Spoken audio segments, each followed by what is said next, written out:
Captain First Rank Marco Ramius of the Soviet Navy was dressed for the Arctic conditions normal to the Northern Fleet submarine base at Polyarny.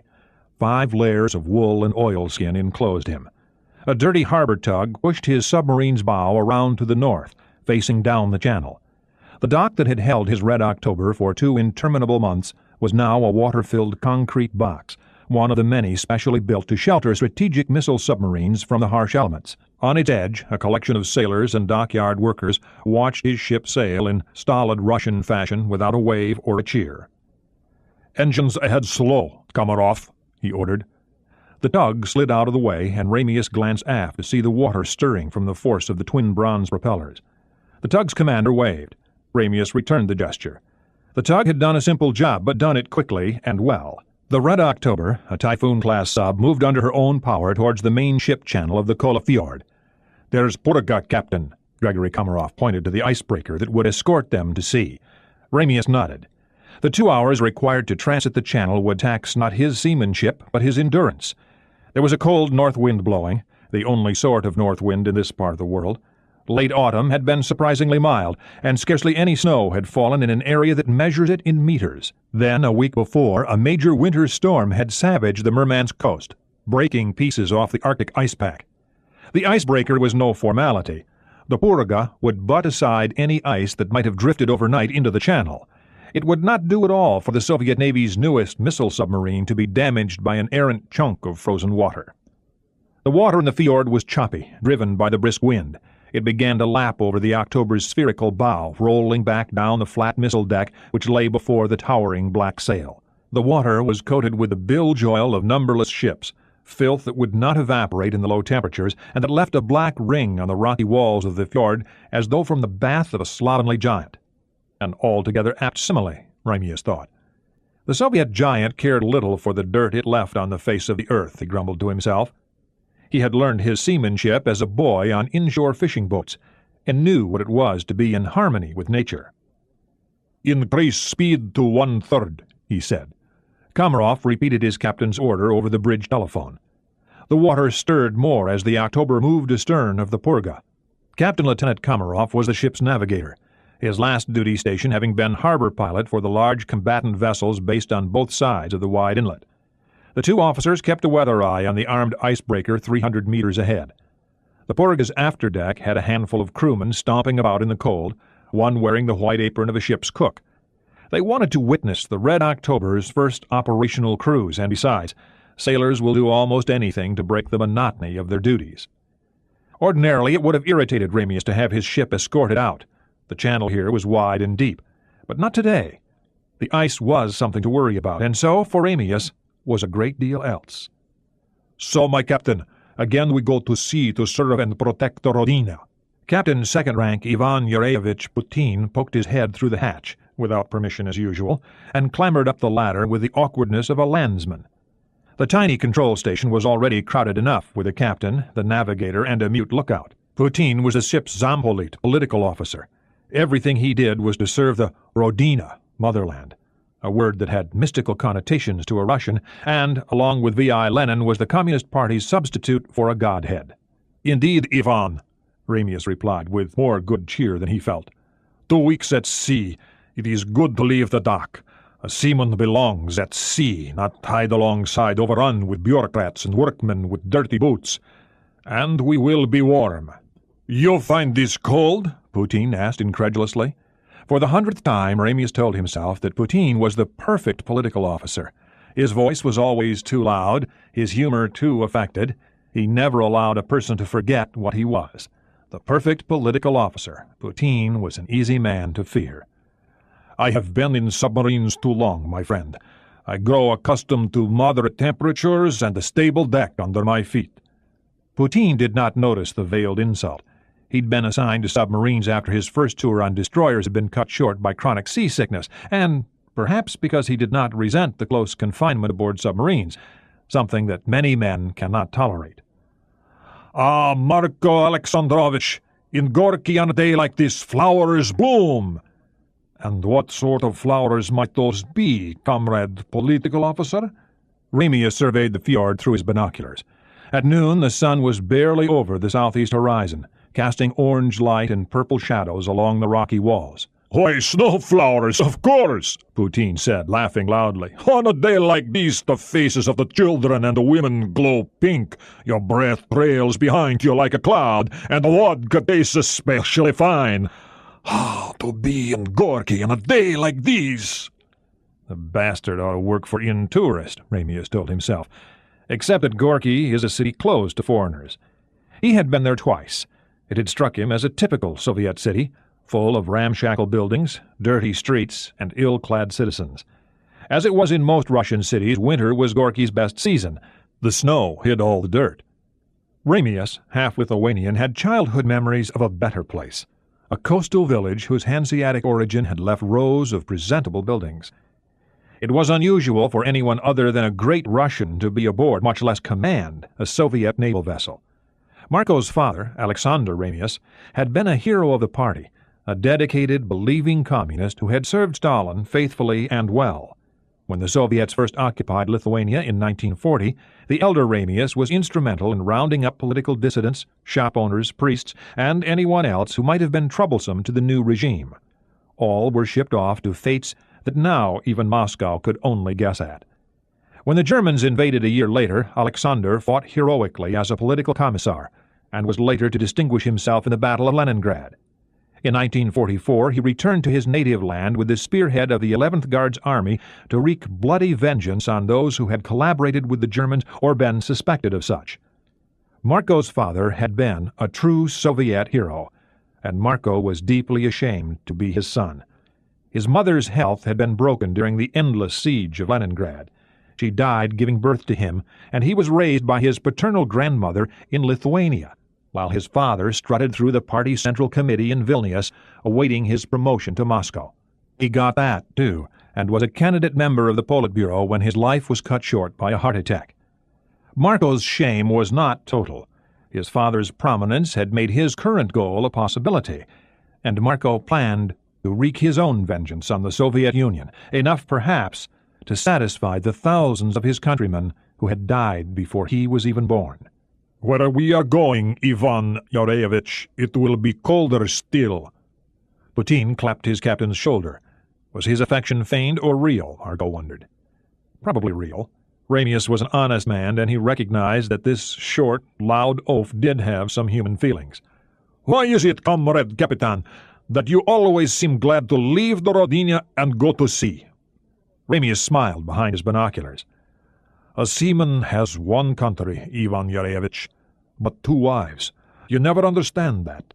Now I go to my other wife, the cold, heartless one that owns my soul." Ramius paused. The smile vanished. "My only wife now." Poutine was quiet for once, Marco noted. The political officer had been there, had cried real tears as the coffin of polished pine rolled into the cremation chamber. For Poutine, the death of Natalia Bogdanova Ramius had been a cause of grief, but beyond that, the act of an uncaring God whose existence he regularly denied. For Ramius it had been a crime committed not by God but the state, an unnecessary, monstrous crime, one that demanded punishment. "Ice!" The lookout pointed. "Loose pack ice starboard side of the channel, or perhaps something calved off the east side glacier. We'll pass well clear," Komarov said. "Captain," the bridge speaker had a metallic voice. "Message from Fleet Headquarters. "Read it." Exercise area clear. No enemy vessels in vicinity. Proceed as per orders. Signed, Korov, Fleet Commander." "Acknowledged," Ramius said. The speaker clicked off. "So, no Amerikanцы about?" "You doubt the Fleet Commander?" Poutine inquired. "I hope he is correct," Ramius replied, more sincerely than his political officer would appreciate. "But you remember our briefings?" Poutine shifted on his feet. Perhaps he was feeling the cold. "Those American 688-class submarines, Ivan, the Los Angeleses. Remember what one of their officers told our spy? That they could sneak up on a whale and bugger it before it knew they were there? I wonder how the KGB got that bit of information. A beautiful Soviet agent trained in the ways of the decadent West, too skinny the way the imperialists like their women, blonde hair. The captain grunted amusement. Probably an American officer was a boastful boy trying to find a way to do something similar to our agent, no? And feeling his liquor like most sailors. Still, the American Los Angeles class and the new British Trafalgars, those we must guard against. They are a threat to us. The Americans are good technicians, Comrade Captain, Poutine said, but they are not giants. Their technology is not so awesome. Nasha lucha, he concluded. Ours is better. Ramius nodded thoughtfully, thinking to himself that Zampoliti really ought to know something about the ships they supervised, as mandated by party doctrine. Ivan, didn't the farmers around Gorky tell you it is the wolf you do not see that you must fear? But don't be overly concerned. With this ship we will teach them a lesson, I think. As I told the main political administration, Poutine clapped Ramius's shoulder again, Red October is in the best of hands. Ramius and Komarov both smiled at that. You son of a bitch, the captain thought, saying in front of my men that you must pass on my fitness to command. A man who could not command a rubber raft on a calm day. A pity you will not live to eat those words, comrade political officer, and spend the rest of your life in the gulag for that misjudgment. It would almost be worth leaving you alive. A few minutes later, the chop began to pick up, making the submarine roll. The movement was accentuated by their height above the deck, and Poutine made excuses to go below. Still a weak-legged sailor. Ramius shared the observation silently with Komarov, who smiled agreement. Their unspoken contempt for the Zampolit was a most un-Soviet thought. The next hour passed quickly. The water grew rougher as they approached the open sea, and their icebreaker escort began to wallow on the swells. Ramius watched her with interest. He had never been on an icebreaker, his entire career having been in submarines. They were more comfortable, but also more dangerous. He was accustomed to the danger, though, and the years of experience would stand him in good stead now. "Sea boy in sight, Capitan," Komarov pointed. The red-lighted buoy was riding actively on the waves. "Control room, what is the sounding?" Ramius asked over the bridge telephone. 100 meters below the keel, Comrade Captain. "Increase speed to 2/3, come left 10 degrees. Ramius looked at Komarov. "Signal our course change to Purga, and hope he doesn't turn the wrong way." Komarov reached for the small blinker light stowed under the bridge combing. The Red October began to accelerate slowly, her 30,000-ton bulk resisting the power of her engines. Presently, the bow wave grew to a 3-meter standing arc of water. Man-made combers rolled down the missile deck, splitting against the front of the sail. The Purga altered course to starboard, allowing the submarine to pass well clear. Ramius looked aft at the bluffs of the Kola Fjord. They had been carved to this shape millennia before by the remorseless pressure of towering glaciers. How many times in his 20 years of service with the Red Banner Northern Fleet had he looked at the wide, flat U shape?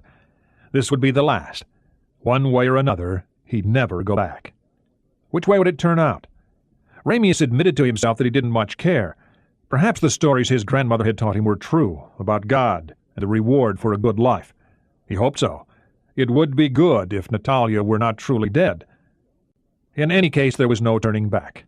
He had left a letter in the last mailbag taken off before sailing. There was no going back after that. "Komarov, signal to Purga. Diving at," he checked his watch, 13:20 hours. "Exercise Oktoberfrost begins as scheduled. You are released to other assigned duties. We will return as scheduled." Komarov worked the trigger on the blinker light to transmit the message. The Purga responded at once, and Ramius read the flashing signal unaided. "If the whales don't eat you, good luck to Red October." Ramius lifted the phone again, pushing the button for the sub's radio room. He had the same message transmitted to Fleet Headquarters, Severomorsk.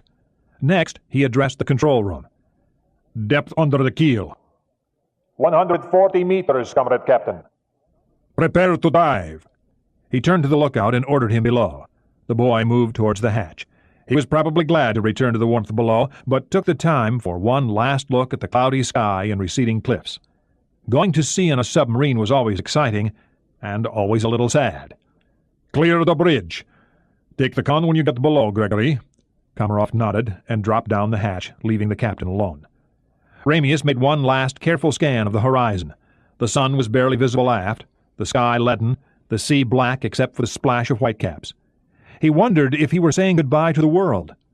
If so, he would have preferred a more cheerful view of it. Before sliding down, he inspected the hatch seat, pulling it shut with a chain and making sure the automatic mechanism functioned properly.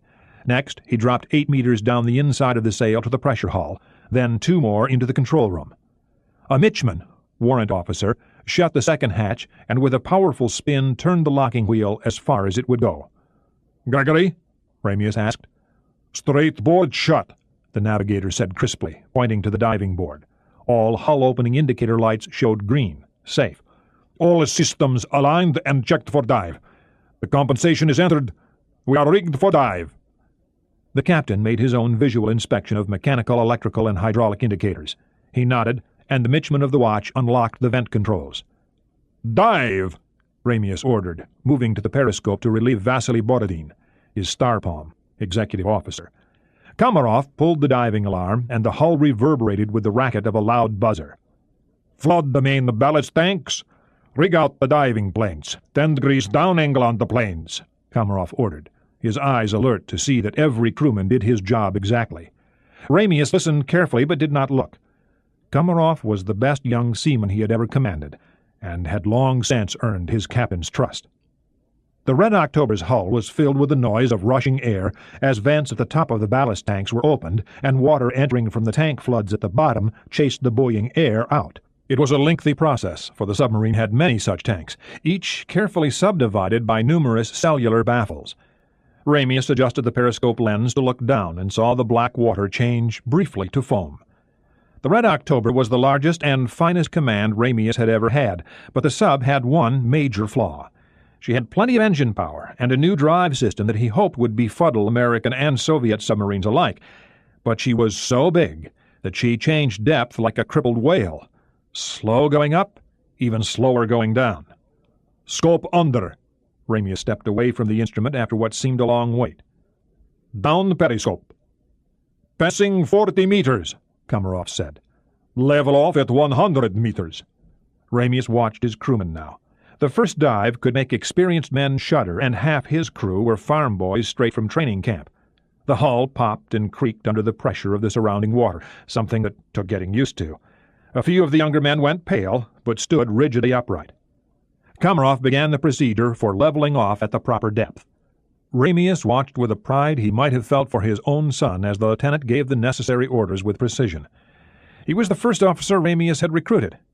The control room crew snapped to his command. 5 minutes later, the submarine slowed her descent at 90 meters and settled the next 10 to a perfect stop at 100.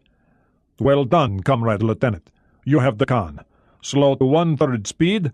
Have the sonarmen listen on all passive systems." Ramius turned to leave the control room, motioning Putin to follow him. And so it began. Ramius and Putin went aft to the submarine's wardroom. The captain held the door open for the political officer, then closed and locked it behind himself. The Red October's wardroom was a spacious affair for a submarine, located immediately forward of the galley, aft of the officer accommodations. Its walls were soundproofed, and the door had a lock because her designers had known that not everything the officers had to say was necessarily for the ears of the enlisted men. It was large enough for all of the October's officers to eat as a group, though at least 3 of them would always be on duty. The safe containing the ship's orders was here, not in the captain's stateroom where a man might use his solitude to try opening it by himself. It had 2 dials. Ramius had one combination, Putin the other, which was hardly necessary since Putin undoubtedly knew their mission orders already. So did Ramius, but not all the particulars. Putin poured tea as the captain checked his watch against the chronometer mounted on the bulkhead. 15 minutes until he could open the safe. Putin's courtesy made him uneasy. 2 more weeks of confinement," Zampolit said, stirring his tea. "The Americans do this for 2 months, Ivan. Of course their submarines are far more comfortable." Despite her huge bulk, the October's crew accommodations would have shamed a gulag jailer. The crew consisted of 15 officers, housed in fairly decent cabins aft, and 100 enlisted men whose bunks were stuffed into corners and racks throughout the bow forward of the missile room. The October's size was deceptive. The interior of her double hull was crammed with missiles, torpedoes, a nuclear reactor and its support equipment, a huge backup diesel power plant, and bank of nickel-cadmium batteries outside the pressure hull, which was 10 times the size of its American counterparts. Running and maintaining the ship was a huge job for so small a crew, even though extensive use of automation made her the most modern of Soviet naval vessels. Perhaps the men didn't need proper bunks. They would only have 4 or 6 hours a day to make use of them. This would work to Ramius's advantage. Half of his crew were draftees on their first operational cruise, and even the more experienced men knew little enough. The strength of his enlisted crew, unlike that of Western crews, resided much more in his 11 Michmani warrant officers than in his Glavny Starshiny senior petty officers. All of them were men who were specifically trained to do exactly what their officers told them, and Ramius had picked the officers. "You want to cruise for 2 months?" Putin asked. "I have done it on diesel submarines. A submarine belongs at sea, Ivan. Our mission is to strike fear into the hearts of the imperialists. We do not accomplish this tied up in our barn at Polyarny most of the time. But we cannot stay at sea any longer because any period over 2 weeks and the crew loses efficiency. In 2 weeks this collection of children will be a mob of numbed robots." Ramius was counting on that. "And we could solve this by having capitalist luxuries?" Putin sneered. "A true Marxist is objective, comrade political officer," Ramius chided, savoring this last argument with Putin. "Objectively, that which aids us in carrying out our mission is good. That which hinders us is bad. Adversity is supposed to hone one's spirit and skill, not dull them. Just being aboard the submarine is hardship enough, is it not?" "Not for you, Marco," Putin grinned over his tea. "I am a seaman. Our crewmen are not, most never will be. They are a mob of farmers' sons and boys who yearn to be factory workers. We must adjust to the times, Ivan. These youngsters are not the same as we were." "That is true enough," Putin agreed. "You are never satisfied, comrade captain. I suppose it is men like you who force progress upon us all." Both men knew exactly why Soviet missile submarines spent so little of their time, barely 15% of it, at sea, and it had nothing to do with creature comforts. The Red October carried 26 SS-N-20 Seahawk missiles, each with 8 500-kiloton multiple independently targetable reentry vehicles, MIRVs, enough to destroy 200 cities. Land-based bombers could only fly a few hours at a time, then had to return to their bases. Land-based missiles arrayed along the main east-west Soviet rail network were always where paramilitary troops of the KGB could get at them, lest some missile regiment commander suddenly came to realize the power at his fingertips. But missile submarines were, by definition, beyond any control from land. Their entire mission was to disappear. Given that fact, Marco was surprised that his government had them at all. The crew of such vessels had to be trusted. And so they sailed less often than their Western counterparts, and when they did, it was with a political officer aboard to stand next to the commanding officer, a second captain always ready to pass approval on every action. "Do you think you could do it, Marco, cruise for 2 months with these farm boys?" "I prefer half-trained boys, as you know. They have less to unlearn. Then I can train them to be seamen the right way, my way. My personality cult?" Putin laughed as he lit a cigarette. "That observation has been made in the past, Marco, but you are our best teacher and your reliability is well known." This was very true. Ramius had sent hundreds of officers and seamen onto other submarines whose commanders were glad to have them. It was another paradox that a man could engender trust within a society that scarcely recognized the concept. Of course, Ramius was a loyal party member, the son of a party hero who had been carried to his grave by 3 Politburo members. Putin waggled his finger. "You should be commanding one of our higher naval schools, comrade captain. Your talents would better serve the state there." "It is a seaman I am, Ivan Yurevich. Only a seaman, not a schoolmaster, despite what they say about me. A wise man knows his limitations." "And a bold one sees his opportunities." Every officer aboard had served with Ramius before, except for 3 junior lieutenants, who would obey their orders as readily as any wet-nosed matros, seamen, and the doctor, who was useless. The chronometer chimed 4 bells. Ramius stood and dialed in his 3-element combination. Poutine did the same, and the captain flipped the lever to open the safe's circular door. Inside was a manila envelope, plus 4 books of cipher keys and missile targeting coordinates. Ramius removed the envelope, then closed the door, spinning both dials before sitting down again. "So, Ivan, what do you suppose our orders tell us to do?" Ramius asked theatrically. "Our duty, Comrade Captain," Poutine smiled. "Indeed." Ramius broke the wax seal on the envelope and extracted the 4-page operation order. He read it quickly. It was not complicated. "So, we are to proceed to grid square 5490 and rendezvous with our attack submarine V.K. Konovalov. That's Captain Tupolev's new command. You know Viktor Tupolev? No? Viktor will guard us from imperialist intruders, and we will conduct a 4-day acquisition and tracking drill, with him hunting us, if he can." Ramius chuckled. "The boys in the attack submarine directorate still have not figured out how to track our new drive system. Well, neither will the Americans. We are to confine our operations to grid square 5490 and the immediately surrounding squares. That ought to make Victor's task a bit easier." "But you will not let him find us?" "Certainly not," Ramius snorted. "Let? Victor was once my pupil. You give nothing to an enemy, Ivan, even in a drill. The imperialists certainly won't. In trying to find us, he also practices finding their missile submarines. He will have a fair chance of locating us, I think. The exercise is confined to 9 squares, 40,000 square kilometers. We shall see what he has learned since he served with us. Oh, that's right. You weren't with me then. That's when I had the Suslov. Do I see disappointment? No, not really. The 4-day drill with the Konovalov will be an interesting diversion." "Bastard," he said to himself.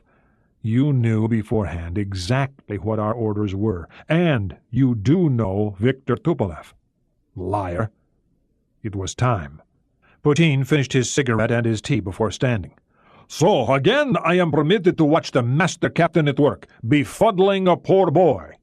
He turned towards the door. "I think—" Ramius kicked Poutine's feet out from under him just as he was stepping away from the table. Poutine fell backwards while Ramius sprang to his feet and grasped the political officer's head in his strong fisherman's hands. The captain drove his neck downward to the sharp, metal-edged corner of the wardroom table. It struck the point. In the same instant, Ramius pushed down on the man's chest. An unnecessary gesture. With a sickening crackle of bones, Ivan Poutine's neck broke, his spine severed at the level of the second cervical vertebrae. A perfect hangman's fracture. The political officer had no time to react. The nerves to his body below the neck were instantly cut off from the organs and muscles they controlled. Poutine tried to shout, to say something, but his mouth flapped open and shut without a sound except for the exhalation of his last lungful of air. He tried to gulp air down like a landed fish, and this did not work. Then his eyes went up to Ramius, wide in shock. There was no pain and no emotion but surprise. The captain laid him gently on the tiled deck. Ramius saw the face flash with recognition, then darken. He reached down to take Poutine's pulse. It was nearly 2 minutes before the heart stopped completely. When Ramius was sure that his political officer was dead, he took the teapot from the table and poured 2 cups' worth on the deck, careful to drip some on the man's shoes. Next, he lifted the body to the wardroom table and threw open the door. "Dr. Petrov, to the wardroom at once!" The ship's medical office was only a few steps aft. Petrov was there in seconds, along with Vasily Borodin, who had hurried aft from the control room. "He slipped on the deck where I spilled my tea," Ramius gasped, performing closed-heart massage on Poutine's chest. "I tried to keep him from falling, but he hit his head on the table." Petrov shoved the captain aside, moved the body around, and leapt on the table to kneel astride it. He tore the shirt open, then checked Poutine's eyes. Both pupils were wide and fixed. The doctor felt around the man's head, his hands working down toward the neck. They stopped there, probing. The doctor shook his head slowly. "Comrade Poutine is dead. His neck is broken." The doctor's hands came loose, and he closed the Zampolit's eyes. "No!" Ramius shouted.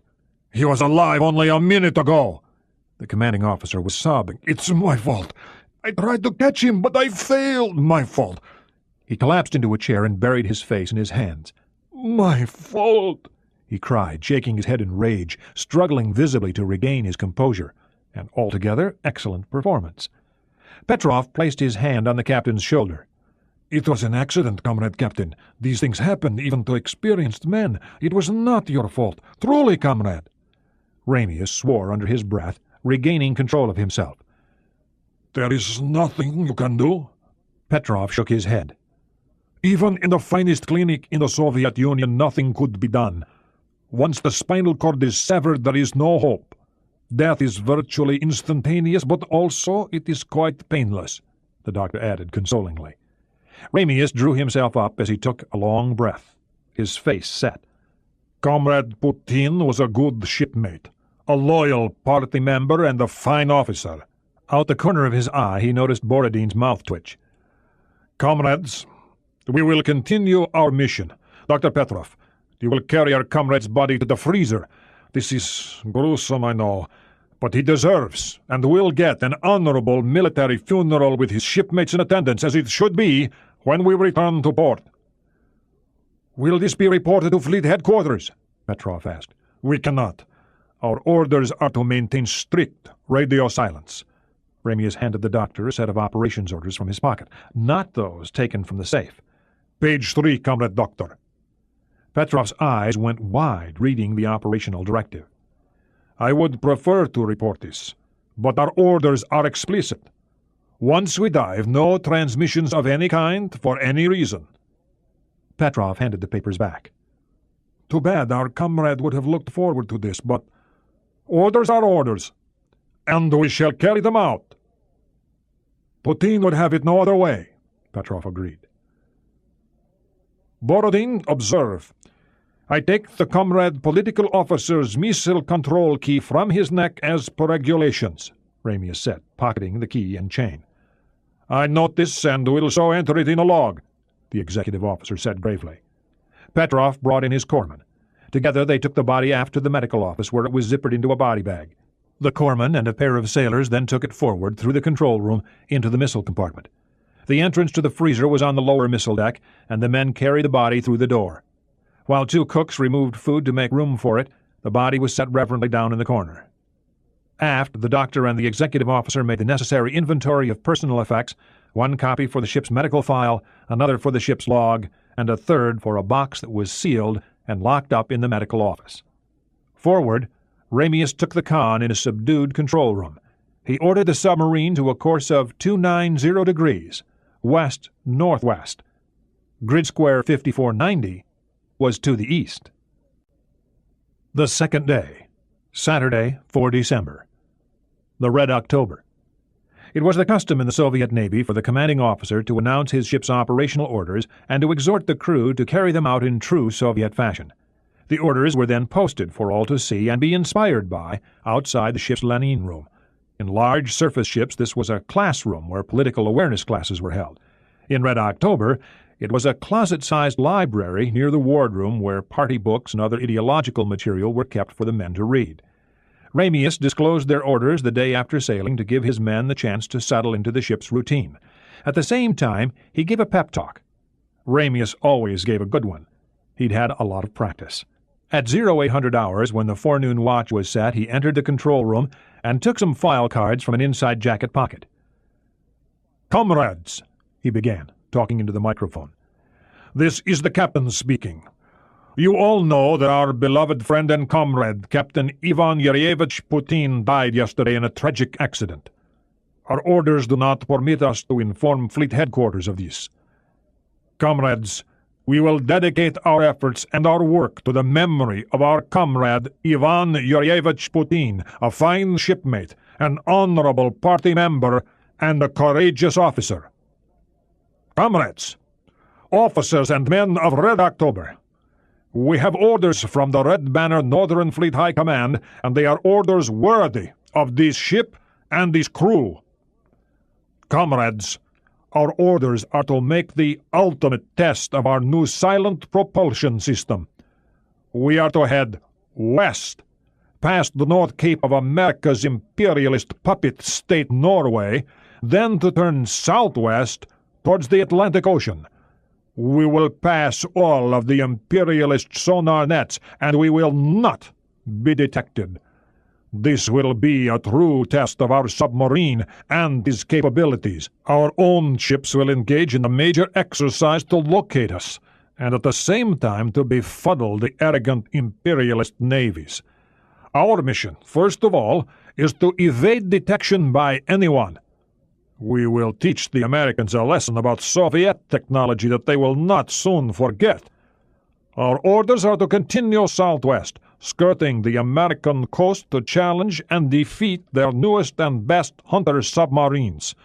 We will proceed all the way to our socialist brothers in Cuba, and we will be the first ship to make use of a new and super-secret nuclear submarine base that we have been building for 2 years right under their imperialist noses on the south coast of Cuba. A fleet replenishment vessel is already en route to rendezvous with us there. Comrades, if we succeed in reaching Cuba undetected by the imperialists, and we will, the officers and men of Red October will have a week of shore leave to visit our fraternal socialist comrades on the beautiful island of Cuba. I have been there, comrades, and you will find it to be exactly what you have read. A paradise of warm breezes, palm trees, and comradely good fellowship, by which Ramius meant women. After this we will return to the motherland by the same route. By this time, of course, the imperialists will know who and what we are from their slinking spies and cowardly reconnaissance aircraft. It is intended that they should know this, because we will again evade detection on the trip home. This will let the imperialists know that they may not trifle with the men of the Soviet Navy, that we can approach their coast at a time of our choosing, and that they must respect the Soviet Union. Comrades, we will make the first cruise of Red October a memorable one. Ramius looked up from his prepared speech. The men on watch in the control room were exchanging grins. It was not often that a Soviet sailor was allowed to visit another country, and a visit by a nuclear submarine to a foreign country, even an ally, was nearly unprecedented. Moreover, for Russians the island of Cuba was as exotic as Tahiti, a promised land of white sand beaches and dusky girls. Ramius knew differently. He had read articles in Red Star and other state journals about the joys of duty in Cuba. He had also been there. Ramius changed cards in his hands. He had given them the good news. Comrades, officers and the men of Red October. Now for the bad news that everyone was waiting for. This mission will not be an easy one. It demands our best efforts. We must maintain absolute radio silence, and our operating routines must be perfect. Rewards only come to those who truly earn them. Every officer and every man aboard, from your commanding officer to the newest matros, must do his socialist duty and do it well. If we work together as comrades, as the new Soviet men we are, we shall succeed. You young comrades new to the sea, listen to your officers, to your mishmanye, to your starshiny. Learn your duties well and carry them out exactly. There are no small jobs on this ship, no small responsibilities. Every comrade depends for his life upon every other. Do your duty, follow your orders, and when we have completed this voyage you will be true Soviet sailors. That is all. Ramius released his thumb from the mic switch and set it back in the cradle. Not a bad speech, he decided. A large carrot and a small stick. In the galley aft, a petty officer was standing still, holding a warm loaf of bread and looking curiously at the bulkhead-mounted speaker. That wasn't what their orders were supposed to be, was it? Had there been a change in plans? The Mishman pointed him back to his duties, grinning and chuckling at the prospect of a week in Cuba. He had heard a lot of stories about Cuba and Cuban women, and was looking forward to seeing if they were true. In the control room, Ramius mused, I wonder if any American submarines are about. Indeed, Comrade Captain, nodded Captain Second-Rank Borodin, who had the watch. Shall we engage the Caterpillar? Proceed, comrade. Engines all stop, Borodin ordered. All stop. The quartermaster, Starshina petty officer, dialed the annunciator to the stop position. An instant later the order was confirmed by the inner dial, and a few seconds after that the dull rumble of the engines died away. Borodin picked up the phone and punched the button for engineering. "Comrade Chief Engineer, prepare to engage the Caterpillar."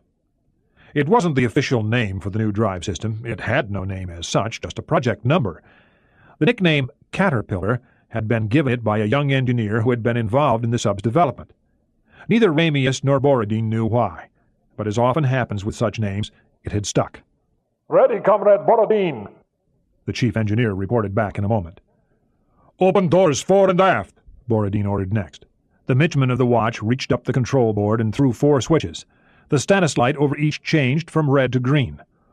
"Doors show open, comrade. Engage Caterpillar. Build speed slowly to 13 knots. Build slowly to 13 knots, comrade," the engineer acknowledged.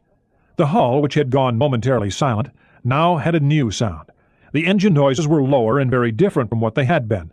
The reactor plant noises, mainly from pumps that circulated the cooling water, were almost imperceptible. The Caterpillar did not use a great deal of power for what it did. At the Mitchman's station, the speed gauge, which had dropped to 5 knots, began to creep upward again. Forward of the missile room, in a space shoehorned into the crew's accommodations, the handful of sleeping men stirred briefly in their bunks as they noted an intermittent rumble aft and the hum of electric motors a few feet away, separated from them by the pressure hull. They were tired enough even on their first full day at sea to ignore the noise, fighting back to their precious allotment of sleep. "Caterpillar functioning normally, Comrade Captain," Borodin reported. "Excellent. Steer 260, helm," Ramius ordered. 260, comrade." The helmsman turned his wheel to the left. The USS Bremerton. 30 miles to the northeast, the USS Bremerton was on a heading of 225, just emerging from under the ice pack. A 688 class attack submarine, she had been on an ELINT, electronic intelligence gathering mission, in the Kara Sea when she was ordered west to the Kola Peninsula. The Russian missile boat wasn't supposed to have sailed for another week, and the Bremerton's skipper was annoyed at this latest intelligence screw-up. He would have been in place to track the Red October if she had sailed as scheduled. Even so, the American sonar men had picked up on the Soviet sub a few minutes earlier, despite the fact that they were traveling at 14 knots. "Con, sonar." Commander Wilson lifted the phone. "Con, aye." "Contact lost, sir. His crew stopped a few minutes ago and have not restarted. There's some other activity to the east, but a missile sub has gone dead." "Very well. He's probably settling down to a slow drift. We'll be creeping up on him. Stay awake, Chief." Commander Wilson thought this over as he took 2 steps to the chart table. The 2 officers of the Fire Control Tracking Party, who had just been establishing the track for the contact, looked up to learn their commander's opinion. "If it was me, I'd go down near the bottom and circle slowly right about here." Wilson traced a rough circle on the chart that enclosed the Red October's position. "So, let's creep up on him. We'll reduce speed to 5 knots and see if we can move in and reacquire him from his reactor plant noise." Wilson turned to the officer of the deck. "Reduce speed to 5 knots. Aye, skipper." Severomorsk, USSR.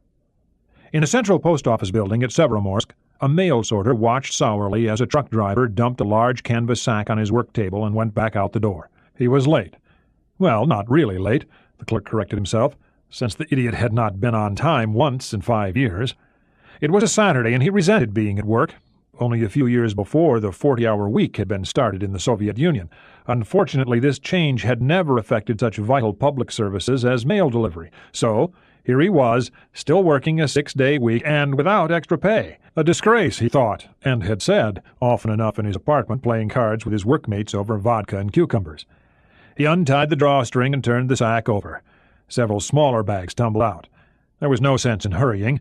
It was only the beginning of the month, and they still had weeks to move their quota of letters and parcels from one side of the building to the other. In the Soviet Union, every worker is a government worker, and they have a saying, "As long as the bosses pretend to pay us, we will pretend to work." Opening a small mailbag, he pulled out an official-looking envelope addressed to the main political administration of the Navy in Moscow. The clerk paused, fingering the envelope. It probably came from one of the submarines based at Polyarny, on the other side of the fjord. What did the letter say, the sorter wondered, playing the mental game that amused mailmen all over the world. Was it an announcement that all was ready for the final attack on the imperialist West? a list of party members who were late paying their dues, or a requisition for more toilet paper. There was no telling. Submariners. They were all prima donnas, even the farm boy conscripts still picking shit from between their toes paraded around like members of the party elite. The clerk was 62. In the Great Patriotic War, he had been a tank rider serving in a Guards tank corps attached to Konev's First Ukrainian Front. That, he told himself, was a man's job, riding into action on the back of the great battle tanks, leaping off to hunt for the German infantrymen as they cowered in their holes. When something needed doing against those slugs, it was done. Now what had become of Soviet fighting men, living aboard luxury liners with plenty of good food and warm beds? The only warm bed he had ever known was over the exhaust vent of his tank's diesel, and he'd had to fight for that. It was crazy what the world had become. Now sailors acted like czarist princes and wrote tons of letters back and forth and called it work. These pampered boys didn't know what hardship was. And their privileges. Every word they committed to paper was priority mail, whimpering letters to their sweethearts, most of it. And here he was, sorting through it all on a Saturday to see that it got to their womenfolk, even though they couldn't possibly have a reply for 2 weeks. It just wasn't like the old days. The sorter tossed the envelope with a negligent flick of the wrist towards the surface mailbag for Moscow on the far side of his work table. It missed, dropping to the concrete floor. The letter would be placed aboard the train a day late. The sorter didn't care. There was a hockey game that night, the biggest game of the young season. Central Army against Wings. He had a liter of vodka bet on Wings. Morro, England. Halsey's greatest popular success was his greatest error. In establishing himself as a popular hero with legendary aggressiveness, the Admiral would blind later generations to his impressive intellectual abilities and a shrewd gambler's instinct to... Jack Ryan frowned at his computer. It sounded too much like a doctoral dissertation, and he had already done one of those. He thought of dumping the whole passage from the memory disk, but decided against it. He had to follow this line of reasoning for his introduction. Bad as it was, it did serve as a guide for what he wanted to say. Why was it that introductions always seemed to be the hardest part of a history book? For 3 years now he had been working on Fighting Sailor, an authorized biography of Fleet Admiral William Halsey. Nearly all of it was contained on a half-dozen floppy disks lying next to his Apple computer. "Daddy," Ryan's daughter was staring up at him. "And how's my little Sally today?" "Fine." Ryan picked her up and set her on his lap, careful to slide his chair away from the keyboard. Sally was all checked out on games and educational programs, and occasionally thought that this meant she was able to handle WordStar also. Once that had resulted in the loss of 20,000 words of electronically recorded manuscript and a spanking. She leaned her head against her father's shoulder. "You don't look fine. What's bothering my little girl?" "Well, Daddy, you see, it's almost Christmas, and I'm not sure that Santa knows where we are. We're not where we were last year." "Oh, I see, and you're afraid he doesn't come here." "Uh-huh." "Why didn't you ask me before?" "Of course he comes here. Promise." "Promise?" "Promise." "Okay." She kissed her father and ran out of the room, back to watching cartoons on the telly, as they called it in England. Ryan was glad she had interrupted him. He didn't want to forget to pick up a few things when he flew over to Washington. Where was... Oh, yeah. He pulled a disk from his desk drawer and inserted it in the spare disk drive. After clearing the screen, he scrolled up the Christmas list, things he still had to get. With a simple command, a copy of the list was made on the adjacent printer. Ryan tore the page off and tucked it in his wallet. Work didn't appeal to him this Saturday morning. He decided to play with his kids. After all, he'd be stuck in Washington for much of the coming week. The V.K. Konovalov. The Soviet submarine V.K. Konovalov crept above the hard sand bottom of the Barents Sea at 3 knots.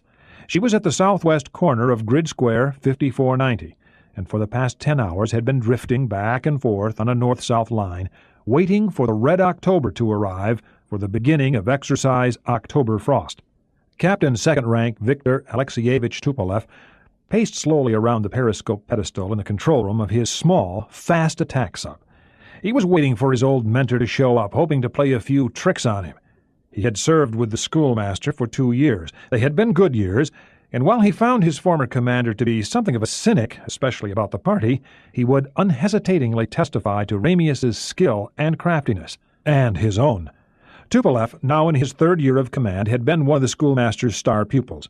His current vessel was a brand-new Alpha, the fastest submarine ever made. A month earlier, while Ramius had been fitting out the Red October after her initial shakedown, Tupolev and 3 of his officers had flown down to see the model sub that had been the test bed for the prototype drive system. 32 meters long and diesel-electric powered, it was based in the Caspian Sea, far from the eyes of imperialist spies, and kept in a covered dock hidden from their photographic satellites. Ramius had had a hand in the development of the Caterpillar, and Tupolev recognized the mark of the master. It would be a bastard to detect. Not quite impossible, though. After a week of following the model around the north end of the Caspian Sea in an electrically powered launch, trailing the best passive sonar array his country had yet made, he thought he had found a flaw. Not a big one, just big enough to exploit. Of course, there was no guarantee of success. He was not only in competition with the machine, but also with the captain commanding her. Tupolev knew this area intimately. The water was almost perfectly isothermal. There was no thermal layer for a submarine to hide under. They were far enough from the freshwater rivers on the north coast of Russia not to have to worry about pools and walls of variable salinity interfering with their sonar searches. The Konovalov had been built with the best sonar systems the Soviet Union had yet produced, copied closely from the French DUUV-23 and a bit improved, the factory technicians said. Tupolev planned to mimic the American tactic of drifting slowly with just enough speed to maintain steerage, perfectly quiet, and waiting for the Red October to cross his path. He would then trail his quarry closely and log each change in course and speed so that when they compared logs in a few weeks, the schoolmaster would see that his erstwhile student had played his own winning game. It was about time someone did. "Anything new on the sonar?" Tupolev was getting tense. Patience came hard to him. "Nothing new, Comrade Captain." The star palm tapped the X on the chart that marked the position of the Rokossovsky, a Delta-class missile sub they had been tracking for several hours in the same exercise area. "Our friend is still cruising in a slow circle. Do you think that Rokossovsky might be trying to confuse us? Would Captain Ramius have arranged for him to be here to complicate our task?" The thought had occurred to Tupolev. "Perhaps, but probably not. This exercise was arranged by Korov himself. Our mission orders were sealed, and Marco's orders should have been also. But then, Admiral Korov is an old friend of our Marco." Tupolev paused for a moment and shook his head. "No, Korov is an honorable man. I think Ramius is proceeding this way as slowly as he can, to make us nervous, to make us question ourselves. He will know we are to hunt him, and will adjust his plans accordingly. He might try to enter the square from an unexpected direction, or to make us think that he is. You have never served under Ramius, Comrade Lieutenant. He is a fox, that one, an old grey-whiskered fox. I think we will continue to patrol as we are for another 4 hours. If we have not yet acquired him, then we will cross over to the southeast corner of the square and work our way into the center, yes?" Tupolev had never expected that this would be easy. No attack submarine commander had ever embarrassed Ramius. He was determined to be the first, and the difficulty of the task would only confirm his own prowess. In 1 or 2 more years, Tupolev planned to be the new master. The third day, Sunday, 5 December, the Red October. The Red October had no time of her own. For her, the sun neither rose nor set, and the days of the week had little significance. Unlike surface ships, which changed their clocks to conform with the local time wherever they were, submarines generally adhered to a single time reference. For American subs, this was Zulu, or Greenwich Mean Time. For the Red October, it was Moscow Standard Time, which by normal reckoning was actually 1 hour ahead of Standard Time to save on utility expenses. Ramius entered the control room in mid-morning. Their course was now 250, speed 13 knots, and the submarine was running 30 meters above the bottom at the west edge of the Barents Sea. In a few more hours, the bottom would drop away to an abyssal plain, allowing them to go much deeper. Ramius examined the chart first, then the numerous banks of instruments covering both side bulkheads in the compartment. Last, he made some notations in the order book. "Lieutenant Ivanov," he said sharply to the junior officer of the watch. "Yes, Comrade Captain." Ivanov was the greenest officer aboard, fresh from Lenin's Komsomol school in Leningrad, pale, skinny, and eager. "I will be calling a meeting of the senior officers in the wardroom. You will now be the officer of the watch. This is your first cruise, Ivanov. How do you like it?" "It is better than I had hoped, Comrade Captain," Ivanov replied with greater confidence than he could possibly have felt. "That is good, Comrade Lieutenant. It is my practice to give junior officers as much responsibility as they can handle. While we senior officers are having our weekly political discussion, you are in command of this vessel. The safety of this ship and all his crew is your responsibility. You have been taught all you need to know, and my instructions are in the order book. If we detect another submarine or surface ship, you will inform me at once and instantly initiate evasion drill. Any questions?" "No, Comrade Captain." Ivanov was standing at rigid attention. "Good." Ramia smiled. "Pavel Ilyich, you will forever remember this as one of the great moments of your life. I know. I can still remember my first watch. Do not forget your orders or your responsibilities." Pride sparkled in the boy's eyes. It was too bad what would happen to him, Ramius thought, still the teacher. On first inspection, Ivanov looked to have the makings of a good officer. Ramius walked briskly aft to the ship's medical office. "Good morning, Doctor." "Good morning to you, Comrade Captain. It is time for our political meeting?" Petrov had been reading the manual for the sub's new X-ray machine. "Yes, it is, Comrade Doctor, but I do not wish you to attend. There is something else I want you to do. While the senior officers are at the meeting, I have the 3 youngsters standing watch in control and the engineering spaces." "Oh?" Petrov's eyes went wide. It was his first time on a submarine in several years. Ramius smiled. "Be at ease, comrade. I can get from the wardroom to control in 20 seconds, as you know, and Comrade Melican can get to his precious reactor just as fast. Sooner or later our young officers must learn to function on their own. I prefer that they learn sooner. I want you to keep an eye on them. I know that they all have the knowledge to do their duties. I want to know if they have the temperament. If Borodin or I watch over them, they will not act normally. And in any case, this is a medical judgment, no?" "Ah, you wish me to observe how they react to their responsibilities?" "Without the pressure of being observed by a senior line officer," Ramius confirmed. "One must give young officers room to grow, but not too much. If you observe something that you question, you will inform me at once. There should be no problems. We are in open sea, there is no traffic about, and the reactor is running at a fraction of its total power. The first test for young officers ought to be an easy one. Find some excuse for traveling back and forth and keep an eye on the children. Ask questions about what they are doing." Petrov laughed at that. "Ah, and also you would have me learn a few things, Comrade Captain? They told me about you at Severomorsk. Fine, it will be as you say. But this will be the first political meeting I have missed in years. From what your file says, you could teach party doctrine to the Politburo, Yevgeny Konstantinovich," which said little about his medical ability, Ramius thought. The captain moved forward to the wardroom to join his brother officers who were waiting for him. The steward had left several pots of tea along with black bread and butter to snack on. Ramius looked at the corner of the table. The bloodstain had long since been wiped away, but he could remember exactly what it looked like. This, he reflected, was one difference between himself and the man he had murdered. Ramius had a conscience. Before taking his seat, he turned to lock the door behind him. His officers were all sitting at attention, since the compartment was not large enough for them to stand once the bench seats were folded down. Sunday was the normal day for the political awareness session at sea. Ordinarily, Putin would have officiated, reading some Pravda editorials, followed by selected quotations from the works of Lenin and a discussion of the lessons to be learned from the readings. It was very much like a church service. With the demise of the Zampolit, this duty devolved upon the commanding officer. But Ramius doubted that regulations anticipated this sort of discussion on today's agenda. Each officer in this room was a member of his conspiracy. Ramius outlined their plans. There had been some minor changes which he had not mentioned to anyone. Then he told them about the letter. "So there is no going back," Borodin observed. "We all have agreed upon our course of action. Now we are committed to it."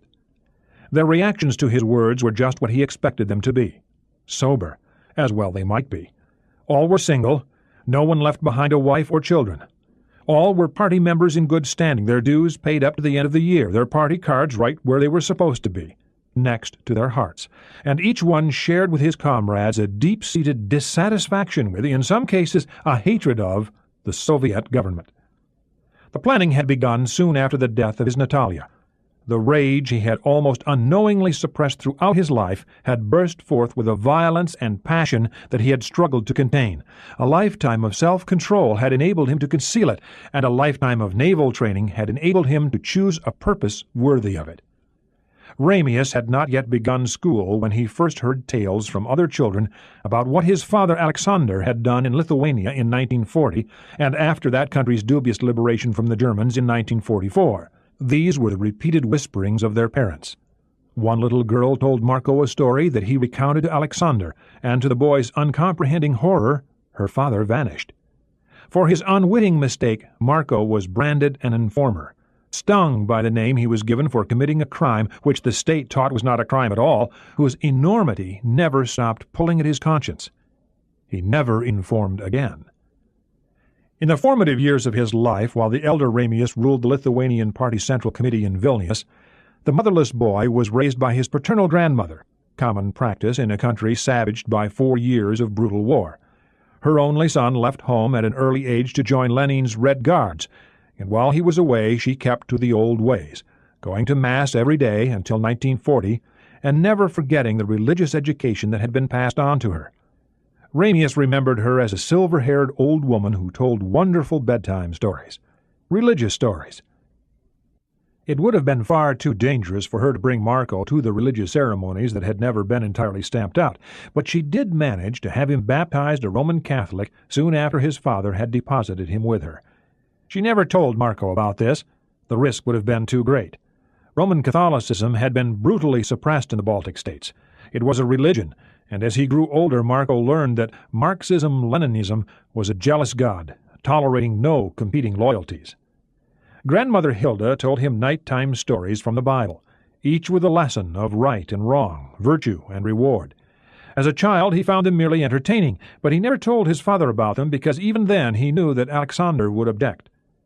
After the elder Ramius again resumed control of his son's life, this religious education faded into Marco's memory, neither fully remembered nor fully forgotten. As a boy, Ramius sensed more than thought that Soviet communism ignored a basic human need. In his teens, his misgivings began to take a coherent shape. The good of the people was a laudable enough goal, but in denying a man's soul, an enduring part of his being, Marxism stripped away the foundation of human dignity and individual value. It also cast aside the objective measure of justice and ethics which, he decided, was the principal legacy of religion to civilized life. From earliest adulthood on, Marco had his own idea about right and wrong, an idea he did not share with the state. It gave him a means of gauging his actions and those of others. It was something he was careful to conceal. It served as an anchor for his soul, and like an anchor, it was hidden far below the visible surface. Even as the boy was grappling with his first doubts about his country, no one could have suspected it. Like all Soviet children, Ramius joined the Little Octoberists, then the Young Pioneers. He paraded at the requisite battle shrines in polished boots and blood-red scarf and gravely stood watch over the remains of some unknown soldier while clasping to his chest a deactivated PPSH submachine gun, his back ramrod straight before the eternal flame. The solemnity of such duty was no accident. As a boy, Marco was certain that the brave men whose graves he guarded so intensely had met their fates with this same sort of selfless heroism that he saw portrayed in endless war movies at the local cinema. They had fought the hated Germans to protect the women and children and old people behind the lines.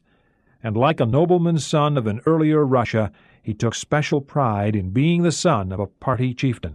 The party, he heard 100 times before he was 5, was the soul of the people. The unity of party, people, and nation was the holy trinity of the Soviet Union, albeit with one segment more important than the others. His father fit easily into the cinematic image of a party apparatchik, stern but fair. To Marco he was a frequently absent, gruffly kind man who brought his son what presents he could and saw to it that he had all the advantages the son of a party secretary was entitled to. Although outwardly he was the model Soviet child, inwardly he wondered why what he learned from his father and in school conflicted with the other lessons of his youth. Why did some parents refuse to let their children play with him? Why, when he passed them, did his classmates whisper, "Stukach," the cruel and bitter epithet of informer? His father and the party taught that informing was an act of patriotism, but for having done it once, he was shunned. He resented the taunts of his boyhood peers, but he never once complained to his father, knowing that this would be an evil thing to do. Something was very wrong, but what? He decided that he had to find the answers for himself. By choice, Marco became individual in his thinking, and so unknowingly committed the gravest sin in the communist pantheon. Outwardly the model of a party member's son, he played the game carefully and according to all the rules. He did his duty for all party organizations and was always the first to volunteer for the menial tasks allotted to children aspiring to party membership, which he knew was the only path to success or even comfort in the Soviet Union. He became good at sports, not team sports. He worked at track and field events in which he could compete as an individual and measure the performances of others. Over the years, he learned to do the same in all of his endeavors, to watch and judge the actions of his fellow citizens and officers with cool detachment behind a blank face that concealed his conclusions. In the summer of his 8th year, the course of his life was forever changed. When no one would play with the little Stukach, he would wander down to the fishing docks of the small village where his grandmother had made her home. A ragtag collection of old wooden boats sailed each morning, always behind a screen of patrol boats manned by MGB, as the KGB was then known, border guards, to reap a modest harvest from the Gulf of Finland. Their catch supplemented the local diet with needed protein and provided a minuscule income for the fishermen. One boat captain was old Sasha. An officer in the Tsar's navy, he had revolted with the crew of the cruiser Avrora, helping to spark the chain of events that changed the face of the world. Marco did not learn until many years later that the crewman of the Avrora had broken with Lenin and had been savagely put down by Red Guards. Sasha had spent 20 years in labor camps for his part in that collective indiscretion and only been released at the beginning of the Great Patriotic War. Rodina had found herself in need of experienced seamen to pilot ships into the ports of Murmansk and Archangel, to which the Allies were bringing weapons, food, and the sundries that allow a modern army to function. Sasha had learned his lesson in the Gulag. He did his duty efficiently and well, asking for nothing in return. After the war, he'd been given a kind of freedom for his services, the right to perform back-breaking work under perpetual suspicion. By the time Marco met him, Sasha was over 60, a nearly bald man with ropey old muscles, a seaman's eye, and a talent for stories that left the youngster wide-eyed. He'd been a midshipman under the famous Admiral Makarov at Port Arthur in 1906. Probably the finest seaman in Russian history, Makarov's reputation as a patriot and an innovative fighting sailor was sufficiently unblemished that a communist government would eventually see fit to name a missile cruiser in his memory. At first wary of the boy's reputation, Sasha saw something in him that others missed. The boy without friends and the sailor without a family became comrades.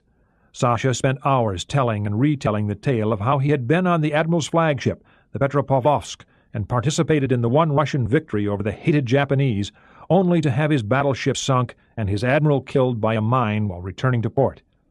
After this, Sasha had led his seamen as naval infantry, winning 3 decorations for courage under fire. This experience, he waggled his fingers seriously at the boy, taught him of the mindless corruption of the Tsarist regime and convinced him to join one of the first naval Soviets when such action meant certain death at the hands of the Tsar's secret police, the Okhrana. He told his own version of the October Revolution from the thrilling perspective of an eyewitness, but Sasha was very careful to leave the later parts out. He allowed Marco to sail with him and taught him the fundamentals of seamanship that decided a boy not yet 9 that his destiny lay on the sea. There was a freedom at sea he could never have on land. There was a romance about it that touched the man growing within the boy. There were also dangers, but in a summer-long series of simple, effective lessons, Sasha taught the boy that preparation, knowledge, and discipline can deal with any form of danger, that danger confronted properly is not something a man must fear. In later years, Marco would reflect often on the value this summer had held for him and wonder just how far Sasha's career might have led if other events had not cut it short. Marco told his father about Sasha towards the end of that long Baltic summer and even took him to meet the old sea dog. The elder Ramius was sufficiently impressed with him and what he had done for his son that he arranged for Sasha to have command of a newer, larger boat and moved him up on the list for a new apartment. Marco almost believed that the party could do a good deed, that he himself had done his first manly good deed. But old Sasha died the following winter, and the good deed came to nothing. Many years later, Marco realized that he hadn't known his friend's last name. Even after years of faithful service to the Rodina, Sasha had been an unperson. At 13, Marco traveled to Leningrad to attend the Nakhimov School. There he decided that he too would become a professional naval officer. Marco would follow the quest for adventure that had for centuries called young men to the sea. The Nakhimov School was a special 3-year prep school for youngsters aspiring to a career at sea. The Soviet Navy at that time was little more than a coastal defense force, but Marco wanted very much to be a part of it. His father urged him to a life of party work, promising rapid promotion, a life of comfort and privilege. But Marco wanted to earn whatever he received on his own merits, not to be remembered as an appendage of the liberator of Lithuania. And a life at sea offered romance and excitement that even made serving the state something he could tolerate. The Navy had little tradition to build on. Marco sensed that in it there was room to grow, and saw that many aspiring naval cadets were like himself, if not mavericks, then as close to mavericks as was possible in a society so closely controlled as his own. The teenager thrived with his first experience of fellowship. Nearing graduation, his class was exposed to the various components of the Russian fleet. Ramius at once fell in love with submarines. The boats at that time were small, dirty, and smelled from the open bilges that the crews used as a convenient latrine. At the same time, submarines were the only offensive arm that the Navy had, and from the first, Marco wanted to be on the cutting edge. He'd had enough lectures on naval history to know that submarines had twice nearly strangled England's maritime empire and had successfully emasculated the economy of Japan. This had greatly pleased him. He was glad the Americans had crushed the Japanese Navy that had so nearly killed his mentor. He graduated from the Nakhimov School first in his class, winner of the gold-plated sextant for his mastery of theoretical navigation. As leader of his class, Marco was allowed the school of his choice. He selected the Higher Naval School for Underwater Navigation, named for Lenin's Komsomol, VVMUPP, still the principal submarine school of the Soviet Union. His 5 years at VVMUPP were the most demanding of his life, the more so since he was determined not to succeed, but to excel. He was first in his class in every subject, in every year. His essay on the political significance of Soviet naval power was forwarded to Sergei Georgievich Gorshkov, then Commander-in-Chief of the Baltic Fleet, and clearly the coming man in the Soviet Navy. Gorshkov had seen the essay published in Morskoy Spodnik, Naval Collections, the leading Soviet naval journal.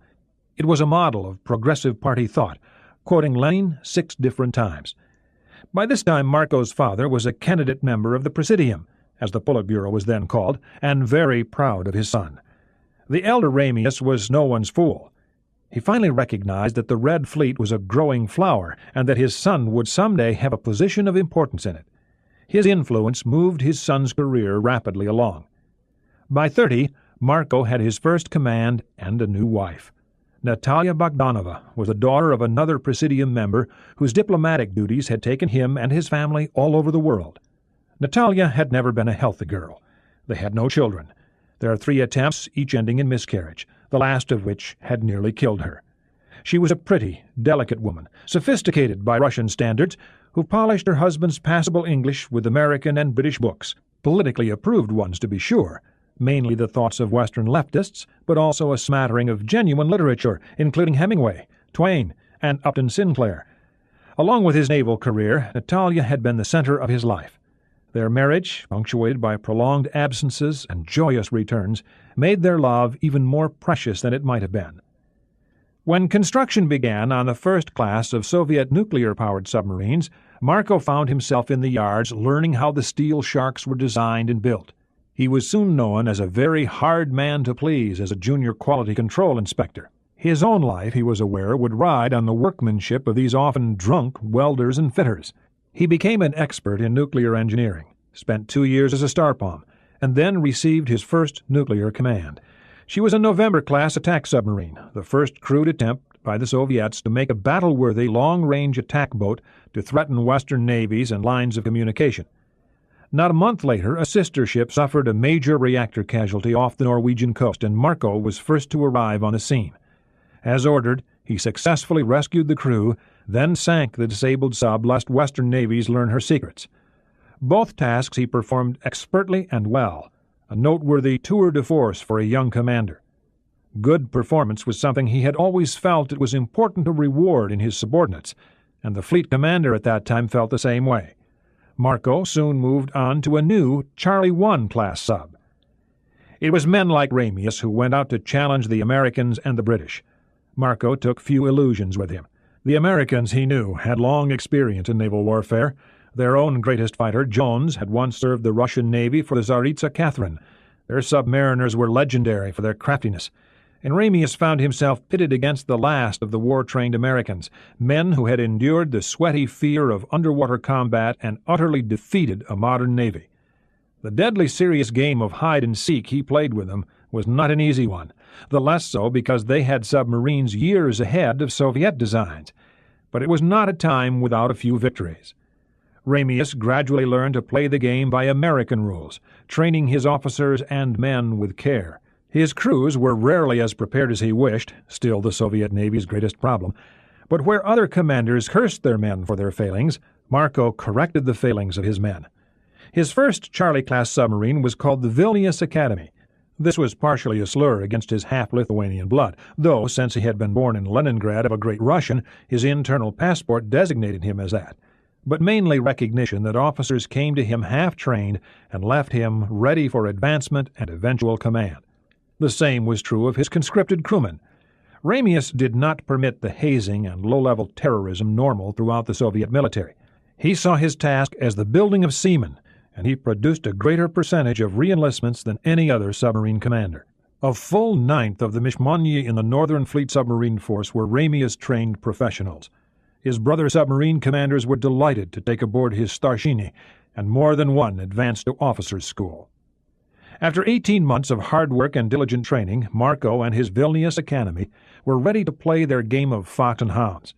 He happened upon the USS Triton in the Norwegian Sea and hounded her mercilessly for 12 hours. Later he would note with no small satisfaction that the Triton was soon thereafter retired because it was said the oversized vessel had proven unable to deal with the newer Soviet designs. The diesel-powered submarines of the British and the Norwegians that he occasionally happened across while snorkeling he dogged ruthlessly, often subjecting them to vicious sonar lashing. Once he even acquired an American missile submarine, managing to maintain contact with her for nearly 2 hours before she vanished like a ghost into the black waters. The rapid growth of the Soviet Navy and the need for qualified officers during his early career prevented Ramius from attending the Frunze Academy. This was normally a sine qua non of career advancement in all of the Soviet armed services. Frunze, in Moscow near the old Novodevichy Monastery, was named for a hero of the Revolution. It was the premier school for those who aspired to high command, and though Ramius had not attended it as a student, his prowess as an operational commander won him an appointment as an instructor. It was something earned solely on merit, for which his highly placed father was not responsible. That was important to Ramius. The head of the naval section at Frunze liked to introduce Marco as our test pilot of submarines. His classes became a prime attraction not only for the naval officers in the academy, but also for the many others who came to hear his lectures on naval history and maritime strategy. On weekends, spent at his father's official dacha in the village of Zhukovo I, he wrote manuals for submarine operations and the training of crews, and specifications for the ideal attack submarine. Some of his ideas had been controversial enough to upset his erstwhile sponsor, Gorshkov, by this time commander-in-chief of the entire Soviet Navy. But the old admiral was not entirely displeased. Ramius proposed that officers in the submarine service should work in a single class of ship, better yet the same ship, for years, the better to learn their profession and the capabilities of their vessels. Skilled captains, he suggested, should not be forced to leave their commands for desk-bound promotions. Here he lauded the Red Army's practice of leaving a field commander in his post so long as the man wanted it, and deliberately contrasted his view on this matter with the practice of imperialist navies. He stressed the need for extended training in the fleet, for longer service enlisted men, and for better living conditions on submarines. For some of his ideas he found a sympathetic ear in the high command. For others he did not, and thus Ramius found himself destined never to have his own admiral's flag. By this time he did not care. He loved his submarines too much ever to leave them for a squadron or even a fleet command. After finishing at Frunze, he did indeed become a test pilot of submarines. Marco Ramius, now a captain first rank, would take out the first ship of every submarine class to write the book on its strengths and weaknesses, to develop operational routines and training guidelines. The first of the Alphas was his, the first of the Deltas and Typhoons. Aside from one extraordinary mishap on an Alpha, his career had been one uninterrupted story of achievement. Along the way, he became the mentor of many young officers. He often wondered what Sasha would have thought as he taught the demanding art of submarine operations to scores of eager young men. Many of them had already become commanding officers themselves. More had failed. Ramius was a commander who took good care of those who pleased him, and took good care of those who did not. Another reason why he had never made admiral was his unwillingness to promote officers whose fathers were as powerful as his own, but whose abilities were unsatisfactory. He never played favorites where duty was concerned, and the sons of a half-dozen high party officials received unsatisfactory fitness reports despite their active performance in weekly party discussions. Most had become Zampoliti.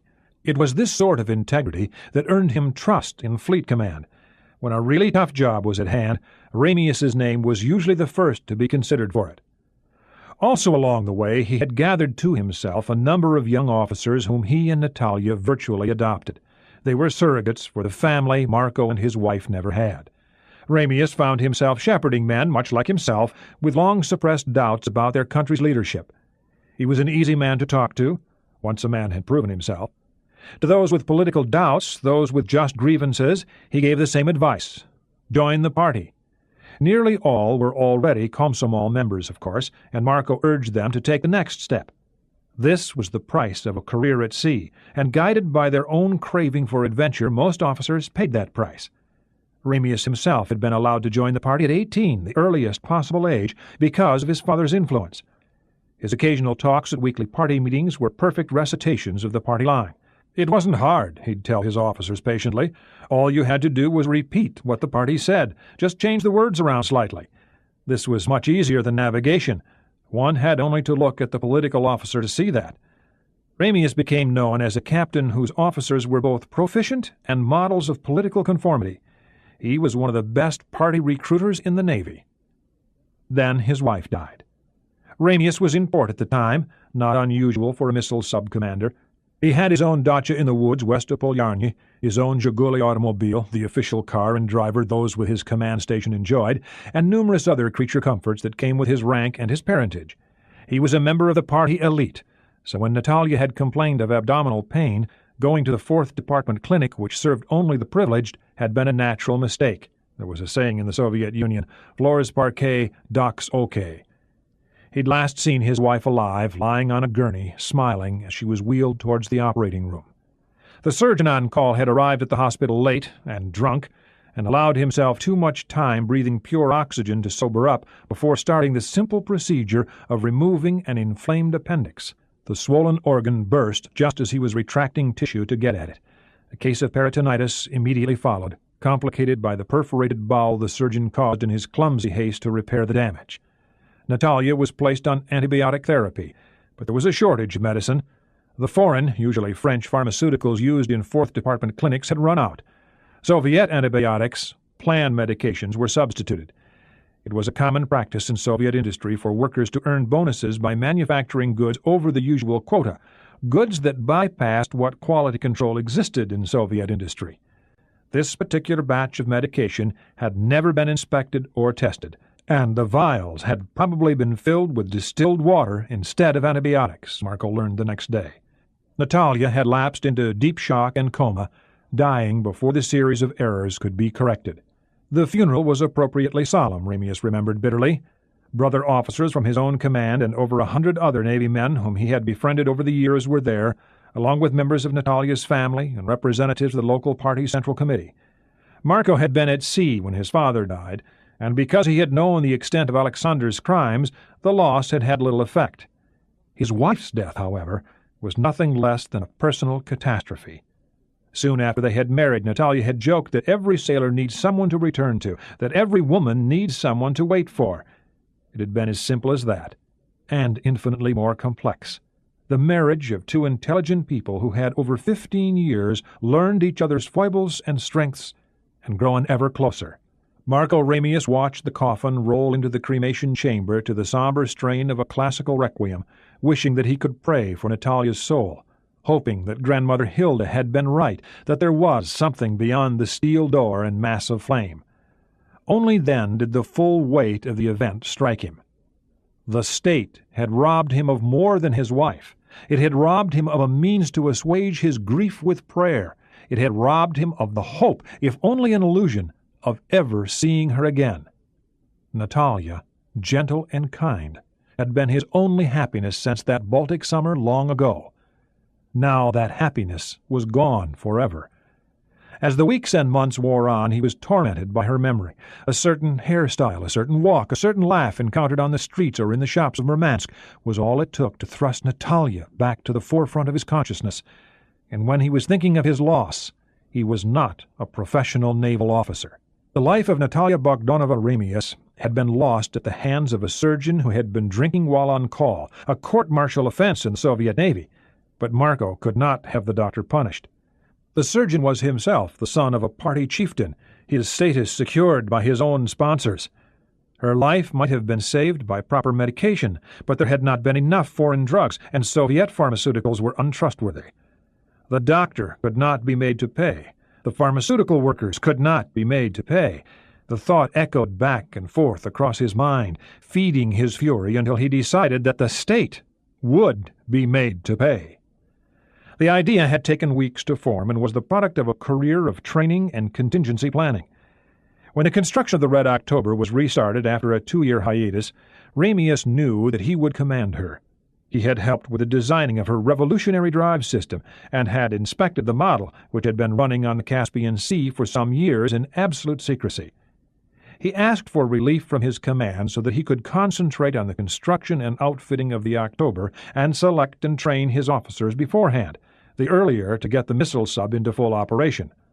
The request was granted by the commander of the Red Banner Northern Fleet, a sentimental man who had also wept at Natalia's funeral. Ramius had already known who his officers would be, all graduates of the Vilnius Academy, many the sons of Marco and Natalia. They were men who owed their place and their rank to Ramius, men who cursed the inability of their country to build submarines worthy of their skills, men who had joined the party as told and then become even more dissatisfied with the motherland as they learned that the price of advancement was to prostitute one's mind and soul, to become a highly paid parrot in a blue jacket whose every party recitation was a grating exercise in self-control. For the most part, they were men for whom this degrading step had not borne fruit. In the Soviet Navy there were 3 routes to advancement. A man could become a zampolit and be a pariah among his peers, or he could be a navigation officer and advance to his own command, or he could be shunted into a specialty in which he would gain rank and pay but never command. Thus, a chief engineer on a Soviet naval vessel could outrank his commanding officer and still be his subordinate. Ramius looked around the table at his officers. Most had not been allowed to pursue their own career goals despite their proficiency and despite their party membership. The minor infractions of youth, in one case an act committed at age 8, prevented 2 from ever being trusted again. With the missile officer it was because he was a Jew. Though his parents had always been committed, believing communists, neither they nor their son was ever trusted. Another officer's elder brother had demonstrated against the invasion of Czechoslovakia in 1968 and disgraced his whole family. Melican, the chief engineer and Ramius's equal in rank, had never been allowed the route to command simply because his superiors wanted him to be an engineer. Borodin, who was ready for his own command, had once accused a Zampolit of homosexuality. The man he had informed on was the son of the chief Zampolit of the Northern Fleet. There are many paths to treason. "And what if they locate us?" Komarov speculated. "I doubt that even the Americans can find us when the Caterpillar is operating. I am certain that our own submarines cannot." "Comrades, I helped design this ship," Ramius said. "What will become of us?" the missile officer muttered. "First, we must accomplish the task at hand. An officer who looks too far ahead stumbles over his own boots." "They will be looking for us," Borodin said. "Of course," Ramius smiled. "But they will not know where to look until it is too late. Our mission, comrades, is to avoid detection. And so we shall." The fourth day, Monday, 6 December. CIA Headquarters. Ryan walked down the corridor on the top floor of the Langley, Virginia headquarters of the Central Intelligence Agency. He had already passed through 3 separate security checks, none of which had required him to open his locked briefcase, now draped under the folds of his buff-colored toggle coat, a gift from an officer in the Royal Navy. What he had on was mostly his wife's fault, an expensive suit bought on Savile Row. It was English-cut, neither conservative nor on the leading edge of contemporary fashion. He had a number of suits like this, arranged neatly in his closet by colors, which he wore with white shirts and striped ties. His only jewelry was a wedding band and a university ring, plus an inexpensive but accurate digital watch on a more expensive gold band. Ryan was not a man who placed a great deal of value in appearances. Indeed, his job was to see through these in the search for hard truth. He was physically unremarkable, an inch over 6 feet, and his average build suffered a little at the waist from a lack of exercise enforced by the miserable English weather. His blue eyes had a deceptively vacant look. He was often lost in thought, his face on autopilot as his mind puzzled through data or research material for his current book. The only people Ryan needed to impress were those who knew him. He cared little for the rest. He had no ambition to celebrity. His life, he judged, was already as complicated as it needed to be, quite a bit more complicated than most would guess. It included a wife he loved and 2 children he doted on, a job that tested his intellect, and sufficient financial independence to choose his own path. The path Jack Ryan had chosen was in the CIA. The agency's official motto was, "The truth shall make you free." The trick, he told himself at least once a day, was finding that truth, and while he doubted that he would ever reach this sublime state of grace, he took quiet pride in his ability to pick at it, one small fragment at a time. The office of the Deputy Director for Intelligence occupied a whole corner of the top floor, overlooking the tree-covered Potomac Valley. Ryan had one more security check to pass. "Good morning, Dr. Ryan." "Hi, Nancy." Ryan smiled at her. Nancy Cummings had held her secretarial job for 20 years, had served 8 DDIs, and if the truth were known, she probably had as good a feel for the intelligence business as the political appointees in the adjacent office. It was the same as with any large business. The bosses came and went, but the good executive secretaries lasted forever. "How's the family, Doctor? Looking forward to Christmas?" "You bet. Except my Sally's a little worried. She's not sure Santa knows that we've moved, and she's afraid he won't make it to England for her." "He will," Ryan confided. "It's so nice when they're that little." She pressed a hidden button. "You can go right in, Dr. Ryan." "Thanks, Nancy." Ryan twisted the electronically protected knob and walked into the DDI's office. Vice Admiral James Greer was reclining in his high-backed judge's chair reading through a folder. His oversized mahogany desk was covered with neat piles of folders whose edges were bordered with red tape and whose covers bore various code words. "Hiya, Jack," he called across the room. "Coffee?" "Yes, thank you, sir." James Greer was 66, a naval officer past retirement age who kept working through brute competence, much as Hyman Rickover had, though Greer was a far easier man to work for. He was a Mustang, a man who had entered the naval service as an enlisted man, earned his way into the Naval Academy, and spent 40 years working his way to a 3-star flag, first commanding submarines, then as a full-time intelligence specialist. Greer was a demanding boss, but one who took care of those who pleased him. Ryan was one of these. Somewhat to Nancy's chagrin, Greer liked to make his own coffee with a West Bend drip machine on the credenza behind his desk, where he could just turn around to reach it. Ryan poured himself a cup, actually a Navy-style handleless mug. It was traditional Navy coffee, brewed strong, with a pinch of salt. "You hungry, Jack?" Greer pulled a pastry box from a desk drawer. "I got some sticky buns here." "Why, thanks, sir. I didn't eat much on the plane." Ryan took one, along with a paper napkin. "Still don't like to fly?" Greer was amused. Ryan sat down in the chair opposite his boss. "I suppose I ought to be getting used to it. I like the Concorde better than the wide bodies. You only have to be terrified half as long." "How's the family?" "Fine, thank you, sir. Sally's in first grade. Loves it. And little Jack is toddling around the house. These buns are pretty good." "New bakery just opened up a few blocks from my place. I pass it on the way in every morning." The Admiral sat upright in his chair. "So, what brings you over today?" Photographs of the new Soviet missile boat Red October, Ryan said casually between sips. Oh, and what do our British cousins want in return? Greer asked suspiciously. They want a peek at Barry Somers' new enhancement gadgets. Not the machines themselves, at first. Just the finished product. I think it's a fair bargain, sir. Ryan knew the CIA didn't have any shots of the new sub. The Operations Directorate did not have a man at the building yard at Severodvinsk or a reliable man at the Polyarny submarine base. Worse, the rows of boat barns, built to shelter the missile submarines, modeled on World War II German submarine pens, made satellite photography impossible. We have 10 frames, low obliques, 5 each bow and stern, and one from each perspective is undeveloped so that Summers can work on them fresh. We are not committed, sir, but I told Sir Basil that you'd think it over. The Admiral grunted. Sir Basil Charleston, Chief of the British Secret Intelligence Service, was a master of the quid pro quo, occasionally offering to share sources with his wealthier cousins and a month later asking for something in return. The intelligence game was often like a primitive marketplace. To use the new system, Jack, we need the camera used to take the shots. I know. Ryan pulled the camera from his coat pocket. It's a modified Kodak disc camera.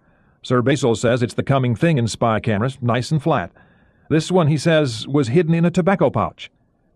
How did you know that we need the camera? You know how Somers uses lasers to— Ryan, Greer snapped, how much do you know? Relax, sir. Remember back in February, I was over to discuss those new SS-20 sites on the Chinese border? Somers was here, and you asked me to drive him out to the airport. On the way out, he started babbling about this great new idea he was heading west to work on. He talked about it all the way to Dulles. From what little I understood, I gathered that he shoots laser beams through the camera lenses to make a mathematical model of the lens. From that, I suppose, he can take the exposed negative, break down the image into the original incoming light beams, I guess, then use a computer to run that through a computer-generated theoretical lens to make a perfect picture. I probably have it wrong. Ryan could tell from Greer's face that he didn't. Summers hawks too goddamn much. I told him that, sir. But once the guy gets started, how the hell do you shut him up? And what do the Brits know? Greer asked. Your guess is as good as mine, sir. Sir Basil asked me about it, and I told him that he was asking the wrong guy. I mean, my degrees are in economics and history, not physics. I told him we needed the camera, but he already knew that. Took it right out of his desk and tossed it to me. I did not reveal a thing about this, sir. I wonder how many other people he spilled to. Geniuses. They operate in their own crazy little worlds. Somers is like a little kid sometimes. And you know the first rule of security, the likelihood of a secret's being blown is proportional to the square of the number of people who are in on it. It was Greer's favorite dictum. His phone buzzed. Greer. Right. He hung up. Charlie Davenport's on the way up per your suggestion, Jack. Supposed to be here half an hour ago. Must be the snow. The Admiral jerked a hand towards the window. There were 2 inches on the ground, with another inch expected by nightfall. One flake hits this town and everything goes to hell. Ryan laughed. That was something Greer, a downeaster from Maine, never could seem to understand. So, Jack, you say this is worth the price? Sir, we've wanted these pictures for some time, what with all the contradictory data we've been getting on the sub. It's your decision and the judge's, but yes, I think they're worth the price. These shots are very interesting. We ought to have our own men in that damned yard, Greer grumped. Ryan didn't know how operations had screwed that one up. He had little interest in field operations. Ryan was an analyst. How the data came to his desk was not his concern, and he was careful to avoid finding out. I don't suppose Basil told you anything about their man? Ryan smiled, shaking his head. No, sir, and I did not ask. Greer nodded his approval. Morning, James. Ryan turned to see Rear Admiral Charles Davenport, Director of Naval Intelligence, with a captain trailing in his wake. Hi, Charlie. You know Jack Ryan, don't you? Hello, Ryan. We've met, Ryan said. This is Captain Casimir. Ryan shook hands with both men. He'd met Davenport a few years before while delivering a paper at the Naval War College in Newport, Rhode Island. Davenport had given him a hard time in the question-and-answer session. He was supposed to be a bastard to work for, a former aviator who had lost flight status after a barrier crash, and some said still bore a grudge. Against whom? Nobody really knew. Weather in England must be as bad as here, Ryan, Davenport dropped his bridge coat on top of Ryan's. "I see you stole a Royal Navy overcoat." Ryan was fond of his toggle coat. "A gift, sir, and quite warm." "Christ, you even talk like a Brit. James, we gotta bring this boy home." "Be nice to him, Charlie. He's got a present for you. Grab yourself some coffee." Casimir scurried over to fill a mug for his boss, then sat down at his right hand. Ryan let them wait a moment before opening his briefcase. He took out 4 folders, keeping one and handing the others around. "They say you've been doing some fairly good work, Ryan," Davenport said. Jack knew him to be a mercurial man, affable one moment, brittle the next, probably to keep his subordinates off balance. "And Jesus Christ!" Davenport had opened his folder. "Gentlemen, I give you Red October, courtesy of the British Secret Intelligence Service," Ryan said formally. The folders had the photographs arranged in pairs, 4 each of 4x4 prints. In the back were 10x10 blow-ups of each. The photos had been taken from a low, oblique angle, probably from the rim of the graving dock that had held the boat during her post-shakedown refit. The shots were paired, fore and aft, fore and aft. "Gentlemen, as you can see, the lighting wasn't all that great, nothing fancy here. It was a pocket camera loaded with 400-speed color film. The first pair was processed normally to establish light levels. The second was pushed for greater brightness using normal procedures. The third pair was digitally enhanced for color resolution, and the fourth was digitally enhanced for line resolution. I have undeveloped frames of each view for Barry Somers to play with." "Oh?" Davenport looked up briefly. "That's right neighborly of the Brits. What's the price?" Greer told him. "Pay up, it's worth it." "That's what Jack says." "Figures," Davenport chuckled. "You know he really is working for them." Ryan bristled at that. He liked the English, liked working with their intelligence community, but he knew what country he came from. Jack took a deep breath. Davenport liked to goad people, and if he reacted, Davenport would win. "I gather that Sir John Ryan is still well connected on the other side of the ocean," Davenport said, extending the prod. Ryan's knighthood was an honorary one. It was his reward for having broken up a terrorist incident that had erupted around him in St. James's Park, London. He'd been a tourist at the time, the innocent American abroad, long before he'd been asked to join the CIA. The fact that he had unknowingly prevented the assassination of 2 very prominent figures had gotten him more publicity than he'd ever wanted, but it had also brought him in contact with a lot of people in England, most of them worth the time. Those connections had made him valuable enough that the CIA asked him to be part of a joint American-British liaison group. That was how he had established a good working relationship with Sir Basil Charleston. "We have lots of friends over there, sir, and some of them were kind enough to give you these," Ryan said coolly. Davenport softened. "Okay, Jack, then you do me a favor. You see whoever gave us these gets something nice in his stocking. They're worth plenty. So, exactly what do we have here?" To the unschooled observer, the photographs showed the standard nuclear missile submarine. The steel hull was blunt at one end, tapered at the other. The workman standing on the floor of the dock provided scale. She was huge. There were twin bronze propellers at the stern, on either side of a flat appendage which the Russians called a beaver tail, or so the intelligence report said. With the twin screws, the stern was unremarkable, except in one detail. "What are these doors for?" Casimir asked. She's a big bastard," Davenport evidently hadn't heard. 40 feet longer than we expected by the look of her." 44, roughly. Ryan didn't much like Davenport, but the man did know his stuff. "Somers can calibrate that for us. And more beam, 2 meters more than the other Typhoons. She's an obvious development of the Typhoon class, but—" "You're right, Captain," Davenport interrupted. "What are those doors?" "That's why I came over." Ryan had wondered how long this would take. He'd caught on to them in the first 5 seconds. "I don't know, and neither do the Brits." The Red October had 2 doors at the bow and stern, each about 2 meters in diameter, though they were not quite circular. They had been closed when the photos were shot and only showed up well on the number 4 pair. "Torpedo tubes?" "No, 4 of them are inboard." Greer reached into his drawer and came out with a magnifying glass. In an age of computer-enhanced imagery, it struck Ryan as charmingly anachronistic. "You're the sub-driver, James," Davenport observed. 20 years ago, Charlie." He made the switch from line officer to professional spook in the early 60s. Captain Casimir, Ryan noted, wore the wings of a naval aviator and had the good sense to remain quiet. He wasn't a nuke. Well, they can't be torpedo tubes. They have the normal 4 of them at the bow, inboard of these openings. Must be 6 or 7 feet across. How about launch tubes for the new cruise missile they're developing? That's what the Royal Navy thinks. I had a chance to talk it over with their intelligence chaps, but I don't buy it. Why put an anti-surface ship weapon on a strategic platform? We don't, and we deploy our boomers a lot further forward than they do. The doors are symmetrical through the boat's axis. You can't launch a missile out of the stern, sir. The openings barely clear the screws.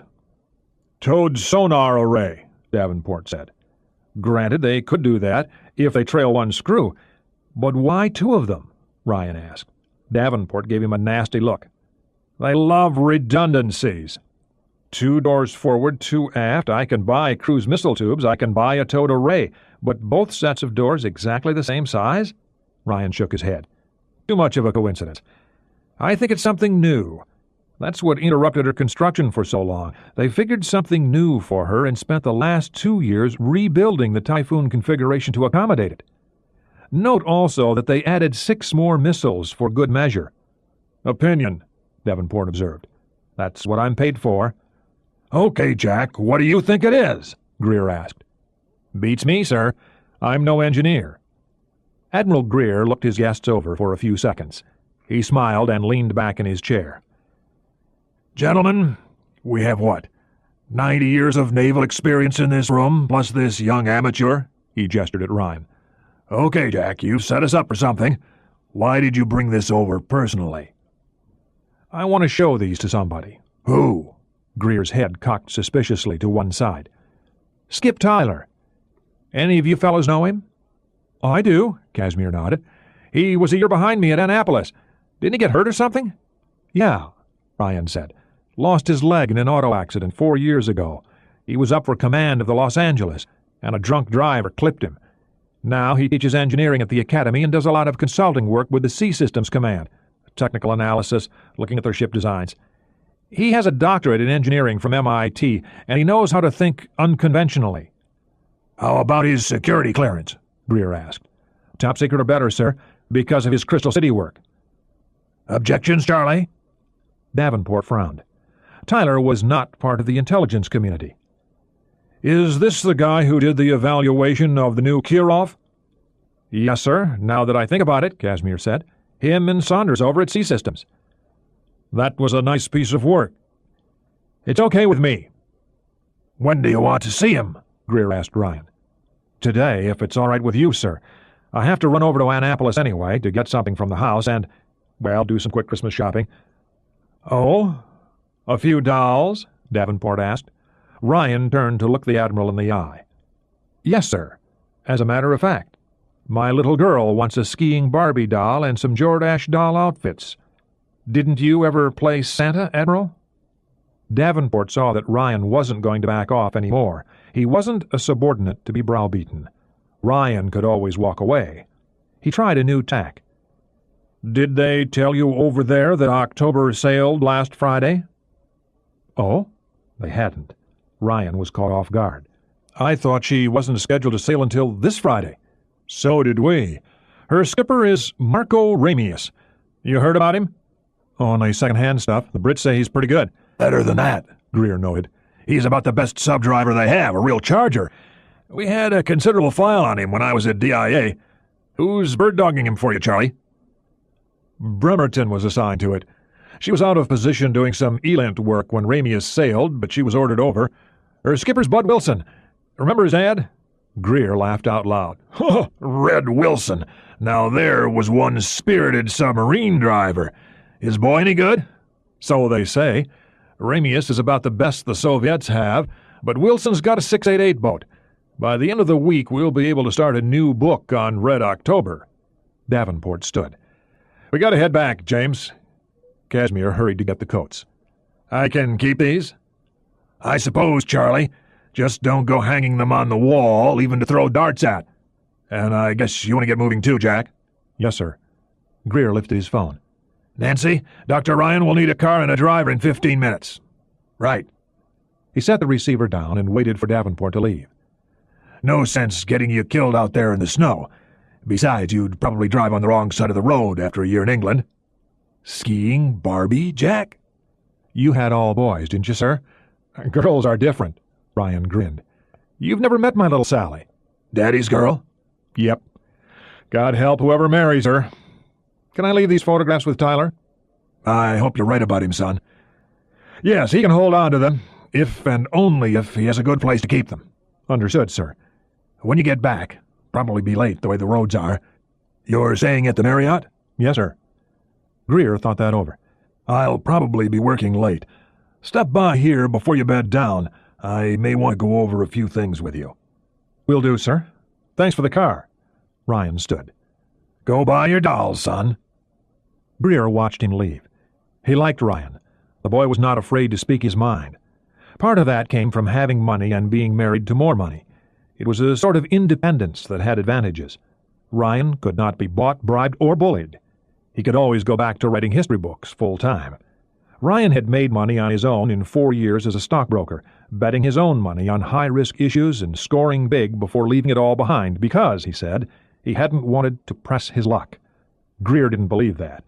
He thought Jack had been bored with making money. He shook his head. The talent that had enabled him to pick winning stocks, Ryan now applied to the CIA. He was rapidly becoming one of Greer's star analysts, and his British connections made him doubly valuable. Ryan had the ability to sort through a pile of data and come out with the 3 or 4 facts that meant something. This was too rare a thing at the CIA. The agency still spent too much of its money collecting data, Greer thought, and not enough collating it. Analysts had none of the supposed glamour, a Hollywood-generated illusion, of a secret agent in a foreign land. But Jack knew how to analyze reports from such men and data from technical sources. He knew how to make a decision and was not afraid to say what he thought, whether his bosses liked it or not. This sometimes grated the old admiral, but on the whole he liked having subordinates whom he could respect. The CIA had too many people whose only skill was kissing ass. The U.S. Naval Academy. The loss of his left leg above the knee had not taken away Oliver Wendell Tyler's roguish good looks or his zest for life. His wife could testify to this. Since leaving the active service 4 years before, they had added 3 children to the 2 they already had and were working on a 6th. Ryan found him sitting at a desk in an empty classroom in Rickover Hall, the U.S. Naval Academy's Science and Engineering building. He was grading papers. "How's it going, Skip?" Ryan leaned against the doorframe. His CIA driver was in the hall. "Hey, Jack! I thought you were in England!" Tyler jumped to his foot, his own phrase, and hobbled over to grab Ryan's hand. His prosthetic leg ended in a square, rubber-coated band instead of a pseudo-foot. It flexed at the knee, but not by much. Tyler had been a second-squad All-American offensive tackle 16 years before, and the rest of his body was as hard as the aluminum and fiberglass in his left leg. His handshake could make a gorilla wince. "So, what are you doing here?" "I had to fly over to get some work done and do a little shopping. How's Jean in your 5? 5 2/3? Again? Jean ought to have you fixed." "That's what she said. But I've had enough things disconnected." Tyler laughed. "I guess I'm making up for all those monastic years as a nuke. Come on over and grab a chair." Ryan sat on the corner of the desk and opened his briefcase. He handed Tyler a folder. "Got some pictures I want you to look at." "Okay." Tyler flipped it open. "Whose? A Russian? Big bastard." "That's the basic Typhoon configuration. Lots of modifications, though. 26 missiles instead of 20. Looks longer. Hull's flattened out some, too. More beam? 2 or 3 meters worth. I heard you were working with the CIA. Can't talk about that, right?" "Something like that. And you never saw these pictures, Skip. Understood?" "Right." Tyler's eyes twinkled. "What do you want me not to look at them for?" Ryan pulled the blow-ups from the back of the folder. "These doors, bow and stern." "Uh-huh." Tyler set them down side by side. "Pretty big. They're 2 meters or so paired, fore and aft. They look symmetrical through the long axis. Not cruise missile tubes, huh?" "On a boomer. You put something like that on a strategic missile sub?" "The Ruskies are a funny bunch, Jack, and they design things their own way. This is the same bunch that built the Kirov class with a nuclear reactor and an oil-fired steam plant." "Twin screws. The aft doors can't be for a sonar array. They'd follow the screws." "How about if they trail one screw?" They do that with surface ships to conserve fuel and sometimes with their attack boats. Operating a twin-screw missile boat on one wheel would probably be tricky on this baby. The Typhoon's supposed to have handling problems, and boats that handle funny tend to be sensitive to power settings. You end up jinking around so much that you have trouble holding course. You notice how the doors converge at the stern? No, I didn't. Tyler looked up. Damn! I should have realized it right off the bat. It's a propulsion system. You shouldn't have caught me marking papers, Jack. It turns your brain to jello. Propulsion system? We looked at this, must have been 20-some years ago, when I was going to school here. We didn't do anything with it, though. It's too inefficient. Okay. Tell me about it. They called it a tunnel drive. You know how out west they have lots of hydroelectric power plants, mostly dams. The water spills onto wheels that turn generators. Now, there's a few new ones that kind of turn that around. They tap into underground rivers, and the water turns impellers, and they turn the generators instead of a modified mill wheel. An impeller is like a propeller, except the water drives it instead of the other way around. There's some minor technical differences, too, but nothing major. Okay so far? With this design, you turn that around. You suck water in the bow, and your impellers eject it out the stern, and that moves the ship. Tyler paused, frowning. As I recall, you have to have more than one per tunnel. They looked at this back in the early 60s and got to the model stage before dropping it. One of the things they discovered is that one impeller doesn't work as well as several. Some sort of back pressure thing. It was a new principle, something unexpected that cropped up. They ended up using 4, I think, and it was supposed to look something like the compressor sets in a jet engine. Why did we drop it? Ryan was taking rapid notes. Mostly efficiency. You can only get so much water down the pipes no matter how powerful your motors are, and the drive system took up a lot of room. They partially beat that with a new kind of electric induction motor, I think. But even then, you'd end up with a lot of extraneous machinery inside the hull. Subs don't have that much room to spare, even this monster. The top speed limit was supposed to be about 10 knots, and that just wasn't good enough, even though it did virtually eliminate cavitation sounds. Cavitation?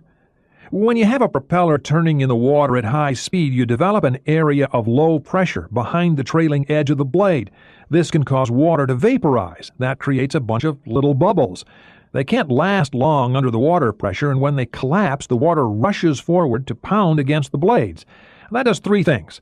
First, it makes noise, and us subdrivers hate noise. Second, it can cause vibration, something else we don't like.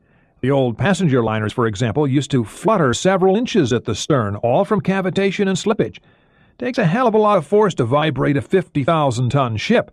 That kind of force breaks things. Third, it tears up the screws. The big wheels only used to last a few years.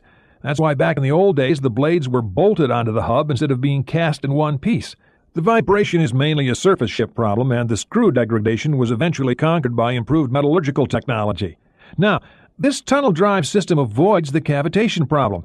You still have cavitation, but the noise from it is mainly lost in the tunnels. That makes good sense.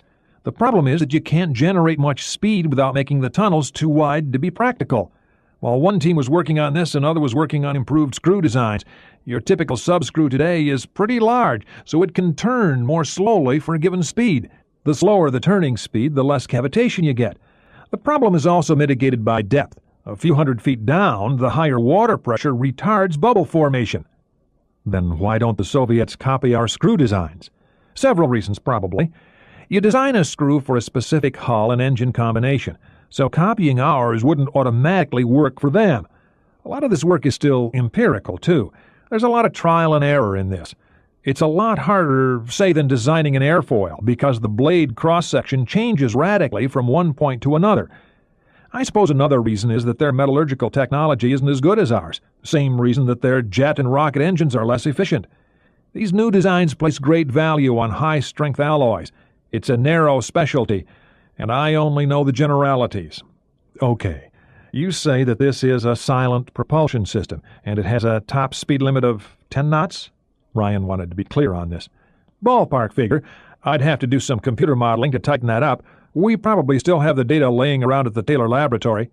Tyler referred to the Sea Systems Command Design Facility on the north side of the Severn River. Probably still classified, and I'd have to take it with a big grain of salt. How come? All this work was done 20 years ago. They only got up to 15-foot models, pretty small for this sort of thing. Remember that they had already stumbled across one new principle, that back pressure thing. There might have been more out there. I expect they tried some computer models, but even if they did, mathematical modeling techniques back then were dirt simple. To duplicate this today, I'd have to have the old data and programs from Taylor, check it all over, then draft a new program based on this configuration. He tapped the photographs. Once that was done, I'd need access to a big league mainframe computer to run it. But you could do it. Sure. I'd need exact dimensions on this baby, but I've done this before for the bunch over at Crystal City. The hard part's getting the computer time. I need a big machine. I can probably arrange access to ours. Tyler laughed. Probably not good enough, Jack. This is specialized stuff. I'm talking about a Cray 2, one of the biggies. To do this, you have to mathematically simulate the behavior of millions of little parcels of water. The water flow over, and through in this case, the whole hull. Same sort of thing NASA has to do with the space shuttle. The actual work is easy enough. It's the scale that's tough. They're simple calculations, but you have to make millions of them per second. That means a big Cray, and there's only a few of them around. NASA has one in Houston, I think. The Navy has a few in Norfolk for ASW work. You can forget about those. The Air Force has one in the Pentagon, I think, and all the rest are in California. But you could do it. Sure. Okay. Get to work on it, Skip, and I'll see if we can get you the computer time. How long? Depending on how good the stuff at Taylor is, maybe a week, maybe less. How much do you want for it? Oh, come on, Jack. Tyler waved him off. Skip, it's Monday. You get us this data by Friday, and there's $20,000 in it. You're worth it, and we want this data. Agreed? Sold. They shook hands. Can I keep the pictures? I can leave them if you have a secure place to keep them. Nobody gets to see them, Skip. Nobody. There's a nice safe in the superintendent's office. Fine, but he doesn't see them. Superintendent was a former submariner. He won't like it, Tyler said, but okay. Have him call Admiral Greer if he objects. This number. Ryan handed him a card. You can reach me here if you need me. If I'm not in, ask for the Admiral. Just how important is this? Important enough. You're the first guy who has come up with a sensible explanation for these hatches. That's why I came here. If you can model this for us, it'll be damned useful. Skip, one more time. This is highly sensitive. If you let anybody see these, it's my ass. Aye, aye, Jack. Well, you've laid a deadline on me. I better get down to it. See ya. After shaking hands, Tyler took out a lined pad and started listing the things he had to do. Ryan left the building with his driver. He remembered Toys R Us right up Route 2 from Annapolis, and he wanted to get that doll for Sally. CIA headquarters. Ryan was back at the CIA by 8 that evening. It was a quick trip past the security guards to Greer's office. Well, did you get your surfing Barbie? Greer looked up. Skiing Barbie, Ryan corrected. Yes, sir. Come on. Didn't you ever play Santa? They grew up too fast, Jack. Even my grandchildren are all past that stage. He turned to get some coffee. Ryan wondered if he ever slept. We have something more on Red October. The Russians seem to have a major ASW exercise running in the northeast Barents Sea. 6 ASW search aircraft, a bunch of frigates, and an Alpha-class attack boat, all running around in circles. Probably an acquisition exercise. Skip Tyler says those doors are for a new drive system. Indeed. Greer sat back. Tell me about it. Ryan took out his notes and summarized his education in submarine technology. Skip says he can generate a computer simulation of its effectiveness, he concluded. Greer's eyebrows went up. How soon? End of the week, maybe. I told him if he had it done by Friday, we'd pay him for it. 20,000 sound reasonable? Will it mean anything? If he gets the background data he needs, it ought to, sir. Skip's a very sharp cookie. I mean, they don't give doctorates away at MIT, and he was in the top 5 of his academy class. Worth $20,000 of our money? Greer was notoriously tight with a buck. Ryan knew how to answer this. Sir, if we followed normal procedure on this, we'd contract one of the Beltway bandits. Ryan referred to the consulting firms that dotted the Beltway around Washington, D.C. They'd charge us 5 or 10 times as much, and we'd be lucky to have the data by Easter. This way, we might just have it while the boat's still at sea. If worst comes to worst, sir, I'll foot the bill. I figured you'd want this data fast, and it's right up his alley. You're right. It wasn't the first time Ryan had short-circuited normal procedure. The other times had worked out fairly well. Greer was a man who looked for results. Okay, the Soviets have a new missile boat with a silent drive system. What does it all mean? Nothing good. We depend on our ability to track their boomers with our attack boats. Hell, that's why they agreed a few years back to our proposal about keeping them 500 miles from each other's coasts, and why they keep their missile subs in port most of the time. This could change the game a bit. By the way, October's hull, I haven't seen what it's made of. Steel. She's too big for a titanium hull, at least for what it would cost. You know what they have to spend on their alphas. Too much for what they got. You spend that much money for a super-strong hull, then put a noisy power plant in it. Dumb. Maybe. I wouldn't mind having that speed, though. Anyway, if this silent drive system really works, they might be able to creep up onto the continental shelf. Depressed trajectory shot, Ryan said. This was one of the nastier nuclear war scenarios in which a sea-based missile was fired from within a few hundred miles of its target. Washington is a bare 100 air miles from the Atlantic Ocean. Though a missile on a low, fast flight path loses much of its accuracy, a few of them can be launched to explode over Washington in less than 5 minutes' time.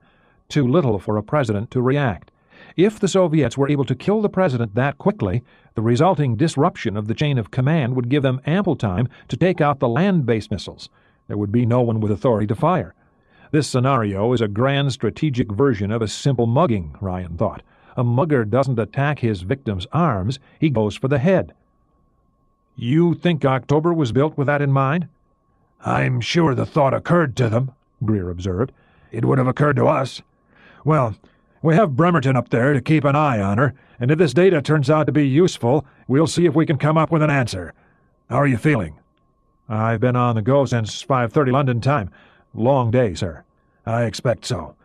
Okay, we'll go over the Afghanistan business tomorrow morning. Get some sleep, son. Aye, aye, sir. Ryan got his coat. Good night. It was a 15-minute drive to the Marriott. Ryan made the mistake of turning the TV on at the beginning of Monday Night Football. Cincinnati was playing San Francisco, the two best quarterbacks in the league pitted against one another. Football was something he missed living in England, and he managed to stay awake nearly 3 hours before fading out with the television on. Sosa's control. Except for the fact that everyone was in uniform, a visitor might easily have mistaken the room for a NASA control center.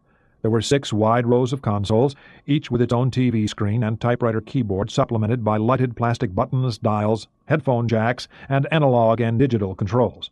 Senior Chief Oceanographic Technician Deke Franklin was seated at console 15. The room was SOSUS, Sonar Surveillance System, Atlantic Control. It was in a fairly nondescript building, uninspired government layer cake with windowless concrete walls, a large air conditioning system on a flat roof, and an acronym-coded blue sign on a well-tended but now yellowed lawn. There were armed Marines inconspicuously on guard inside the 3 entrances. In the basement were a pair of Cray 2 supercomputers tended by 20 acolytes, and behind the building was a trio of satellite ground stations, all up and down links. The men at the consoles and the computers were linked electronically by satellite and landline to the SOSUS system.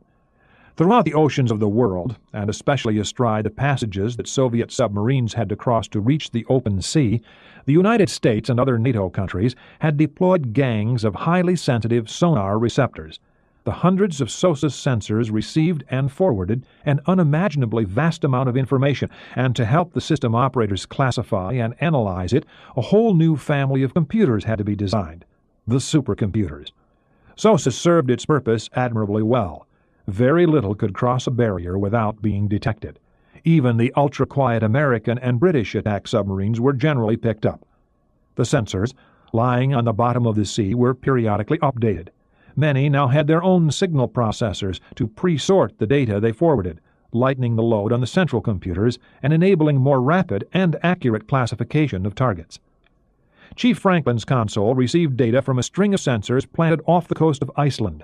He was responsible for an area 40 nautical miles across, and his sector overlapped the ones east and west, so that theoretically 3 operators were constantly monitoring any segment of the barrier.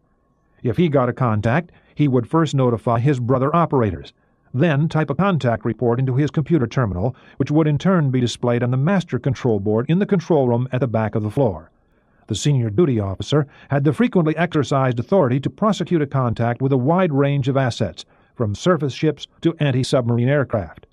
2 world wars had taught American and British officers the necessity of keeping their sea lines of communication, SLOCs, open. Although this quiet, tomb-like facility had never been shown to the public, and though it had none of the drama associated with military life, the men on duty here were among the most important in the service of their country. In a war, without them, whole nations might starve. Franklin was leaning back in his swivel chair, puffing contemplatively on an old briar pipe. Around him the room was dead quiet. Even had it not been, his $500 headphones would have effectively sealed him off from the outside world. A 26-year chief, Franklin had served his entire career on destroyers and frigates. To him, submarines and submariners were the enemy, regardless of what flag they might fly or what uniform they might wear. An eyebrow went up, and his nearly bald head cocked to one side. The pulls on the pipe grew irregular. His right hand reached forward to the control panel and switched off the signal processors so that he could get the sound without computerized interference.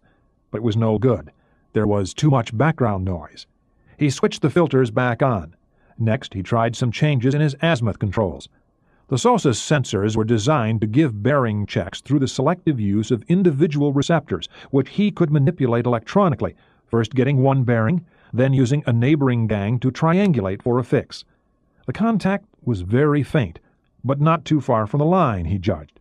Franklin queried his computer terminal. The USS Dallas was up there.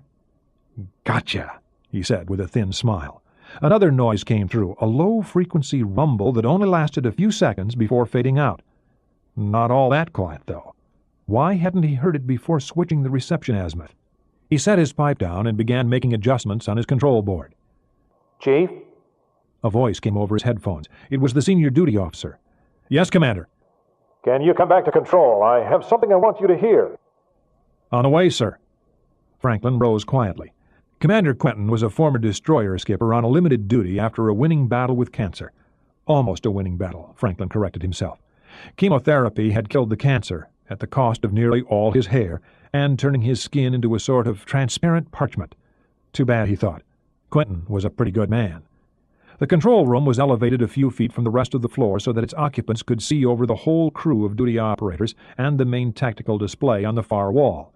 It was separated from the floor by glass, which allowed them to speak to one another without disturbing the operators.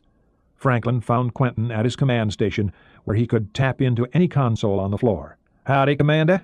Franklin noted that the officer was gaining some weight back. It was about time. "What do you have for me, sir?" "On the Barents Sea net." Quentin handed him a pair of phones. Franklin listened for several minutes, but he didn't sit down. Like many people, he had a gut suspicion that cancer was contagious. "Damned if they ain't pretty busy up there. I read a pair of Alphas, a Charlie, a Tango, and a few surface ships. What gives, sir?" "There's a Delta there, too, but she just surfaced and killed her engines." "Surfaced, skipper?" "Yep. They were lashing her pretty hard with active sonar, then a can queried her on a Gertrude." "Uh-huh. Acquisition game and the sub lost?" "Maybe." Quentin rubbed his eyes. The man looked tired. He was pushing himself too hard, and his stamina wasn't half what it should have been. "But the Alphas are still pinging, and now they're headed west, as you heard." "Oh." Franklin pondered that for a moment. "They're looking for another boat, then. The Typhoon that was supposed to have sailed the other day, maybe?" "That's what I thought, except she headed west, and the exercise area is northeast of the fjord. We lost her the other day on SOSUS. Bremerton's up sniffing around for her now." "KG skipper," Franklin decided. "Cut his plant all the way back in just drifting." "Yeah," Quentin agreed. "I want you to move down to the North Cape Barrier Supervisory Board and see if you can find her, Chief. She'll still have her reactor working, and she'll be making some noise. The operators we have on that sector are a little young. I'll take one and switch him to your board for a while." "Right, skipper." Franklin nodded. That part of the team was still green, used to working on ships. SOSUS required more finesse. Quentin didn't have to say that he expected Franklin to check in on the whole North Cape team's boards and maybe drop a few small lessons as he listened in on their channels. "Did you pick up on Dallas?" "Yes, sir, real faint, but I think I got her crossing my sector, headed northwest for Toll Booth.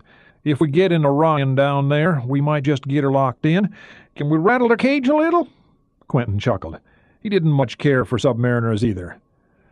No, Nifty Dolphin is over, Chief. We'll just log it and let the skipper know when he comes back home. Nice work, though. You know her reputation.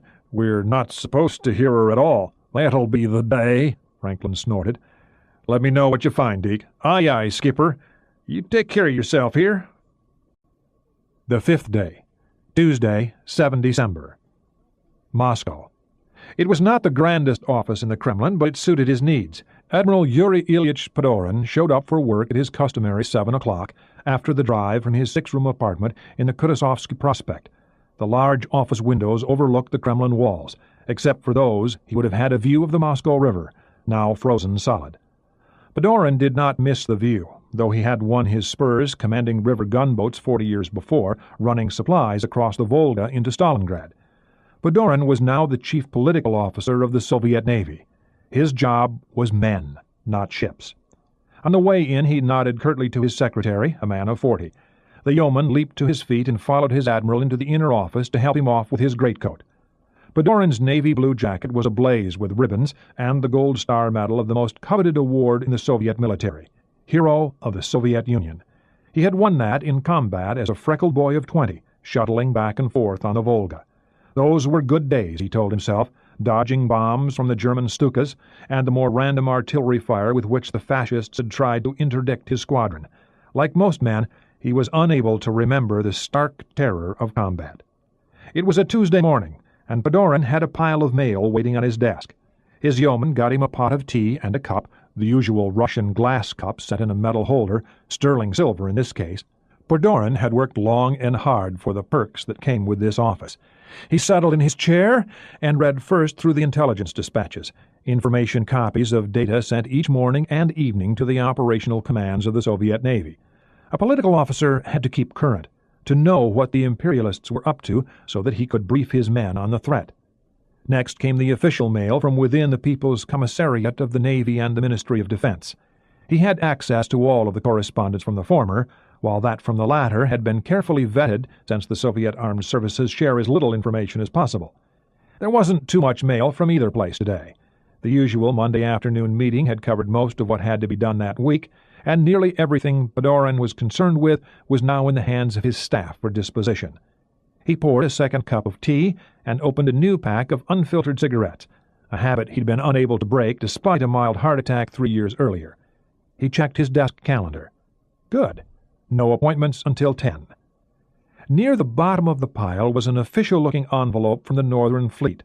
The code number at the upper left corner showed that it came from the Red October. Hadn't he just read something about that? Padorin rechecked his ops dispatches. So, Ramius hadn't turned up in his exercise area.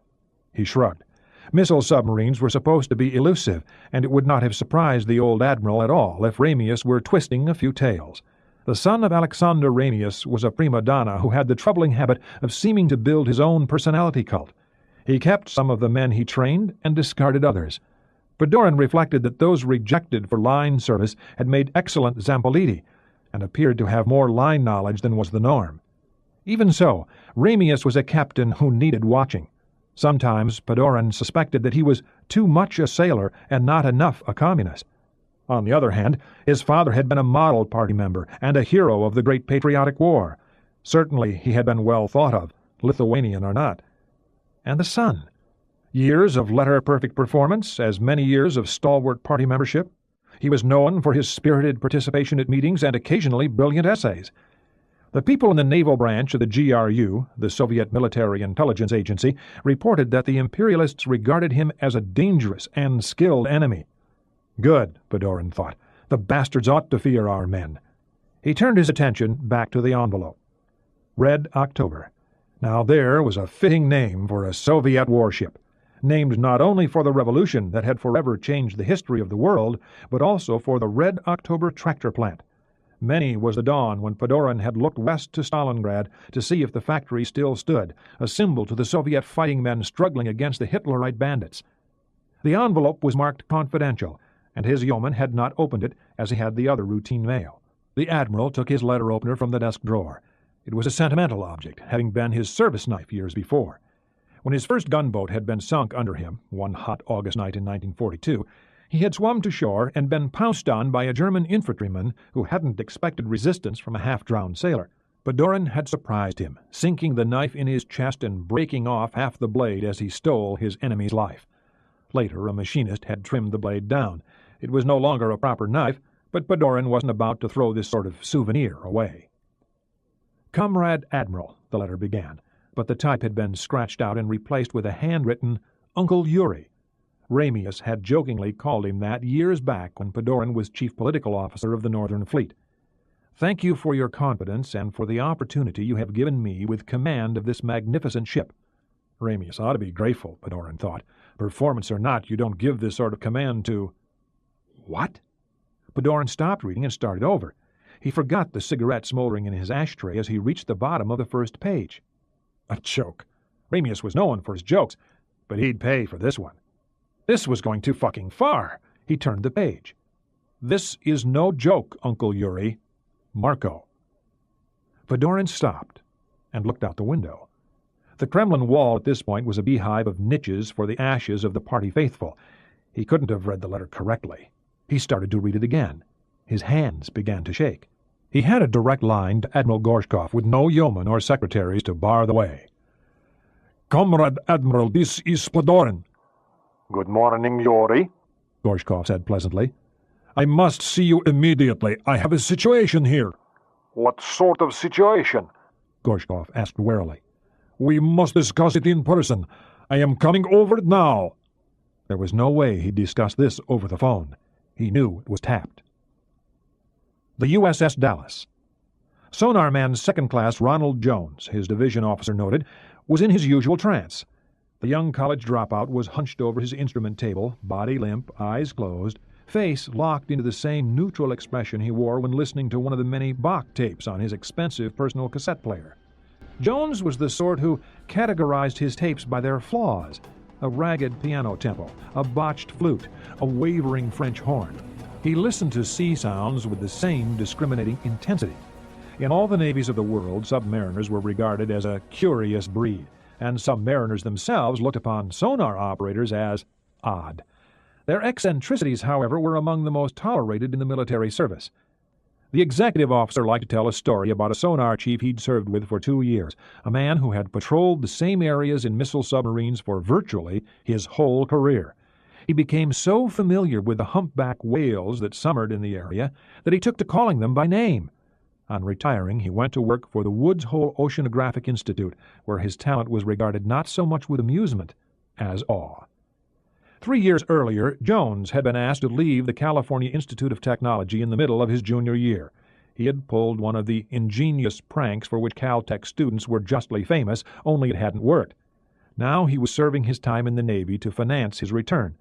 It was his announced intention to get a doctorate in cybernetics and signal processing. In return for an early out, after receiving his degree, he would go to work for the Naval Research Laboratory.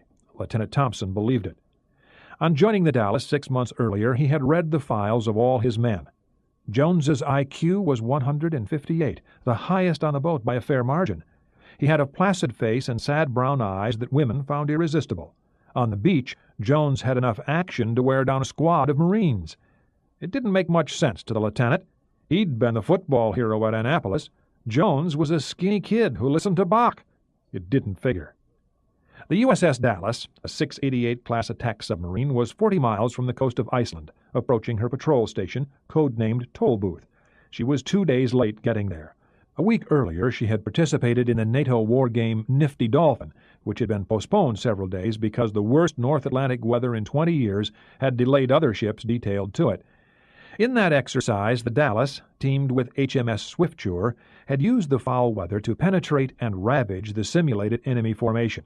It was yet another 4-0 performance for the Dallas and her skipper, Commander Bart Mancuso, one of the youngest submarine commanders in the U.S. Navy. The mission had been followed by a courtesy call at a Swiftsures Royal Navy base in Scotland, and the American sailors were still shaking off hangovers from the celebration. Now they had a different mission, a new development in the Atlantic submarine game.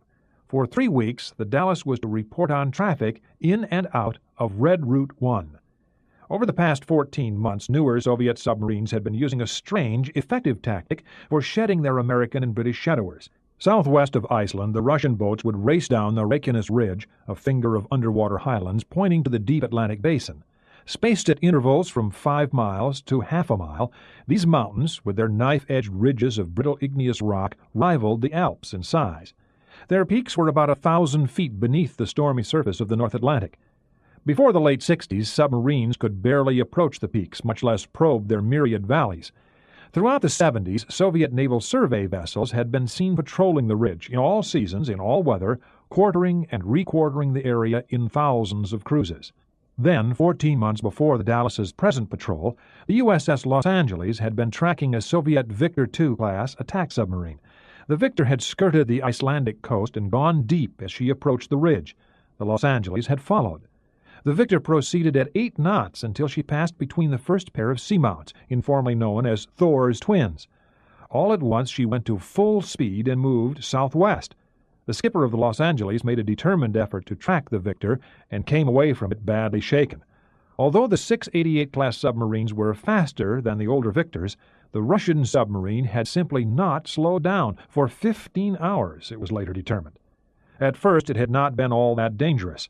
Submarines had highly accurate inertial navigation systems able to fix their positions to within a few hundred yards from one second to another.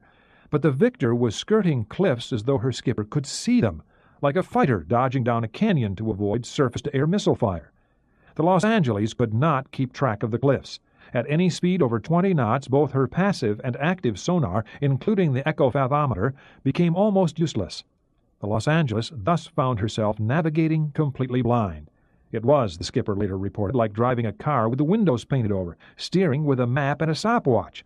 This was theoretically possible, but the captain quickly realized that the inertial navigation system had a built-in error factor of several hundred yards. This was aggravated by gravitational disturbances, which affected the local vertical, which in turn affected the inertial fix. Worst of all, his charts were made for surface ships. Objects below a few hundred feet had been known to be misplaced by miles, something that mattered to no one until recently. The interval between mountains had quickly become less than his cumulative navigational error. Sooner or later, his submarine would drive into a mountainside at over 30 knots. The captain backed off. The Victor got away. Initially, it was theorized that the Soviets had somehow staked out one particular route, that their submarines were able to follow it at high speed. Russian skippers were known to pull some crazy stunts, and perhaps they were trusting to a combination of inertial systems, magnetic and gyro compasses attuned to a specific track. This theory had never developed much of a following, and in a few weeks it was known for certain that the Soviet submarines speeding through the ridge were following a multiplicity of tracks. The only thing American and British subs could do was stop periodically to get a sonar fix of their positions, then race to catch up. But the Soviet subs never slowed, and the 688s and the Trafalgars kept falling behind.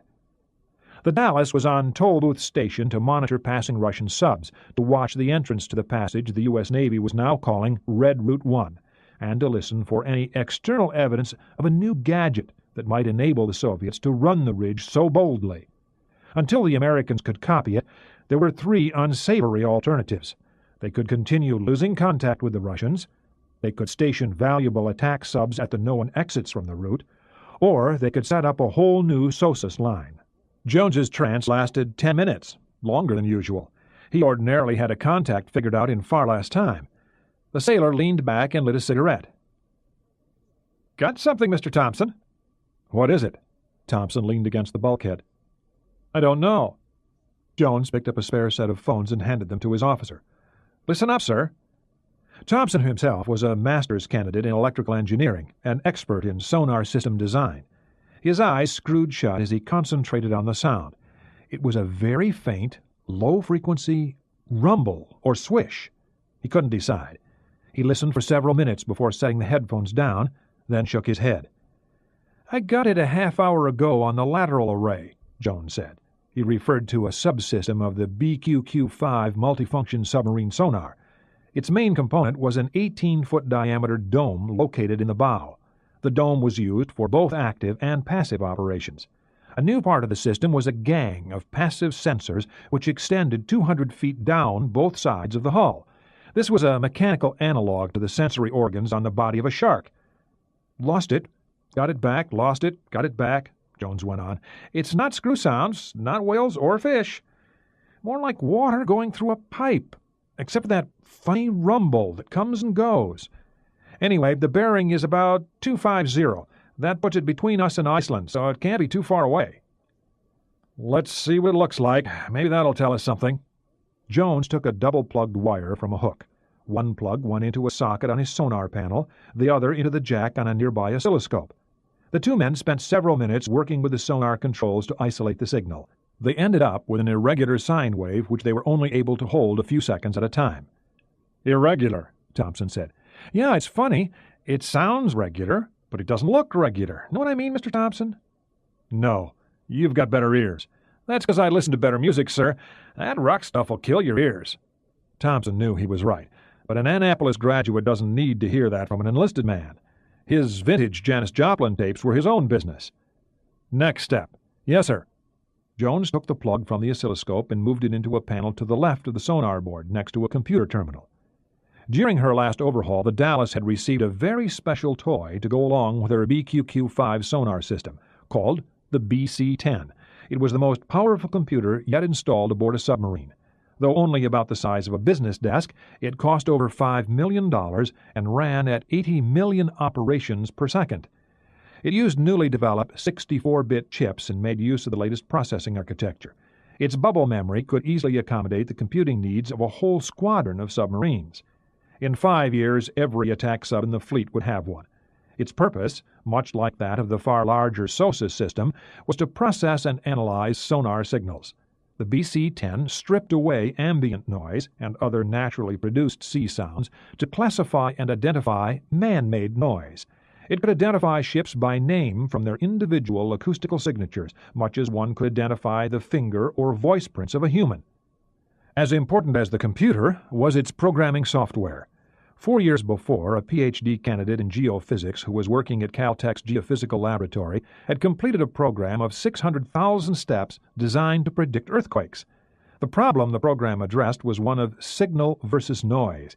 It overcame the difficulty seismologists had discriminating between random noise that is constantly monitored on seismographs and genuinely unusual signals that foretell a seismic event. The first Defense Department use of the program was in the Air Force Technical Applications Command, AFTAC, which found it entirely satisfactory for its mission of monitoring nuclear events throughout the world in accordance with arms control treaties. The Navy Research Laboratory also redrafted it for its own purposes. Though inadequate for seismic predictions, it worked very well indeed in analyzing sonar signals. The program was known in the Navy as the Signal Algorithmic Processing System, SAPS. SAPS signal input, Jones typed into the video display terminal, VDT. Ready, the BC-10 responded at once. Run. Working. For all the fantastic speed of the BC-10, the 600,000 steps of the program, punctuated by numerous go-to loops, took time to run as the machine eliminated natural sounds with its random profile criteria and then locked into the anomalous signal. It took 20 seconds, an eternity in computer time. The answer came up on the VDT. Jones pressed a key to generate a copy on the adjacent matrix printer. Jones tore off the page. Anomalous signal evaluated as magma displacement. That's SAP's way of saying, take 2 aspirin and call me at the end of the watch. Thompson chuckled. For all the ballyhoo that had accompanied the new system, it was not all that popular in the fleet. Remember what the papers said when we were in England? Something about seismic activity around Iceland? Like when that island poked up back in the 60s? Jones lit another cigarette. He knew the student who had originally drafted this abortion they called SAPS. One problem was that it had a nasty habit of analyzing the wrong signal, and you couldn't tell it was wrong from the result. Besides, since it had been originally designed to look for seismic events, Jones suspected it of a tendency to interpret anomalies as seismic events. He didn't like the built-in bias which he felt the research laboratory had not entirely removed. It was one thing to use computers as a tool, quite another to let them do your thinking for you. Besides, they were always discovering new sea sounds that nobody had ever heard before, much less classified. Sir, the frequency is all wrong, for one thing, nowhere near low enough. How about I try and track in on this signal with the R-15? Jones referred to the towed array of passive sensors that the Dallas was trailing behind her at low speed. Commander Mancuso came in just then, the usual mug of coffee in his hand. If there was one frightening thing about the captain, Thompson thought, it was his talent for showing up when something was going on. Did he have the whole boat wired? "Just wandering by," he said casually. "What's happening this fine day?" The captain leaned against the bulkhead. He was a small man, only 5'8", who had fought a battle against his waistline all his life and was now losing because of the good food and lack of exercise on a submarine. His dark eyes were surrounded by laugh lines that were always deeper when he was playing a trick on another ship. Was it day? Thompson wondered. The 6-hour, 1-in-3 rotating watch cycle made for a convenient work schedule, but after a few changes, you had to press the button on your watch to figure out what day it was, else you couldn't make the proper entry in the log. "Skipper, Jones picked up a funny signal on the lateral. The computer says it's magma displacement."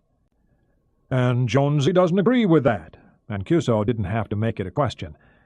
"No, sir, Captain, I don't. I don't know what it is, but for sure it ain't that." "You against the machine again?" "Skipper, SAPS works pretty well most of the time, but sometimes it's a real kludge." Jones's epithet was the most pejorative curse of electronics people. "For one thing, the frequency is all wrong." "Okay, what do you think?" "I don't know, Captain. It isn't screw sounds, and it isn't any naturally produced sound that I've heard. Beyond that—" Jones was struck by the informality of the discussion with his commanding officer, even after 3 years on nuclear subs. The crew of the Dallas was like one big family, albeit one of the old frontier families, since everybody worked pretty damned hard. The captain was the father. The executive officer, everyone would readily agree, was the mother. The officers were the older kids, and the enlisted men were the younger kids. The important thing was, if you had something to say, the captain would listen to you. To Jones, this counted for a lot. Mancuso nodded thoughtfully. "Well, keep at it. No sense letting all this expensive gear go to waste." Jones grinned. Once he had told the captain in precise detail how he could convert this equipment into the world's finest stereo rig. Mancuso had pointed out that it would not be a major feat since the sonar gear in this room alone cost over $20 million. "Christ!" The junior technician bolted upright in his chair. "Somebody just stomped on the gas!" Jones was the sonar watch supervisor. The other 2 watchstanders noted the new signal, and Jones switched his phones to the towed array jack while the 2 officers kept out of the way. He took a scratch pad and noted the time before working on his individual controls.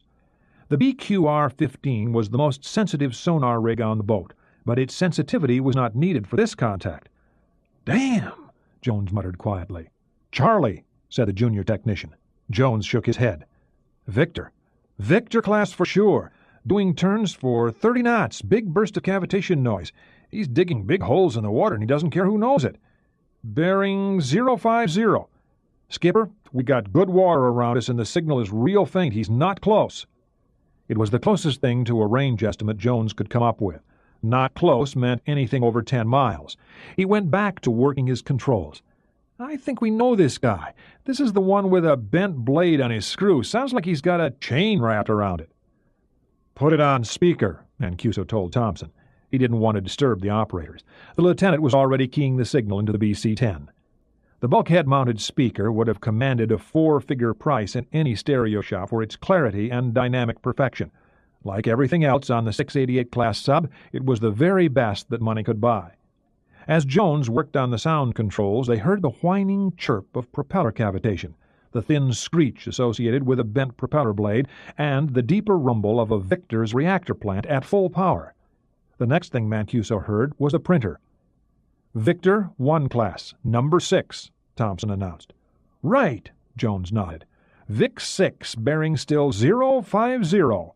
He plugged the mouthpiece into his headphones. "Con, sonar.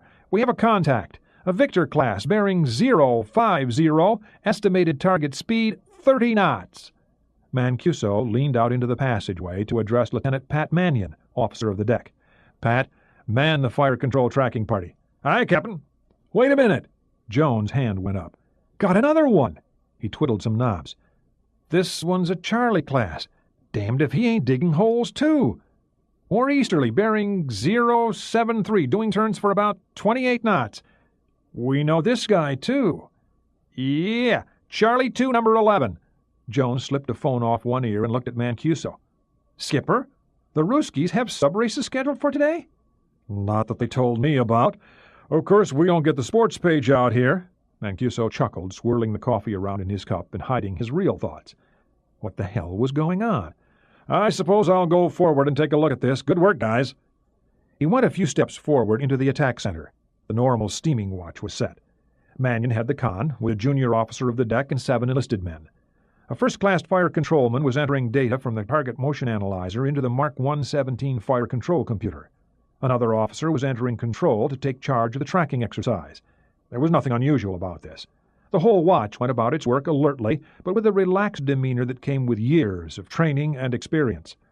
While the other armed services routinely had their components run exercises against allies or themselves in emulation of Eastern Bloc tactics, the Navy had its attack submarines play their games against the real thing, and constantly.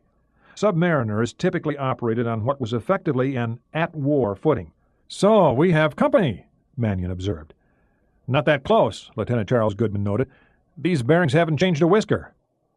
Con, sonar. It was Jones's voice. Mancuso took it. "Con-I, what is it, Jonesy?" We got another one, sir. Alpha 3, bearing 055, running flat out. Sounds like an earthquake, but faint, sir. Alpha 3? Our old friend the Politovsky. Haven't run across her in a while. Anything else you can tell me? I guess, sir. The sound on this one warbled, then settled down, like she was making a turn. I think she's heading this way. That's a little shaky. And we have some more noise to the northeast. Too confused to make any sense of just now. We're working on it. Okay. Nice work, Jonesy. Keep at it. Sure thing, Captain. Mancuso smiled as he set the phone down, looking over at Mannion. "You know, Pat, sometimes I wonder if Jonesy isn't part witch." Mannion looked at the paper tracks that Goodman was drawing to back up the computerized targeting process.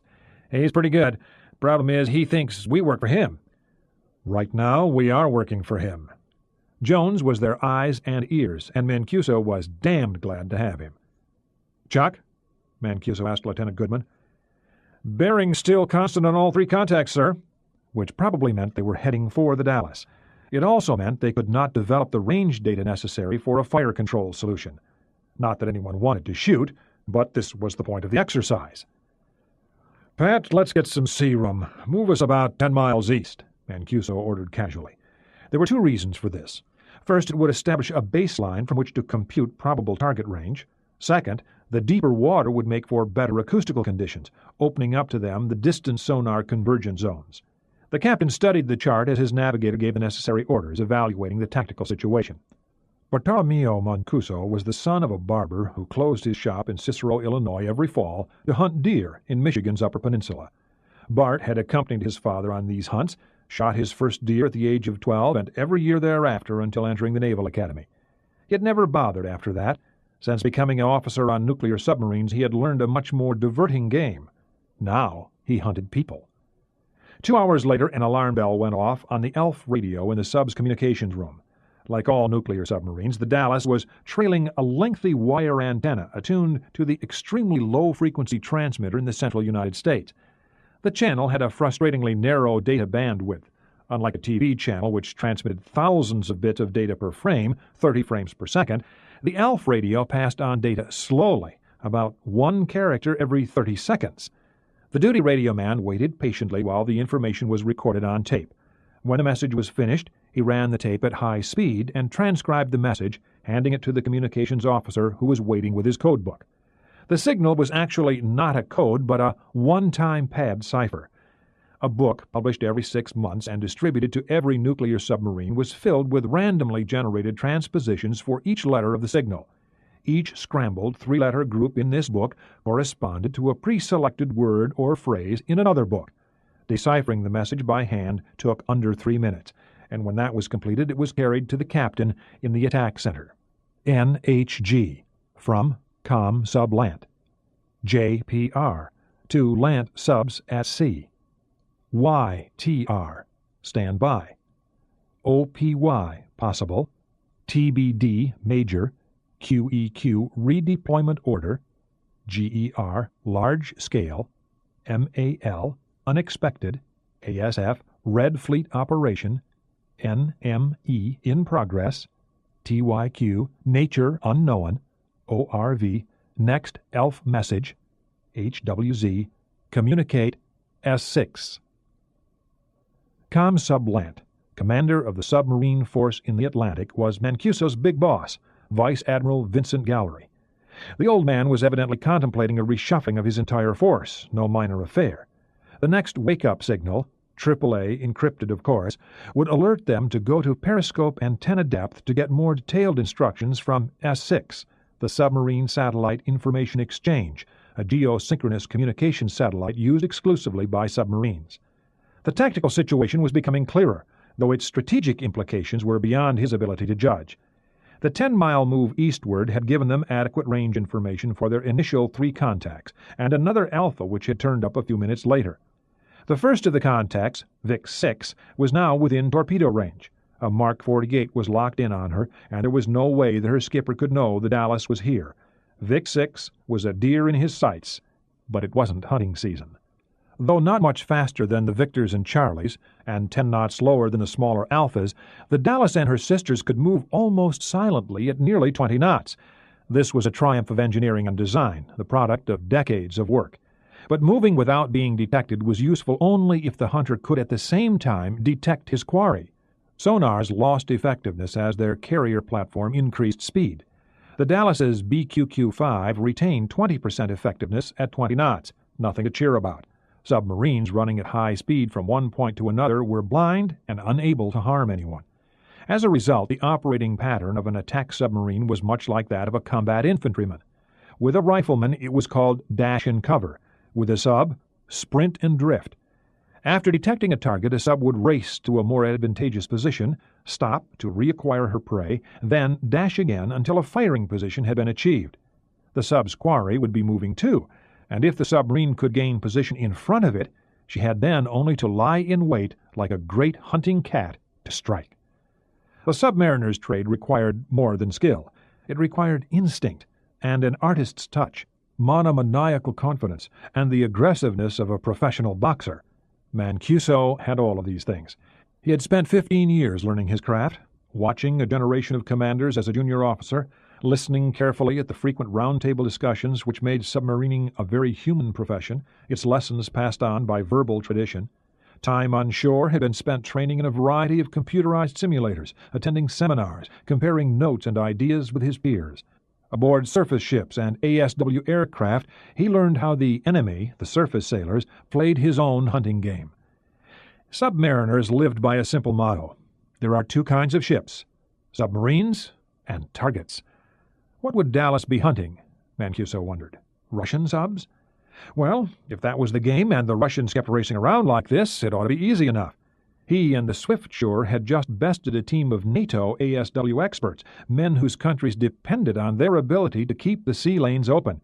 His boat and his crew were performing as well as any man could ask.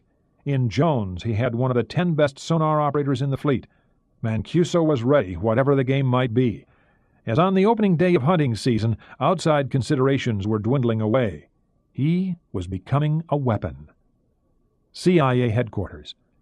It was 4:45 in the morning, and Ryan was dozing fitfully in the back of a CIA Chevy, taking him from the Marriott to Langley. He'd been over for, 20 hours? About that. Enough time to see his boss, see Skip, get the presents for Sally, and check the house. The house looked to be in good shape. He had rented it to an instructor at the Naval Academy. He could have gotten 5 times the rent from someone else, but he didn't want any wild parties in his home. The officer was a Bible thumper from Kansas and made an acceptable custodian. 5.5 hours of sleep in the past 30? Something like that. He was too tired to look at his watch. It wasn't fair.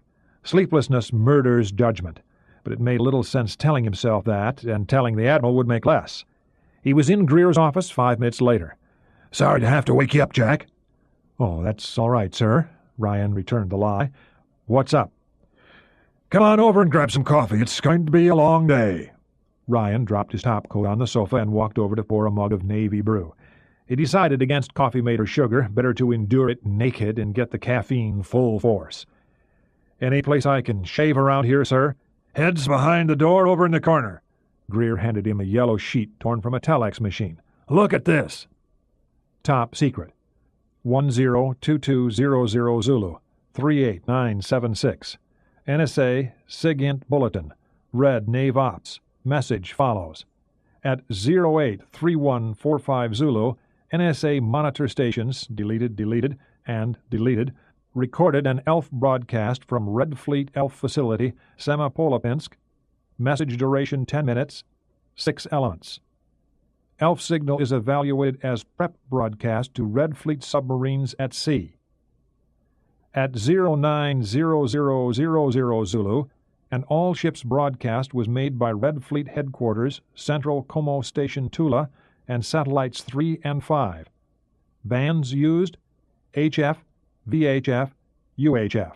Message duration 39 seconds with 2 repeats identical content, made at 091000 Zulu and 092000 Zulu.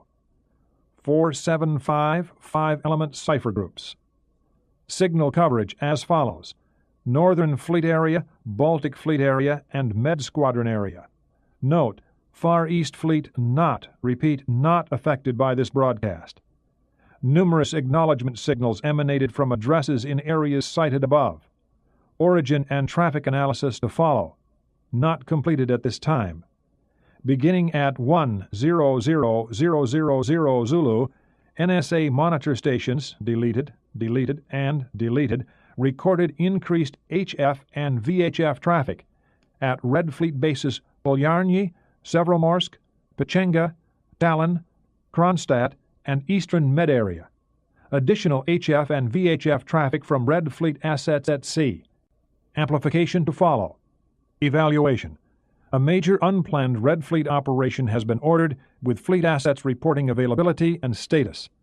End bulletin. NSA sends. 102215 Zulu, break. Ryan looked at his watch. Fast work by the boys at NSA, and fast work by our duty watch officers getting everybody up. He drained his mug and went over for a refill. What's the word on signal traffic analysis? Here. Greer handed him a second telex sheet. Ryan scanned it. That's a lot of ships. Must be nearly everything they have at sea. Not much on the ones in port, though. Landline, Greer observed. The ones in port can phone fleet ops, Moscow. By the way, that is every ship they have at sea in the Western Hemisphere. Every damned one. Any ideas? Let's see. We have that increased activity in the Barents Sea. Looks like a medium-sized ASW exercise. Maybe they're expanding it. Doesn't explain the increased activity in the Baltic and Med, though. Do they have a war game laid on? Nope. They just finished Crimson Storm a month ago. Ryan nodded. Yeah, they usually take a couple of months to evaluate that much data. And who'd want to play games up there at this time of the year? The weather's supposed to be a bitch. Have they ever run a major game in December? Not a big one. But most of these acknowledgments are from Submarine, son, and subs don't care a whole lot about the weather. Well, given some other preconditions, you might call this ominous. No idea what the signal said, eh? No. They're using computer-based ciphers, same as us. If the spooks at the NSA can read them, they're not telling me about it. In theory, the National Security Agency came under the titular control of the Director of Central Intelligence. In fact, it was a law unto itself. That's what traffic analysis is all about, Jack. You try to guess intentions by who's talking to whom. Yes, sir, but when everybody's talking to everybody... Yeah. Anything else on alert? Their army. Voiska PVO. Ryan referred to the Soviet Air Defense Network.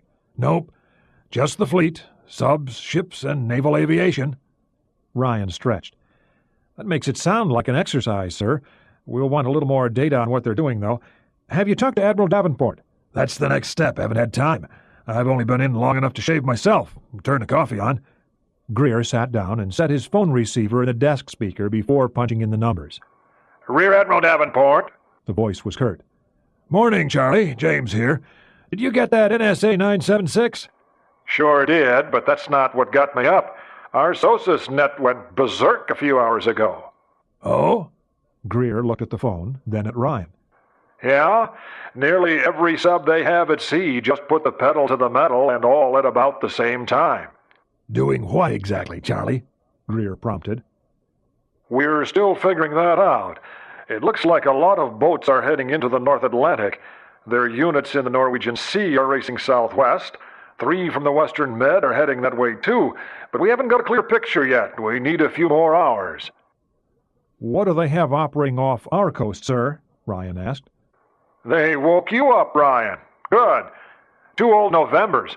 One's a Raven conversion doing an ELINT job off the Cape. The other one's sitting off Kings Bay making a damn nuisance of itself. Ryan smiled to himself. An American or Allied ship was a she. The Russians used the male pronoun for a ship, and the intelligence community usually referred to a Soviet ship as it. There's a Yankee boat, Davenport went on. 1,000 miles south of Iceland, and the initial report is that it's heading north. Probably wrong. Reciprocal bearing, transcription error, something like that. We're checking. Must be a goof, because it was heading south earlier. Ryan looked up. What about their other missile boats? Their Deltas and Typhoons are in the Barents Sea and the Sea of Okhotsk, as usual. No news on them. Oh, we have attack boats up there, of course, but Gallery doesn't want them to break radio silence, and he's right. So all we have at the moment is the report on the stray Yankee. What are we doing, Charlie? Greer asked. Gallery has a general alert onto his boats. They're standing by in case we need to redeploy. NORAD has gone to a slightly increased alert status, they tell me. Davenport referred to the North American Aerospace Defense Command. Sink Land and Sink Pack fleet staffs are up and running around in circles like you'd expect. Some extra P-3s are working out of Iceland. Nothing much else at the moment. First, we have to figure out what they're up to. Okay, keep me posted. Roger. If we hear anything, I'll let you know. And I trust... We will. Greer killed the phone. He shook a finger at Ryan. Don't you go to sleep on me, Jack. On top of this stuff? Ryan waved his mug. You're not concerned, I see. Sir, there's nothing to be concerned about yet.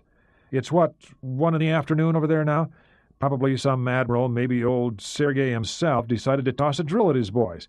He wasn't supposed to be all that pleased with how Crimson Storm worked out, and maybe he decided to rattle a few cages, ours included, of course. Hell, their Army and Air Force aren't involved, and it's for damn sure that if they were planning anything nasty, the other services would know about it. We'll have to keep an eye on this, but so far I don't see anything to, Ryan almost said lose sleep over, sweat about. How old were you at Pearl Harbor? My father was 19, sir. He didn't marry until after the war, and I wasn't the first little Ryan. Jack smiled. Greer knew all this. As I recall, you weren't all that old yourself. I was a seaman second on the old Texas. Greer had never made it into that war. Soon after it started, he'd been accepted by the Naval Academy. By the time he had graduated from there and finished training at submarine school, the war was almost over. He reached the Japanese coast on his first cruise the day after the war ended. But you know what I mean. Indeed I do, sir. And that's why we have the CIA, DIA, NSA, and NRO, among others. If the Ruskies can fool all of us, maybe we ought to read up on our marks. All those subs heading into the Atlantic. I feel better with word that the Yankee is heading north. They've had enough time to make that a hard piece of data. Davenport probably doesn't want to believe it without confirmation. If Ivan was looking to play hardball, that Yankee'd be heading south. The missiles on those old boats can't reach very far, so we stay up and watch. Fortunately, sir, you make a decent cup of coffee. How does breakfast grab you? Might as well. If we can finish up on the Afghanistan stuff, maybe I can fly back tonight. You still might. Maybe this way you'll learn to sleep on the plane. Breakfast was sent up 20 minutes later. Both men were accustomed to big ones, and the food was surprisingly good.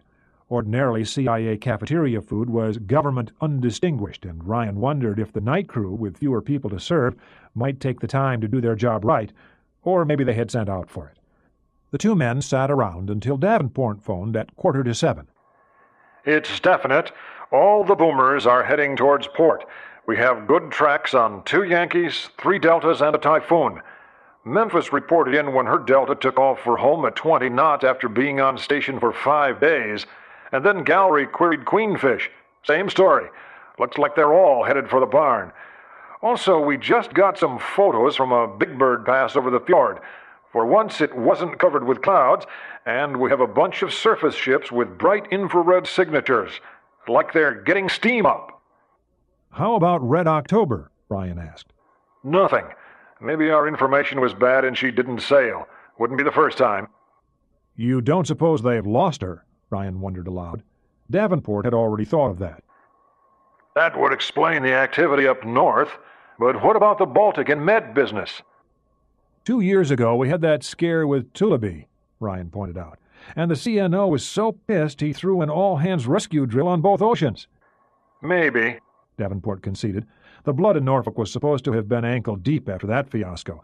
The USS Tullaby, a small, one-of-a-kind attack sub, had long carried a reputation for bad luck. In this case, it had spilled over onto a lot of others. Anyway, it looks a whole lot less scary than it did 2 hours back. They wouldn't be recalling their boomers if they were planning anything against us, would they? Ryan said. I see that Ryan still has your crystal ball, James. That's what I pay him for, Charlie. Still, it is odd, Ryan commented. Why recall all of the missile boats? Have they ever done this before? What about the ones in the Pacific? Haven't heard about those yet, Davenport replied. I've asked SyncPack for data, but they haven't got back to me yet.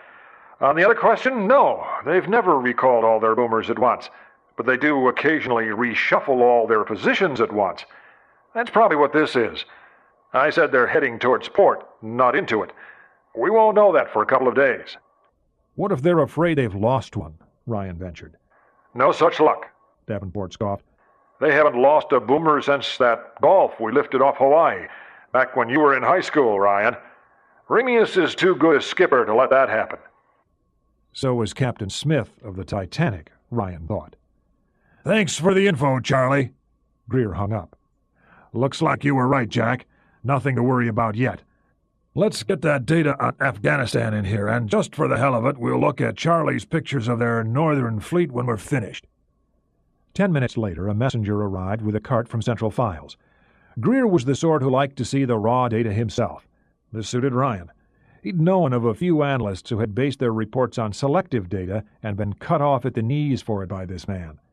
The information on the cart was from a variety of sources, but to Ryan the most significant were tactical radio intercepts from listening posts on the Pakistani border, and, he gathered, from inside Afghanistan itself. The nature and tempo of Soviet operations did not indicate a backing off, as seemed to be suggested by a pair of recent articles in Red Star and some intelligence sources inside the Soviet Union. They spent 3 hours reviewing the data. I think Sir Basil is placing too much stock in political intelligence and too little in what our listening posts are getting in the field. It would not be unprecedented for the Soviets not to let their field commanders know what's going on in Moscow, of course. But on the whole, I do not see a clear picture, Ryan concluded. The Admiral looked at him. I pay you for answers, Jack. Sir, the truth is that Moscow moved in there by mistake. We know that from both military and political intelligence reports. The tenor of the data is pretty clear. From where I sit, I don't see that they know what they want to do. In a case like this, the bureaucratic mind finds it most easy to do nothing. So their field commanders are told to continue the mission, while the senior party bosses fumble around, looking for a solution and covering their asses for getting into the mess in the first place. Okay, so we know that we don't know. Yes, sir. I don't like it either, but saying anything else would be a lie. The Admiral snorted. There was a lot of that at Langley, intelligence types giving answers when they didn't even know the questions. Ryan was still new enough to the game that when he didn't know, he said so. Greer wondered if that would change in time. He hoped not. After lunch, a package arrived by messenger from the National Reconnaissance Office. It contained the photographs taken earlier in the day on 2 successive passes by a KH-11 satellite. They'd be the last such photos for a while because of the restrictions imposed by orbital mechanics and the generally miserable weather on the Kola Peninsula. The first set of visible light shots, taken an hour after the flash signal had gone out from Moscow, showed the fleet at anchor or tied to the docks. On infrared, a number of them were glowing brightly from internal heat, indicating that their boilers or gas turbine engine plants were operating. The second set of photos had been taken on the next orbital pass at a very low angle. Ryan scrutinized the blow-ups. Wow! Kirov, Moskva, Kiev, 3 Karas, 5 Krestas, 4 Krivaks, 8 Udalois, and 5 Sovramenyis. Search and rescue exercise, eh? Greer gave Ryan a hard look. Look at the bottom here. Every fast oiler they have is following them out. That's most of the striking force of the Northern Fleet right there. And if they need oilers, they figure to be out for a while. Davenport could have been more specific, but we still have their boomers heading back in. No amphibious ships in this photo, just combatants. Only the new ones, too, the ones with range and speed. And the best weapons. Yeah, Ryan nodded, and all scrambled in a few hours. Sir, if they had this plan in advance, we'd have known about it. This must have been laid on today. Interesting. You've picked up the English habit of understatement, Jack. Greer stood up to stretch. I want you to stay over an extra day. Okay, sir. He looked at his watch. Mind if I phone the wife? I don't want her to drive out to the airport for a plane I'm not on. Sure. And after you've finished that, I want you to go down and see someone in DIA who used to work for me. See how much operational data they're getting on this sortie. If this is a drill, we'll know soon enough, and you can still take your surfing Barbie home tomorrow. It was a skiing Barbie, but Ryan didn't say so. The 6th day, Wednesday, 8 December, CIA headquarters. Ryan had been to the office of the Director of Central Intelligence several times before to deliver briefings and occasional personal messages from Sir Basil Charleston to His Highness the DCI. It was larger than Greer's, with a better view of the Potomac Valley, and appeared to have been decorated by a professional in a style compatible with the DCI's origins. Arthur Moore was a former judge of the Texas State Supreme Court, and the room reflected his southwestern heritage. He and Admiral Greer were sitting on a sofa near the picture windows. Greer waved Ryan over and passed him a folder. The folder was made of red plastic and had a snap closure. Its edges were bordered with white tape, and the cover had a simple white paper label bearing the legends Eyes Only Delta and Willow. Neither quotation was unusual. A computer in the basement of the Langley headquarters selected random names at the touch of a key. This prevented a foreign agent from inferring anything from the name of an operation. Ryan opened the folder and looked first at the index sheet. Evidently, there were only 3 copies of the Willow document, each initialed by its owner. This one was initialed by the DCI himself. A CIA document with only 3 copies was unusual enough that Ryan, whose highest clearance was Nebula, had never encountered one. From the grave looks of Moore and Greer, he guessed that these were 2 of the Delta-cleared officers.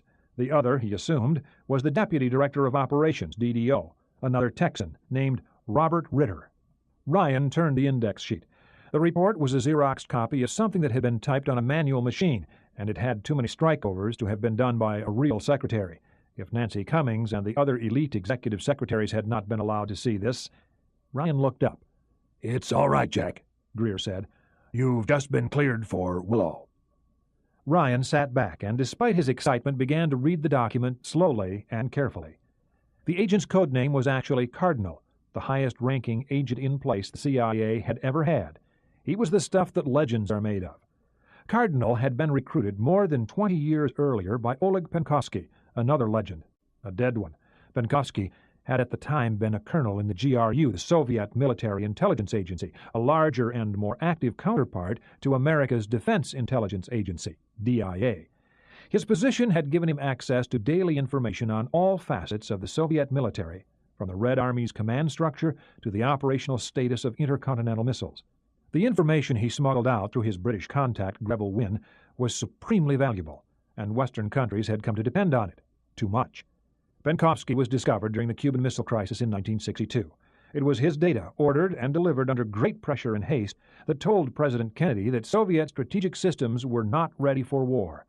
This information enabled the president to back Khrushchev into a corner from which there was no easy exit.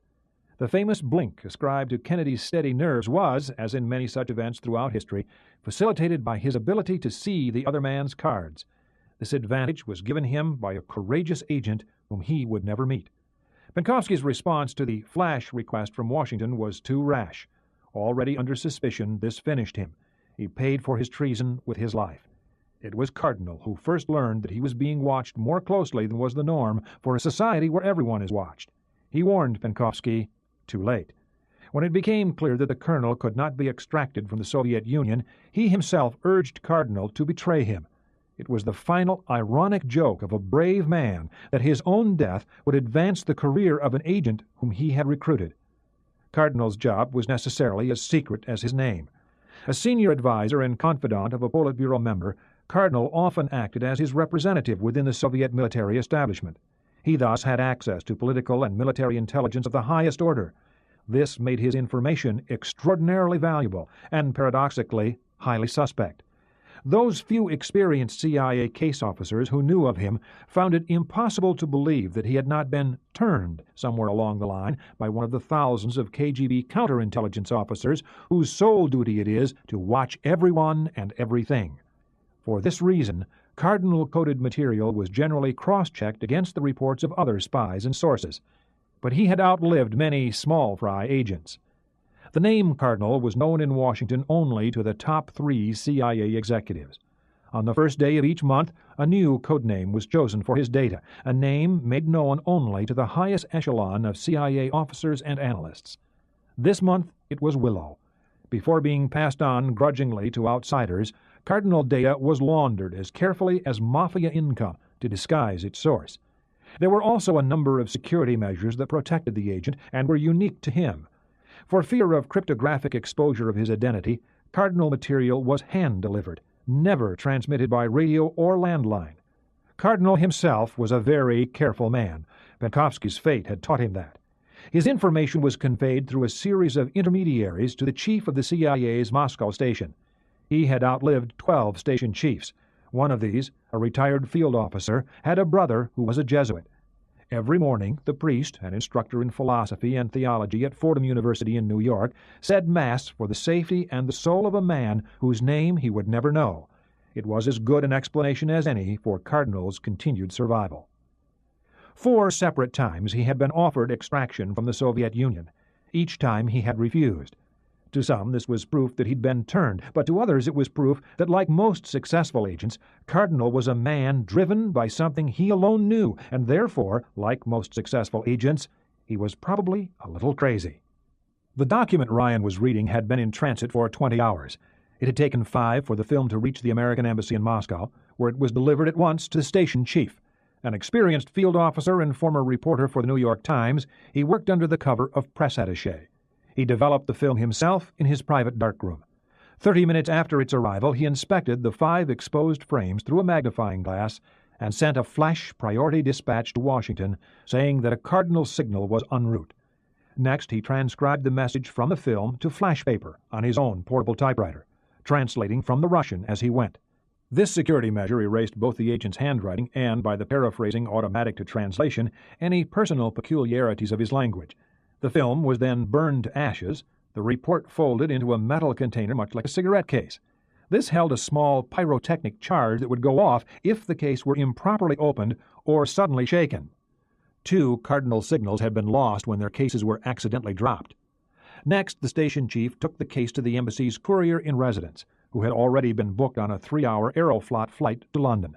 At Heathrow Airport, the courier sprinted to make connections with a Pan Am 747 to New York's Kennedy International, where he connected with the Eastern shuttle to Washington's National Airport.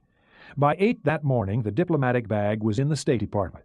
There, a CIA officer removed the case, drove it immediately to Langley, and handed it to the DCI.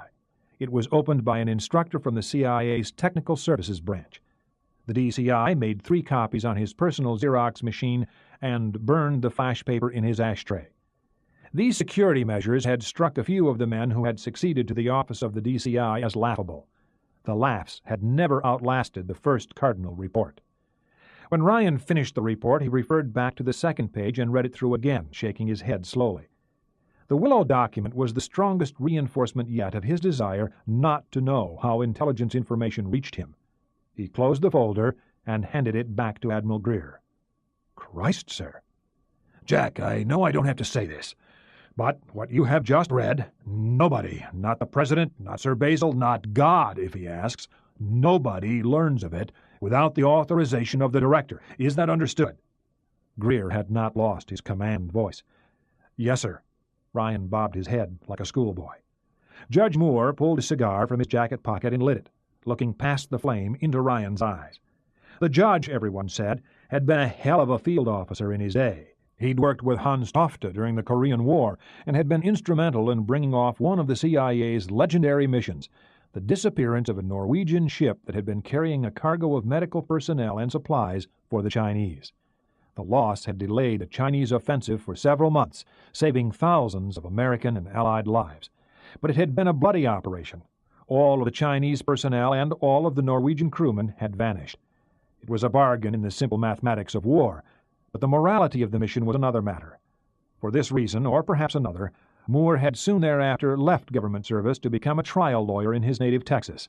His career had been spectacularly successful, and he'd advanced from wealthy courtroom lawyer to distinguished appellate judge. He had been recalled to the CIA 3 years earlier because of his unique combination of absolute personal integrity and experience in black operations. Judge Moore hid a Harvard law degree and a highly ordered mind behind the facade of a West Texas cowboy, something he had never been, but simulated with ease. "So, Dr. Ryan, what do you think of this?" Moore said as the deputy director of operations came in. "Hi, Bob, come on over here. We just showed Ryan here the Willow file." "Oh?" Ritter slid a chair over, neatly trapping Ryan in the corner. "And what does the Admiral's fair-haired boy think of that?" "Gentlemen, I assume that you all regard this information as genuine," Ryan said cautiously, getting nods. "Sir, if this information was hand-delivered by the Archangel Michael, I'd have trouble believing it. But since you gentlemen say it's reliable—" They wanted his opinion. The problem was his conclusion was too incredible. "Well," he decided, "I've gotten this far by giving my honest opinions." Ryan took a deep breath and gave them his evaluation. "Very well, Dr. Ryan," Judge Moore nodded sagaciously. "First, I want to hear what else it might be. Then I want you to defend your analysis." "Sir, the most obvious alternative doesn't bear much thinking about. Besides, they've been able to do it since Friday, and they haven't done it," Ryan said, keeping his voice low and reasonable. Ryan had trained himself to be objective. He ran through the 4 alternatives he had considered, careful to examine each in detail. This was no time to allow personal views to intrude on his thinking. He spoke for 10 minutes. "I suppose there's one more possibility, Judge," he concluded. "This could be disinformation aimed at blowing this source. I cannot evaluate that possibility." "The thought has occurred to us. All right, now that you've gone this far, you might as well give your operational recommendation." "Sir, the Admiral can tell you what the Navy'll say." "I sort of figured that one out, boy," Moore laughed. "What do you think?" "Judge, setting up the decision tree on this will not be easy. There are too many variables, too many possible contingencies. But I'd say yes. If it's possible, if we can work out the details, we ought to try. The biggest question is the availability of our own assets. Do we have the pieces in place?" Greer answered. "Our assets are slim. One carrier, Kennedy. I checked. Saratoga's in Norfolk with an engineering casualty. On the other hand, HMS Invincible was just over here for that NATO exercise, sailed from Norfolk Monday night. Admiral White, I believe, commanding a small battle group." "Lord White, sir?" Ryan asked. "The Earl of Weston?" "You know him?" Moore asked. "Yes, sir. Our wives are friendly. I hunted with him last September, a grouse shoot in Scotland. He makes noises like a good operator, and I hear he has a good reputation." "You're thinking we might want to borrow their ships, James?" Moore asked. "If so, we'll have to tell him about this. But we have to tell our side first. There's a meeting of the National Security Council at 1 this afternoon. Ryan, you will prepare the briefing papers and deliver the briefing yourself." Ryan blinked. "That's not much time, sir." "James here says you work well under pressure. Prove it." He looked at Greer. "Get a copy of his briefing papers and be ready to fly to London. That's the President's decision. If we want their boats, we'll have to tell them why. That means briefing the Prime Minister, and that's your job. Bob, I want you to confirm this report. Do what you have to do, but do not get Willow involved." "Right," Ritter replied. Moore looked at his watch. "We'll meet back here at 3:30, depending on how the meeting goes. Ryan, you have 90 minutes. Get cracking." What am I being measured for? Ryan wondered. There was talk in the CIA that Judge Moore would be leaving soon for a comfortable ambassadorship, perhaps to the Court of St. James's, a fitting reward for a man who had worked long and hard to re-establish a close relationship with the British. If the judge left, Admiral Greer would probably move into this office. He had the virtues of age, he wouldn't be around that long, and of friends on Capitol Hill. Ritter had neither.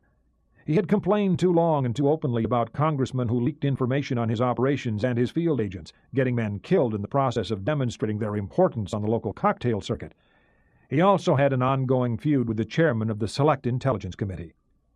With that sort of reshuffling at the top, and this sudden access to new and fantastic information, what does it mean for me? Ryan asked himself.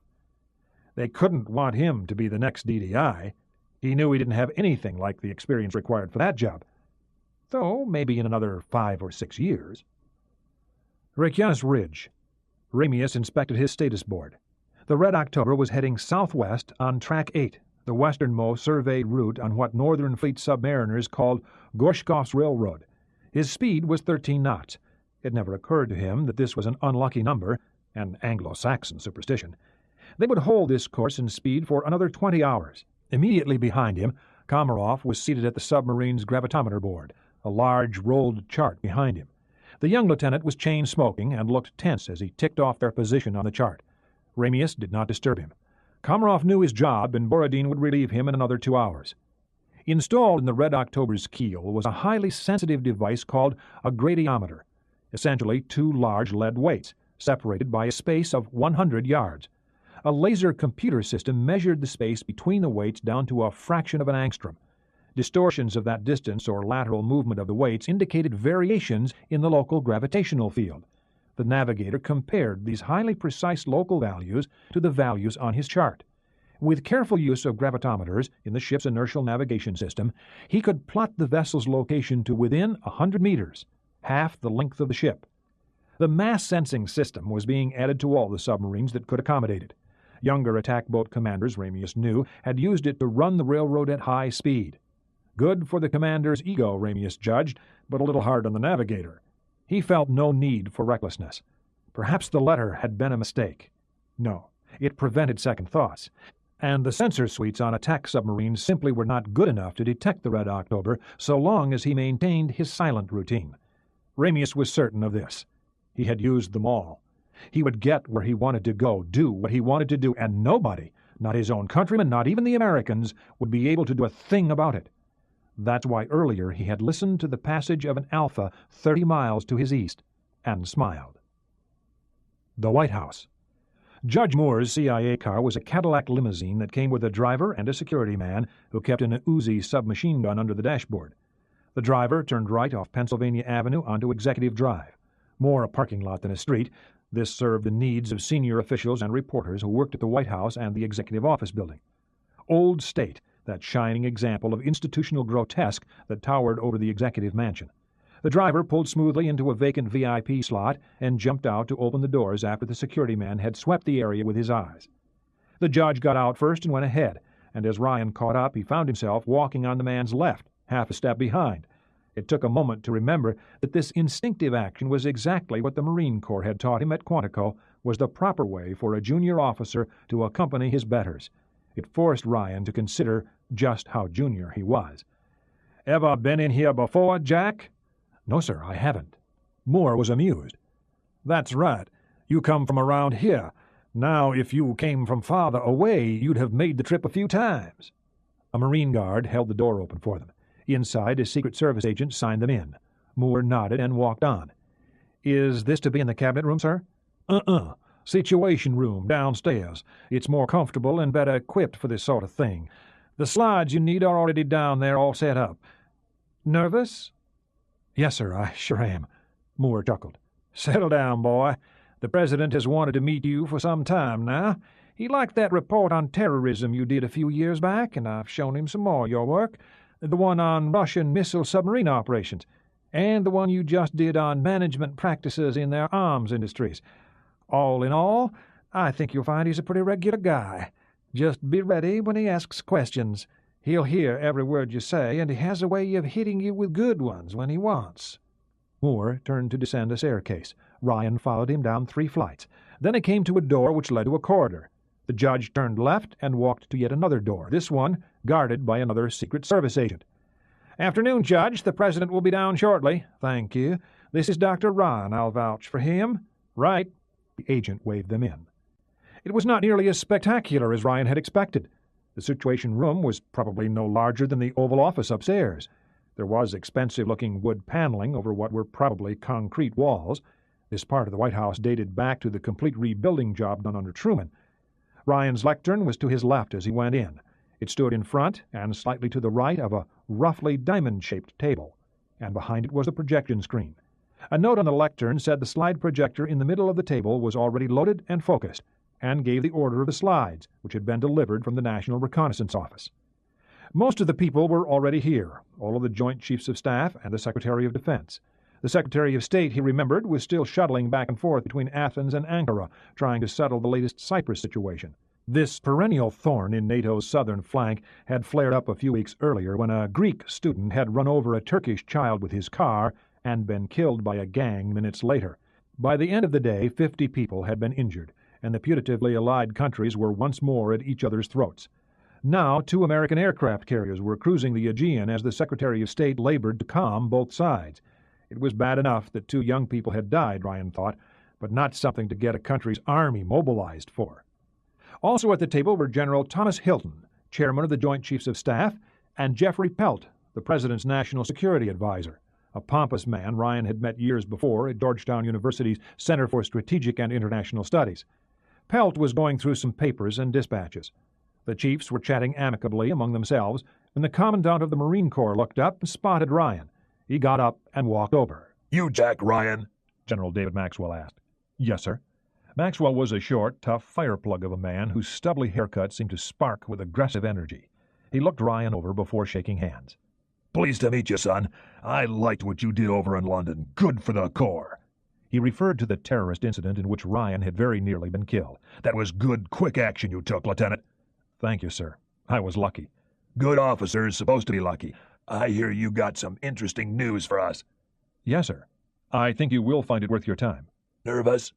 The general saw the answer and smiled thinly. "Relax, son. Everybody in this damn cellar puts his pants on the same way as you."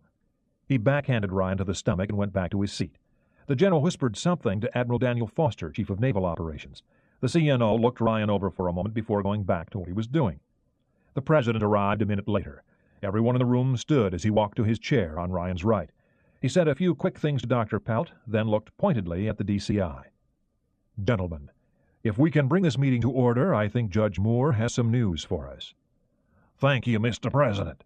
Gentlemen, we've had an interesting development today with respect to the Soviet naval operation that started yesterday. I have asked Dr. Ryan here to deliver the briefing."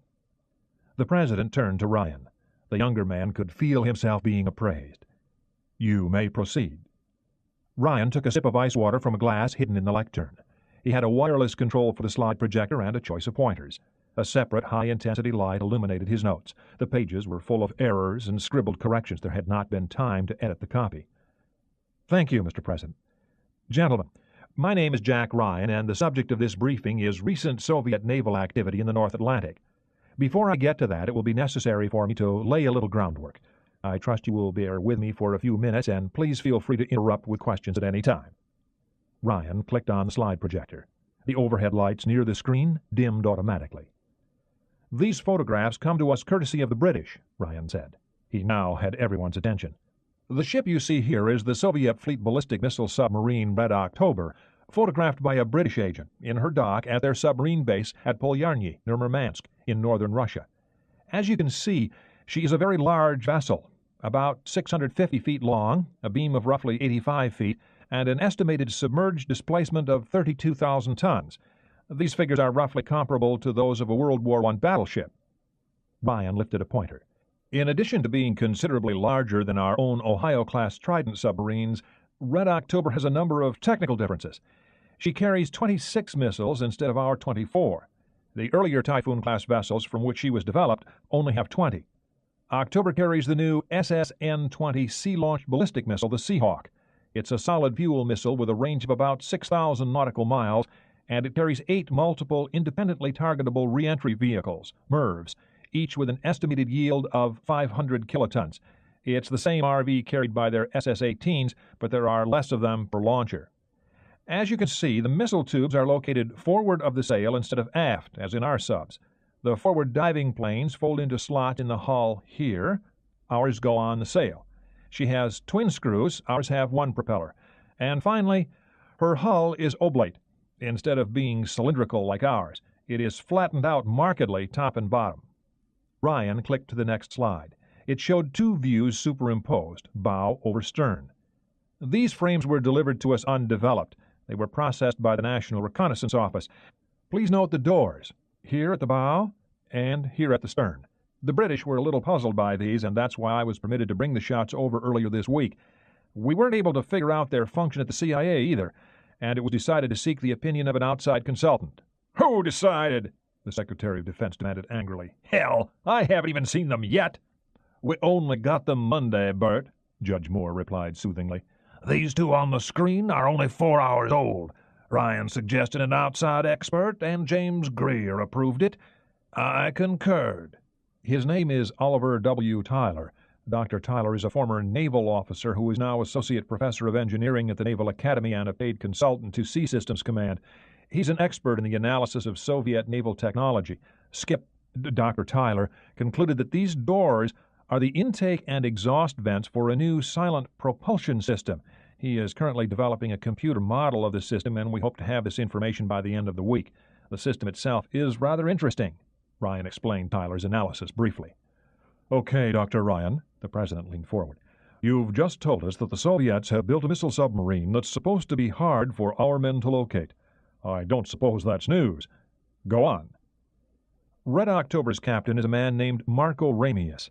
That is a Lithuanian name, although we believe his internal passport designates his nationality as Great Russian. He is the son of a high party official, and as good a submarine commander as they have. He's taken out the lead ship of every Soviet submarine class for the past 10 years. Red October sailed last Friday.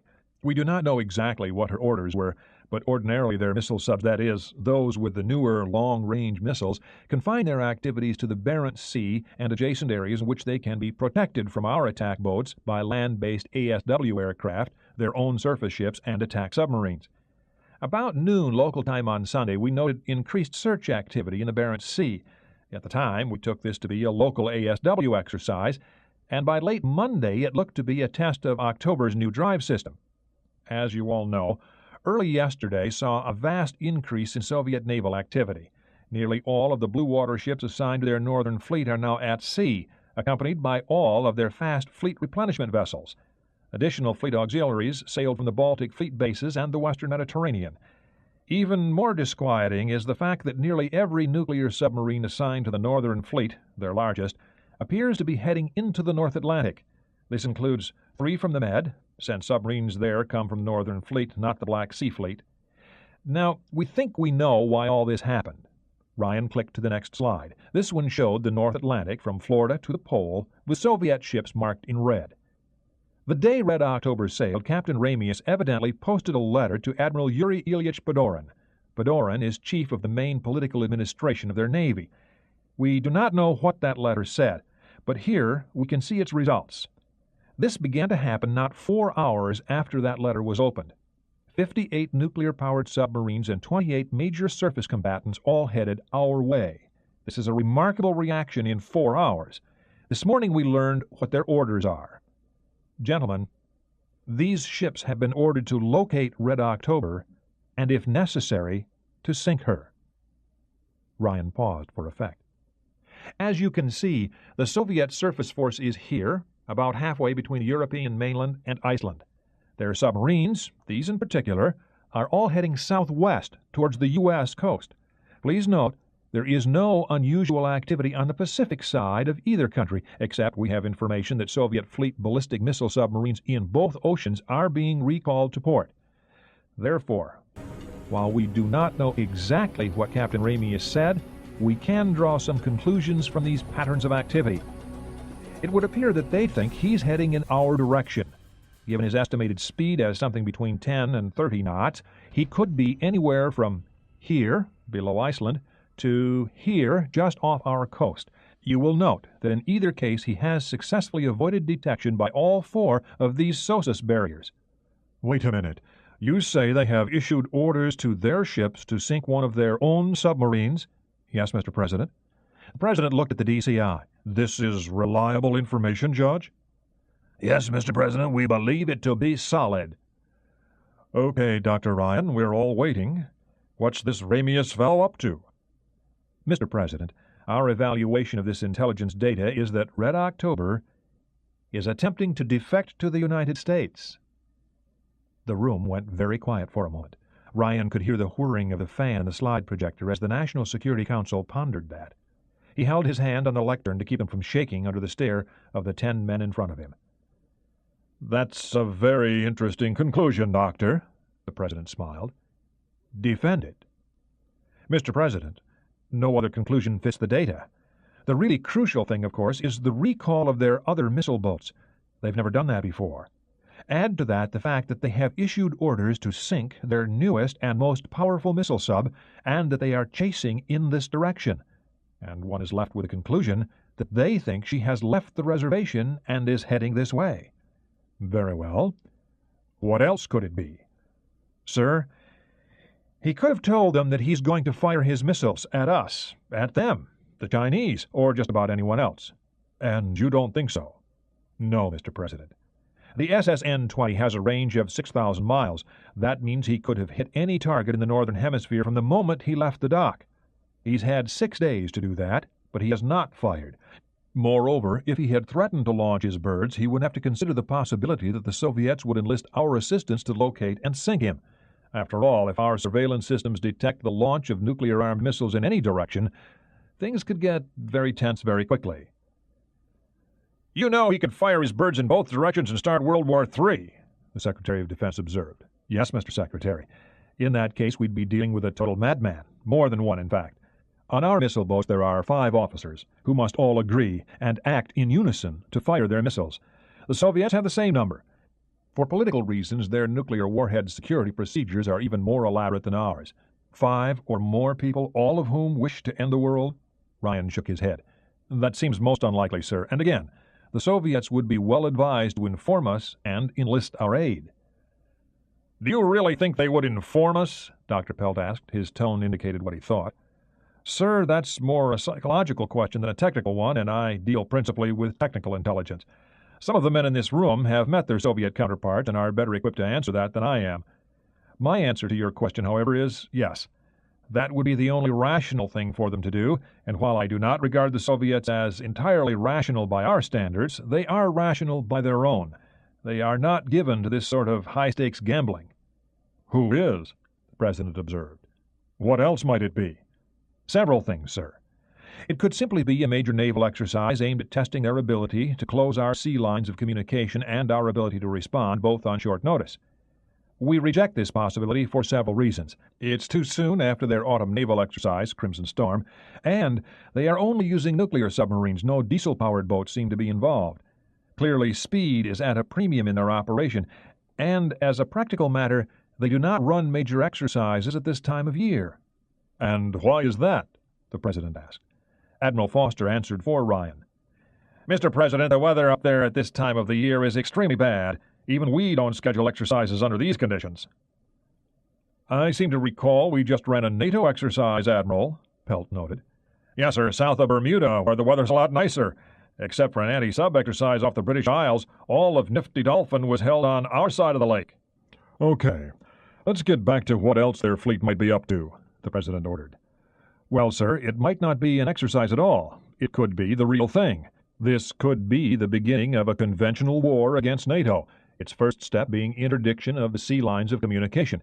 If so, they've achieved complete strategic surprise and are now throwing it away by operating so overtly that we cannot fail to notice or react forcefully. Moreover, there is no corresponding activity whatever in their other armed services. Their Army and Air Force, except for maritime surveillance aircraft, and their Pacific Fleet are engaged in routine training operations. Finally, this could be an attempt to provoke or divert us, drawing our attention to this while they are preparing to spring a surprise somewhere else. If so, they're going about it in a strange way. If you try to provoke somebody, you don't do it in his front yard. The Atlantic, Mr. President, is still our ocean. As you can see from this chart, we have bases here in Iceland, the Azores, all up and down our coast. We have allies on both sides of the ocean, and we can establish air superiority over the entire Atlantic if we so choose. Their navy is numerically large, larger than ours in some critical areas, but they cannot project force as well as we can, not yet anyway, and certainly not right off our coast. Ryan took a sip of water. So, gentlemen, we have a Soviet missile submarine at sea when all the others in both oceans are being recalled. We have their fleet at sea with orders to sink that sub, and evidently they are chasing it in our direction. As I said, This is the only conclusion that fits the data. How many men on the sub, Doctor? The President asked. We believe 110 or so, sir. So, 110 men all decide to defect to the United States at one time. Not an altogether bad idea, the President observed dryly, but hardly a likely one. Ryan was ready for that. There is precedent for this, sir. On November 8, 1975, the Storozovoy, a Soviet Krivak-class missile frigate, attempted to run from Riga, Latvia, to the Swedish island of Gotland. The political officer aboard, Valery Submarine, led a mutiny of the enlisted personnel. They locked their officers in their cabins and raced away from the dock. They came close to making it. Air and fleet units attacked them and forced them to halt within 50 miles of Swedish territorial waters. 2 more hours, and they would have made it. Submarine and 26 others were court-martialed and shot. More recently, we have had reports of mutinous episodes on several Soviet vessels, especially submarines. In 1980, an Echo-class Soviet attack submarine surfaced off Japan. The captain claimed to have had a fire aboard, but photographs taken by naval reconnaissance aircraft, ours and Japanese, did not show smoke or fire-damaged debris being jettisoned from the submarine. However, the crewmen on deck did show sufficient evidence of trauma to support the conclusion that a riot had taken place aboard. We have had similar sketchier reports for some years now. While I admit this is an extreme example, our conclusion is decidedly not without precedent. Admiral Foster reached inside his jacket and came out with a plastic-tipped cigar. His eyes sparkled behind the match. You know, I could almost believe this. Then I wish you'd tell us all why, Admiral, the President said, because I still don't. Mr. President, most mutinies are led by officers, not enlisted men. The reason for this is simply that the enlisted men do not know how to navigate the ship. Moreover, officers have the advantages and educational background to know that successful rebellion is a possibility. Both of these factors would be even more true in the Soviet Navy. What if just the officers are doing this, and the rest of the crew is going along with them? Pelt asked, knowing what would happen to them and their families? Foster puffed a few times on his cigar. Ever been to sea, Dr. Pelt? No. Let's imagine for the moment that you're taking a world cruise, on the Queen Elizabeth II, say. One fine day you're in the middle of the Pacific Ocean, but how do you know exactly where you are? You don't know.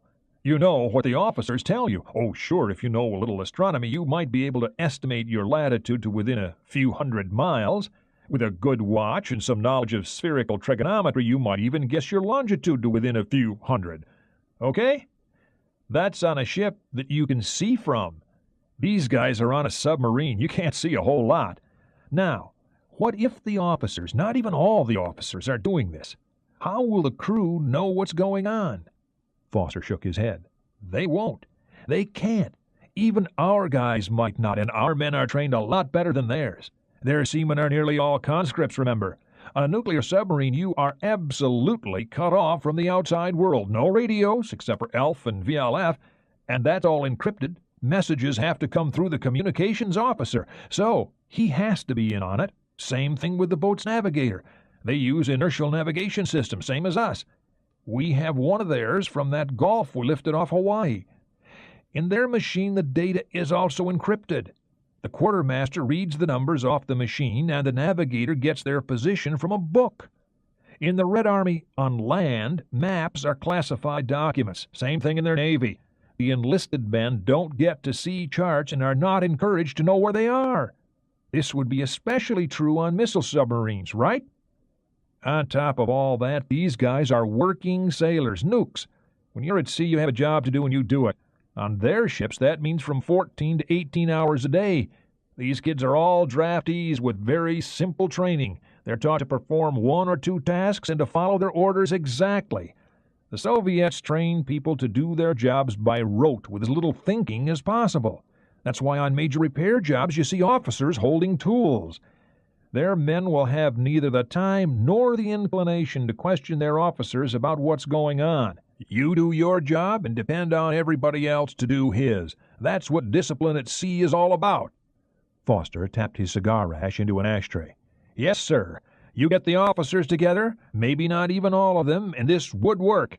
Getting 10 or 12 dissidents together is a whole lot easier than assembling 100. Easier, but hardly easy, Dan, General Hilton objected.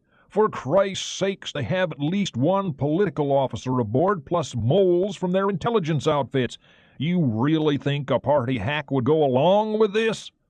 Why not? You heard, Ryan, that frigate's mutiny was led by the political officer. Yeah, and since then they have shaken up that whole directorate, Hilton responded. We have defecting KGB types all the time, all good party members, Foster said. Clearly, he liked the idea of a defecting Russian sub. The president took all this in, then turned to Ryan. Dr. Ryan, you have managed to persuade me that your scenario is a theoretical possibility. Now, what does the CIA think we ought to do about it? Mr. President, I am an intelligence analyst, not... I know very well what you are, Dr. Ryan. I've read enough of your work. I can see you have an opinion. I want to hear it. Ryan didn't even look at Judge Moore. We grab her, sir. Just like that? No, Mr. President, probably not. However, Ramius could surface off the Virginia Capes in a day or two and request political asylum. We ought to be prepared for that contingency, sir, and my opinion is that we should welcome him with open arms. Ryan saw nods from all the chiefs. Finally, somebody was on his side. You've stuck your neck out on this one, the president observed kindly. Sir, you asked me for an opinion. It will probably not be that easy. These Alphas and Victors appear to be racing for our coast, almost certainly with the intention of establishing an interdiction force, effectively a blockade of our Atlantic coast. Blockade, the president said. An ugly word. Judge, General Hilton said, I suppose it's occurred to you that this is a piece of disinformation aimed at blowing whatever highly placed source generated this report. Judge Moore affected a sleepy smile. It has, General. If this is a sham, it's a damned elaborate one. Dr. Ryan was directed to prepare this briefing on the assumption that this data is genuine. If it is not, the responsibility is mine. God bless you, Judge, Ryan said to himself, wondering just how gold-plated the Willow source was. The judge went on. In any case, gentlemen, we will have to respond to this Soviet activity, whether our analysis is accurate or not. Are you getting confirmation of this, Judge? The president asked. Yes, sir, we are working on that. Good. The president was sitting straight, and Ryan noted his voice become crisper. The judge is correct. We have to react to this, whatever they're really up to. Gentlemen, the Soviet Navy is heading for our coast. What are we doing about it? Admiral Foster answered first. Mr. President, our fleet is putting to sea at this moment. Everything that'll steam is out already, or will be by tomorrow night. We've recalled our carriers from the South Atlantic, and we are redeploying our nuclear submarines to deal with this threat. We began this morning to saturate the air over their surface force with P-3C Orion patrol aircraft assisted by British Nimrods operating out of Scotland. General? Foster turned to Hilton. At this moment, we have E-3A Sentry AWACS-type aircraft circling them along with Dan's Orions, both accompanied by F-15 Eagle fighters out of Iceland. By this time Friday, we'll have a squadron of B-52s operating from Loring Air Force Base in Maine. These will be armed with Harpoon air-to-surface missiles, and they'll be orbiting the Soviets in relays. Nothing aggressive, you understand, Hilton smiled, just to let them know we're interested.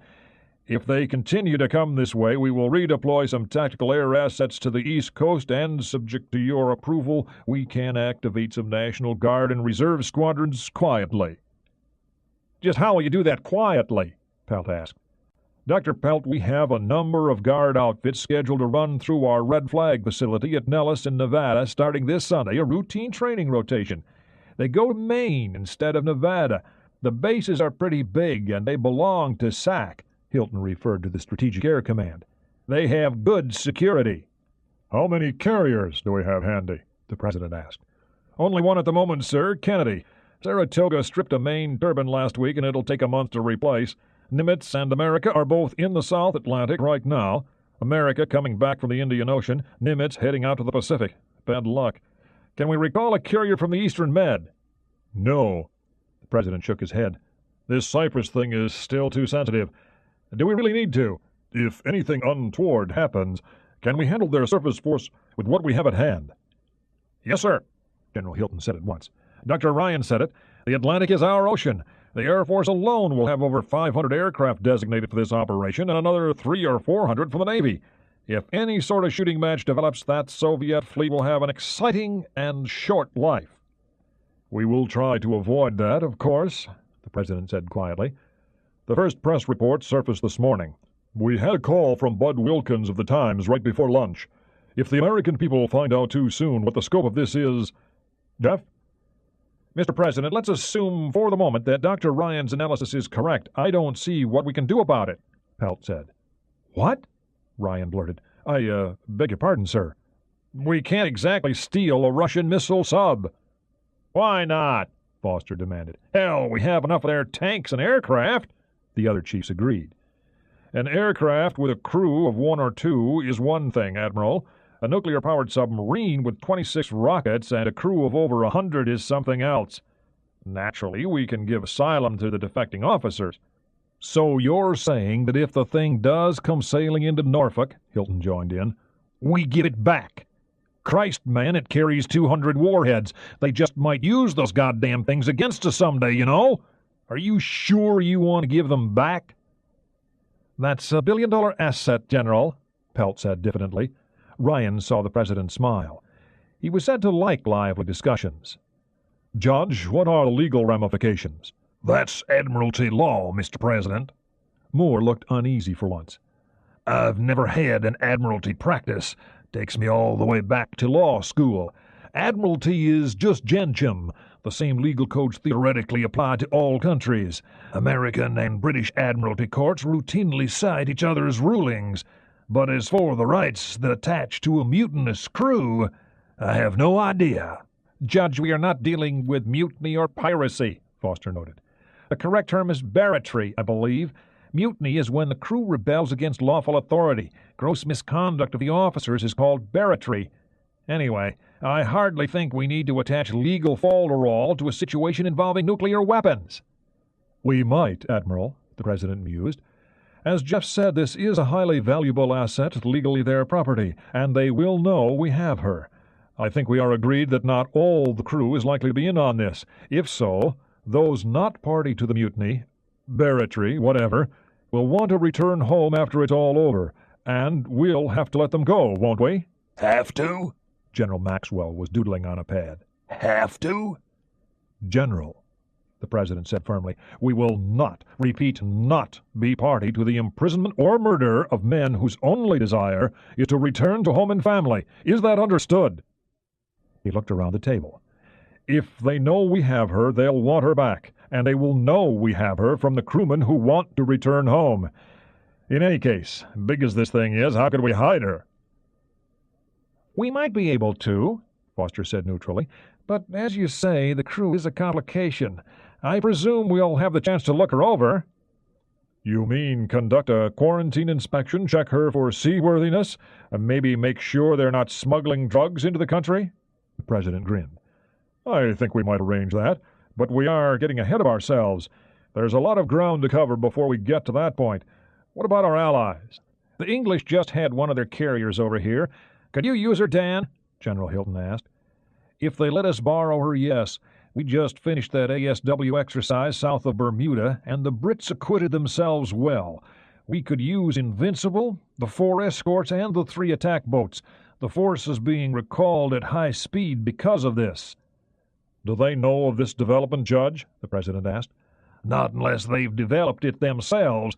This information is only a few hours old." Moore did not reveal that Sir Basil had his own ear in the Kremlin. Ryan didn't know much about it himself, had only heard some disconnected rumblings. "With your permission, I have asked Admiral Greer to be ready to fly to England to brief the Prime Minister." "Why not just send—" Judge Moore was shaking his head. "Mr. President, this information, let's say it's only delivered by hand." Eyebrows went up all around the table. "When is he leaving?" "This evening, if you wish. There are a couple of VIP flights leaving Andrews tonight. Congressional flights." It was the usual end-of-session junket season, Christmas in Europe on fact-finding missions.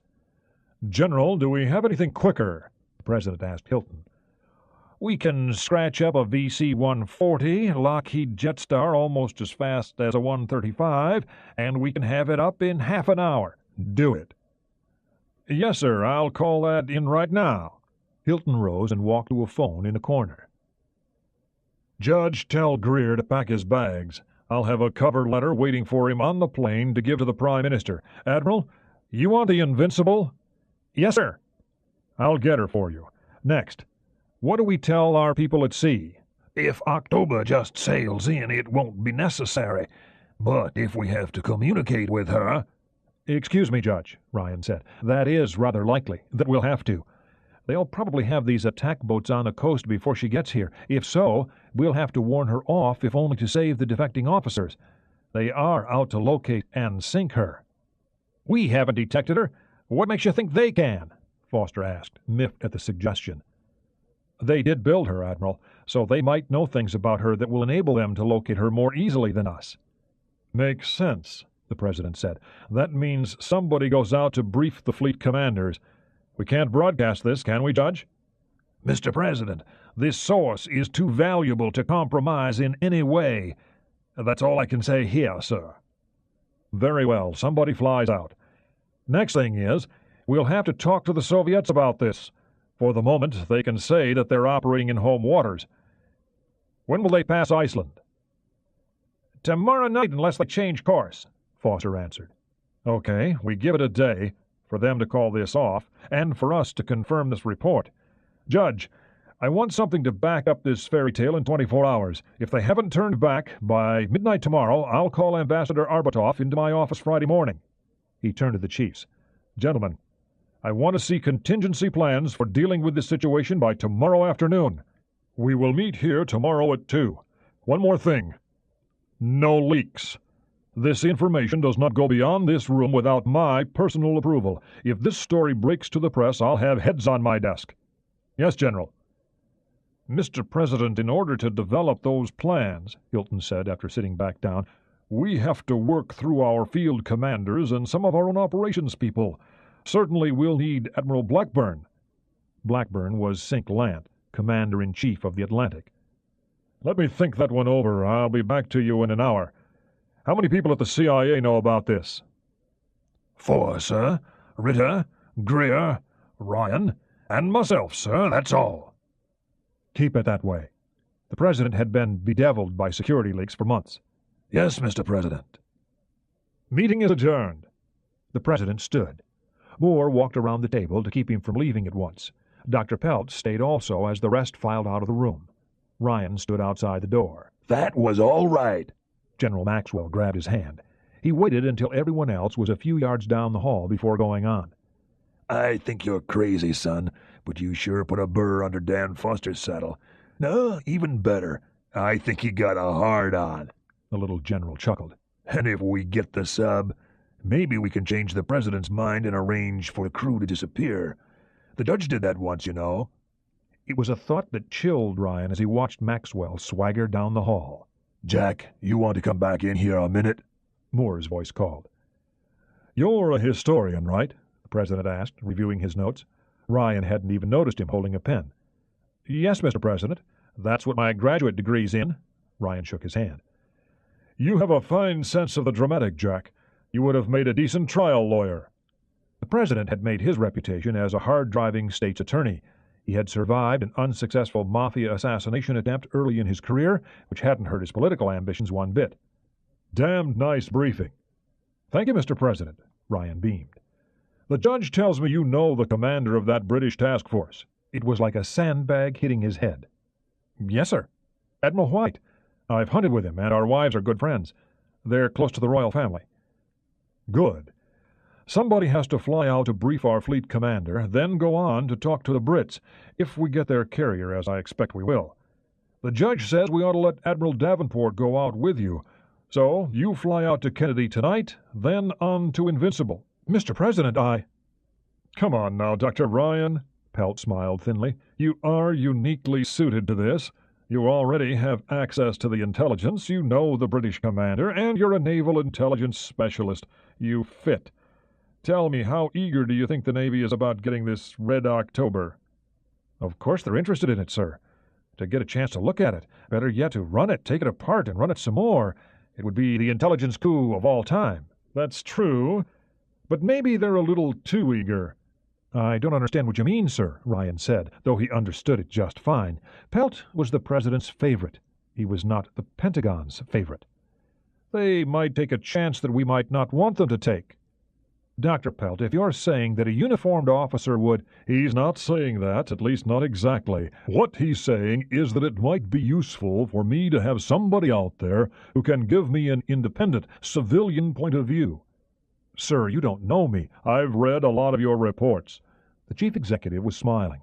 It was said he could turn dazzling charm on and off like a spotlight. Ryan was being blinded, knew it, and couldn't do a thing about it. "I like your work. You have a good feel for things, for facts, good judgment. Now, one reason I got to where I am is good judgment too, and I think you can handle what I have in mind. The question is, will you do it or won't you?" "Do what exactly, sir?" "After you get out there, you stay put for a few days and report directly to me, not through channels, directly to me. You'll get the cooperation you need, I'll see to that." Ryan didn't say anything. He'd just become a spy, a field officer, by presidential fiat. Worse, he'd be spying on his own side. "You don't like the idea of reporting on your own people, right?" "You won't be, not really. Like I said, I want an independent, civilian opinion. We'd prefer to send an experienced case officer out, but we want to minimize the number of people involved in this. Sending Ritter or Greer out would be far too obvious, whereas you, on the other hand, are a relative—" "Nobody?" Jack asked. "As far as they are concerned, yes," Judge Moore replied. "The Soviets have a file on you. I've seen parts of it. They think you're an upper-class drone, Jack." I am a drone, Ryan thought, unmoved by the implicit challenge. In this company, I sure as hell am. "Agreed, Mr. President. Please, forgive me for hesitating. I've never been a field officer before." "I understand." The President was magnanimous in victory. "One more thing. If I understand how submarines operate, Ramius could just have taken off, not saying anything. Why tip them off? Why the letter? The way I read this, it's counterproductive." It was Ryan's turn to smile. "Ever meet a sub-driver, sir? No? How about an astronaut?" "Sure, I've met a bunch of the shuttle pilots." "They're the same breed of cat, Mr. President. As to why he left the letter, there's two parts to that. First, he's probably mad about something. Exactly what, we'll find out when we see him. Second, he figures he can pull this off regardless of what they try to stop him with, and he wants them to know that. Mr. President, the men who drive subs for a living are aggressive, confident, and very, very smart. They like nothing better than making somebody else, a surface ship operator, for example, look like an idiot." "You just scored another point, Jack. The astronauts I've met, on most things they're downright humble, but they think they're gods when it comes to flying. I'll keep that in mind. Jeff, let's get back to work. Jack, keep me posted." Ryan shook his hand again. After the President and his senior advisor left, he turned to Judge Moore. "Judge, what the hell did you tell him about me?" "Only the truth, Jack." Actually, the judge had wanted this operation to be run by one of the CIA's senior case officers. Ryan had not been part of his scheme, but presidents have been known to spoil many carefully laid plans. The judge took this philosophically. "This is a big move up in the world for you, if you do your job right. Hell, you might even like it." Ryan was sure he wouldn't, and he was right. CIA headquarters. He didn't speak the whole way back to Langley. The director's car pulled into the basement parking garage where they got out and entered a private elevator that took them directly to Moore's office. The elevator door was disguised as a wall panel, which was convenient but melodramatic, Ryan thought. The DCI went right to his desk and lifted a phone. "Bob, I need you in here right now." He glanced at Ryan, standing in the middle of the room. "Looking forward to this, Jack?" "Sure, Judge," Ryan said without enthusiasm. "I can see how you feel about this spying business, but the whole thing could develop into an extremely sensitive situation. You ought to be damned flattered you're being trusted with it." Ryan caught the between-the-lines message just as Ritter breezed in. "What's up, Judge?" "We're laying an operation on. Ryan is flying out to the Kennedy with Charlie Davenport to brief the fleet commanders on this October business. The President bought it." "Guess so. Greer left for Andrews just before you pulled in. Ryan gets to fly out, eh?" "Yes. Jack, the rule is this. You can brief the fleet commander and Davenport. That's all. Same for the Brits, just the boss sailor. If Bob can confirm Willow, the data can be spread out, but only as much as is absolutely necessary. Clear? Yes, sir. I suppose somebody has told the President that it's hard to accomplish anything if nobody knows what the hell is going on, especially the guys who are doing the work. I know what you're saying, Jack. We'll have to change the President's mind on that. We will, but until we do, remember, he is the boss. Bob, we'll need to rustle something up so he'll fit in. Naval officer's uniform? Let's make him a commander, 3 stripes, usual ribbons. Ritter looked Ryan over. Say 42 long. We can have him outfitted in an hour, I expect. This operation have a name? That's next. Moore lifted his phone again and tapped in 5 numbers. I need 2 words. Thank you. He wrote a few things down. Okay, gentlemen. We're calling this operation Mandolin. You, Ryan, are Magi. Ought to be easy to remember given the time of year. We'll work up a series of code words based on those while you're being fitted. Bob, take him down there yourself. I'll call Davenport and have him arrange the flight. Ryan followed Ritter to the elevator. It was going too fast. Everyone was being too clever, he thought. This Operation Mandolin was racing forward before they knew what the hell they were going to do, much less how. And the choice of his code name struck Ryan as singularly inappropriate. He wasn't anyone's wise man. The name should have been something more like Halloween. The 7th day. Thursday, 9 December. The North Atlantic. When Samuel Johnson compared sailing in a ship to being in jail with a chance of being drowned, at least he had the consolation of traveling to his ship in a safe carriage, Ryan thought. Now he was going to sea, and before he got to his ship, Ryan stood the chance of being smashed to red pulp in a plane crash. Jack sat hunched in a bucket seat on the port side of a Grumman Greyhound, known to the fleet without affection as a COD, for Carrier Onboard Delivery, a flying delivery truck. The seats, facing aft, were too close together, and his knees jutted up against his chin. The cabin was far more amenable to cargo than to people. There were 3 tons of engine and electronics parts stowed in crates aft, there, no doubt, so that the impact of a plane crash on the valuable equipment would be softened by the 4 bodies in the passenger section. The cabin was not heated, there were no windows. A thin aluminum skin separated him from a 200-knot wind that shrieked in time with the twin-turbine engines. Worst of all, they were flying through a storm at 5,000 feet, and the cod was jerking up and down in 100-foot gulps like a berserk roller coaster. The only good thing was the lack of lighting, Ryan thought. At least nobody can see how green my face is. Right behind him were 2 pilots, talking away loudly so they could be heard over the engine noise. The bastards were enjoying themselves. The noise lessened somewhat, or so it seemed. It was hard to tell. He'd been issued foam rubber ear protectors, along with a yellow inflatable life preserver, and a lecture on what to do in the event of a crash. The lecture had been perfunctory enough that it took no great intellect to estimate their chances of survival if they did crash on a night like this. Ryan hated flying.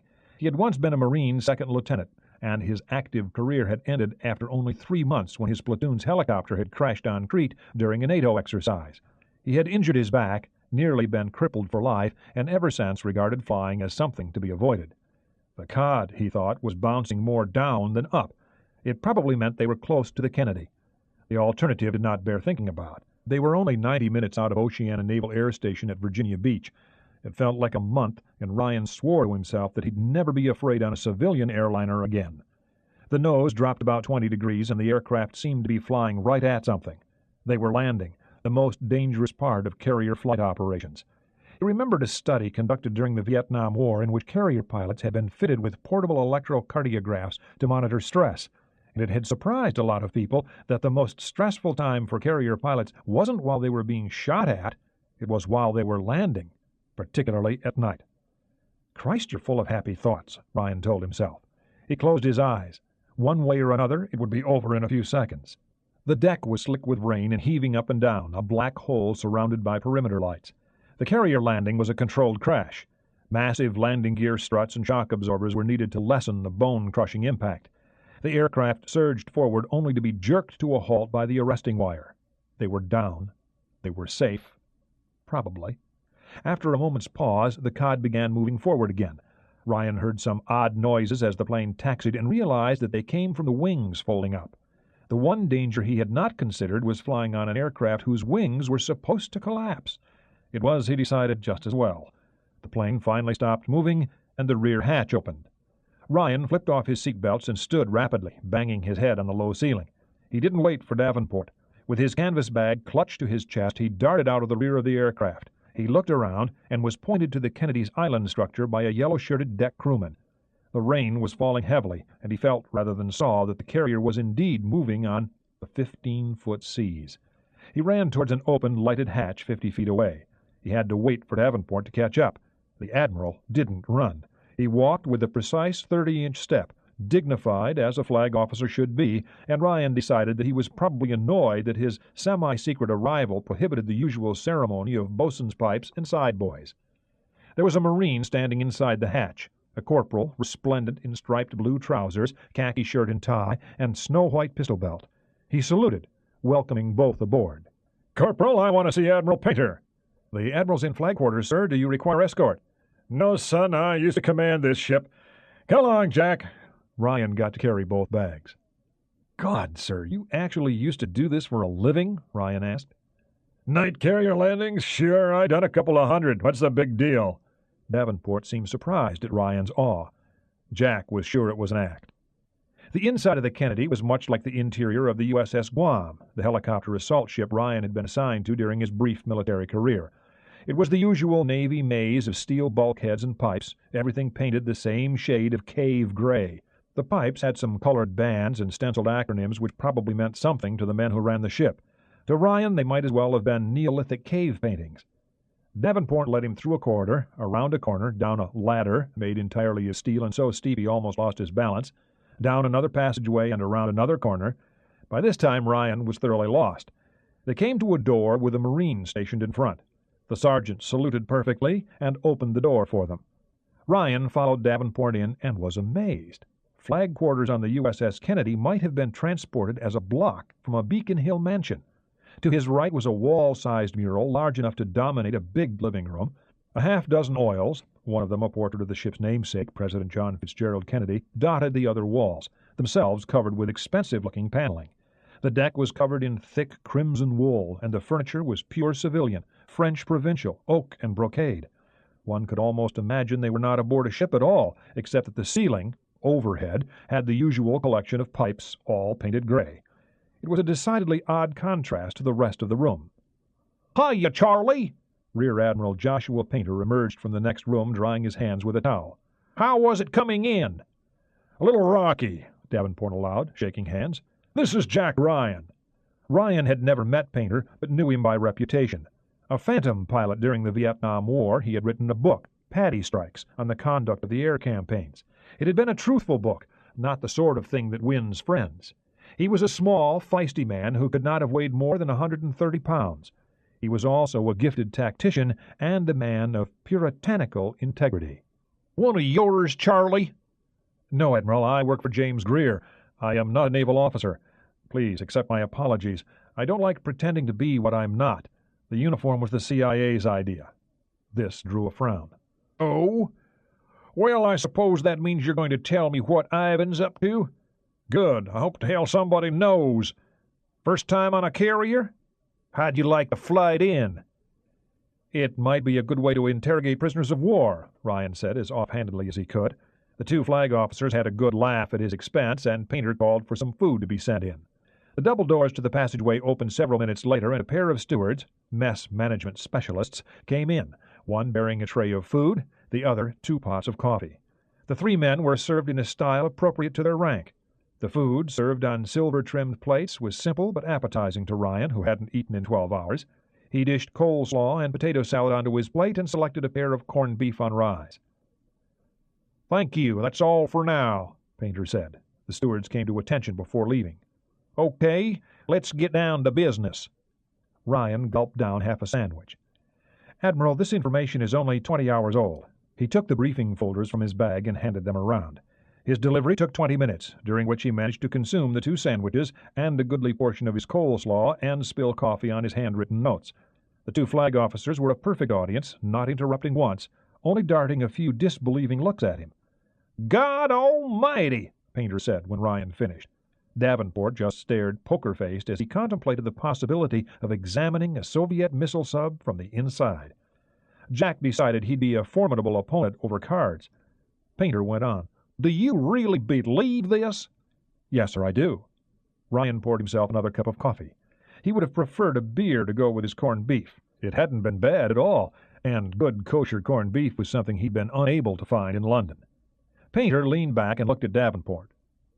Charlie, you tell Greer to teach this lad a few lessons, like how a bureaucrat ain't supposed to stick his neck this far out on the block.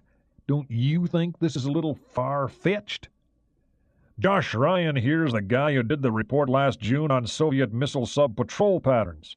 Oh, that was a nice piece of work. It confirmed something I've been saying for 2 or 3 years. Painter rose and walked to the corner to look out at the stormy sea. So what are we supposed to do about all this? The exact details of the operation have not been determined. What I expect is that you will be directed to locate Red October and attempt to establish communications with her skipper. After that, they'll have to figure a way to get her to a safe place. You see, the president doesn't think we'll be able to hold on to her once we get her. If we get her. What? Painter spun around and spoke a tenth of a second before Davenport did. Ryan explained for several minutes. Dear God above, you give me one impossible task, then you tell me that if we succeed in it, we got to give the goddamn thing back to them. Admiral, my recommendation, the President asked me for one, was that we keep the submarine. For what it's worth, the Joint Chiefs are on your side, too, along with the CIA. As it is, though, if the crewmen want to go back home, we have to send them back, and then the Soviets will know we have the boat for sure. As a practical matter, I can see the other side's point. The vessel's worth a pile of money, and it is their property. And how would we hide a 30,000-ton submarine? You hide a submarine by sinking it, Painter said angrily. They're designed to do that, you know. Their property. We're not talking about a damned passenger liner. That's something designed to kill people, our people.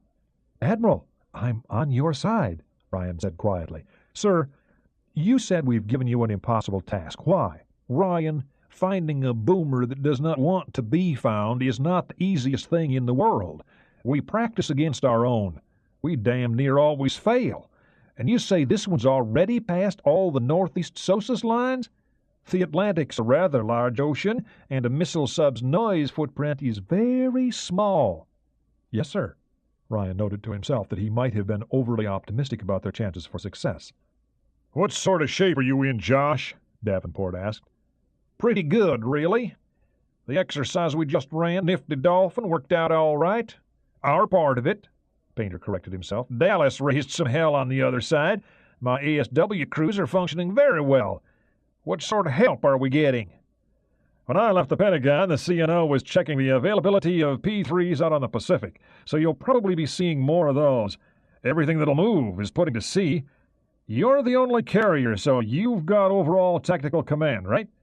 Come on, Josh. You're our best ASW operator. Painter poured some coffee for himself. Okay, we have one carrier deck. America and Nimitz are still a good week away. Ryan, you said you're flying out to Invincible. We get her too, right? The President was working on that. Want her? Sure. Admiral White has a good nose for ASW, and his boys really lucked out during Dolphin. They killed 2 of our attack boats, and Vince Gallery was some kind of pissed about that.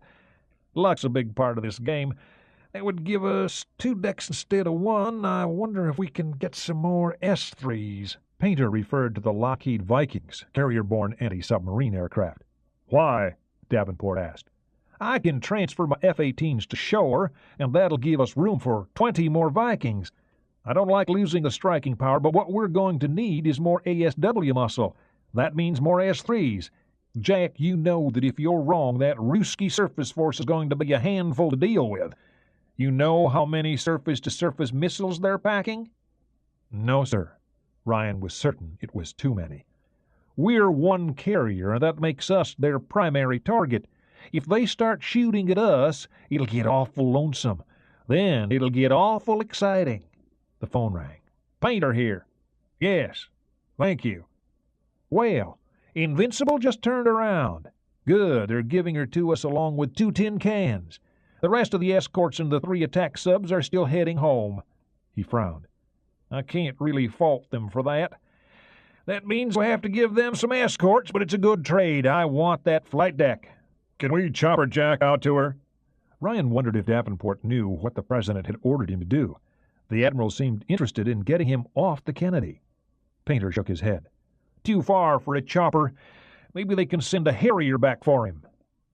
The Harrier's a fighter, sir, Ryan commented.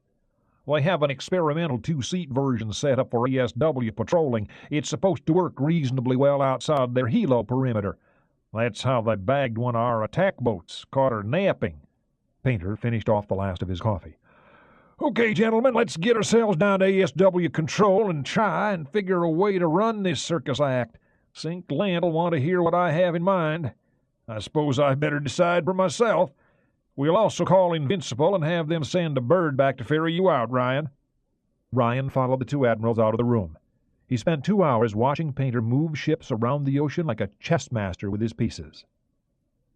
The USS Dallas. Bart Mancuso had been on duty in the attack center for more than 20 hours. Only a few hours of sleep separated this stretch from the previous one. He'd been eating sandwiches and drinking coffee, and 2 cups of soup had been thrown in by his cooks for variety's sake. He examined his latest cup of freeze-dried without affection. Captain? He turned. It was Roger Thompson, his sonar officer. Yes, what is it? Mancuso pulled himself away from the tactical display that had occupied his attention for several days. Thompson was standing at the rear of the compartment. Jones was standing beside him, holding a clipboard and what looked like a tape machine. Sir, Jonesy has something I think you ought to look at. Mancuso didn't want to be bothered. Extended time on duty always taxed his patience. But Jones looked eager and excited. Okay, come on over to the chart table. The Dallas's chart table was a new gadget, wired into the BC-10 and projected onto a TV-type glass screen 4 feet square. The display moved as the Dallas moved. This made paper charts obsolete, though they were kept anyway. Charts can't break. Thanks, Skipper, Jones said, more humbly than usual. I know you're kind of busy, but I think I got something here. That anomalous contact we had the other day's been bothering me. I had to leave it after the ruckus the other Ruski subs kicked up, but I was able to come back to it 3 times to make sure it was still there. The 4th time it was gone, faded out. I want to show you what I worked up. Can you punch up our course track for back then on this baby, sir? The chart table was interfaced through the BC-10 into the ship's inertial navigation system, SINS. Mancuso punched the command in himself. It was getting so that you couldn't flush the head without a computer command. The Dallas's course track showed up as a convoluted red line, with tick marks displayed at 15-minute intervals. Great, Jones commented. I've never seen it do that before. That's all right. Okay. Jones pulled a handful of pencils from his back pocket. Now, I got to contact first at 0915 or so, and the bearing was about 269. He set a pencil down, eraser at Dallas's position, point directed west towards the target. Then at 0930, it was bearing 260. At 0948, it was 250. There's some air built into these, Captain. It was a tough signal to lock in on, but the errors should average out. Right about then, we got all this other activity, and I had to go after them.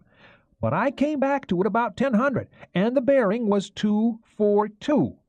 Jones set down another pencil on the due east line traced when the Dallas had moved away from the Icelandic coast. At 10:15, it was 234, and at 10:30, it was 227. These last 2 are shaky, sir. The signal was real faint, and I didn't have a very good lock on it. Jones looked up. He appeared nervous. So far, so good. Relax, Jonesy. Light up if you want. Thanks, Captain. Jones fished out a cigarette and lit it with a butane lighter. He had never approached the captain quite this way. He knew Mancuso to be a tolerant, easygoing commander, if you had something to say. He was not a man who liked his time wasted, and it was sure as hell he wouldn't want it wasted now. Okay, sir. We gotta figure he couldn't be too far away from us, right? I mean, he had to be between us and Iceland. So, let's say he was about halfway between. That gives him a course about like this. Jones set down some more pencils. Hold it, Jonesy. Where does the course come from? Oh, yeah.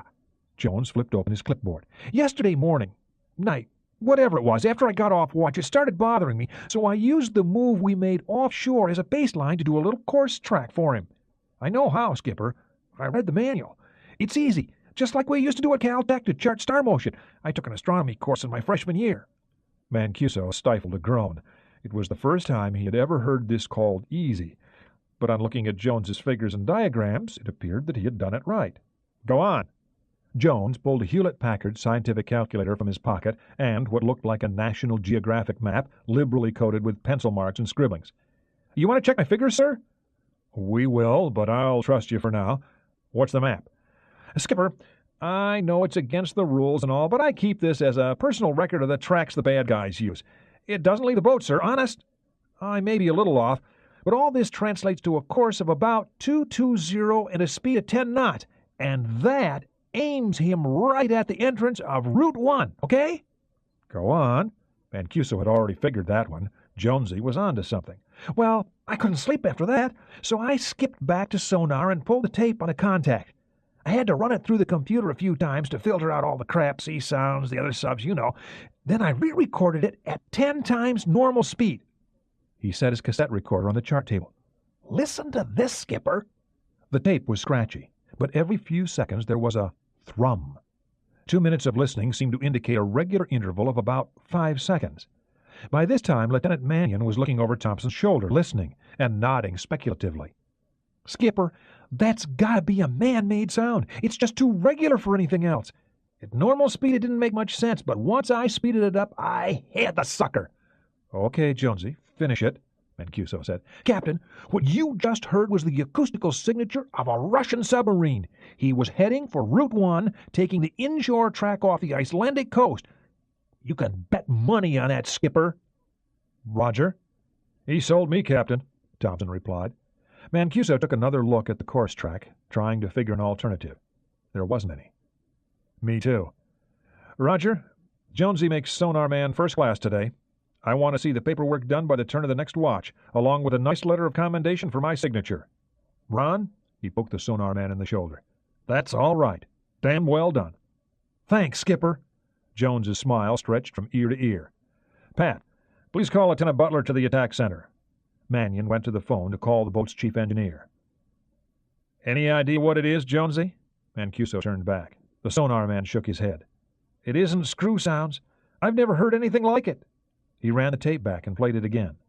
2 minutes later, Lieutenant Earl Butler came into the attack center. You rang, Skipper. Listen to this, Earl. Mancuso rewound the tape and played it a third time. Butler was a graduate of the University of Texas and every school the Navy had for submarines and their engine systems. What's that supposed to be? Jonesy says it's a Russian sub. I think he's right. Tell me about the tape, Butler said to Jones. Sir, it's speeded up 10 times and I washed it through the BC-10 5 times. At normal speed, it doesn't sound like much of anything.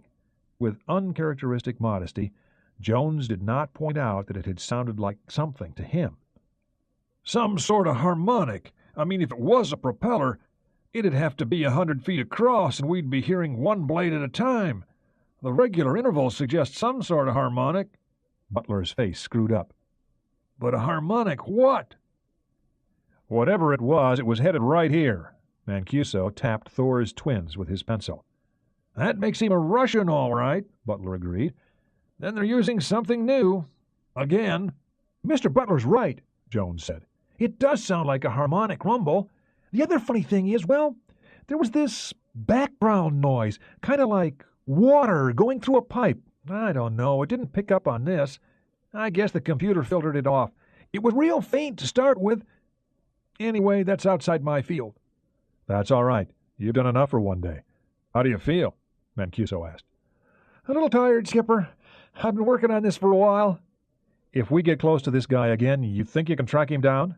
Mancuso knew the answer. You bet, Captain. Now that we know what to listen for, you bet I'll bag the sucker.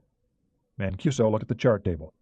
Okay, if he was heading for the twins, and then ran the route at, say, 28 or 30 knots, and then settled down to his base course and speed of about 10 or so, that puts him about here now. Long ways off. Now, if we run at top speed, 48 hours will put us here, and that'll put us in front of him. Pat? That's about right, sir, Lieutenant Mannion concurred. You're figuring he ran the route at full speed, then settled down. Makes sense. He wouldn't need the quiet drive in that damned maze. It gives him a free shot for 400 or 500 miles. So why not uncrank his engines? That's what I'd do. That's what we'll try to do then. We'll radio in for permission to leave toll booth station and track this character down. Jonesy, running at max speed means you sonar men will be out of work for a while. Set up the contact tape on the simulator and make sure the operators all know what this guy sounds like, but get some rest. All of you. I want you at 100% when we try to reacquire this guy. Have yourself a shower. Make that a Hollywood shower. You've earned it. And rack out. When we do go after this character, it'll be a long, tough hunt. No sweat, Captain. We'll get him for you. Bet on it. You want to keep my tape, sir? Yeah. Mancuso ejected the tape and looked up in surprise. You sacrificed a Bach for this? Not a good one, sir. I have a Christopher Hogwood of this piece that's much better. Mancuso pocketed the tape. Dismissed, Jonesy. Nice work. A pleasure, Captain. Jones left the attack center, counting the extra money for jumping a rate. Roger, make sure your people are well rested over the next 2 days. When we do go after this guy, it's going to be a bastard. Aye, Captain. Pat, get us up to periscope depth. We're going to call this one into Norfolk right now. Earl, I want you thinking about what's making that noise. Right, Captain. While Mancuso drafted his message, Lieutenant Mannion brought the Dallas to periscope antenna depth with an upward angle on the diving planes. It took 5 minutes to get from 500 feet to just below the stormy surface. The submarine was subject to wave action, and while it was very gentle by surface ship standards, the crew noted her rocking. Mannion raised the periscope and ESM, electronic support measures antenna, the latter used for the broadband receiver designed to detect possible radar emissions. There was nothing in view. He could see about 5 miles, and the ESM instruments showed nothing except for aircraft sets, which were too far away to matter. Next, Mannion raised 2 more masts. One was a reed-like UHF, ultra-high-frequency receiving antenna. The other was new, a laser transmitter. This rotated and locked onto the carrier wave signal of the Atlantic S-6, the communication satellite used exclusively by submarines. With the laser, they could send high-density transmissions without giving away the sub's position. "All ready, sir," the duty radio man reported. "Transmit." The radio man pressed a button. The signal, sent in a fraction of a second, was received by photovoltaic cells, read over to a UHF transmitter, and shot back down by parabolic dish antenna towards Atlantic Fleet Communications Headquarters. At Norfolk, another radio man noted the reception and pressed a button that transmitted the same signal up to the satellite and back to the Dallas. It was a simple way to identify garbles. The Dallas operator compared the received signal with the one he'd just sent. "Good copy, sir." Mancuso ordered Mannion to lower everything but the ESM and UHF antennae. Atlantic Fleet Communications. In Norfolk, the first line of the dispatch revealed the page and line of the one-time pad cipher sequence, which was recorded on computer tape in the maximum security section of the communications complex. An officer typed the proper numbers into his computer terminal, and an instant later the machine generated a clear text. The officer checked it again for garbles. Satisfied there were none, he took the printout to the other side of the room where a yeoman was seated at a telex. The officer handed him the dispatch.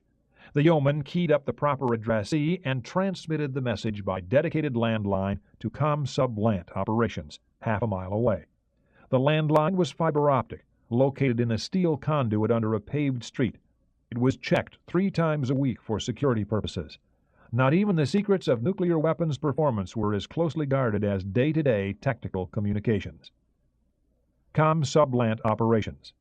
A bell went off in the operations room as the message came up on the hot printer. It bore a Z prefix which indicated flash priority status. Z 090414 Z December. Top secret Theo.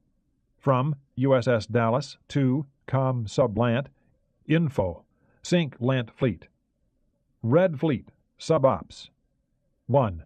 Report anomalous sonar contact about 0900Z 7 December and lost after increase in Red Fleet subactivity. Contact subsequently evaluated as Red Fleet SSN/SSBN transiting Iceland inshore track towards Route 1. Course southwest, speed 10, depth unknown. 2. Contact evidenced unusual acoustical characteristics. Signature unlike any known Red Fleet submarine. 3. Request permission to leave toll booth to pursue and investigate. Believe a new drive system with unusual sound characteristics being used this sub. Believe good probability can locate and identify. A lieutenant junior grade took the dispatch to the office of Vice Admiral Vincent Gallery. Com Sub Lant had been on duty since the Soviet subs had started moving. He was in an evil mood. Flash priority from Dallas, sir. Uh-huh. Gallery took the yellow form and read it twice. What do you suppose this means? No telling, sir. Looks like he heard something, took his time figuring it out, and wants another crack at it. He seems to think he's onto something unusual. Okay. What do I tell him? Come on, mister, you might be an admiral yourself someday and have to make decisions. An unlikely prospect, Gallery thought. Sir, Dallas is in an ideal position to shadow their surface force when it gets to Iceland. We need her where she is. Good textbook answer. Gallery smiled up at the youngster, preparing to cut him off at the knees. On the other hand, Dallas is commanded by a fairly competent man who wouldn't be bothering us unless he really thought he had something. He doesn't go into specifics, probably because it's too complicated for a tactical flash dispatch, and also because he thinks that we know his judgment is good enough to take his word on something. New drive system with unusual sound characteristics. That may be a crock, but he's the man on the scene, and he wants an answer. We tell him yes. Aye, aye, sir, the lieutenant said, wondering if the skinny old bastard made decisions by flipping a coin when his back was turned. The Dallas. Z 090432Z, December. Top secret. From Com Sub Lant to USS Dallas. A. USS Dallas Z 090410Z, December. B. Com Sub Lant. Instructions 2000.5. Op area assignment N04220. 1. Request reference A granted. 2. Areas Bravo, Echo, Golf, reference B, assigned for unrestricted ops 090500Z to 140001Z. Report as necessary. Vice Admiral Gallery sends. Hot damn! Mancuso chuckled. That was one nice thing about Gallery. When you asked him a question, by God, you got an answer. Yes or no, before you could rig your antenna in. Of course, he reflected, if it turned out that Jonesy was wrong, and this was a wild goose chase, he'd have some explaining to do. Gallery had handed more than one sub-skipper his head in a bag and set him on the beach. Which was where he was headed regardless, Mancuso knew. Since his first year at Annapolis, all he'd ever wanted was command of his own attack boat. He had that now, and he knew that the rest of his career would be downhill. In the rest of the Navy, your first command was just that, a first command. You could move up the ladder and command a fleet at sea eventually, if you were lucky and had the right stuff. Not submariners, though. Whether he did well with the Dallas or poorly, he'd lose her soon enough. He had this one and only chance. And afterwards, what? The best he could hope for was command of a missile boat. He'd served on those before and was sure that commanding one, even a new Ohio, was about as exciting as watching paint dry. The boomer's job was to stay hidden. Mancuso wanted to be the hunter. That was the exciting end of the business. And after commanding a missile boat, he could get a major surface command, perhaps a nice oiler. It would be like switching mounts from Secretariat to Elsie the Cow. Or he could get a squadron command and sit in an office on board a tender pushing paper. At best, in that position, he'd go to sea once a month, his main purpose being to bother sub-skippers who didn't want him there. Or he could get a desk job in the Pentagon. What fun. Mancuso understood why some of the astronauts had cracked up after coming back from the moon. He, too, had worked many years for this command, and in another year his boat would be gone. He'd have to give the Dallas to someone else. But he did have her now. Matt, let's lower all masts and take her down to 1,200 feet. Aye, aye, sir. Lower the masts, Mannion ordered. A petty officer pulled on the hydraulic control levers. ESM and UHF masts lowered, sir, the duty electrician reported. Very well. Diving officer, make your depth 1,200 feet. 1,200 feet, aye, the diving officer responded. 15 degrees down angle on the planes. 15 degrees down, aye. Let's move her, Pat. Aye, skipper. All ahead, full.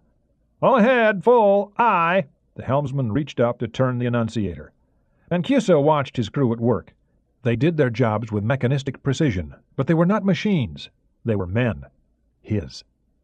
In the reactor spaces aft, Lieutenant Butler had his engine man acknowledge the command and gave the necessary orders.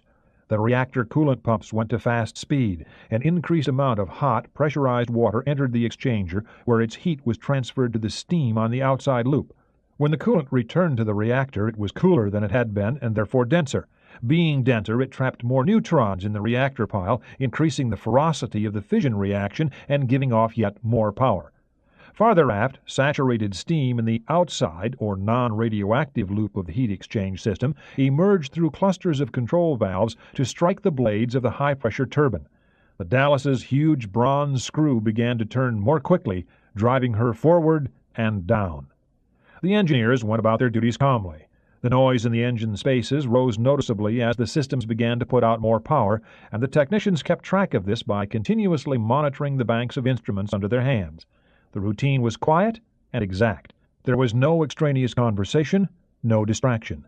Compared to a submarine's reactor spaces, a hospital operating room was a den of libertines. Forward, Mannion watched the depth gauge go below 600 feet. The diving officer would wait until they got to 900 feet before starting to level off, the object being to zero the dive out exactly at the ordered depth. Commander Mancuso wanted the Dallas below the thermocline. This was the border between differing temperatures. Water settled in isothermal layers of uniform stratification. The relatively flat boundary where warmer surface water met colder deep water was a semi-permeable barrier which tended to reflect sound waves. Those waves that did manage to penetrate the thermocline were mostly trapped below it.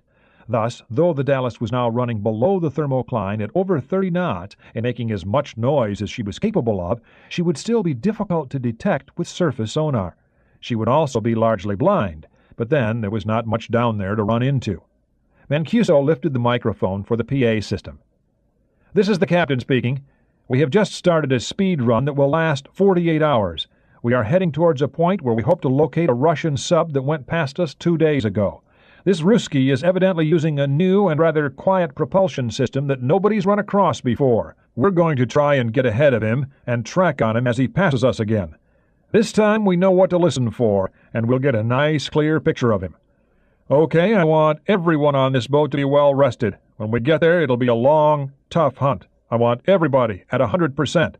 This one will probably be interesting." He switched off the microphone. "What's the movie tonight?" The diving officer watched the depth gauge stop moving before answering. As chief of the boat, he was also manager of the Dallas's cable TV system. 3 video cassette recorders in the mess room, which led to televisions in the wardroom and various other crew accommodations. "Skipper, you got a choice. Return of the Jedi or 2 football tapes. Oklahoma, Nebraska, and Miami, Dallas. Both those games were played while we were on the exercise, sir. It'll be like watching them live." He laughed. "Commercials and all. The cooks are already making the popcorn." "Good. I want everybody nice and loose." Why couldn't they ever get Navy tapes, Mancuso wondered. Of course, Army had creamed them this year.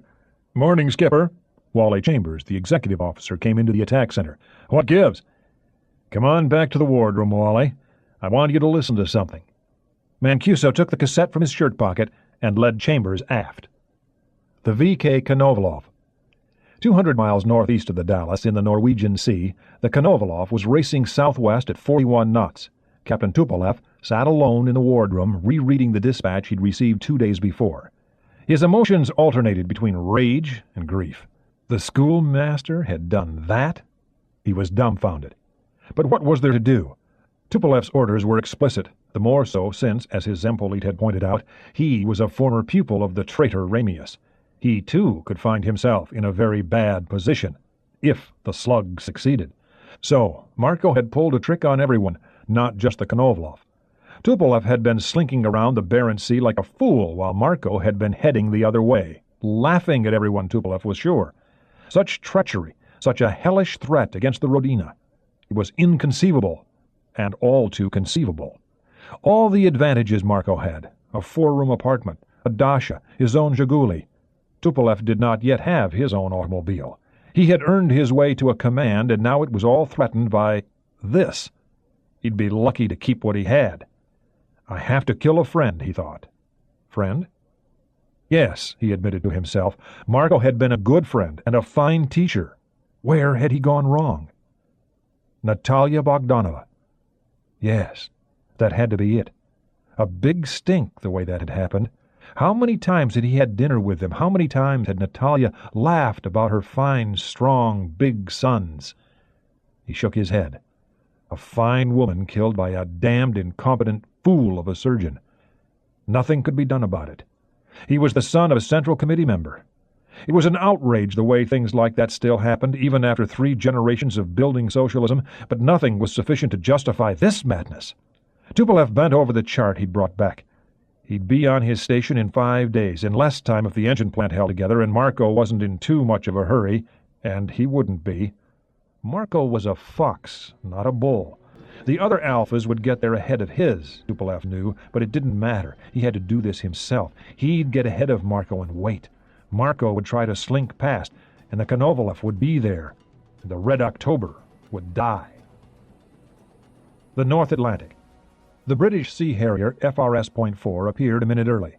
It hovered briefly off the Kennedy's port beam as the pilot sized up his landing target, the wind, and sea conditions. Maintaining a steady 30-knot forward speed to compensate for the carrier's forward speed, he side-slipped his fighter neatly to the right, then dropped it gently amidships, slightly forward of the Kennedy's island structure, exactly in the center of the flight deck. Instantly, a gang of deck crewmen raced for the aircraft, 3 carrying heavy metal chocks, another a metal ladder which he set up by the cockpit, whose canopy was already coming open. A team of 4 snaked a fueling hose towards the aircraft, eager to demonstrate the speed with which the U.S. Navy services aircraft. The pilot was dressed in an orange coverall and yellow life jacket. He set his helmet on the back of the front seat and came down the ladder. He watched briefly to be sure his fighter was in capable hands before sprinting to the island. He met Ryan at the hatch. "You, Ryan. I'm Tony Parker. Where's the loo?" Jack gave him the proper directions, and the pilot darted off, leaving Ryan standing there in a flight suit, holding his bag and feeling stupid. A white plastic flight helmet dangled from his other hand as he watched the crewmen fueling the Harrier. He wondered if they knew what they were doing. Parker was back in 3 minutes. "Commander," he said, "there's one thing they never put in a fighter, and that's a bloody toilet. They fill you up with coffee and tea, and they send you off, and you've no place to go." "I know the feeling. Anything else you have to do?" "No, sir. Your admiral chatted with me on radio when I was flying in. Looks like your chaps have finished fueling my bird. Shall we be off?" "What do I do with this?" Ryan held up his bag, expecting to have to hold it in his lap. His briefing papers were inside the flight suit, tucked against his chest. "We put it in the boot, of course. Come along, sir." Parker walked out to the fighter jauntily. The dawn was a feeble one. There was a solid overcast at 1,000 or 2,000 feet. It wasn't raining, but looked as though it might.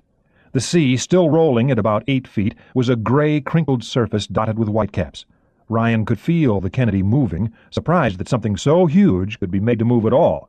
When they got to the Harrier, Parker took the duffel in one hand and reached for a recessed handle on the underside of the fighter. Twisting and pulling the lever, he revealed a cramped space about the size of a small refrigerator. Parker stuffed the bag into it, slamming the door shut behind it, making sure the locking lever was fully engaged. A deck crewman in a yellow shirt conferred with the pilot. Aft, a helicopter was revving its engines, and a Tomcat fighter was taxiing toward the midship's catapult. On top of this, a 30-knot wind was blowing. The carrier was a noisy place. Parker waved Ryan up the ladder. Jack, who liked ladders about as much as he liked flying, nearly fell into his seat. He struggled to get situated properly, while a deck crewman strapped him into the 4-point restraint system. The man put the helmet on Ryan's head and pointed to the jack for its intercom system. Maybe American crews really did know something about Harriers. Next to the plug was a switch. Ryan flipped it. "Can you hear me, Parker?" "Yes, Commander. All settled in?" "I suppose." "Right. Parker's head swiveled to check the engine intakes. Starting the engine." The canopies stayed up. 3 crewmen stood close by with large carbon dioxide extinguishers, presumably in case the engine exploded. A dozen others were standing by the island, watching the strange aircraft as the Pegasus engine screamed to life. Then the canopy came down. "Ready, Commander?" "If you are." The Harrier was not a large fighter, but it was certainly the loudest. Ryan could feel the engine noise ripple through his body as Parker adjusted his thrust vector controls. The aircraft wobbled, dipped at the nose, then rose shakily into the air. Ryan saw a man by the island point and gesture to them. The Harrier slid to port, moving away from the island as it gained in height. "That wasn't too bad," Parker said. He adjusted the thrust controls, and the Harrier began true forward flight. There was little feeling of acceleration, but Ryan saw that the Kennedy was rapidly falling behind. A few seconds later, they were beyond the inner ring of escorts. Let's get on top of this muck, Parker said. He pulled back on the stick and headed for the clouds. In seconds they were in them, and Ryan's field of view was reduced from 5 miles to 5 feet in an instant. Jack looked around his cockpit, which had flight controls and instruments. Their airspeed showed 150 knots and rising, altitude 400 feet. This Harrier had evidently been a trainer, but the instrument panel had been altered to include the readout instruments for a sensor pod that could be attached to the belly. A poor man's way of doing things, but from what Admiral Painter said, it had evidently worked well enough. He figured the TV-type screen was the FLIR readout, which monitored a forward-looking infrared heat sensor. The airspeed gauge now said 300 knots, and the climb indicator showed a 20-degree angle of attack. It felt like more than that. "Should be hitting the top of this soon," Parker said. "Now."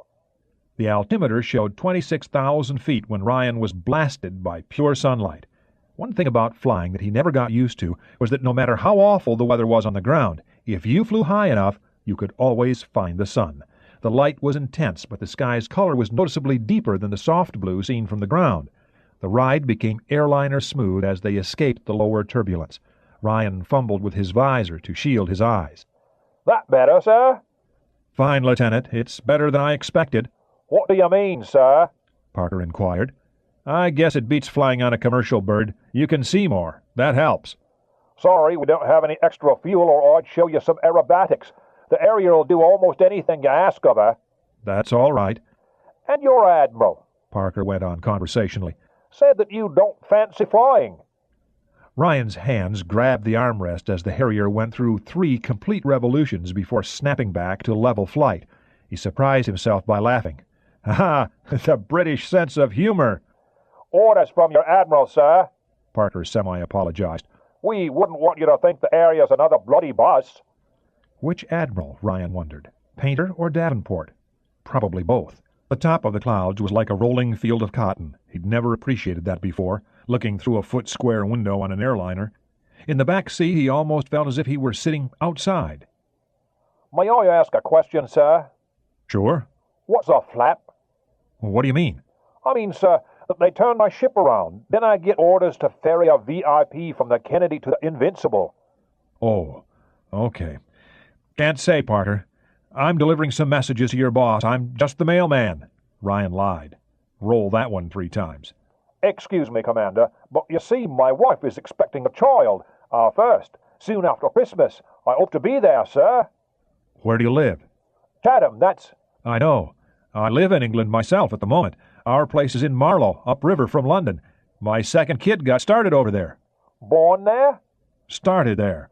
My wife says it's those strange hotel beds. Do it to her every time. If I were a betting man, I'd give you good odds, Parker. First babies are always late anyway." "You say you live in Marlow?" "That's right. We built a house there earlier this year." "Jack Ryan? John Ryan? The same chap who..." "Correct. You don't have to tell anybody that, Lieutenant." "Understood, sir.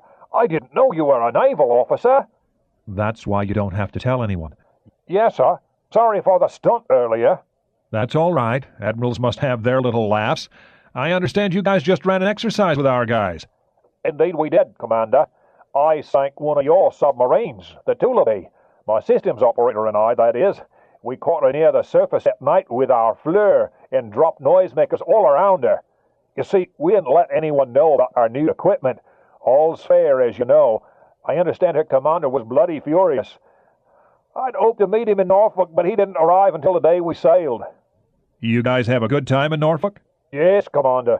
We were able to get in a day's shooting on your Chesapeake Bay, the Eastern Shore, I believe you call it." "Oh, yeah? I used to hunt there. How was it?" "Not bad. I got my 3 geese in half an hour. Bag limit was 3. Stupid."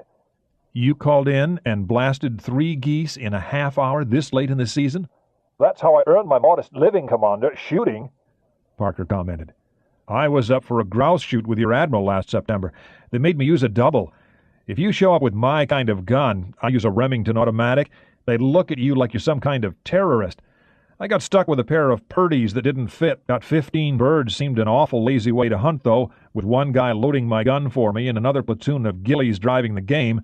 We just about annihilated the bird population, too. We have more game per acre than you do.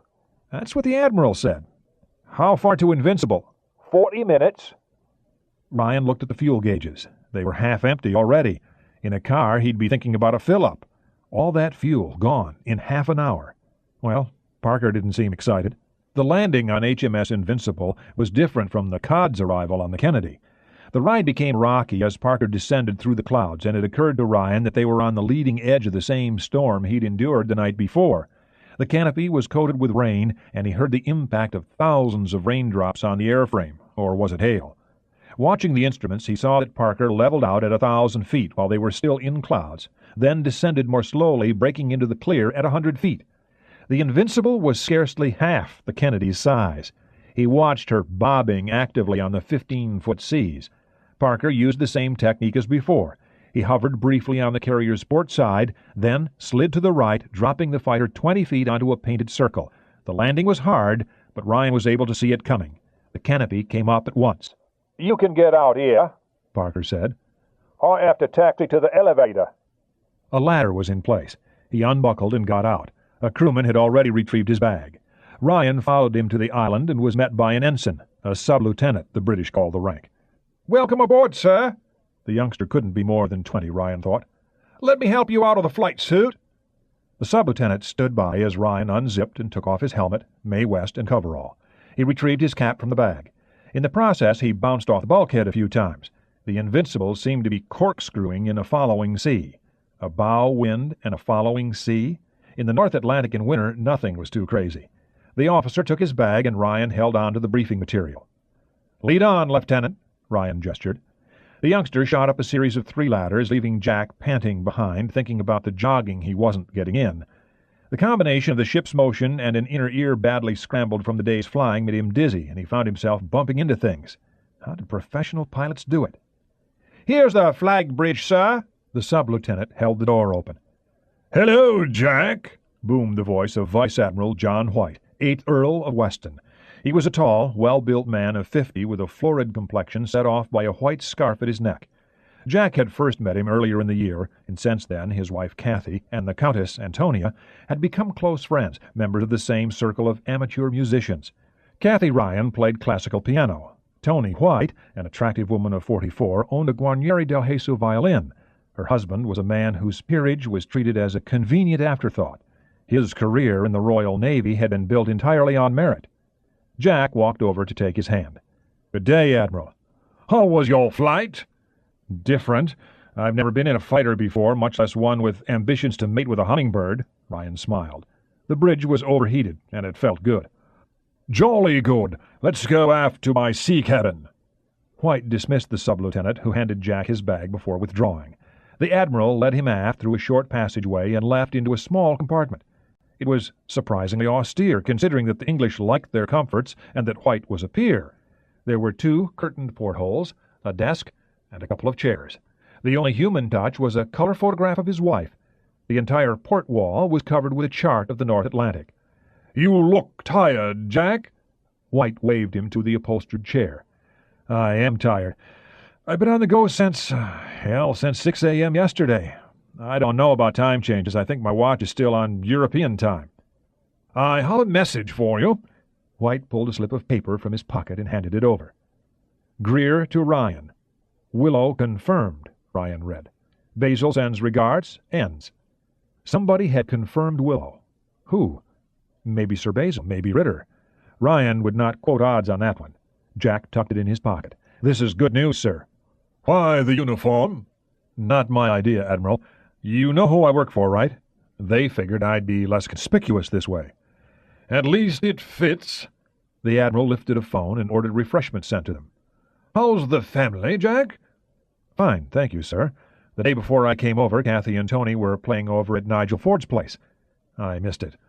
You know, if they get much better, we ought to have a record cut.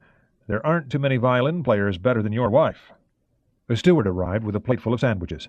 Jack had never figured out the British taste for cucumbers on bread. "So, what's the flap?"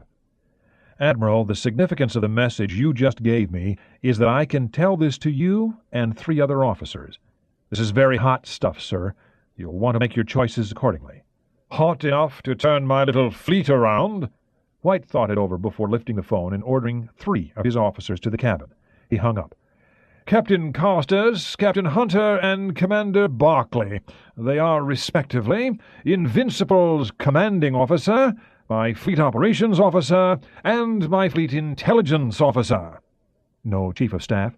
"Flew home. Death in the family. Something for your coffee?" White extracted what looked like a brandy bottle from a desk drawer. "Thank you, Admiral." He was grateful for the brandy. The coffee needed the help.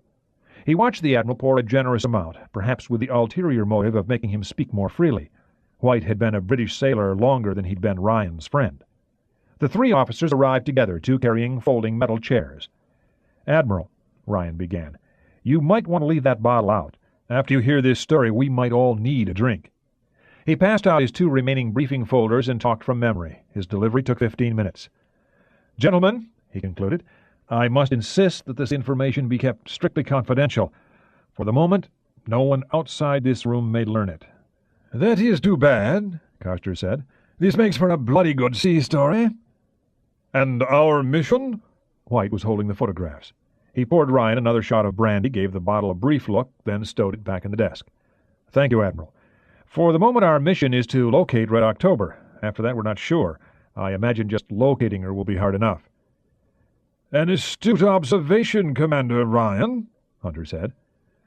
"The good news is that Admiral Painter has requested that Sinklant assign you control of several U.S. Navy vessels, probably 3 1052-class frigates and a pair of FFG-7 Perrys. They all carry a chopper or 2. "Well, Jeffrey?" White asked. "It's a start," Hunter agreed. "They'll be arriving in a day or 2. Admiral Painter asked me to express his confidence in your group and its personnel." "A hell fucking Russian missile submarine?" Barclay said, almost to himself. Ryan laughed. "Like the idea, Commander?" At least he had one convert. "What if the sub is heading for the UK? Does it then become a British operation?" Barclay asked pointedly. "I suppose it would, but from the way I read the map, if Ramius was heading for England, he'd already be there. I saw a copy of the President's letter to the Prime Minister. In return for your assistance, the Royal Navy gets the same access to the data we develop as our guys get. We're on the same side, gentlemen. The question is, can we do it?" "Hunter?" the Admiral asked. "If this intelligence is correct, I'd say we have a good chance, perhaps as good as 50%. On one hand, we have a missile submarine attempting to evade detection. On the other, we have a great deal of ASW arrayed to locate her. And she will be heading towards one of only a few discrete locations. Norfolk, of course, Newport, Groton, Kings Bay, Port Everglades, Charleston. A civilian port such as New York is less likely, I think. The problem is, what with Ivan sending all his alphas racing to your coast, they will get there ahead of October. They may have a specific port target in mind. We'll know that in another day. So I'd say they have an equal chance. They'll be able to operate far enough off your coast that your government will have no viable legal reason to object to whatever they do. If anything, I'd say the Soviets have the advantage. They have both a clearer idea of the submarine's capabilities and a simpler overall mission. That more than balances their less capable sensors." "Why isn't Ramius coming on faster?" Ryan asked. "That's the one thing I can't figure. Once he clears the SOSUS lines off Iceland, he's clear into the deep basin, so why not crack his throttles wide open and race for our coast?" "At least 2 reasons," Barclay answered. "How much operational intelligence data do you see?" "I handle individual assignments. That means I hop around a lot from one thing to another. I know a good deal about their boomers, for example, but not as much about their attack boats."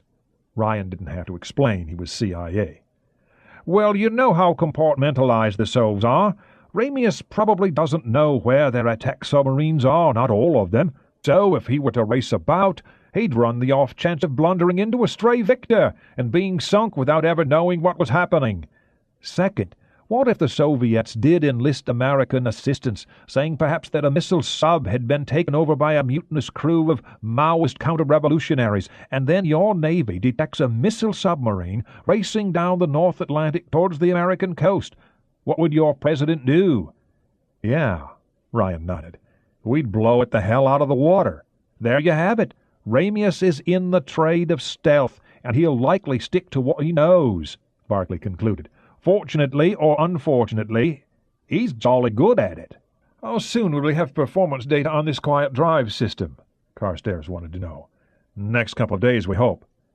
"Where does Admiral Painter want us?" White asked. "The plan he submitted to Norfolk puts you on the right flank. He wants Kennedy inshore to handle the threat from their surface force. He wants your force farther out. You see, Painter thinks there's the chance that Ramius will come straight south from the GI-UK gap into the Atlantic Basin and just sit for a while. The odds favor his not being detected there, and if the Soviets send the fleet after him, he's got the time and supplies to sit out there longer than they can maintain a force off our coast, both for technical and political reasons. Additionally, he wants your striking power out here to threaten their flank. It has to be approved by the Commander-in-Chief of the Atlantic Fleet, and a lot of details remain to be worked out. For example, Painter requested some E-3 sentries to support you out here." "A month in the middle of the North Atlantic in winter?" Carstairs winced. He had been the Invincible's executive officer during the war around the Falklands and had ridden in the violent South Atlantic for endless weeks. "Be happy for the E3s," the Admiral smiled. "Hunter, I want to see plans for using all these ships the Yanks are giving us, and how we can cover a maximum area. Barclay, I want to see your evaluation of what our friend Ramius will do. Assume he's still the clever bastard we've come to know and love." "Aye, aye, sir." Barclay stood with the others. "Jack, how long will you be with us?" "I don't know, Admiral. Until they recall me to the Kennedy, I guess. From where I sit, this operation was laid on too fast. Nobody really knows what the hell we're supposed to do." "Well, why don't you let us see to this for a while? You look exhausted. Get some sleep." "True enough, Admiral." Ryan was beginning to feel the brandy. "There's a cot in the locker over there. I'll have someone set it up for you, and you can sleep in here for the time being. If anything comes in for you, we'll get you up." "That's kind of you, sir." Admiral White was a good guy, Jack Ryan thought, and his wife was something very special. In 10 minutes, Ryan was on a cot and asleep. The Red October. Every 2 days, the Star Palm collected the radiation badges. This was part of a semi-formal inspection. After seeing to it that every crewman's shoes were spit-shined, every bunk was properly made, and every footlocker was arranged according to the book, the executive officer would take the 2-day-old badges and hand the sailors new ones, usually along with some terse advice to square themselves away as new Soviet men ought. Borodin had this procedure down to a science. Today, as always, the trip from one compartment to another took 2 hours. When he was finished, the bag on his left hip was full of old badges, and the one on his right was depleted of new ones. He took the badges to the ship's medical office. "Comrade Petrov, I have a gift for you." Borodin set the leather bag on the physician's desk. "Good." The doctor smiled up at the executive officer. "With all the healthy young men, I have little to do but read my journals." Borodin left Petrov to his task. First, the doctor set the badges out in order. Each bore a 3-digit number. The first digit identified the badge series, so that if any radiation were detected, there would be a time reference. The second digit showed where the sailor worked, the third where he slept. This system was easier to work with than the old one, which had used individual numbers for each man. The developing process was cookbook simple. Petrov could do it without a thought. First, he switched off the white overhead light and replaced it with a red one. Then he locked his office door. Next, he took the development rack from its holder on the bulkhead, broke open the plastic holders, and transferred the film strips to spring clips on the rack. Petrov took the rack into the adjacent laboratory and hung it on the handle of the single filing cabinet. He filled 3 large square basins with chemicals. Though a qualified physician, he had forgotten most of his inorganic chemistry and didn't remember exactly what the developing chemicals were. Basin number 1 was filled from bottle number 1. Basin 2 was filled from bottle 2, and basin 3, he remembered, was filled with water. Petrov was in no hurry. The midday meal was not for 2 more hours, and his duties were truly boring. The last 2 days he had been reading his medical texts on tropical diseases. The doctor was looking forward to visiting Cuba as much as anyone aboard. With luck, a crewman would come down with some obscure malady, and he'd have something interesting to work on for once. Petrov set the lab timer for 75 seconds and submerged the film strips in the first basin as he pressed the start button. He watched the timer under the red light, wondering if the Cubans still made rum. He had been there too, years before, and acquired a taste for the exotic liquor. Like any good Soviet citizen, he loved his vodka, but had the occasional hankering for something different. The timer went off, and he lifted the rack, shaking it carefully over the tank. No sense getting the chemical, silver nitrate? Something like that, on his uniform. The rack went into the second tank, and he set the timer again. Pity the orders had been so damned secret. He could have brought his tropical uniform. He'd sweat like a pig in the Cuban heat. Of course, none of those savages ever bothered to wash. Maybe they had learned something in the past 15 years. He'd see. The timer dinged again, and Petrov lifted the rack a second time, shaking it and setting it in the water-filled basin. Another boring job completed. Why couldn't a sailor fall down a ladder and break something? He wanted to use his East German X-ray machine on a live patient. He didn't trust the Germans, Marxists or not, but they did make good medical equipment, including his X-ray, autoclave, and most of his pharmaceuticals. Time. Petrov lifted the rack and held it up against the X-ray reading plate, which he switched on. "Dechevo!" Petrov breathed. He had to think. His badge was fogged. Its number was 348. Third badge series, frame 54, the medical office, galley section, aft, officers' accommodations. Though only 2 centimeters across, the badges were made with variable sensitivity. 10 vertically segmented columns were used to quantify the exposure level. Petrov saw that his was fogged all the way to segment 4. The engine room crewmen's were fogged to segment 5, and the torpedo men, who spent all their time forward, showed contamination only in segment 1. Son of a beach! He knew the sensitivity levels by heart. He took the manual down to check them anyway. Fortunately, the segments were logarithmic. His exposure was 12 rads, 15 to 25 for the engineers, 12 to 25 rads in 2 days, not enough to be dangerous. Not really life-threatening, but... Petrov went back into his office, careful to leave the films in the lab. He picked up the phone. "Captain Ramius, Petrov here. Could you come aft to my office, please?" On the way, Comrade Doctor. Ramius took his time. He knew what the call was about. The day before they sailed, while Petrov had been ashore procuring drugs for his cupboard, Borodin had contaminated the badges with the X-ray machine. "Yes, Petrov?" Ramius closed the door behind him. "Comrade Captain, we have a radiation leak." "Nonsense. Our instruments would have detected it at once." Petrov got the films from the lab and handed them to the captain. "Look here!" Ramius held them up to the light, scanning the film strips top to bottom. He frowned. "Who knows of this?" "You and I, Comrade Captain." "You will tell no one." "No one." Ramius paused. "Any chance that the films were... that they have something wrong, that you made an error in the developing process?" Petrov shook his head emphatically. "No, Comrade Captain. Only you, Comrade Borodin, and I have access to these. As you know, I tested random samples from each batch 3 days before we sailed." Petrov wouldn't admit that, like everyone, he had taken the samples from the top of the box they were stored in. They weren't really random. "The maximum exposure I see here is 10 to 20? Ramius understated it. "Whose numbers?" "Bulgarin and Surspoy, the torpedo men forward, are all under 3 rads." "Very well. What we have here, Comrade Doctor, is a possible minor, Petrov, leak in the reactor spaces.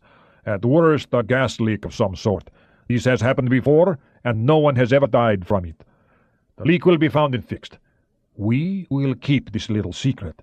There is no reason to get the men excited over nothing." Petrov nodded agreement, knowing that men had died in 1970 in an accident on the submarine Voroshilov, more in the icebreaker Lenin. Both accidents were a long time ago, though, and he was sure Ramius could handle things. Wasn't he? The Pentagon. The E-ring was the outermost and largest of the Pentagon's rings, and since its outside windows offered something other than a view of sunless courtyards, this was where the most senior defense officials had their offices. One of these was the office of the Director of Operations for the Joint Chiefs of Staff, the J-3. He wasn't there. He was down in a sub-basement room known colloquially as the tank, because its metal walls were dotted with electronic noisemakers to foil other electronic devices. He had been there for 24 hours, though one would not have known this from his appearance.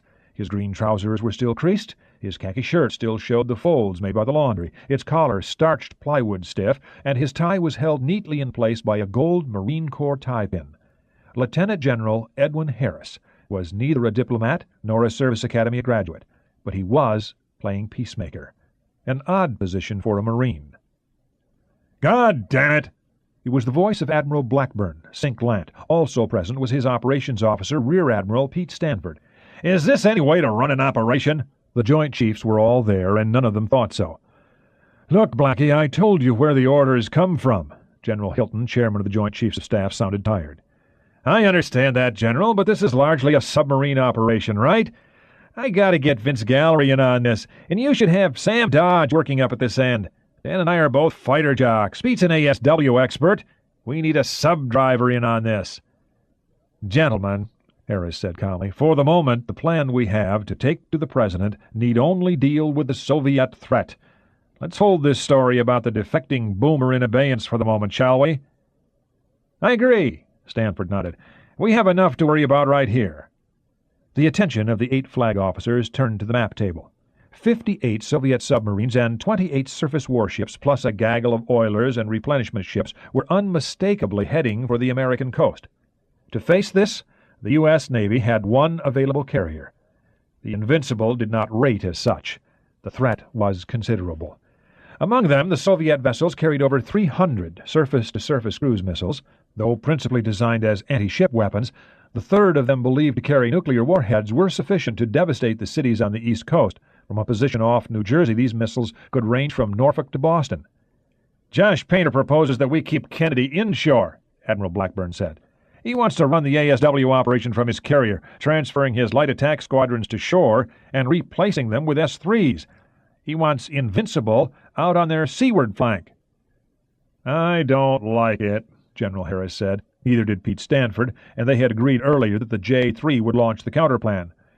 "Gentlemen, if we're only going to have one deck to use, we damned well ought to have a carrier and not an oversized ASW platform." "We're listening, Eddie," Hilton said. "Let's move Kennedy out here." He moved the counter to a position west of the Azores. "Josh keeps his attack squadrons. We move Invincible inshore to handle the ASW work. It's what the Brits designed her for, right? They're supposed to be good at it. Kennedy is an offensive weapon. Her mission is to threaten them. Okay, if we deploy like this, she is the threat. From over here, she can range against their surface force from outside their surface-to-surface missile perimeter." "Better yet," Stanford interjected, pointing to some vessels on the map, "threaten this surface force here. If they lose these oilers, they ain't going home. To meet that threat, they'll have to redeploy themselves. For starters, they'll have to move Kiev offshore to give themselves some kind of air defense against Kennedy. We can use the spare S-3s from shore bases. They can still patrol the same area." He traced a line about 500 miles off the coast. "Leaves Invincible kind of naked, though," the CNO Admiral Foster noted. "Josh was asking about some E-3 coverage for the Brits." Blackburn looked at the Air Force Chief of Staff, General Claire Barnes. "You want help, you get help," Barnes said. "We'll have a sentry operating over Invincible at dawn tomorrow, and if you move her inshore, we can maintain that round the clock. I'll throw in a wing of F-16s if you want." "What do you want in return, Max?" Foster asked. Nobody called him Claire. "The way I see this, you have Saratoga's air wing sitting around doing nothing. Okay, by Saturday, I'll have 500 tactical fighters deployed from Dover to Loring. My boys don't know much about anti-ship stuff. They'll have to learn in a hurry. I want you to send your kids to work with mine. And I also want your Tomcats. I like the fighter-missile combination. Let one squadron work out of Iceland, the other out of New England, to track the bears Ivan's starting to send our way. I'll sweeten that. If you want, we'll send some tankers to Legis to help keep Kennedy's birds flying." "Blackie?" Foster asked. "Deal," Blackburn nodded. "The only thing that bothers me is that Invincible doesn't have all that much ASW capacity." "So we get more," Stanford said. "Admiral, let's say we take Tarawa out of Little Creek, team her with New Jersey's group, with a dozen ASW choppers aboard and 7 or 8 Harriers." "I like it," Harris said quickly. "Then we have 2 baby carriers with a noteworthy striking force right in front of their groups. Kennedy playing stalking tiger to their east and a few hundred tactical fighters to the west. They have to come into a 3-way box. This actually gives us more ASW patrolling capacity than we'd have otherwise." "Can Kennedy handle her mission alone out there?" Hilton asked. "Depend on it," Blackburn replied. "We can kill any one, maybe any 2 of these 4 groups in an hour. The ones nearest shore will be your job, Max. How long did you two characters rehearse this? General Maxwell, Commandant of the Marine Corps, asked the operations officers. Everyone chuckled. The Red October. Chief Engineer Melican cleared the reactor compartment before beginning the check for the leak. Ramius and Petrov were there also, plus the engineering duty officers and one of the young lieutenants, Sviatov. 3 of the officers carried Geiger counters. The reactor room was quite large. It had to be to accommodate the massive barrel-shaped steel vessel. The object was warm to the touch, despite being inactive. Automatic radiation detectors were in every corner of the room, each surrounded by a red circle. More were hanging on the fore and aft bulkheads. Of all the compartments on a submarine, this was the cleanest. The deck and bulkheads were spotless, white-painted steel. The reason was obvious. The smallest leak of reactor coolant had to be instantly visible, even if all the detectors failed. Sviatov climbed an aluminum ladder affixed to the side of the reactor vessel to run the detachable probe from his counter over every welded pipe joint. The speaker annunciator on the handheld box was turned to maximum so that everyone in the compartment could hear it, and Sviatov had an earpiece plugged in for even greater sensitivity. A youngster of 21, he was nervous. Only a fool would feel entirely safe looking for a radiation leak. There is a joke in the Soviet Navy. How do you tell a sailor from the Northern Fleet? He glows in the dark. It had been a good laugh on the beach, but not now. He knew that he was conducting the search because he was the youngest, least experienced, and most expendable officer. It was an effort to keep his knees from wobbling as he strained to reach all over and around the reactor piping. The counter was not entirely silent, and Sviatov's stomach cringed at each click generated by the passage of a random particle through the tube of ionized gas. Every few seconds his eyes flickered to the dial that measured intensity. It was well inside the safe range, hardly registering at all. The reactor vessel was a quadruple-layer design, each layer several centimeters of tough stainless steel. The 3 inner spaces were filled with a barium-water mixture, then a barrier of lead, then polyethylene, all designed to prevent the escape of neutrons and gamma particles. The combination of steel, barium, lead, and plastic successfully contained the dangerous elements of the reaction, allowing only a few degrees of heat to escape, and the dial showed, much to his relief, that the radiation level was less than that on the beach at Sochi. The highest reading was made next to a light bulb. This made the lieutenant smile. "All the readings in the normal range, comrades," Sviatov reported. "Start over," Melican ordered. "From the beginning." 20 minutes later, Sviatov, now sweating from the warm air that gathered at the top of the compartment, made an identical report. He came down awkwardly, his arms and legs tired. "Have a cigarette," Ramius suggested. "You did well, Sviatov." "Thank you, Comrade Captain.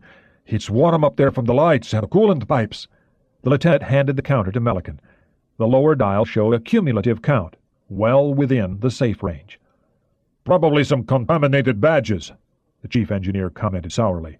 "It would not be the first time. Some joker in the factory or at the yard supply office. Something for our friends the GRU to check into. The wreckers. A joke like this ought to earn somebody a bullet." "Perhaps," Ramius chuckled. "Remember the incident on Lenin?" He referred to the nuclear-powered icebreaker that had spent 2 years tied to the dock, unusable because of a reactor mishap. A ship's cook had some badly crusted pans, and a madman of an engineer suggested that he use live steam to get them cleaned. So the idiot walked down to the steam generator and opened an inspection valve with his pots under it. Melican rolled his eyes. "I remember it. I was a staff engineering officer then. The captain had asked for a Kazakh cook. He liked horse meat with his kasha," Ramius said. "And the fool didn't know the first thing about a ship. Killed himself and 3 other men, contaminated the whole fucking compartment for 20 months. The captain only got out of the gulag last year." "I bet the cook got his pans clean, though," Ramius observed. "Indeed, Mark Alexandrovich, they may even be safe to use in another 50 years. Melican laughed raucously. That was a hell of a thing to say in front of a young officer, Petrov thought. There was nothing at all funny about a reactor leak. But Melican was known for his heavy sense of humor, and the doctor imagined that 20 years of working on reactors allowed him and the captain to view the potential dangers phlegmatically. Then there was the implicit lesson in the story. Never let someone who does not belong into the reactor spaces. "Very well," Melican said. Now we check the pipes in the generator room. Come, Sviadov.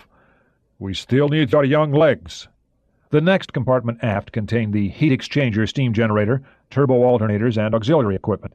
The main turbines were in the next compartment, now inactive while the electrically driven Caterpillar was operating. In any case, the steam that turned them was supposed to be clean. The only radioactivity was in the inside loop. The reactor coolant, which carried short-lived but dangerous radioactivity, never flashed to steam.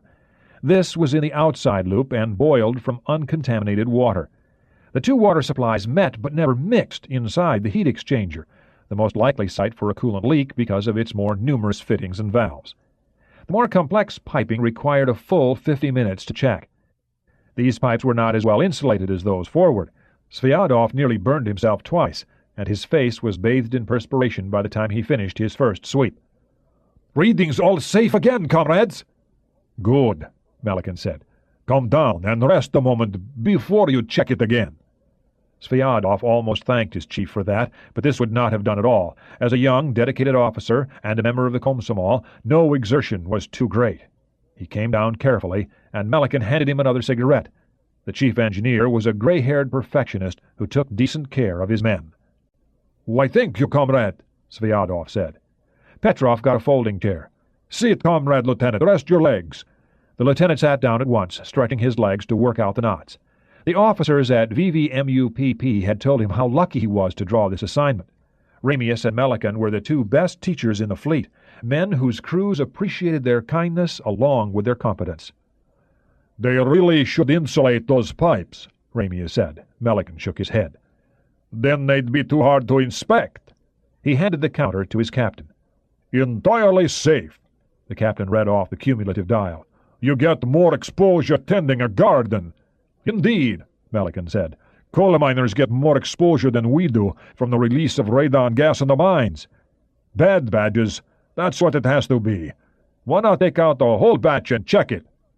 I could, comrade, Petrov answered, but then, due to the extended nature of our cruise, we'd have to run for several days without any, contrary to regulations, I'm afraid. You are correct. In any case, the badges are only a backup to our instruments. Ramius gestured to the red-circled detectors all over the compartment. Do you really want to recheck the piping? Melican asked. I think we should, Ramius said. Sviadov swore to himself, looking down at the deck. There is no extravagance in the pursuit of safety, Petrov quoted doctrine. Sorry, Lieutenant. The doctor was not a bit sorry. He had been genuinely worried and was now feeling a lot better. An hour later, the second check had been completed. Petrov took Sviadov forward for salt tablets and tea to rehydrate himself. The senior officers left, and Melican ordered the reactor plant restarted. The enlisted men filed back to their duty stations, looking at one another. Their officers had just checked the hot compartments with radiation instruments. The medical corpsman had looked pale a while earlier and refused to say anything. More than one engine attendant fingered his radiation badge and checked his wristwatch to see how long it would be before he went off duty. The 8th day, Friday, 10 December. HMS Invincible. Ryan awoke in the dark. The curtains were drawn in the cabin's two small portholes. He shook his head a few times to clear it and began to assess what was going on around him. The Invincible was moving on the seas, but not as much as before. He got up to look out of a porthole and saw the last red glow of sunset aft under scudding clouds. He checked his watch and did some clumsy mental arithmetic, concluding that it was 6 in the evening, local time. That translated to about 6 hours of sleep. He felt pretty good, considering. A minor headache from the brandy, so much for the theory that good stuff doesn't give you a hangover, and his muscles were stiff.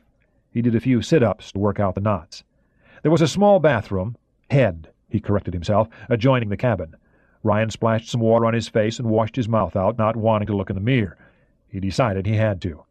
Counterfeit or not, he was wearing his country's uniform, and he had to look presentable. It took a minute to get his hair in place and the uniform arranged properly. The CIA had done a nice job of tailoring, given such short notice. Finished, he went out the door towards the flag bridge. "Feeling better, Jack?" Admiral White pointed him to a tray full of cups. It was only tea, but it was a start. "Thank you, Admiral. Those few hours really helped. I guess I'm in time for dinner?" "Breakfast!" White corrected him with a laugh. "What? Pardon me, Admiral?" Ryan shook his head again. He was still a little groggy. "That's a sunrise, Commander. Changing orders. We're heading west again. Kennedy's moving east at high speed, and we're to take station inshore." "Who said, sir?" "Sinkland. I gather Joshua was not at all pleased. You are to remain with us for the moment, and under the circumstances it seemed the reasonable thing to let you sleep. You did appear to need it." Must have been 18 hours, Ryan thought. No wonder he felt stiff. "You do look much better," Admiral White noted from his leather swivel chair. He got up, took Ryan's arm, and guided him aft. "Now for breakfast. I've been waiting for you. Captain Hunter will brief you on our revised orders. Weather's clearing up for a few days, they tell me. Escort assignments are being reshuffled. We're to operate in conjunction with your New Jersey group. Our anti-submarine operations begin in earnest in another 12 hours. It's a good thing you got that extra sleep, lad. You'll bloody need it." Ryan ran his hand over his face.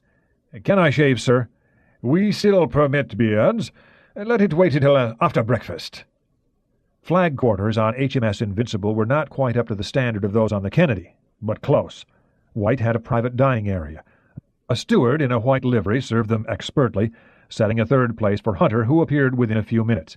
When they started talking, the steward was excused. "We rendezvous with a pair of your Knox-class frigates in 2 hours. We already have them on radar. 2 more 1052s, plus an oiler and 2 Perrys will join us in another 36 hours. They were on their way home from the Med. With our own escorts, a total of 9 warships. A noteworthy collection, I think. We'll be working 500 miles offshore, with the New Jersey Tarawa force 200 miles to our west." "Tarawa? What do we need a regiment of Marines for?" Ryan asked. Hunter explained briefly. "Not a bad idea, that. The funny thing is, with Kennedy racing for the Azores, that rather leaves us guarding the American coast." Hunter grinned. "This may be the first time the Royal Navy has ever done that. Certainly, since it belonged to us." "What are we up against?" "The first of the Alphas will be on your coast tonight, 4 of them ahead of all the others. The Soviet surface force passed Iceland last night. It's divided into 3 groups. One is built around their carrier Kiev, 2 cruisers and 4 destroyers. The second, probably the force flag, is built around Kirov, with 3 additional cruisers and 6 destroyers, and the third is centered on Moskva, 3 more cruisers and 7 destroyers. I gather that the Soviets will want to use the Kiev and the Moskva groups inshore, with Kirov guarding them out to sea. But Kennedy's relocation will make them rethink that. Regardless, the total force carries a considerable number of surface-to-surface missiles, and potentially we are very exposed. To help out with that, your Air Force has an E-3 Sentry detailed to arrive here in an hour to exercise with our Harriers, and when we get farther west, we'll have additional land-based air support. On the whole, our position is hardly an enviable one, but Ivan's is rather less so. So far as the question of finding Red October is concerned," Hunter shrugged, "how we conduct our search will depend on how Ivan deploys. At the moment we're conducting some tracking drills. The lead Alpha is 80 miles northwest of us, steaming at 40-plus knots, and we have a helicopter in pursuit, which is roughly what it amounts to." The fleet operations officer concluded. "Will you join us below?" "Admiral, Ryan wanted to see Invincible's Combat Information Center." "Certainly." 30 minutes later, Ryan was in a darkened, quiet room whose walls were a solid bank of electronic instruments and glass plotting panels. The Atlantic Ocean was full of Russian submarines. The White House. The Soviet ambassador entered the Oval Office a minute early at 10:59 a.m. He was a short, overweight man with a broad Slavic face and eyes that would have done a professional gambler proud. They revealed nothing. He was a career diplomat, having served in a number of posts throughout the Western world, and a 30-year member of the Communist Party's Foreign Department. "Good morning, Mr. President, Dr. Pelt." Alexei Arbatov nodded politely to both men. The president, he noted at once, was seated behind his desk. Every other time he'd been here, the president had come around the desk to shake hands, then sat down beside him. "Help yourself to some coffee, Mr. Ambassador," Pelt offered. The special assistant to the president for national security affairs was well known to Arbatov. Jeffrey Pelt was an academic from the Georgetown University's Center for Strategic and International Studies, an enemy, but a well-mannered Kulturny enemy. Arbatov had a fondness for the niceties of formal behavior. Today, Pelt was standing at his boss's side, unwilling to come too close to the Russian bear. Arbatov did not get himself any coffee. "Mr. Ambassador," Pelt began, "we have noted a troubling increase in Soviet naval activity in the North Atlantic." "Oh?" Arbatov's eyebrows shot up in a display of surprise that fooled no one, and he knew it. "I have no knowledge of this. As you know, I have never been a sailor." "Shall we dispense with the bullshit, Mr. Ambassador?" the President said. Arbatov did not permit himself to be surprised by the vulgarity. It made the American president seem very Russian, and like Soviet officials he seemed to need a professional like Pelt around to smooth the edges. "You currently have nearly 100 naval vessels operating in the North Atlantic or heading in that direction. Chairman Normanoff and my predecessor agreed years ago that no such operation would take place without prior notification. The purpose of this agreement, as you know, was to prevent acts that might appear to be unduly provocative to one side or the other. This agreement has been kept until now. Now, my military advisers tell me that what is going on looks very much like a war exercise, indeed, could be the precursor to a war. How are we to tell the difference? Your ships are now passing east of Iceland and will soon be in a position from which they can threaten our trade routes to Europe. This situation is at the least unsettling and at the most a grave and wholly unwarranted provocation. The scope of this action has not yet been made public. That will change, and when it does, Alex, the American people will demand action on my part." The President paused, expecting a response but getting only a nod. Pelt went on for him. "Mr. Ambassador, your country has seen fit to cast aside an agreement which for years has been a model of East-West cooperation. How can you expect us to regard this as anything other than a provocation?" "Mr. President, Dr. Pelt, truly, I have no knowledge of this." Arbatov lied with the utmost sincerity. "I will contact Moscow at once to ascertain the facts. Is there any message you wish me to pass along?" "Yes. As you and your superiors in Moscow will understand," the President said, "we will deploy our ships and aircraft to observe yours. Prudence requires this. We have no wish to interfere with whatever legitimate operations your forces may be engaged in. It is not our intention to make a provocation of our own, but, under the terms of our agreement, we have the right to know what is going on, Mr. Ambassador. Until we do, we are unable to issue the proper orders to our men. It would be well for your government to consider that having so many of your ships and our ships, your aircraft and our aircraft in close proximity is an inherently dangerous situation. Accidents can happen. An action by one side or the other which at another time would seem harmless might seem to be something else entirely. Wars have begun in this way, Mr. Ambassador." The President leaned back to let that thought hang in the air for a moment. When he went on, he spoke more gently. "Of course I regard this possibility as remote, but is it not irresponsible to take such chances? Mr. President, you make your point well, as always. But as you know, the sea is free for the passage of all, and—" "Mr. Ambassador," Pelt interrupted, "consider a simple analogy. Your next-door neighbor begins to patrol his front yard with a loaded shotgun while your children are at play in your own front yard. In this country such action would be technically legal. Even so, would it not be a matter of concern?" "So it would, Dr. Pelt, but the situation you describe is very different." Now the President interrupted. "Indeed it is. The situation at hand is far more dangerous. It is the breach of an agreement, and I find that especially disquieting. I had hoped that we were entering a new era of Soviet-American relations. We have settled our trade differences. We have just concluded a new grain agreement. You had a major part in that. We have been moving forward, Mr. Ambassador. Is this at an end?" The President shook his head emphatically. "I hope not. But the choice is yours. The relationship between our countries can only be based on trust. Mr. Ambassador, I trust that I have not alarmed you. As you know, it is my habit to speak plainly. I personally dislike the greasy dissimulation of diplomacy. At times like this we must communicate quickly and clearly. We have a dangerous situation before us, and we must work together rapidly to resolve it. My military commanders are greatly concerned, and I need to know today what your naval forces are up to. I expect a reply by 7 this evening. Failing that, I will be on the direct line to Moscow to demand one." Arbatov stood. "Mr. President, I will transmit your message within the hour." Please keep in mind, however, the time differential between Washington and Moscow. I know that a weekend has just begun, and that the Soviet Union is a worker's paradise, but I expect that some of your country's managers may still be at work. In any case, I will detain you no further. Good day." Pelt led Arbatov out, then came back and sat down. "Maybe I was just a little tough on him," the president said. "Yes, sir." Pelt thought that he had been too damned tough. He had little affection for the Russians, but he too liked the niceties of diplomatic exchange. "I think we can say that you succeeded in getting your message across." "He knows."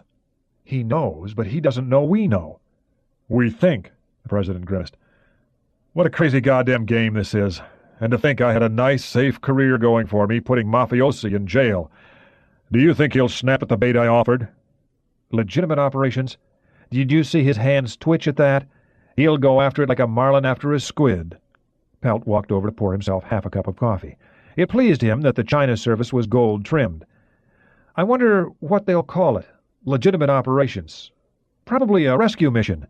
If they call it a fleet exercise, they admit to violating the notification protocol. A rescue operation justifies the level of activity, the speed with which it was laid on, and the lack of publicity. Their press never reports this sort of thing. As a guess, I'd say they'll call it a rescue. Say a submarine is missing. Maybe even to the point of calling it a missile sub." "No, they won't go that far. We also have that agreement about keeping our missile subs 500 miles offshore. Arbatov probably has his instructions on what to tell us already, but he'll play for all the time he can. It's also vaguely possible that he's in the dark. We know how they compartmentalize information. You suppose we're reading too much into his talent for obfuscation?" "I think not, sir. It is a principle of diplomacy," Pelt observed, "that one must know something of the truth in order to lie convincingly." The president smiled. "Well, they've had enough time to play this game. I hope my belated reaction will not disappoint them." "No, sir. Alex must have half expected you to kick him out the door." "The thought's occurred to me more than once. His diplomatic charm has always been lost on me. That's the one thing about the Russians. They remind me so much of the mafia chieftains I used to prosecute. The same smattering of culture and good manners, and the same absence of morality." The president shook his head. He was talking like a hawk again. "Stay close, Jeff. I have George Farmer coming in here in a few minutes, but I want you around when our friend comes back." Pelt walked back to his office, pondering the president's remark. It was, he admitted to himself, crudely accurate. The most wounding insult to an educated Russian was to be called nakulturny, uncultured.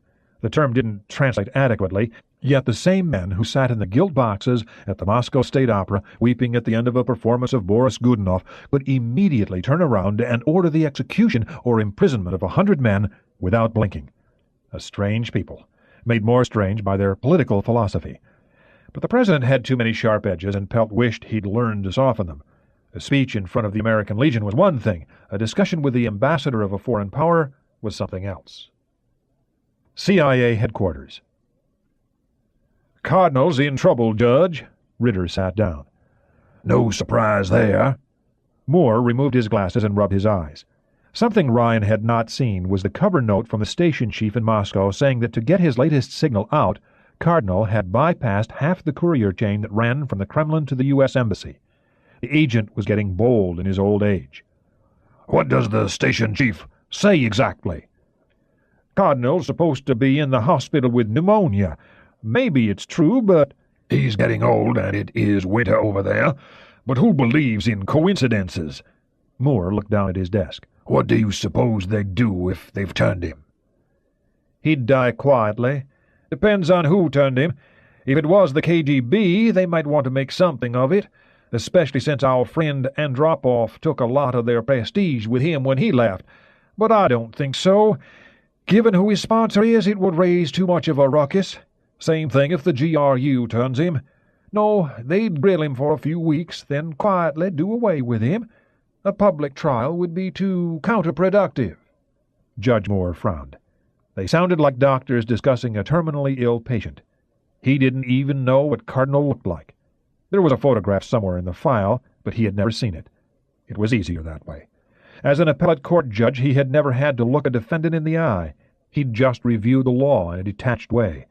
He tried to keep his stewardship of the CIA the same way. Moore knew that this might be perceived as cowardly, and was very different from what people expect of a DCI, but even spies got old, and old men developed consciences and doubts that rarely troubled the young. It was time to leave the company. Nearly 3 years. It was enough. He'd accomplished what he was supposed to do. Tell the station chief to lay off. No increase of any kind directed at Cardinal. If he's really sick, we'll be hearing from him again. If not, we'll know that soon enough, too. Right. Ritter had succeeded in confirming Cardinal's report. One agent had reported that the fleet was sailing with additional political officers. Another that the surface force was commanded by an academic sailor and crony of Gorshkov, who had flown to Severomorsk and boarded the Kirov minutes before the fleet had sailed. The naval architect who was believed to have designed the Red October was supposed to have gone with him. A British agent had reported that detonators from the various weapons carried by the surface ships had been hastily taken aboard from their usual storage depots ashore. Finally, there was an unconfirmed report that Admiral Koroff, commander of the Northern Fleet, was not at his command post. His whereabouts were unknown. Together, the information was enough to confirm the Willow report, and more was still coming in. The U.S. Naval Academy. Skip? Oh, howdy, Admiral. Will you join me? Tyler waved to a vacant chair across the table. I got a message from the Pentagon for you. The superintendent of the Naval Academy, a former submarine officer, sat down. You have an appointment tonight at 19:30 hours. That's all they said. Great! Tyler was just finishing his lunch. He'd been working on the simulation program nearly around the clock since Monday. The appointment meant that he would have access to the Air Force's Cray 2 tonight. His program was just about ready. What's this all about, anyway? Sorry, sir, I can't say. You know how it is. The White House. The Soviet ambassador was back at 4 in the afternoon. To avoid press notice, he had been taken into the Treasury building across the street from the White House and brought through a connecting tunnel which few knew existed. The president hoped that he had found this unsettling. Pelt hustled in to be there when Arbatov arrived. Mr. President, Arbatov reported, standing at attention. The president had not known that he had any military experience. I am instructed to convey to you the regrets of my government that there has not been time to inform you of this. One of our nuclear submarines is missing and presumed lost. We are conducting an emergency rescue operation. The president nodded soberly, motioning the ambassador to a chair. Pelt sat next to him. This is somewhat embarrassing, Mr. President. You see, in our Navy, as in yours, duty on a nuclear submarine is a posting of the greatest importance, and consequently those selected for it are among our best educated and trusted men. In this particular case, several members of the crew, the officers that is, are sons of high party officials. One is even a son of a Central Committee member. I cannot say which, of course. The Soviet Navy's great effort to find her sons is understandable, though, I admit, a bit undisciplined. Arbatov feigned embarrassment beautifully, speaking as though he were confiding a great family secret. Therefore, this has developed into what your people call an all-hands operation. As you undoubtedly know, it was undertaken virtually overnight. I see, the president said sympathetically. That makes me feel a little better, Alex. Jeff, I think it's late enough in the day. How about you fix us all a drink? Bourbon, Alex? Yes, thank you, sir. Pelt walked over to a rosewood cabinet against the wall. The ornate antique contained a small bar, complete with an ice bucket which was stocked every afternoon. The president often liked to have a drink or two before dinner, something else that reminded Arbatov of his countrymen. Dr. Pelt had had ample experience playing presidential bartender. In a few minutes he came back with 3 glasses in his hands. To tell you the truth, we rather suspected this was a rescue operation, Pelt said. I don't know how we get our young men to do this sort of work. The president sipped at his drink. Arbatov worked hard on his. He had said frequently at local cocktail parties that he preferred American bourbon to his native vodka. Maybe it was true. We've lost a pair of nuclear boats, I believe. How many does this make for you? 3? 4? I don't know, Mr. President. I expect your information on this is better than my own. The president noted that he had just told the truth for the first time today. Certainly, I can agree with you that such duty is both dangerous and demanding. How many men aboard, Alex? The president asked. I have no idea. 100, more or less, I suppose. I've never been aboard a naval vessel. Mostly kids, probably, just like our crews. It is indeed a sad commentary on both our countries that our mutual suspicions must condemn so many of our best young men to such hazards. when we know that some won't be coming back. But how can it be otherwise?" The President paused, turning to look out the windows. The snow was melting on the south lawn. It was time for his next line. "Perhaps we can help," the President offered speculatively. "Yes, perhaps we can use this tragedy as an opportunity to reduce those suspicions by some small amount. Perhaps we can make something good come from this to demonstrate that our relations really have improved." Pelt turned away, fumbling for his pipe. In their many years of friendship, he could never understand how the President got away with so much. Pelt had met him at Washington University when he was majoring in political science, the President in pre-law. Back then, the chief executive had been president of the Dramatic Society. Certainly, amateur theatrics had helped his legal career. It was said that at least one mafia don had been sent up the river by sheer rhetoric. The President referred to it as his sincere act. "Mr. Ambassador, I offer you the assistance and the resources of the United States in a search for your missing countrymen." "That is most kind of you, Mr. President, but—" The President held up his hand. "No buts, Alex. If we cannot cooperate in something like this, how can we hope to cooperate in more serious matters? If memory serves, last year, when one of our Navy patrol aircraft crashed off the Aleutians, one of your fishing vessels— it had been an intelligence trawler— picked up the crew, saved their lives. Alex, we owe you a debt for that, a debt of honor, and the United States will not be said to be ungrateful." He paused for effect. "They're probably all dead, you know. I don't suppose there's more chance of surviving a sub-accident than of surviving a plane crash, but at least the crew's families will know. Jeff, don't we have some specialized submarine rescue equipment?"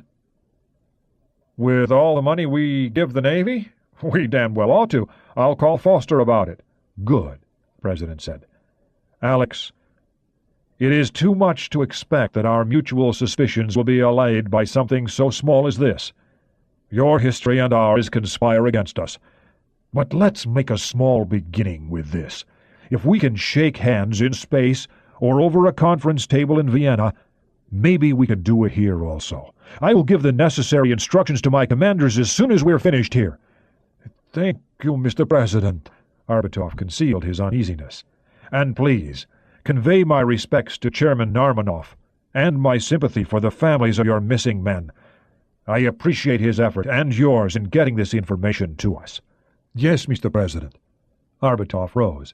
He left after shaking hands. What were the Americans really up to? He'd warned Moscow. Call it a rescue mission and they'd demand to help. It was their stupid Christmas season, and Americans were addicted to happy endings. It was madness not to call it something else. To hell with the protocol. At the same time, he was forced to admire the American president.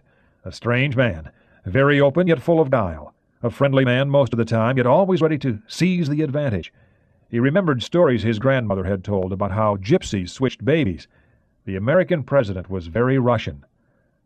"Well," the president said after the doors closed, "now we can keep a nice close eye on them, and they can't complain. They're lying, and we know it, but they don't know we know. And we're lying, and they certainly suspect it, but not why we're lying. God, and I told him this morning that not knowing was dangerous. Jeff, I've been thinking about this. I do not like the fact that so much of their Navy is operating off our coast. Ryan was right, the Atlantic is our ocean. I want the Air Force and the Navy to cover them like a goddamn blanket. That's our ocean, and I damned well want them to know it." The president finished off his drink. "On the question of the sub, I want our people to have a good look at it, and whoever of the crew wants to defect, we take care of. Quietly, of course." "Of course. As a practical matter, having the officers is as great a coup as having the submarine." "But the Navy will still want to keep it." "I just don't see how we can do that. Not without eliminating the crewmen, and we can't do that." "Agreed." The president buzzed his secretary. "Get me General Hilton." The Pentagon. The Air Force's computer center was in a sub-basement of the Pentagon. The room temperature was well below 70 degrees. It was enough to make Tyler's leg ache where it met the metal plastic prosthesis. He was used to that. Tyler was sitting at a control console.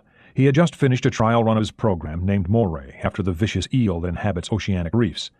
Skip Tyler was proud of his programming ability.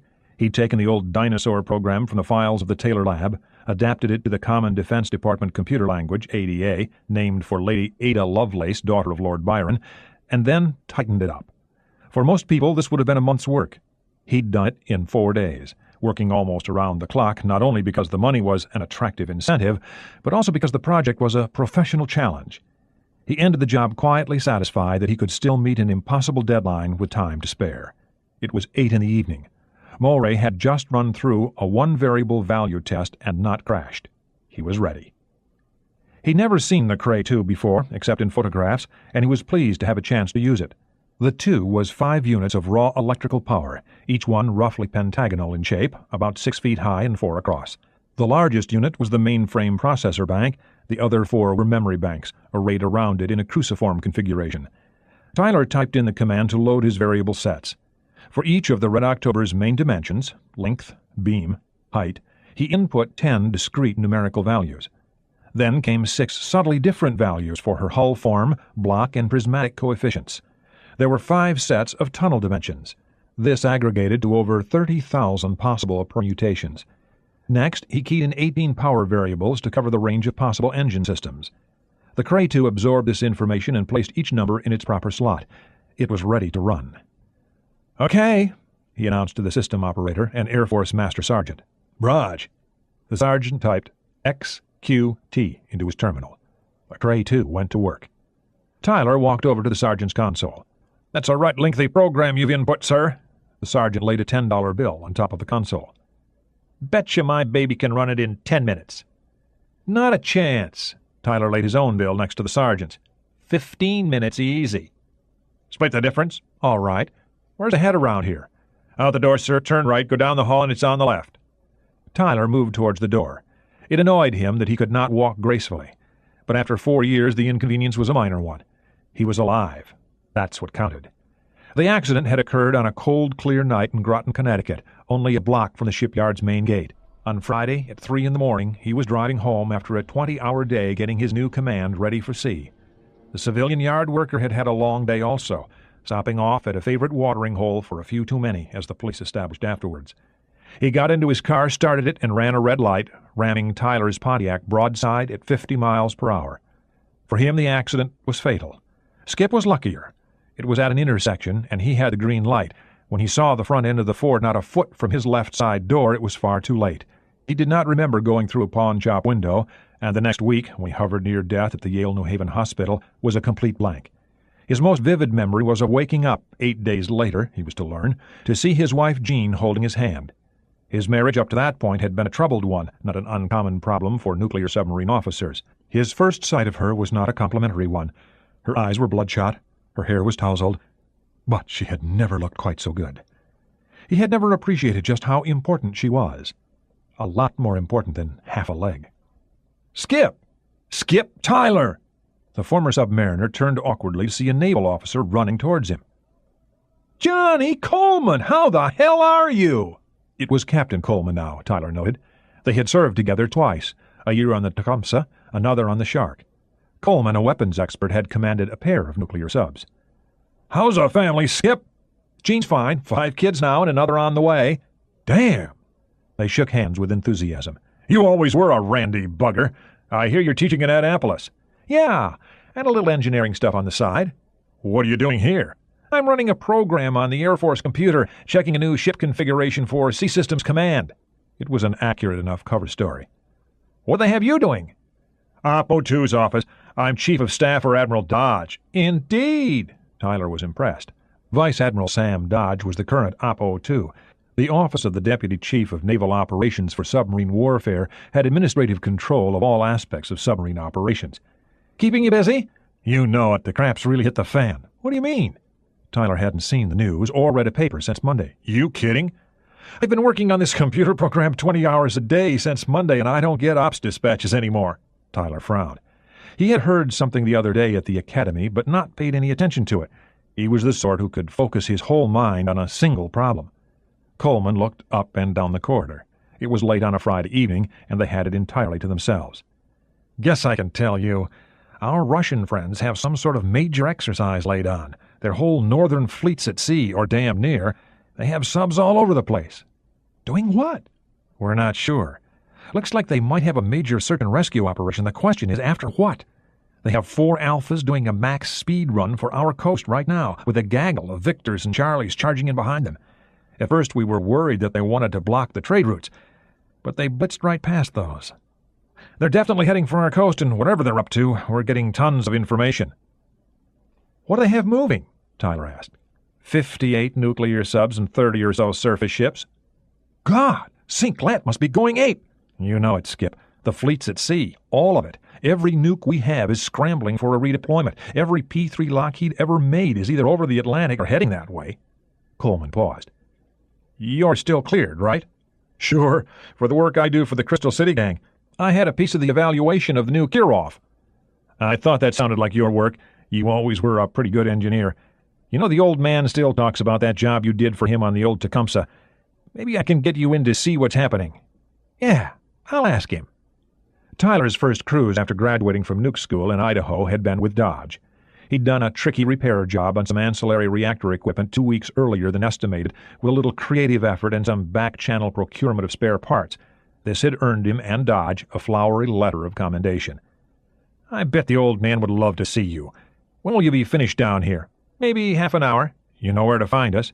"Have they moved Oppo to?" "Same place. Call me when you're finished. My extension is 78730, okay? I gotta get back." "Right."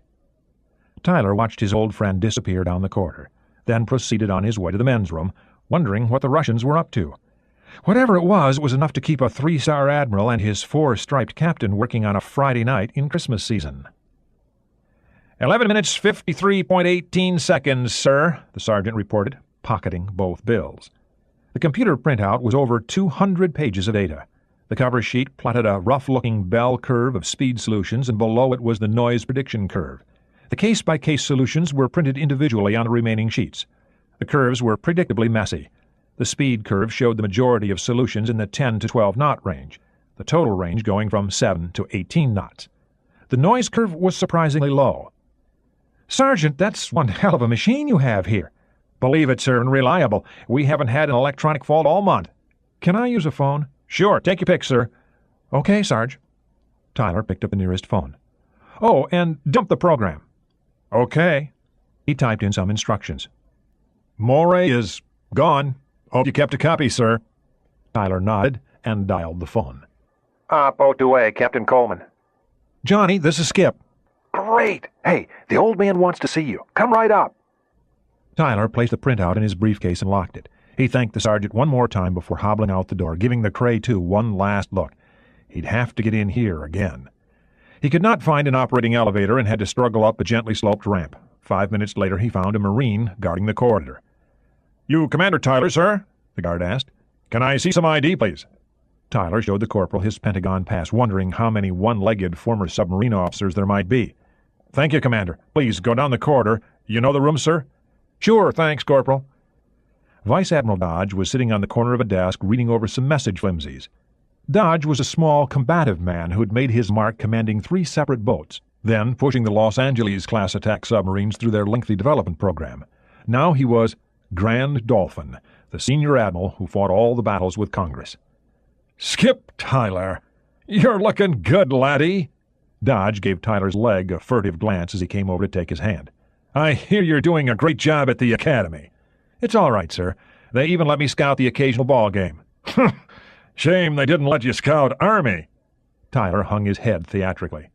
"I did scout Army, sir. They were just too tough this year. You heard about their middle linebacker, didn't you?" "No. What about him?" Dodge asked. "He picked armor as his duty assignment, and they gave him an early trip to Fort Knox. Not to learn about tanks. To be a tank." "Ha!" Dodge laughed. "Johnny says you have a bunch of new kids." "Number 6 is due the end of February," Tyler said proudly. 6? You're not a Catholic or a Mormon, are you? What's with all this bird hatching?" Tyler gave his former boss a wry look. He'd never understood that prejudice in the nuclear navy. It came from Rickover, who had invented the disparaging term bird hatching for fathering more than one child. What the hell was wrong with having kids? "Admiral, since I'm not a nuke anymore, I have to do something on nights and weekends." Tyler arched his eyebrows lecherously. "I hear the Ruskies are playing games." Dodge was instantly serious. "They sure are. 58 attack boats, every nuclear boat in the Northern Fleet heading this way with a big surface group and most of their service forces tagging along." "Doing what?" Maybe you can tell me. Come on back to my inner sanctum." Dodge led Tyler into a room where he saw another new gadget, a projection screen that displayed the North Atlantic from the Tropic of Cancer to the polar ice pack. Hundreds of ships were represented. The merchantmen were white, with flags to identify their nationality. The Soviet ships were red, and their shapes depicted their ship type. The American and Allied ships were blue. The ocean was getting crowded. "Christ! You got that one right, lad," Dodge nodded grimly. "How are you cleared?" "Top secret and some special things, sir. I see everything we have on their hardware, and I do a lot of work with sea systems on the side." "Johnny said you did the evaluation of the new Kirov they just sent out to the Pacific. Not bad, by the way." "These two Alphas heading for Norfolk?" "Looks like it, and they're burning a lot of neutrons doing it." Dodge pointed. "That one's heading to Long Island Sound as though to block the entrance to New London, and that one's heading to Boston, I think. These Victors are not far behind. They already have most of the British ports staked out. By Monday, they'll have 2 or more subs off every major port we have." "I don't like the looks of this, sir." "Neither do I. As you see, we're nearly 100% at sea ourselves. The interesting thing, though, what they're doing just doesn't figure. Captain Coleman came in. "I see you let the prodigal son in, sir," Coleman said. "Be nice to him, Johnny. I seem to remember when he was a right fair sub-driver. Anyway, at first it looked like they were going to block the SLOCs, but they went right past. What with these Alphas, they might be trying to blockade our coast."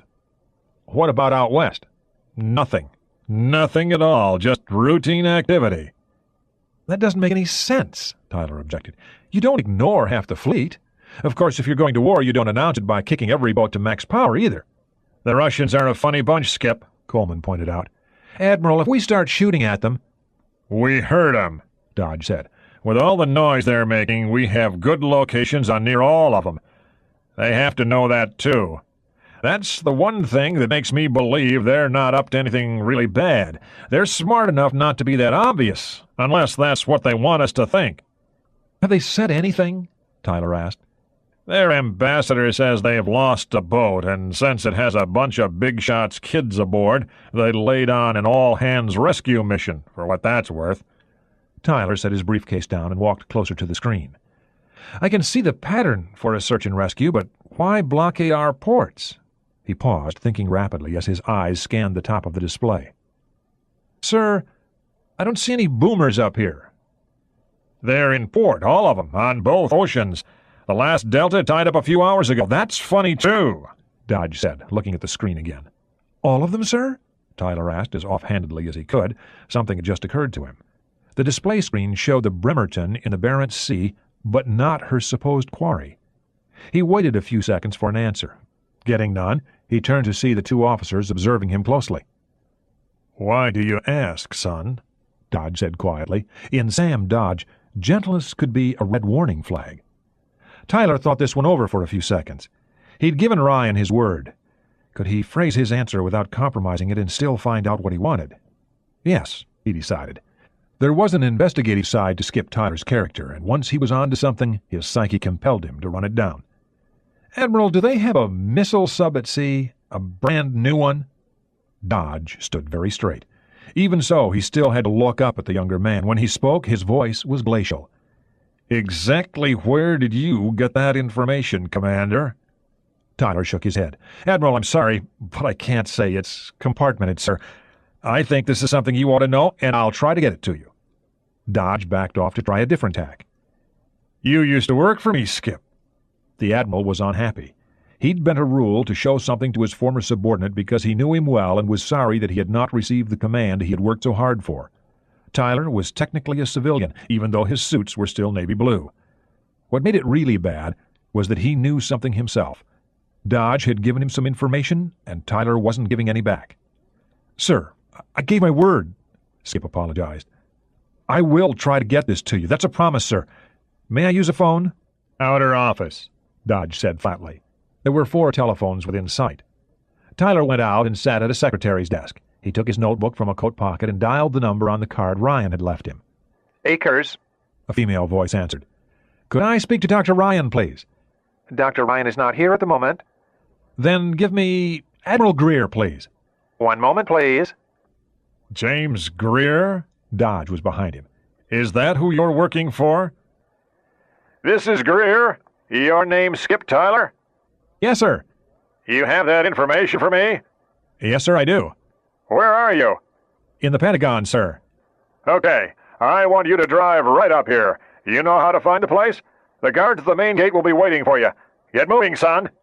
Greer hung up. You're working for the CIA? Dodge asked. Sir, I can't say. If you will excuse me, sir, I have some information to deliver. Mine? The Admiral demanded. No, sir. I already had it when I came in here. That's the truth, Admiral, and I will try to get this back to you. Call me, Dodge ordered. We'll be here all night. CIA headquarters. The drive up the George Washington Parkway was easier than he expected. The decrepit old highway was crowded with shoppers, but moved along at a steady crawl. He got off at the right exit and presently found himself at the guard post for the main highway entrance to the CIA. The barrier was down. Your name Tyler Oliver W.? The guard asked. ID, please. Tyler handed him his Pentagon pass. Okay, Commander. Pull your car right to the main entrance. Somebody will be there to meet you. It was another 2 minutes to the main entrance, through mostly empty parking lots glazed with ice from yesterday's melted snow. The armed guard who was waiting for him tried to help him out of the car. Tyler didn't like to be helped. He shrugged him off. Another man was waiting for him under the canopied main entrance. They were waved right through to the elevator. He found Admiral Greer sitting in front of his office fireplace, seemingly half asleep. Skip didn't know that the DDI had only returned from England a few hours earlier. The Admiral came to and ordered his plainclothes security officer to withdraw. You must be Skip Tyler. Come on over and sit down. That's quite a fire you have going there, sir. I shouldn't bother. Looking at a fire makes me go to sleep. Of course, I could use a little sleep right now. So, what do you have for me? May I ask where Jack is? You may ask. He's away. Oh. Tyler unlocked his briefcase and removed the printout. Sir, I ran the performance model for this Russian sub. May I ask her name? Greer chuckled. Okay, you've earned that much. Her name is Red October. You'll have to excuse me, son. I've had a busy couple of days, and being tired makes me forget my manners. Jack says you're pretty sharp. So does your personnel file. Now, you tell me. What'll she do? Well, Admiral, we have a wide choice of data here, and the short version, Commander, I don't play with computers. I have people who do that for me. From 7 to 18 knots, the best bet is 10 to 12. With that speed range, you can figure a radiated noise level about the same as that of a Yankee doing 6 knots, but you'd have to factor reactor plant noise into that also. Moreover, the character of the noise will be different from what we're used to. These multiple impeller models don't put out normal propulsion noises. They seem to generate an irregular harmonic rumble. Did Jack tell you about this? It results from a back pressure wave in the tunnels. This fights the water flow, and that makes the rumble. Evidently, there's no way around it. Our guys spent 2 years trying to find one. What they got was a new principle of hydrodynamics.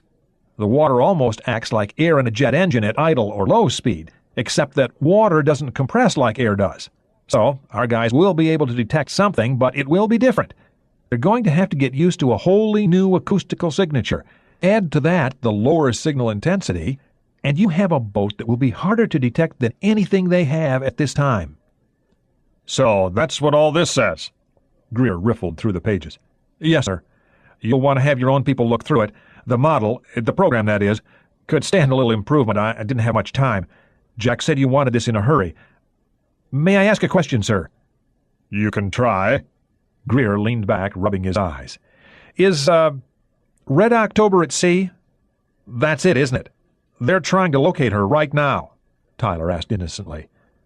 Something like that. We couldn't figure what these doors meant. Ryan said you might be able to, and I suppose he was right. You've earned your money, Commander. This data might just enable us to find her. Admiral, I think Red October is up to something. Maybe even trying to defect to the United States. Greer's head came around. Whatever makes you think that?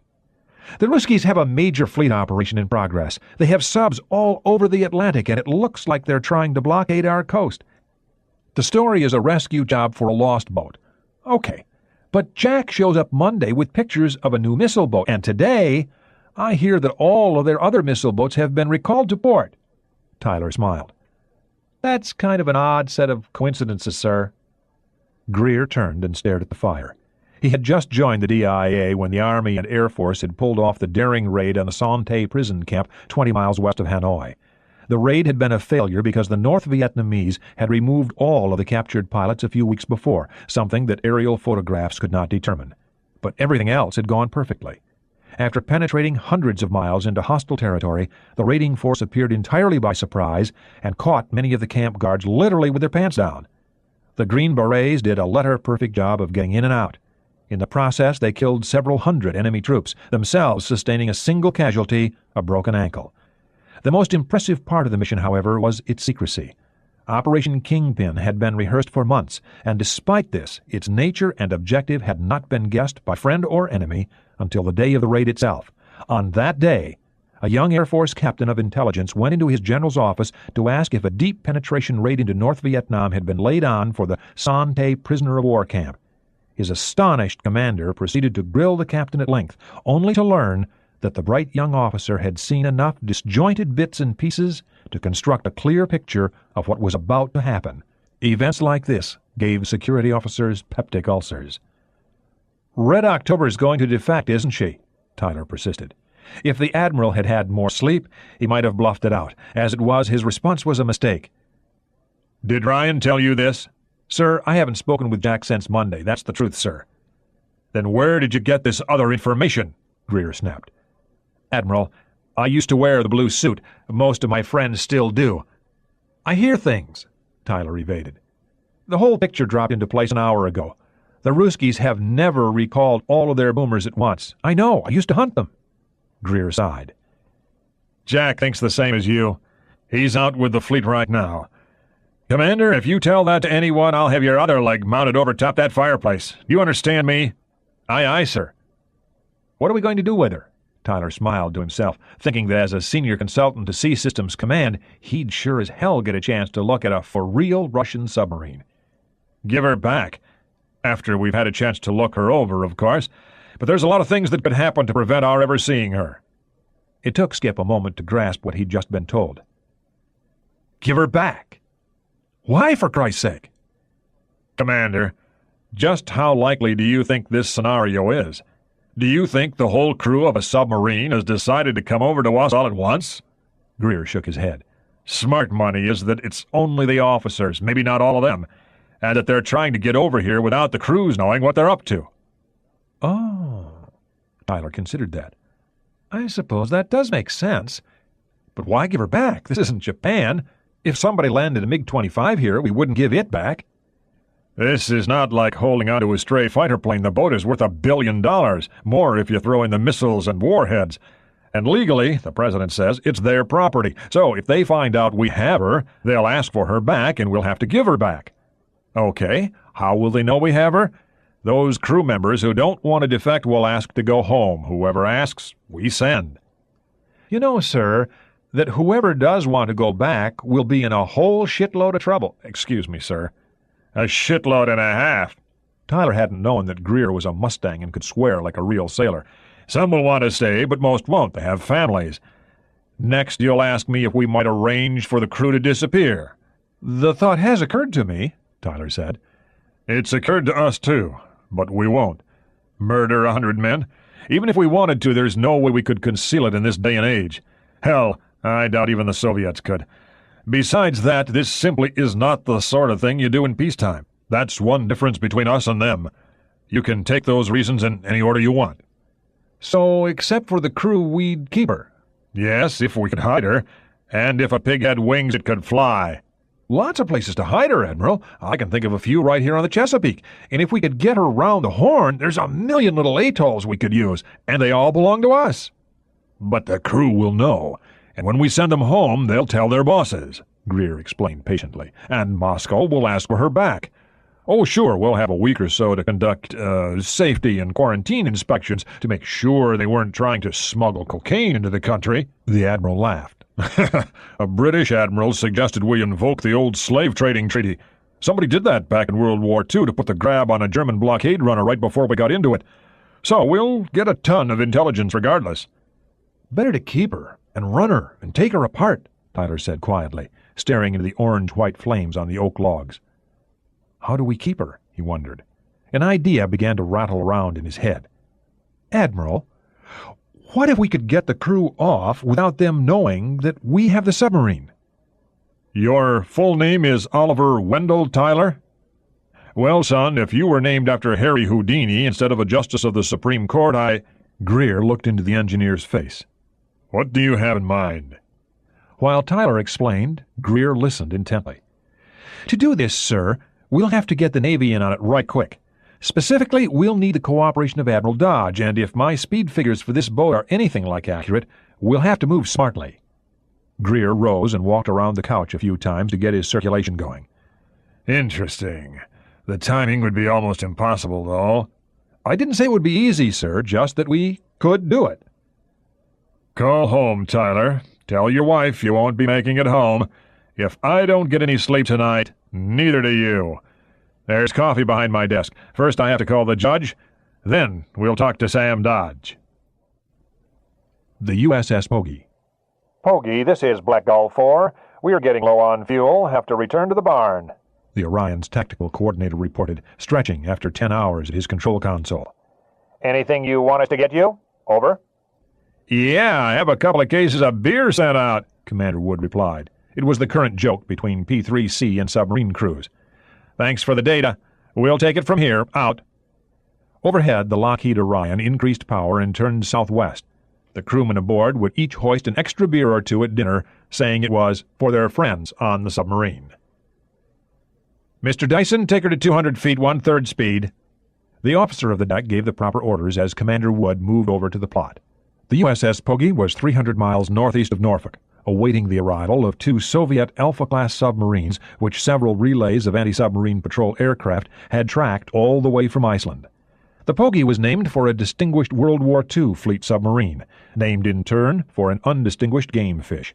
She had been at sea for 18 hours and was fresh from an extended overhaul at the Newport News shipyard. Nearly everything aboard was either straight from manufacturers' crates or had been completely worked over by the skilled shipfitters on the James River. This was not to say that everything worked properly. Many items had failed in one way or another on a post-overhaul shakedown the previous week, a fact less unusual than lamentable, Commander Wood thought. The Pogey's crew was new, too. Wood was on his first deployment as a commanding officer after a year of desk duty in Washington, and too many of the enlisted men were green, just out of sub-school at New London, still getting accustomed to their first cruise on a submarine. It takes time for men used to blue skies and fresh air to learn the regime inside a 32-foot diameter steel pipe. Even the experienced men were making adjustments to their new boat and officers. The Pogey had met her top speed of 33 knots on post-overhaul trials. This was fast for a ship, but slower than the speed of the Alphas she was listening to. Like all American submarines, her long suit was stealth. The Alphas had no way of knowing she was there and that they would be easy targets for her weapons, the more so since the patrolling Orion had fed the Pogey exact range information, something that ordinarily takes time to deduce from a passive sonar plot.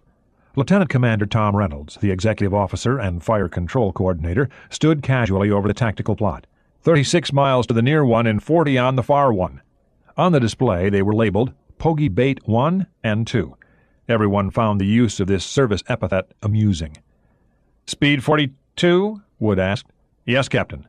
Reynolds had handled the radio exchange until Black Gull 4 had announced its intention to return to base. "They're driving those boats for all they're worth, right for us. We have hard solutions on both." Zap. "What do you suppose they're up to?" "The word from Sinkland is that their ambassador says they're on a SAR mission for a lost boat." His voice indicated what he thought of that. "Search and rescue, eh?" Reynolds shrugged. "Well, maybe they think they lost a boat off Point Comfort, because if they don't slow down real fast, that's where they'll end up. I never heard of Alphas operating this close to our coast. Have you, sir?" "Nope," Wood frowned. The thing about the Alphas was that they were fast and noisy. Soviet tactical doctrine seemed to call for them mainly in defensive roles. As interceptor submarines, they could protect their own missile subs, and with their high speed they could engage American attack submarines, then evade counterattack. Wood didn't think the doctrine was sound, but that was all right with him. "Maybe they want to blockade Norfolk," Reynolds suggested. "You might have a point there," Wood said. "Well, in any case, we'll just sit tight and let them burn right past us. They'll have to slow as they cross the continental shelf line, and we'll tag along behind them, nice and quiet." "Aye," Reynolds said. If they had to shoot, both men reflected, they'd find out just how tough the Alpha really was. There had been much talk about the strength of the titanium used for her hull, whether it really would withstand the force of several hundred pounds of high explosive in direct contact. A new shaped charge warhead for the Mark 48 torpedo had been developed for just this purpose, and for handling the equally tough Typhoon hull. Both officers set this thought aside. Their assigned mission was to track and shadow. The E.S. Polatovsky. Pogibate 2 was known to the Soviet Navy as the E.S. Polatovsky. This Alpha-class attack sub was named for the chief engineering officer of the Russian fleet, who had sailed all the way around the world to meet his appointment with destiny in the Tsushima Straits. Evgeny Sigismundovich Polatovsky had served the Tsar's navy with skill and a devotion to duty equal to that of any officer in history. But in his diary, which was discovered years later in Leningrad, the brilliant officer had decried in the most violent terms the corruption and excesses of the Tsarist regime, giving a grim counterpoint to the selfless patriotism he had shown as he sailed knowingly to his death. This made him a genuine hero for Soviet seamen to emulate, and the state had named its greatest engineering achievement in his memory. Unfortunately, the Polatovsky had enjoyed no better luck than he had enjoyed in the face of Togo's guns. The Polatovsky's acoustical signature was labeled Alpha 3 by the Americans. This was incorrect. She had been the first of the Alphas. The small, spindle-shaped attack submarine had reached 43 knots 3 hours into her initial builder's trials. Those trials had been cut short only a minute later by an incredible mishap. A 50-ton right whale had somehow blundered in her path, and the Polatovsky had rammed the unfortunate creature broadside. The impact had smashed 10 square meters of bow plating, annihilated the sonar dome, knocked a torpedo tube askew, and nearly flooded the torpedo room. This did not count shock damage to nearly every interior system from electronic equipment to the galley stove, and it was said that if anyone but the famous Vilnius headmaster had been in command, the submarine would surely have been lost. A 2-meter segment of the whale's rib was now a permanent fixture at the officers' club in Severomorsk, dramatic testament to the strength of Soviet submarines. In fact, the damage had taken over a year to repair, and by the time the Polatovsky sailed again, there were already 2 other Alphas in service. 2 days after sailing on her next shakedown, she suffered another major casualty, the total failure of her high-pressure turbine. This had taken 6 months to replace. There had been 3 more minor incidents since, and the submarine was forever marked as a bad luck ship. Chief Engineer Vladimir Pechakokov was a loyal party member and a committed atheist, but he was also a sailor and therefore profoundly superstitious. In the old days, his ship would have been blessed on launching and thereafter every time she sailed. It would have been an impressive ceremony with a bearded priest, clouds of incense, and evocative hymns. He had sailed without any of that and found himself wishing otherwise. He needed some luck. Pechakokov was having trouble with his reactor. The Alpha reactor plant was small. It had to fit into a relatively small hull. It was also powerful for its size, and this one had been running at 100% rated power for just over 4 days. They were racing for the American coast at 42.3 knots, as fast as the 8-year-old plant would permit. The Polatovsky was due for a comprehensive overhaul. New sonar, new computers, and a redesigned reactor control suite were all planned for the coming months. Pechakokov thought it was irresponsible, reckless, to push his submarine so hard, even if everything were functioning properly. No Alpha plant on a submarine had ever been pushed this hard, not even a new one. And on this one, things were beginning to come apart. The primary high-pressure reactor coolant pump was beginning to vibrate ominously. This was particularly worrying to the engineer. There was a backup, but the secondary pump had a lower rated power, and using it meant losing 8 knots of speed. The Alpha plant achieved its high power not with a sodium-cooled system, as the Americans thought, but by running at a far higher pressure than any reactor system afloat and using a revolutionary heat exchange system that boosted the plant's overall thermal efficiency to 41%, well in excess of that for any other submarine. But the price of this was a reactor that at full power was red-lined on every monitor gauge, and in this case the red lines were not mere symbolism, they signified genuine danger. This fact, added to the vibrating pump, had Pechakokov seriously concerned. An hour earlier he had pleaded with the captain to reduce power for a few hours so that his skilled crew of engineers could make repairs. It was probably only a bad bearing after all, and they had spares. The pump had been designed so that it would be easy to fix. The captain had wavered, wanting to grant the request, but the political officer had intervened, pointing out that their orders were both urgent and explicit. They had to be on station as quickly as possible. To do otherwise would be politically unsound. And that was that. Petchakokov bitterly remembered the look in his captain's eyes. What was the purpose of a commanding officer if his every order had to be approved by a political flunky? Petchakokov had been a faithful communist since joining the Octobrists as a boy. But damn it! What was the point of having specialists and engineers? Did the party really think that physical laws could be overturned by the whim of some apparatchik with a heavy desk and a dasha in the Moscow suburbs? The engineer swore to himself. He stood alone at the master control board. This was located in the engine room, aft of the compartment that held the reactor and the heat exchanger steam generator, the latter placed right at the submarine center of gravity. The reactor was pressurized to 20 kilograms per square centimeter, about 2,800 pounds per square inch. Only a fraction of this pressure came from the pump. The higher pressure caused a higher boiling point for the coolant. In this case, the water was heated to over 900 degrees Celsius, a temperature sufficient to generate steam which gathered at the top of the reactor vessel. The steam bubble applied pressure to the water beneath, preventing the generation of more steam. The steam and water regulated one another in a delicate balance. The water was dangerously radioactive as a result of the fission reaction taking place within the uranium fuel rods. The function of the control rods was to regulate the reaction. Again, the control was delicate. At most, the rods could absorb just less than 1% of the neutron flux, but this was enough either to permit the reaction or to prevent it. Petchakokov could recite all this data in his sleep. He could draw a wholly accurate schematic diagram of the entire engine plant from memory and could instantly grasp the significance of the slightest change in his instrument readings. He stood perfectly straight over the control board, his eyes tracing the myriad dials and gauges in a regular pattern, one hand poised over the scram switch, the other over the emergency cooling controls. He could hear the vibration. It had to be a bad bearing getting worse as it wore more and more unevenly. If the crankshaft bearings went bad, the pump would seize, and they'd have to stop. This would be an emergency, though not really a dangerous one. It would mean that repairing the pump, if they could repair it at all, would take days instead of hours, eating up valuable time and spare parts. That was bad enough. What was worse, and what Petchakokov did not know, was that the vibration was generating pressure waves in the coolant. To make use of the newly developed heat exchanger, the Alpha plant had to move water rapidly through its many loops and baffles.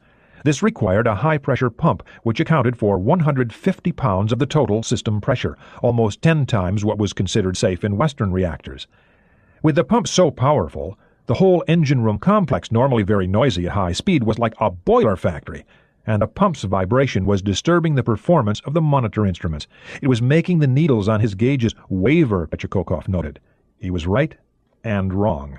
The pressure gauges were really wavering because of the 30-pound overpressure waves pulsing through the system.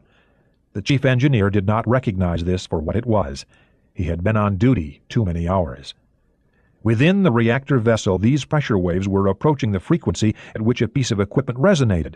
Roughly halfway down the interior surface of the vessel was a titanium fitting, part of the backup cooling system. In the event of a coolant loss and after a successful scram, valves inside and outside the vessel would open, cooling the reactor either with a mixture of water and barium or, as a last measure, with seawater which could be vented in and out of the vessel, at the cost of ruining the entire reactor. This had been done once, and though it had been costly, the action of a junior engineer had prevented the loss of a Victor-class attack sub by catastrophic meltdown. Today, the inside valve was closed, along with the corresponding through-hull fitting. The valves were made of titanium because they had to function reliably after prolonged exposure to high temperature, and also because titanium was very corrosion-resistant. High-temperature water was murderously corrosive. What had not been fully considered was that the metal was also exposed to intense nuclear radiation, and this particular titanium alloy was not completely stable under extended neutron bombardment. The metal had become brittle over the years. The minute waves of hydraulic pressure were beating against the clapper in the valve. As the pump's frequency of vibration changed, it began to approach the frequency at which the clapper vibrated. This caused the clapper to snap harder and harder against its retaining ring. The metal at its edges began to crack. A midshipman at the forward end of the compartment heard it first, a low buzz coming through the bulkhead. At first he thought it was feedback noise from the PA speaker, and he waited too long to check it. The clapper broke free and dropped out of the valve nozzle. It was not very large, only 10 centimeters in diameter and 5 millimeters thick. This type of fitting is called a butterfly valve, and the clapper looked just like a butterfly, suspended and twirling in the water flow. If it had been made of stainless steel, it would have been heavy enough to fall to the bottom of the vessel. but it was made of titanium, which was both stronger than steel and very much lighter. The coolant flow moved it up towards the exhaust pipe. The outward-moving water carried the clapper into the pipe, which had a 15-centimeter inside diameter. The pipe was made of stainless steel, 2-meter sections welded together for easy replacement in the cramped quarters. The clapper was borne along rapidly towards the heat exchanger. Here the pipe took a 45-degree downward turn, and the clapper jammed momentarily. This blocked half of the pipe's channel, and before the surge of pressure could dislodge the clapper, too many things happened. The moving water had its own momentum. On being blocked, it generated a back pressure wave within the pipe. Total pressure jumped momentarily to 3,400 pounds. This caused the pipe to flex a few millimeters. The increased pressure, lateral displacement of a weld joint, and cumulative effect of years of high-temperature erosion of the steel damaged the joint. A hole the size of a pencil point opened. The escaping water flashed instantly into steam, setting off alarms in the reactor compartment and neighboring spaces. It ate at the remainder of the weld, rapidly expanding the failure until reactor coolant was erupting as though from a horizontal fountain. One jet of steam demolished the adjacent reactor control wiring conduits. What had just begun was a catastrophic loss of coolant accident. The reactor was fully depressurized within 3 seconds. Its many gallons of coolant exploded into steam, seeking release into the surrounding compartment. A dozen alarms sounded at once on the master control board, and in the blink of an eye, Vladimir Petrikokov faced his ultimate nightmare. The engineer's automatic trained reaction was to jam his finger on the scram switch, but the steam in the reactor vessel had disabled the rod control system, and there wasn't time to solve the problem. In an instant, Petrikokov knew that his ship was doomed. Next, he opened the emergency coolant controls, admitting seawater into the reactor vessel. This automatically set off alarms throughout the hull. In the control room forward, the captain grasped the nature of the emergency at once. The Polatovsky was running at 150 meters. He had to get her to the surface immediately, and he shouted orders to blow all ballast and make full rise on the diving planes. The reactor emergency was regulated by physical laws. With no reactor coolant to absorb the heat of the uranium rods, the nuclear reaction actually stopped. There was no water to attenuate the neutron flux. This was no solution, however, since the residual decay heat was sufficient to melt everything in the compartment. The cold water admitted into the vessel drew off the heat but also slowed down too many neutrons, keeping them in the reactor core. This caused a runaway reaction that generated even more heat, more than any amount of coolant could control. What had started as a loss of coolant accident became something worse, a cold water accident. It was now only a matter of minutes before the entire core melted, and the Polatovsky had that long to get to the surface. Petrikokov stayed at his post in the engine room doing what he could. His own life, he knew, was almost certainly lost. He had to give his captain time to surface the boat. There was a drill for this sort of emergency, and he barked orders to implement it. It only made things worse. His duty electrician moved along the electrical control panels, switching from main power to emergency, since residual steam power in the turbo alternators would die in a few more seconds. In a moment, the submarine's power completely depended on standby batteries. In the control room, power was lost to the electrically controlled trim tabs on the trailing edge of the diving planes, which automatically switched back to electro-hydraulic control.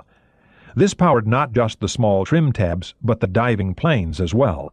The control assemblies moved instantly to a 15-degree up angle, and she was still moving at 39 knots. With all her ballast tanks now blasted free of water by compressed air, the submarine was very light, and she rose like a climbing aircraft. In seconds, the astonished control room crew felt their boat rise to an up angle that was 45 degrees and getting worse. A moment later, they were too busy trying to stand to come to grips with the problem. Now the Alpha was climbing almost vertically at 30 miles per hour. Every man and unsecured item aboard fell sternward. In the motor control room aft, a crewman crashed against the main electrical switchboard, short-circuiting it with his body, and all power aboard was lost. A cook who had been inventorying survival gear in the torpedo room forward struggled into the escape trunk as he fought his way into an exposure suit. Even with only a year's experience, he was quick to understand the meaning of the hooting alarms and unprecedented actions of his boat. He yanked the hatch shut and began to work the escape controls as he had been taught in submarine school. The Polatovsky soared through the surface of the Atlantic like a broaching whale, coming 3/4 of her length out of the water before crashing back. The USS Poggy. Con, sonar. Con, aye, Captain speaking. Skipper, you better hear this. Something just went crazy on Bait 2, Poggy's chief reported. Wood was in the sonar room in seconds, putting on earphones plugged into a tape recorder which had a 2-minute offset. Commander Wood heard a whooshing sound. The engine noises stopped. A few seconds later there was an explosion of compressed air and a staccato of hull-popping noises as the submarine changed depth rapidly. "What's going on?" Wood asked quickly. The E.S. Polatovsky. In the Polatovsky's reactor, the runaway fission reaction had virtually annihilated both the incoming seawater and the uranium fuel rods. Their debris settled on the after wall of the reactor vessel. In a minute there was a meter-wide puddle of radioactive slag, enough to form its own critical mass. The reaction continued, unabated, this time directly attacking the tough stainless steel of the vessel. Nothing man-made could long withstand 5,000 degrees of direct heat. In 10 seconds the vessel wall failed. The uranium mass dropped free against the aft bulkhead. Petchakokov knew he was dead. He saw the paint on the forward bulkhead turn black, and his last impression was of a dark mass surrounded with a blue glow. The engineer's body vaporized an instant later, and the mass of slag dropped to the next bulkhead aft. Forward, the submarine's nearly vertical angle in the water eased. The high-pressure air in the ballast tanks spilled out of the bottom floods, and the tanks filled with water, dropping the angle of the boat and submerging her. In the forward part of the submarine, men were screaming. The captain struggled to his feet, ignoring his broken leg, trying to get control, to get his men organized and out of the submarine before it was too late. But the luck of Evgeny Sigismundovich Polatovsky would plague his namesake one last time. Only one man escaped. The cook opened the escape trunk hatch and got out. Following what he had learned during the drill, he began to seal the hatch so that men behind him could use it, but a wave slapped him off the hull as the sub slid backwards. In the engine room, the changing angle dropped the melted core to the deck. The hot mass attacked the steel deck first, burning through that, then the titanium of the hull. 5 seconds later the engine room was vented to the sea. The Polatovsky's largest compartment filled rapidly with water. This destroyed what little reserve buoyancy the ship had, and the acute down angle returned. The Alpha began her last dive. The stern dropped just as the captain began to get his control room crew to react to orders again. His head struck an instrument console. What slim hopes his crew had died with him. The Polatovsky was falling backwards, her propeller windmilling the wrong way as she slid to the bottom of the sea. The Pogey. "Skipper, I was on the chopper back in '69, the Pogey's chief said, referring to a horrifying accident on a diesel-powered submarine. "That's what it sounds like," his captain said. He was now listening to direct sonar input. There was no mistaking it.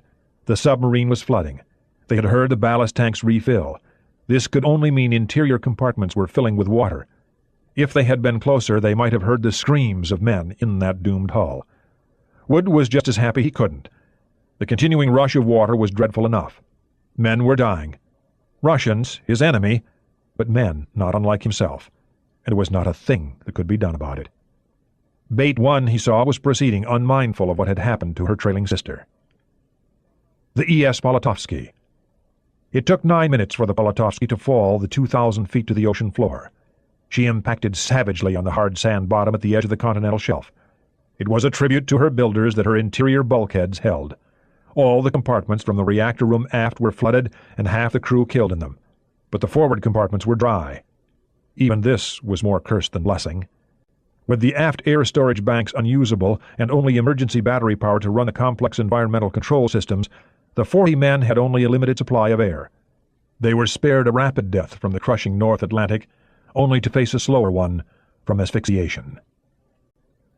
The 9th day. Saturday, 11 December. The Pentagon. A female yeoman first class held the door open for Tyler. He walked in to find General Harris standing alone over the large chart table pondering the placement of tiny ship models. "You must be Skip Tyler." Harris looked up. "Yes, sir." Tyler was standing as rigidly at attention as his prosthetic leg allowed. Harris came over quickly to shake hands. "Greer says you used to play ball."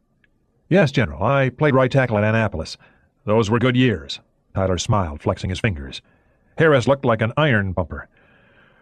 "Okay, if you used to play ball, you can call me Ed." Harris poked him in the chest. "Your number was 78, and you made All-American, right?" "Second string, sir." "Nice to know somebody remembers. I was temporary duty at the academy for a few months back then, and I caught a couple of games. I never forget a good offensive lineman. I made all-conference in Montana, long time ago. What happened to the leg?" "Drunk driver clipped me. I was the lucky one. The drunk didn't make it." "Serves the bastard right." Tyler nodded agreement, but remembered that the drunken shipfitter had had his own wife and family, according to the police. "Where is everybody?" "The chiefs are at their normal for a weekday, not a Saturday, intelligence briefing. They ought to be done in a few minutes. So, you're teaching engineering at Annapolis now, eh?" "Yes, sir. I got a doctorate in that along the way." "Name's Ed, Skip. And this morning you're going to tell us how we can hold on to that maverick Russian sub?" "Yes, sir. Ed." "Tell me about it. But let's get some coffee first." The two men went to a table in the corner with coffee and donuts. Harris listened to the younger man for 5 minutes, sipping his coffee and devouring a couple of jelly donuts. It took a lot of food to support his frame. "Son of a gun," the J3 observed when Tyler finished. He walked over to the chart. "That's interesting. Your idea depends a lot on sleight of hand. We'd have to keep them away from where we're pulling this off. About here, you say?" He tapped the chart. "Yes, General. The thing is, the way they seem to be operating, we can do this to seaward of them." "And do a double shuffle. I like it. Yeah, I like it. But Dan Foster won't like losing one of our own boats." "I'd say it's worth the trade." "So would I," Harris agreed. "But they're not my boats. After we do this, where do we hide her, if we get her?" "General, there are some nice places right here on the Chesapeake Bay. There's a deep spot on the York River and another on the Patuxent, both owned by the Navy, both marked Keep Out on the charts. Nice thing about subs, they're supposed to be invisible. You just find a deep enough spot and flood your tanks. That's temporary, of course. For a more permanent spot, maybe Truk or Kwajalein in the Pacific. Nice and far from any place." "And the Soviets would never notice the presence of a sub-tender and 300 submarine technicians there all of a sudden? Besides, those islands don't really belong to us anymore, remember?" Tyler hadn't expected this man to be a dummy. "So what if they do find out in a few months? What will they do? Announce it to the whole world? I don't think so. By that time, we'll have all the information we want, and we can always produce the defecting officers in a nice news conference. How would that look for them? Anyway, it figures that after we've had her for a while, we'll break her up. The reactor will go to Idaho for tests. The missiles and warheads will get taken off. The electronics gear will be taken to California for testing, and the CIA, NSA, and Navy will have gunfights over the crypto gear. The stripped hulk will be taken to a nice, deep spot and scuttled. No evidence. We don't have to keep this a secret forever, just for a few months." Harris set his cup down. "You'll have to forgive me for playing devil's advocate. I see you've thought this out. Fine. I think it's worth a hard look. It means coordinating a lot of hardware, but it doesn't really interfere with what we're already doing. Okay, you have my vote." The Joint Chiefs arrived 3 minutes later. Tyler had never seen so many stars in one room.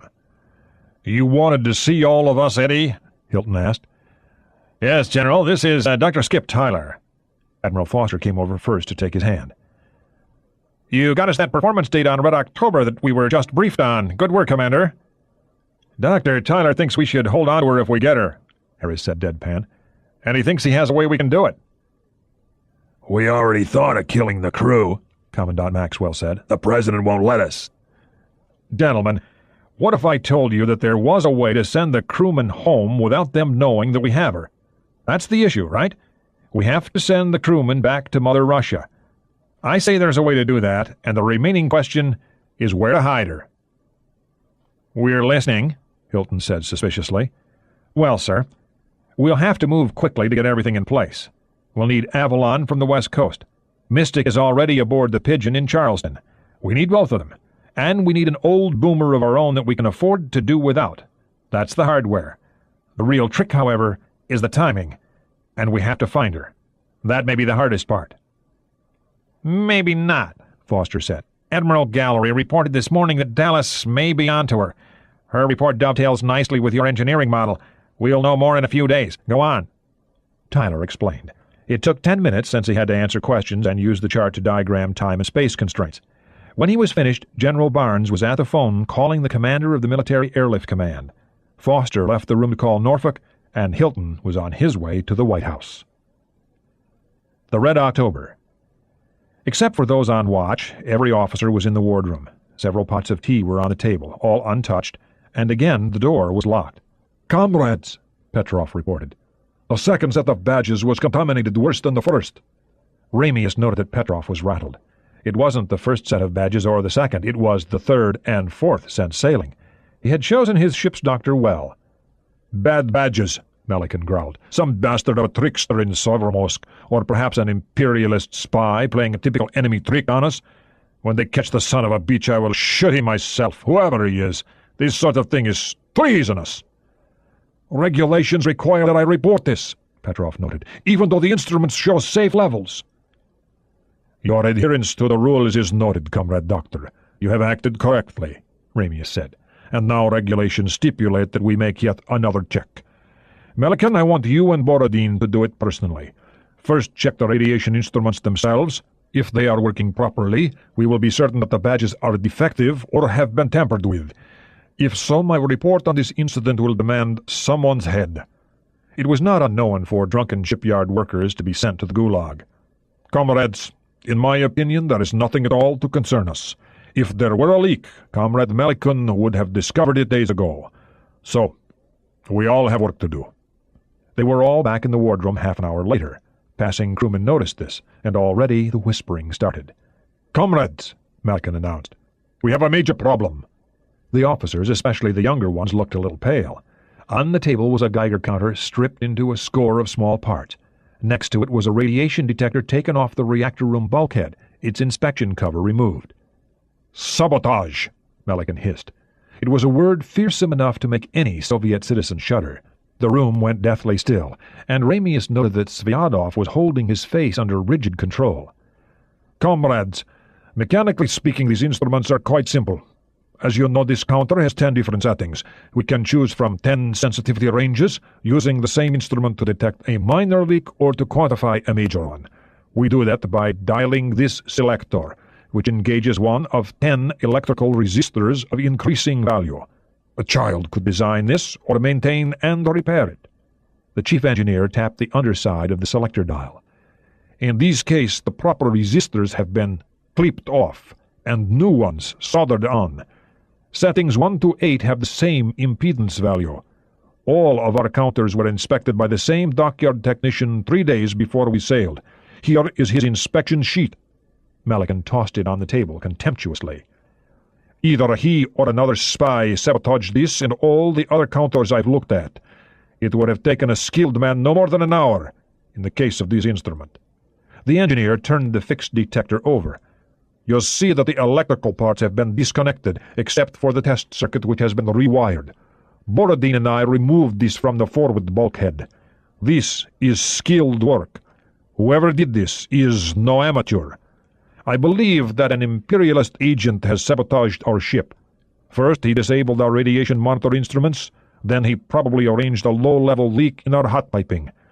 It would appear, comrades, that Comrade Petrov was correct. We may have a leak. My apologies, Doctor." Petrov nodded jerkily. Compliments like this he could easily forego. "Total exposure, Comrade Petrov?" Ramius asked. "The greatest is for the enginemen, of course. The maximum is 50 rads for Comrades Melican and Sviadov. The other engine crewmen run from 20 to 45 rads, and the cumulative exposure drops rapidly as one moves forward. The torpedo men have only 5 rads or so, mostly less. The officers exclusive of engineers run from 10 to 25. Petrov paused, telling himself to be more positive. "Comrades, these are not lethal doses. In fact, one can tolerate a dose of up to 100 rads without any near-term physiological effects, and one can survive several hundred. We do face a serious problem here, but it is not yet a life-threatening emergency." "Melican?" the captain asked. "It is my engine plant and my responsibility. We do not yet know that we have a leak. The badges could still be defective or sabotaged. This could all be a vicious psychological trick played on us by the main enemy to damage our morale. Borodin will assist me. We will personally repair these and conduct a thorough inspection of all reactor systems. I am too old to have children. For the moment, I suggest that we deactivate the reactor and proceed on battery. The inspection will take us 4 hours at the most. I also recommend that we reduce reactor watches to 2 hours. Agreed, Captain?" "Certainly, comrade. I know that there is nothing you cannot repair." "Excuse me, Comrade Captain," Ivanov spoke up. "Should we report this to Fleet Headquarters?" "Our orders are not to break radio silence," Ramius said. "If the Imperialists were able to sabotage our instruments, what if they knew our orders beforehand and are attempting to make us use the radio so they can locate us?" Borodin asked. A possibility, Ramius replied. First, we will determine if we have a problem, then its severity. Comrades, we have a fine crew and the best officers in the fleet. We will see to our own problems, conquer them, and continue our mission. We all have a date in Cuba that I intend to meet. To hell with imperialist plots. Well said, Melican concurred. Comrades, we will keep this secret. There is no reason to excite the crew over what may be nothing, and at most is something we can handle on our own. Ramius ended the meeting. Petrov was less sure, and Sviadov was trying very hard not to shake. He had a sweetheart at home and wanted one day to have children. The young lieutenant had been painstakingly trained to understand everything that went on in the reactor systems and to know what to do if things went awry. And it was some consolation to know that most of the solutions to reactor problems to be found in the book had been written by some of the men in this room. Even so, something that could neither be seen nor felt was invading his body, and no rational person would be happy with that. The meeting adjourned. Melican and Borodin went aft to the engineering stores. A Mitchman electrician came with them to get the proper parts. He noted that they were reading from the maintenance manual for a radiation detector. When he went off duty an hour later, the whole crew knew that the reactor had been shut down yet again. The electrician conferred with his bunkmate, a missile maintenance technician. Together they discussed the reason for working on a half-dozen Geiger counters and other instruments, and their conclusion was an obvious one. The submarine's bosun overheard the discussion and pondered the conclusion himself. He had been on nuclear submarines for 10 years. Despite this, he was not an educated man and regarded any activity in the reactor spaces as something to the left of witchcraft. It worked the ship. How, he did not know, though he was certain that there was something unholy about it. Now he began to wonder if the devils he never saw inside that steel drum were coming loose. Within 2 hours, the entire crew knew that something was wrong and that their officers had not yet figured out a way to deal with it. The cooks bringing food forward from the galley to the crew spaces were seen to linger in the bow as long as they could. Men standing watch in the control room shifted on their feet more than usual, Ramius noted, hurrying forward at the change of watch. The USS New Jersey. It took some getting used to, Commodore Zachary Eaton reflected. When his flagship was built, he was sailing boats in a bathtub. Back then, the Russians were allies, but allies of convenience, who shared a common enemy instead of a common goal. Like the Chinese today, he judged. The enemy then had been the Germans and the Japanese. In his 26-year career, he had been to both countries many times, and his first command, a destroyer, had been home-ported at Yokosuka. It was a strange world. There were several nice things about his flagship. Big as she was, her movement on the 10-foot seas was just enough to remind him that he was at sea, not at a desk. Visibility was about 10 miles, and somewhere out there, about 800 miles away, was the Russian fleet. His battleship was going to meet them just like in the old days, as if the aircraft carrier had never come along. The destroyers Caron and Stump were in sight 5 miles off the bow. Further forward, the cruisers Biddle and Wainwright were doing radar picket duty. The surface action group was marking time instead of proceeding forward as he would have preferred. Off the New Jersey coast, the helicopter assault ship Tarawa and 2 frigates were racing to join up, bringing 10 AV-8B Harrier attack fighters and 14 ASW helicopters to supplement his air strength. This was useful, but not of critical concern to Eaton. The Saratoga's air wing was now operating out of Maine, along with a goodly collection of Air Force birds working hard to learn the maritime strike business. HMS Invincible was 200 miles to his east, conducting aggressive ASW patrols, and 800 miles east of that force was the Kennedy, hiding under a weather front off the Azores. It slightly irked the commander that the Brits were helping out. Since when did the U.S. Navy need help defending the American coast? Not that they didn't owe us the favor, though. The Russians had split into 3 groups, with the carrier Kiev easternmost to face the Kennedy's battle group. His expected responsibility was the Moskva group, with the Invincible handling the Kirovs. Data on all 3 was being fed to him continuously and adjusted by his operations staff down in Flegplot. What were the Soviets up to, he wondered. He knew the story that they were searching for a lost sub, but Eaton believed that as much as if they explained that they had a bridge they wanted to sell. Probably, he thought, they want to demonstrate that they can trail their coats down our coast whenever they want, to show that they have a seagoing fleet, and to establish a precedent for doing this again. Eaton did not like that. He did not much care for his assigned mission either. He had 2 tasks that were not fully compatible. Keeping an eye on their submarine activity would be difficult enough, The Saratoga's Vikings were not working his area, despite his request, and most of the Orions were working farther out, closer to the Invincible. His own ASW assets were barely adequate for local defense, much less active sub-hunting. The Tarawa would change that, but also change his screening requirements. His other mission was to establish and maintain sensor contact with the Moskva group and to report at once any unusual activity to Sinkland Fleet, the commander-in-chief of the Atlantic Fleet. This made sense, sort of. If their surface ships did anything untoward, Eaton had the means to deal with them. It was being decided now how closely he should shadow them. The problem was whether he should be nearby or far away. Near meant 20 miles, gun range. The Moskva had 10 escorts, none of which could possibly survive more than 2 of his 16-inch projectiles. At 20 miles, he had the choice of using full-sized or sub-caliber rounds. The latter guided to their targets by a laser designator installed atop the main director tower. Tests the previous year had determined that he could maintain a steady firing rate of 1 round every 20 seconds, with the laser shifting fire from one target to another until there were no more. But this would expose the New Jersey and her escorts to torpedo and missile fire from the Russian ships. Backing farther off, he could still fire sabot rounds from 50 miles, and they could be directed to the target by a laser designator aboard the battle wagon's helicopter. This would expose the chopper to surface-to-air missile fire and to Soviet helicopters suspected of having air-to-air missile capability. To help out with this, the Tarawa was bringing a pair of Apache attack helicopters, which carried lasers, air-to-air missiles, and their own air-to-surface missiles. They were anti-tank weapons expected to work well against small warships. His ships would be exposed to missile fire, but he didn't fear for his flagship. Unless the Russians were carrying nuclear warheads, their anti-ship missiles would not be able to damage his ship gravely. The New Jersey had upwards of a foot of Class B armor plate. They would, however, play hell with his radar and communications gear, and worse, they would be lethal to his thin-hulled escorts. His ships carried their own anti-ship missiles, harpoons and tomahawks, though not as many as he would have liked. And what about a Russian sub hunting them? Eden had been told of none, but you never knew where one might be hiding. Oh well, he couldn't worry about everything. A submarine could sink the New Jersey, but you would have to work at it. If the Russians were really up to something nasty, they'd get the first shot, but Eaton would have enough warning to launch his own missiles and get off a few rounds of gunfire while calling for air support, none of which would happen, he was sure. He decided that the Russians were on some sort of fishing expedition.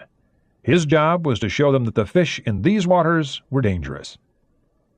Naval Air Station, North Island, California.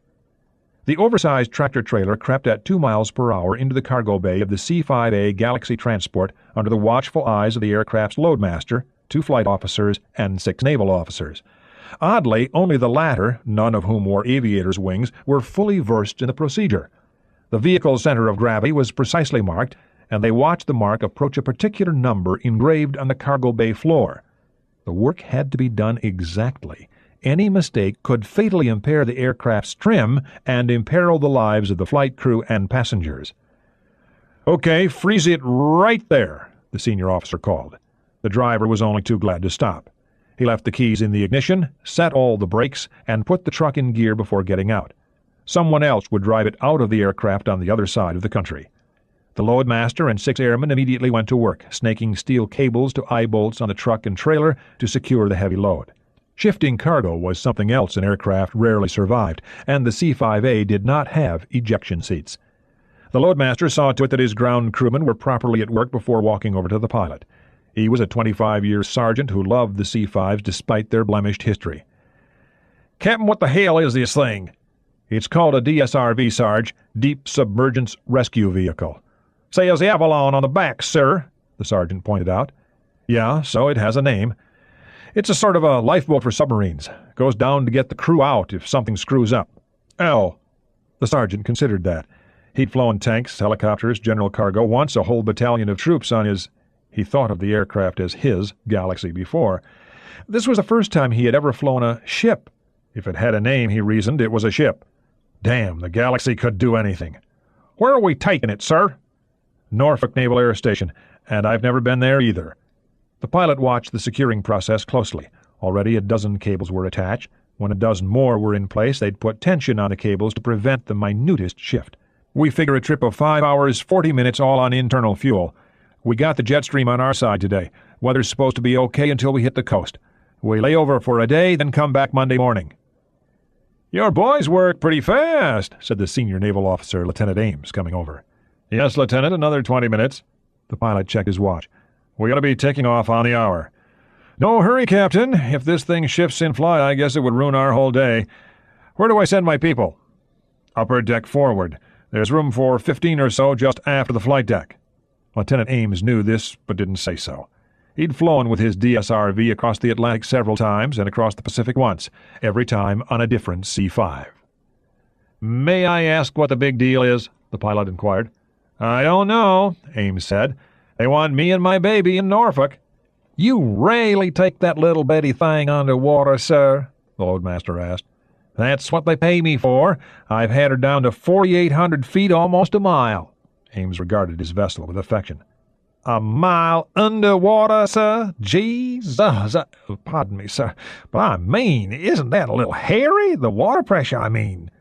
"Not really. I've been down to 20,000 aboard Trieste. It's really pretty interesting down there. You see all kinds of strange fish." Though a fully qualified submariner, Ames's first love was research. He had a degree in oceanography and had commanded or served in all of the Navy's deep submergence vehicles except the nuclear-powered NR-1. Of course, the water pressure would do bad things to you if anything went wrong, but it would be so fast you'd never know it. If you fellows want a check ride, I could probably arrange it. It's a different world down there." "That's okay, sir." The sergeant went back to swearing at his men. "You weren't serious," the pilot observed. "Why not? It's no big deal. We take civilians down all the time, and believe me, it's a lot less hairy than riding this damned white whale during a mid-air refueling." "Uh-huh," the pilot noted dubiously. He'd done hundreds of those. It was entirely routine, and he was surprised that anyone would find it dangerous. You had to be careful, of course, but hell, you had to be careful driving every morning. He was sure that an accident on this pocket submarine wouldn't leave enough of a man to make a decent meal for a shrimp. It takes all kinds, he decided. "You don't go to sea by yourself in that, do you?" "No. Ordinarily we work off a submarine rescue ship, Pigeon or Ortolan. We can also operate off a regular submarine. That gadget you see there on the trailer is our mating collar. We can nest on the back of a sub at the after-escape trunk, and the sub takes us where we need to go." "Does this have to do with the flap on the East Coast?" "That's a good bet, but nobody's said anything official to us. The papers say the Russians have lost a sub. If so, we might go down to look at her. Maybe rescue any survivors. We can take off 20 or 25 men at a time, and our mating collar is designed to fit Russian subs as well as our own." "Same size? Close enough." Ames cocked an eyebrow. "We plan for all kinds of contingencies." "Interesting." The North Atlantic. The Yak-36 Forager had left the Kiev half an hour before, guided first by gyro compass and now by the ESM pod and the fighter's stubby rudder fin. Senior Lieutenant Viktor Shavrov's mission was not an easy one. He was to approach the American E-3A Sentry radar surveillance aircraft, one of which had been shadowing his fleet for 3 days now. The AWACS, Airborne Warning and Control System aircraft, had been careful to circle well beyond SAM range, but had stayed close enough to maintain constant coverage of the Soviet fleet, reporting every maneuver and radio transmission to their command base. It was like having a burglar watching one's apartment and being unable to do anything about it. Shavrov's mission was to do something about it. He couldn't shoot, of course. His orders from Admiral Stralbo on the Kirov had been explicit about that. But he was carrying a pair of Atoll heat-seeking missiles, which he would be sure to show the imperialists. He and his admiral expected that this would teach them a lesson. The Soviet Navy did not like having imperialist snoopers about, and accidents had been known to happen. It was a mission worthy of the effort it took. This effort was considerable. To avoid detection by the airborne radar, Shavrov had to fly as low and slow as his fighter could operate, a bare 20 meters above the rough Atlantic. This way he would get lost in the sea return. His speed was 200 knots. This made for excellent fuel economy, though his mission was at the ragged edge of his fuel load. It also made for very rough flying as his fighter bounced through the roiled air at the wave tops. There was a low-hanging mist that cut visibility to a few kilometers. So much the better, he thought. The nature of the mission had chosen him rather than the other way round. He was one of the few Soviet pilots experienced in low-level flying. Shavrov had not become a sailor pilot by himself. He'd started flying attack helicopters for frontal aviation in Afghanistan, graduating to fixed-wing aircraft after a year's bloody apprenticeship. Shavrov was an expert in nap-of-the-earth flying, having learned it by necessity, hunting the bandits and counter-revolutionaries that had hid in the towering mountains like hydrophobic rats. This skill had made him attractive to the fleet, which had transferred him to sea duty without his having had much to say in the matter.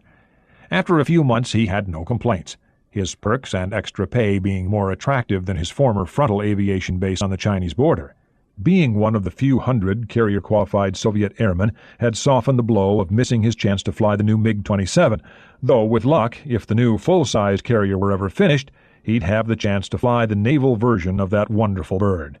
Shavrov could wait for that, and with a few successful missions like this one, he might have his squadron command. He stopped daydreaming. The mission was too demanding for that. This was real flying.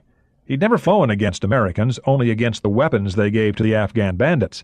He had lost friends to those weapons, some of whom had survived their crashes only to be done to death by the Afghan savages in ways that would have made even a German puke. It would be good to teach the imperialists a lesson personally. The radar signal was growing stronger. Beneath his ejection seat, a tape recorder was making a continuous record of the signal characteristics of the American aircraft so that the scientific people would be able to devise a means of jamming and foiling the vaunted American Flying Eye. The aircraft was only a converted 707, a glorified passenger plane, hardly a worthy opponent for a crack fighter pilot. Shavrov checked his chart. He'd have to find it soon. Next, he checked his fuel. He'd dropped his last external tank a few minutes earlier, and all he had now was his internal fuel. The turbofan was guzzling fuel, something he had to keep an eye on. He planned to have only 5 or 10 minutes of fuel left when he returned to his ship. This did not trouble him. He already had over 100 carrier landings. There! His hawk's eyes caught the glint of sun off metal at 1 o'clock high. Shavrov eased back on his stick and increased power gently, bringing his forger into a climb. A minute later he was at 2,000 meters. He could see the Sentry now, its blue paint blending neatly into the darkening sky. He was coming up beneath its tail, and with luck the empennage would shield him from the rotating radar antenna. Perfect. He'd blaze by her a few times, letting the flight crew see his atolls, and it took Shavrov a moment to realize that he had a wingman. 2 wingmen. 50 meters to his left and right, a pair of American F-15 Eagle fighters. The visored face of one pilot was staring at him. Yak 106. Yak 106, please acknowledge. The voice on his SSB, single sideband radio circuit, spoke flawless Russian. Shavrov did not acknowledge. They had read the number off his engine intake housing before he had known they were there. 106. 106. This is the Sentry aircraft you are now approaching. Please identify yourself and your intentions. We get a little anxious when a stray fighter comes our way, so we've had 3 following you for the past 100 kilometers. 3?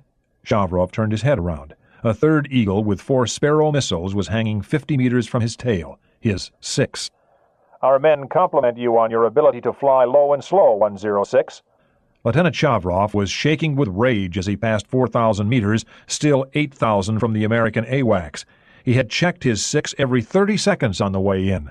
The Americans must have been riding back there hidden in the mist and vectored in on him by instructions from the Sentry. He swore to himself and held course. He'd teach that AWACS a lesson. Break off, 106. It was a cool voice, without emotion, except perhaps a trace of irony. 106, if you do not break off, we will consider your mission to be hostile. Think about it, 106. You are beyond radar coverage of your own ships, and you are not yet within missile range of us. Shavrov looked to his right. The Eagle was breaking off, so was the one to the left. Was it a gesture, taking the heat off of him and expecting some courtesy in return? Or were they clearing the way for the one behind him? He checked, still there, to shoot. There was no telling what these imperialist criminals would do. He was at least a minute from the fringe of their missile range. Shavrov was anything but a coward. Neither was he a fool. He moved his stick, curving his fighter a few degrees to the right. Thank you, 106, the voice acknowledged. You see, we have some trainee operators aboard. 2 of them are women, and we don't want them to get rattled their first time out. Suddenly, it was too much. Shavrov thumbed the radio switch on his stick. Shall I tell you what you can do with your women, Yankee? You are knuckle-turny, 106, the voice replied softly. Perhaps the long overwater flight has made you nervous. You must be about at the limit of your internal fuel. Bastard of a day to fly, what with all these crazy shifting winds. Do you need a position check? Over. Negative, Yankee. Course back to Kiev is 185 true. Have to be careful using a magnetic compass this far north, you know. Distance to Kiev is 318.6 kilometers. Warning, there is a rapidly moving cold front coming in from the southwest. That's going to make flying a little rough in a few hours. Do you require an escort back to Kiev? Pig. Shavrov swore to himself. He switched his radio off, cursing himself for his lack of discipline. He had allowed the Americans to wound his pride. Like most fighter pilots, he had a surfeit of that. 106, we did not copy your last transmission. 2 of my Eagles are heading that way. They will form up on you and see that you get home safely. Have a happy day, comrade. Sentry November out. The American lieutenant turned to his colonel. He couldn't keep a straight face any longer. God, I thought I'd strangle talking like that. He sipped some Coke from a plastic cup. He really thought he'd sneak up on us. In case you didn't notice, he did get within a mile of atoll range, and we don't have authorization to shoot at him until he flips one at us, which might wreck our day, the colonel grumped. Nice job of twisting his tail, Lieutenant. A pleasure, Colonel. The operator looked at his screen. Well, he's heading back to Mama with Cobras 3 and 4 on his 6. He's going to be one unhappy Ruski when he gets home. If he gets home. Even with those drop tanks, he must be near his range limit. He thought for a moment. Colonel, if they do this again, how about we offer to take the guy home with us? Get a forger? What for? I suppose the Navy like to have one to play with. They don't get much of Ivan's hardware, but the forger's a piece of junk. Shavrov was tempted to firewall his engine, but restrained himself. He'd already shown enough personal weakness for one day. Besides, his yak could only break Mach 1 in a dive. Those Eagles could do it straight up, and they had plenty of fuel. He saw that they both carried fast-pack conformal fuel cells. They could cross whole oceans with those. Damn the Americans and their arrogance. Damn his own intelligence officer for telling him he could sneak up on the sentry. Let the air-to-air armed backfires go after them. They could handle that damned overbred passenger boss, could get to it faster than its fighter guardians could react. The Americans he saw were not lying about the weather front. A line of cold-weather squalls racing northeast was just on the horizon as he approached the Kiev. The Eagles backed off as he approached the formation. One American pilot pulled alongside briefly to wave goodbye. His head bobbed at Shavrov's return gesture. The Eagles paired up and turned back north. 5 minutes later, he was aboard the Kiev, still pale with rage. As soon as the wheels were chocked, he jumped to the carrier deck, stomping off to see his squadron commander. The Kremlin. The city of Moscow was justly famous for its subway system. For a pittance, people could ride nearly anywhere they wanted on a modern, safe, garishly decorated electric railway system. In case of war, the underground tunnels could serve as a bomb shelter for the citizens of Moscow. This secondary use was the result of the efforts of Nikita Khrushchev, who, when construction was begun in the mid-30s, had suggested to Stalin that the system be driven deep. Stalin had approved. The shelter consideration had been a decade ahead of its time. Nuclear fission had then only been a theory. Fusion hardly thought of at all. On a spur of the line running from the Sverdlov Square to the old airport which ran near the Kremlin, workers bored a tunnel that was later closed off with a 10-meter-thick steel and concrete plug. The 100-meter-long space was connected to the Kremlin by a pair of elevator shafts, and over time it had been converted to an emergency command center from which the Politburo could control the entire Soviet Empire. The tunnel was also a convenient means of going unseen from the city to a small airport from which Politburo members could be flown to their ultimate redoubt beneath the granite monolith at Zhiguli. Neither command post was a secret to the West. Both had existed far too long for that. But the KGB confidently reported that nothing in the Western arsenals could smash through the hundreds of feet of rock which in both places separated the Politburo from the surface. This fact was of little comfort to Admiral Yuri Ilyich Podorin. He found himself seated at the far end of a 10-meter-long conference table looking at the grim faces of the 10 Politburo members, the inner circle that alone made the strategic decisions affecting the fate of his country.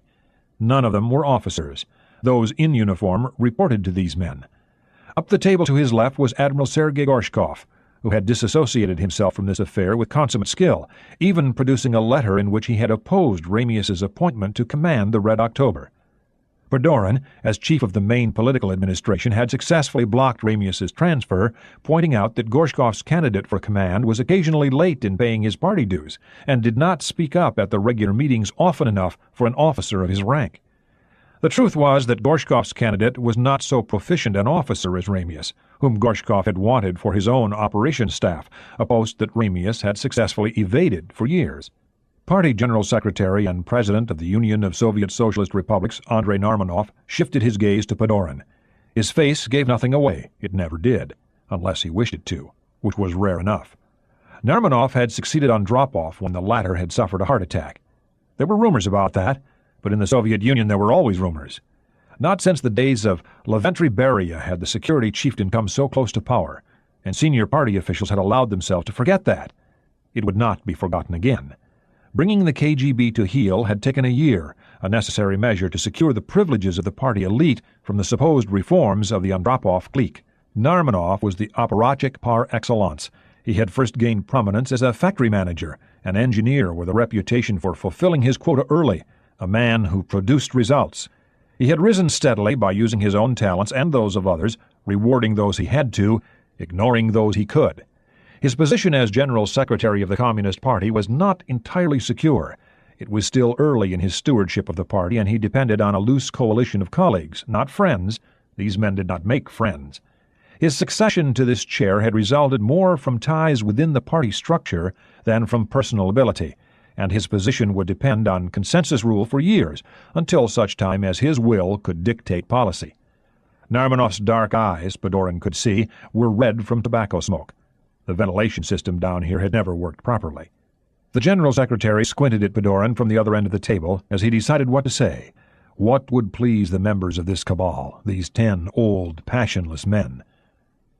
"Comrade Admiral," he began coldly, "we have heard from Comrade Gorshkov what the chances are of finding and destroying this rebellious submarine before it can complete its unimaginable crime. We are not pleased. Nor are we pleased with the fantastic error in judgment that gave command of our most valuable ship to this slug. What I want to know from you, comrade, is what happened to the Zampolit aboard, and what security measures were taken by your office to prevent this infamy from taking place." There was no fear in Namarov's voice, but Padoran knew it had to be there. This fantastic error could ultimately be laid at the chairman's feet by members who wanted another in that chair, unless he were able somehow to separate himself from it. If this meant Padoran's skin, that was the Admiral's problem. Narmanov had had men flayed before. Padoran had prepared himself for this over several days. He was a man who had lived through months of intensive combat operations and had several boats sunk from under him. If his body was softer now, his mind was not. Whatever his fate might be, Padoran was determined to meet it with dignity. If they remember me as a fool, he thought, it will be as a courageous fool. He had little left to live for in any case.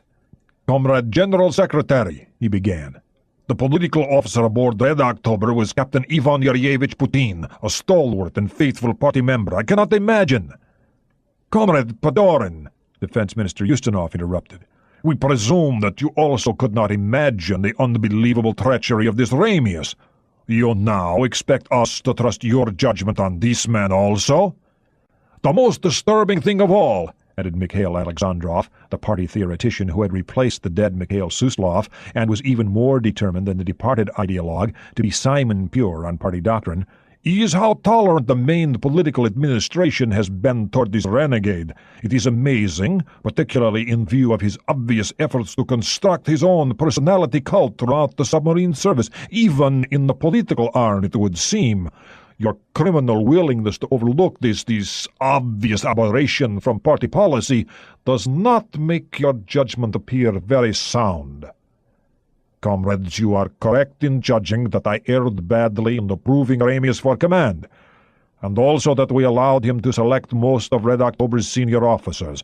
At the same time, we chose some years ago to do things in this way, to keep officers associated with a single ship for many years, and to give the captain great sway over their careers. This is an operational question, not a political one." "We have already considered that," Narmanov replied. It is true that in this case there is enough blame for more than one man." Gorshkov didn't move, but the message was explicit.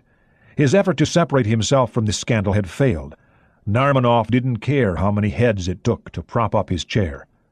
"Comrade Chairman," Gorshkov objected, "the efficiency of the fleet—" "Efficiency!" Alexandrov said. "Efficiency! This Lithuanian half-breed is efficiently making fools of our fleet with his chosen officers, while our remaining ships blunder about like newly castrated cattle." Alexandrov alluded to his first job on a state farm. A fitting beginning, it was generally thought, for the man who held the position of chief ideologue was as popular in Moscow as the plague, but the Politburo had to have him, or one like him. The ideological chieftain was always the kingmaker. Whose side was he on now, in addition to his own? "The most likely explanation is that Putin was murdered," Fedorin continued. "He alone of the officers left behind a wife and family." "That's another question, Comrade Admiral." Narmanov seized this issue. "Why is it that none of these men are married? Didn't that tell you something? Must we of the Politburo supervise everything? Can't you think for yourselves?" "As if you want us to," Fedorin thought. "Comrade General Secretary, most of our submarine commanders prefer young, unmarried officers in their wardrooms. Duty at sea is demanding, and single men have fewer distractions. Moreover, each of the senior officers aboard is a party member in good standing with a praiseworthy record. Ramius has been treacherous, there is no denying that, and I would gladly kill the son of a bitch with my own hands. But he has deceived more good men than there are in this room." "Indeed," Alexandrov observed. "And now that we are in this mess, how do we get out of it?" Fedorin took a deep breath. He'd been waiting for this. "Comrades, we have another man aboard Red October, unknown to either Putin or Captain Ramius. An agent of the main political administration." "What?" Gorshkov said. "And why did I not know of this?" Alexandrov smiled. "That's the first intelligent thing we've heard today. Go on." "This individual is covered as an enlisted man. He reports directly to our office, bypassing all operational and political channels. His name is Igor Loganov. He is 24, 24?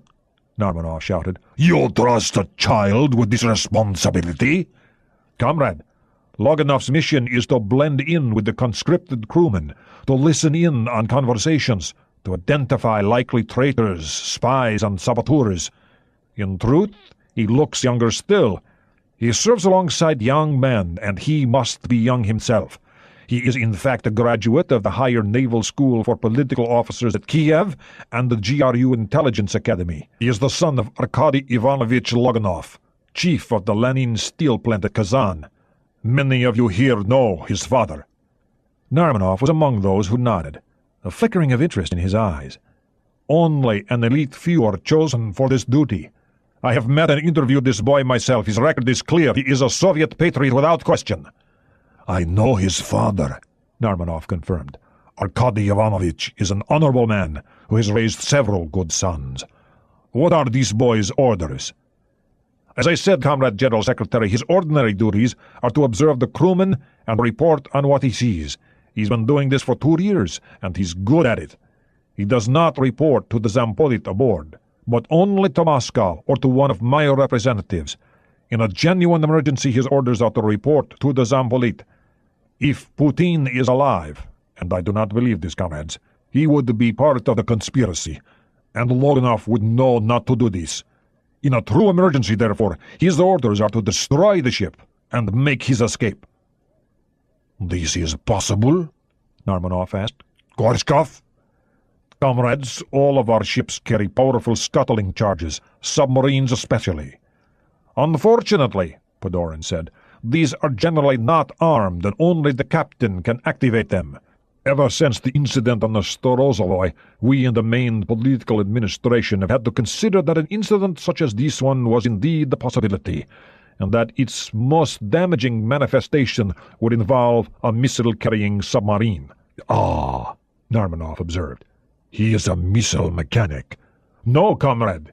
He is a ship's cook," Fedorin replied. "Wonderful. He spends all his day boiling potatoes." Narmanov's hands flew up in the air, his hopeful demeanor gone in an instant, replaced with palpable wrath. You wish your bullet now, Padorin. Comrade Chairman, this is a better cover assignment than you may imagine. Padorin did not flinch, wanting to show these men what he was made of. On Red October, the officers' accommodations and galley are aft. The crew's quarters are forward. The crew eat there since they do not have a separate mess room, with the missile room in between. As a cook, he must travel back and forth many times each day, and his presence in any particular area will not be thought unusual. The food freezer is located adjacent to the lower missile deck forward. It is not our plan that he should activate the scuttling charges. We have allowed for the possibility that the captain could disarm them.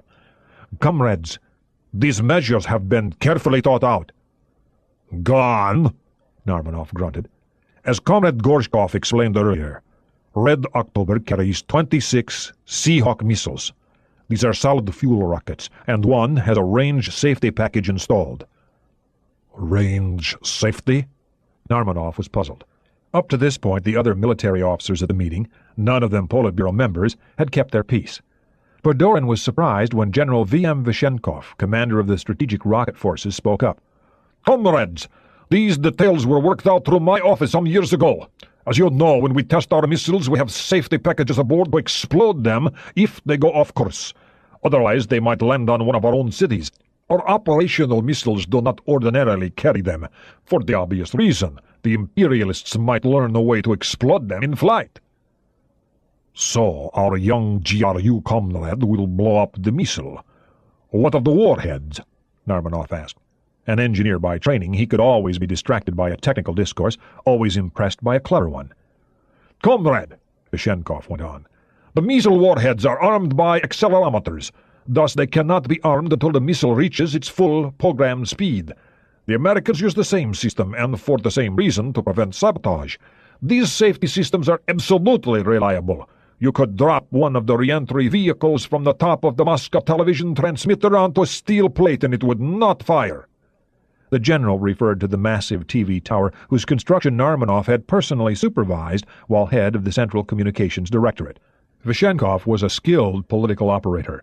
In the case of a solid fuel rocket, Padorin continued, recognizing his debt to Vishenkov, wondering what he'd ask for in return and hoping he'd live long enough to deliver, a safety package ignites all of the missile's 3 stages simultaneously. So the missile just takes off? Alexandrov asked. No, Comrade Academician. The upper stage might, if it could break through the missile tube hatch, and this would flood the missile room, sinking the submarine. But even if it did not, there is sufficient thermal energy in either of the first 2 stages to reduce the entire submarine to a puddle of molten iron, 20 times what is necessary to sink it. Loganov has been trained to bypass the alarm system on the missile tube hatch, to activate the safety package, set the timer, and escape. Not just to destroy the ship? Narmanov asked. Comrade General Secretary, Padorin said, it is too much to ask a young man to do his duty, knowing that it means certain death. We would be unrealistic to expect this. He must have at least the possibility of escape. Otherwise, human weakness might lead to failure. This is reasonable, Alexandrov said. Young men are motivated by hope, not fear. In this case, young Loganov would hope for a considerable reward. And get it, Narmanov said. We will make every effort to save this young man, Gorshkov. If he is truly reliable, Alexandrov noted. I know that my life depends on this, Comrade Academician, Padorin said, his back still straight. He did not get a verbal answer, only nods from half the heads of the table. He had faced death before and was at the age where it remains the last thing a man need face. The White House. Arbatov came into the Oval Office at 4:50 p.m. He found the President and Dr. Pelt sitting in easy chairs across from the Chief Executive's desk. Come on over, Alex. Coffee? The President pointed to a tray on the corner of his desk. He was not drinking today, Arbatov noted. No, thank you, Mr. President. May I ask? We think we found your sub, Alex, Pelt answered. They just brought these dispatches over, and we're checking them now. The advisor held up a ring binder of message forms. Where is it, may I ask? The ambassador's face was deadpan. Roughly 300 miles northeast of Norfolk. We have not located it exactly. One of our ships noted an underwater explosion in the area. No, that's not right. It was recorded on a ship, and when the tapes were checked a few hours later, they thought they heard a submarine explode and sink. Sorry, Alex, Pelt said. I should have known better than to read through all this stuff without an interpreter. Does your Navy talk in its own language, too? Officers do not like for civilians to understand them, Arbutov smiled. This has doubtless been true since the first man picked up a stone. Anyway, we have ships and aircraft searching the area now. The President looked up.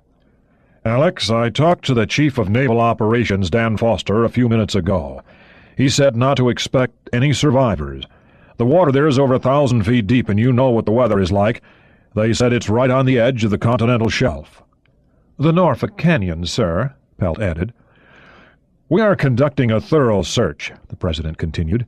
The Navy is bringing in some specialized rescue equipment, search gear, all that sort of thing. If the submarine is located, we'll get somebody down to them on the chance there might be survivors. From what the CNO tells me, it is just possible that there might be, if the interior partitions, bulkheads, I think he called them, are intact.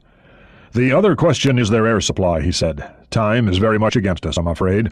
All this fantastically expensive equipment we buy them, and they can't locate one damned object right off our coast. Arbutov made a mental record of these words. It would make a worthwhile intelligence report. The President occasionally let... By the way, Mr. Ambassador, what exactly was your submarine doing there? I have no idea, Dr. Pelt. I trust it was not a missile sub, Pelt said.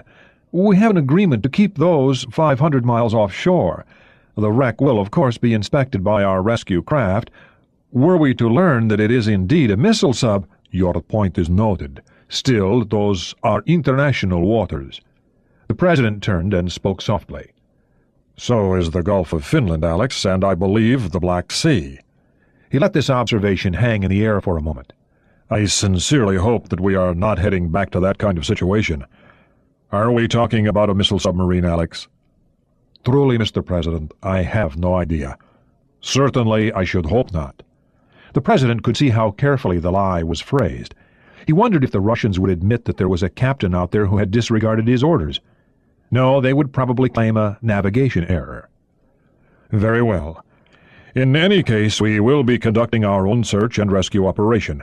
We'll know soon enough what sort of vessel we're talking about. The President looked suddenly uneasy. One more thing Foster talked about. If we find bodies, pardon the crudity on a Saturday afternoon, I expect that you will want them returned to your country. I have had no instructions on this, the ambassador answered truthfully, caught off guard. It was explained to me in too much detail what a death like this does to a man. In simple terms, they're crushed by the water pressure. Not a very pretty thing to see, they tell me. But they were men, and they deserve some dignity even in death. Arbutov conceded the point. If this is possible, then I believe that the Soviet people would appreciate this humanitarian gesture. We'll do our best. And the American best, Arbutov remembered, included a ship named the Glomar Explorer. This notorious exploration ship had been built by the CIA for the specific purpose of recovering a Soviet Gulf-class missile submarine from the floor of the Pacific Ocean. She had been placed in storage, no doubt to await the next such opportunity. There would be nothing the Soviet Union could do to prevent the operation, a few hundred miles off the American coast, 300 miles from the United States' largest naval base. I trust that the precepts of international law will be observed, gentlemen. That is with respect to the vessel's remains and the crew's bodies. Of course, Alex. The President smiled, gesturing to a memorandum on his desk. Arbutov struggled for control. He'd been led down this path like a schoolboy, forgetting that the American president had been a skilled courtroom tactician, not something that life in the Soviet Union prepares a man for, and knew all about legal tricks. Why was this bastard so easy to underestimate? The President was also struggling to control himself. It was not often that he saw Alex flustered. This was a clever opponent, not easily caught off balance. Laughing would spoil it. The memorandum from the Attorney General had arrived only that morning. It read, Mr. President, Pursuant to your request, I have asked the Chief of our Admiralty Law Department to review the question of international law regarding the ownership of sunken or derelict vessels and the law of salvage pertaining to such vessels. There is a good deal of case law on the subject. One simple example is Dalmas v. Stathos, 84F Supplement, 828-1949, AMC 770, SD-NY 1949. No problem of foreign law is here involved, for it is well settled that salvage is a question arising out of the jus gentium and does not ordinarily depend on the municipal law of particular countries. The international basis for this is the Salvage Convention of 1910, Brussels, which codified the transnational nature of admiralty and salvage law. This was ratified by the United States in the Salvage Act of 1912, 37 Statute 242, 1912, 46 U.S.C.A. 727, 731, and also in 37 Statute 1658, 1913. International law will be observed, Alex, the President promised, in all particulars. And whatever we get, he thought, will be taken to the nearest port, Norfolk, where it will be turned over to the receiver of wrecks, an overworked federal official. If the Soviets want anything back, they can bring action in Admiralty Court, which means the federal district court sitting in Norfolk, where, if the suit were successful, after the value of the salved property was determined, and after the U.S. Navy was paid a proper fee for its salvage effort, also determined by the court, the wreck would be returned to its rightful owners. Of course, the federal district court in question had, at last check, an 11-month backlog of cases. Arbatov would cable Moscow on this, for what good it would do. He was certain the President would take perverse pleasure in manipulating the grotesque American legal system to his own advantage, all the time pointing out that, as President, he was constitutionally unable to interfere with the working of the courts. Pelt looked at his watch. It was about time for the next surprise. He had to admire the President. For a man with only limited knowledge of international affairs only a few years earlier, he'd learned fast. This outwardly simple, quiet-talking man was at his best in face-to-face situations, and after a lifetime's experience as a prosecutor, he still loved to play the game of negotiation and tactical exchange. He seemed able to manipulate people with frighteningly casual skill. The phone rang, and Pelt got it, right on cue. "This is Dr. Pelt speaking." "Yes, Admiral." "Where?" "When?" "Just one?" "I see." "Norfolk." "Thank you, Admiral. That is very good news. I will inform the President immediately. Please keep us advised." Pelt turned around. "We got one. Alive, by God." A survivor off the lost sub? The President stood. "Well, he's a Russian sailor. A helicopter picked him up an hour ago, and they're flying him to the Norfolk Base Hospital. They picked him up 290 miles northeast of Norfolk, so I guess that makes it fit. The men on the ship say he's in pretty bad shape, but the hospital is ready for him." The President walked to his desk and lifted the phone. "Grace, ring me Dan Foster right now." "Admiral, this is the President. The man they picked up. How soon to Norfolk? Another 2 hours?" He grimaced. "Admiral, you get on the phone to the Naval Hospital, and you tell them that I say they are to do everything they can for that man. I want him treated like he was my own son. Is that clear?" "Good. I want hourly reports on his condition. I want the best people we have in on this, the very best." "Thank you, Admiral." He hung up. "All right." "Maybe we were too pessimistic, Alex," Pelt chirped up. "Will we be allowed to see our man?" Arbatov asked at once. "Certainly," the President answered. "You have a doctor at the embassy, don't you?" "Yes, we do, Mr. President." "Take him down, too. He'll be extended every courtesy. I'll see to that. Jeff, are they searching for other survivors?" "Yes, Mr. President. There's a dozen aircraft in the area right now, and 2 more ships on the way." "Good." The President clapped his hands together, enthusiastic as a kid in a toy store.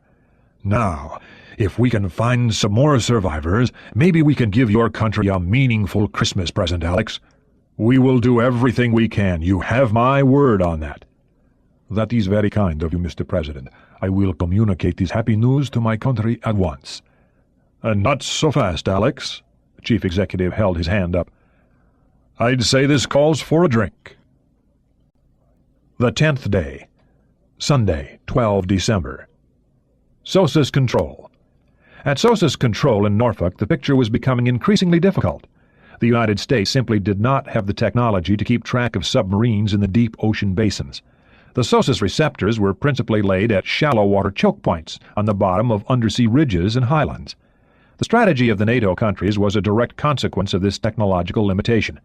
In a major war with the Soviets, NATO would use the Greenland, Iceland, United Kingdom Sosa's barrier as a huge tripwire, a burglar alarm system. Allied submarines and ASW patrol aircraft would try to seek out, attack, and destroy Soviet submarines as they approached it, before they could cross the lines. The barrier had never been expected to halt more than half of the attacking submarines, however, and those that succeeded in slipping through would have to be handled differently. The deep ocean basins were simply too wide and too deep. The average depth was over 2 miles, to be littered with sensors as the shallow choke points were. This was a fact that cut both ways. The NATO mission would be to maintain the Atlantic Bridge and continue transoceanic trade, and the obvious Soviet mission would be to interdict this trade. Submarines would have to spread out over the vast ocean to cover the many possible convoy routes. NATO's strategy behind the Sosa's barriers, then, was to assemble large convoys, each ringed with destroyers, helicopters, and fixed-wing aircraft. The escorts would try to establish a protective bubble about 100 miles across. Enemy submarines would not be able to exist within that bubble. If in it, they would be hunted down and killed, or merely driven off long enough for the convoy to speed past. Thus, while Sosa's was designed to neutralize a huge, fixed expanse of sea, deep basin strategy was founded on mobility, a moving zone of protection for the vital North Atlantic shipping.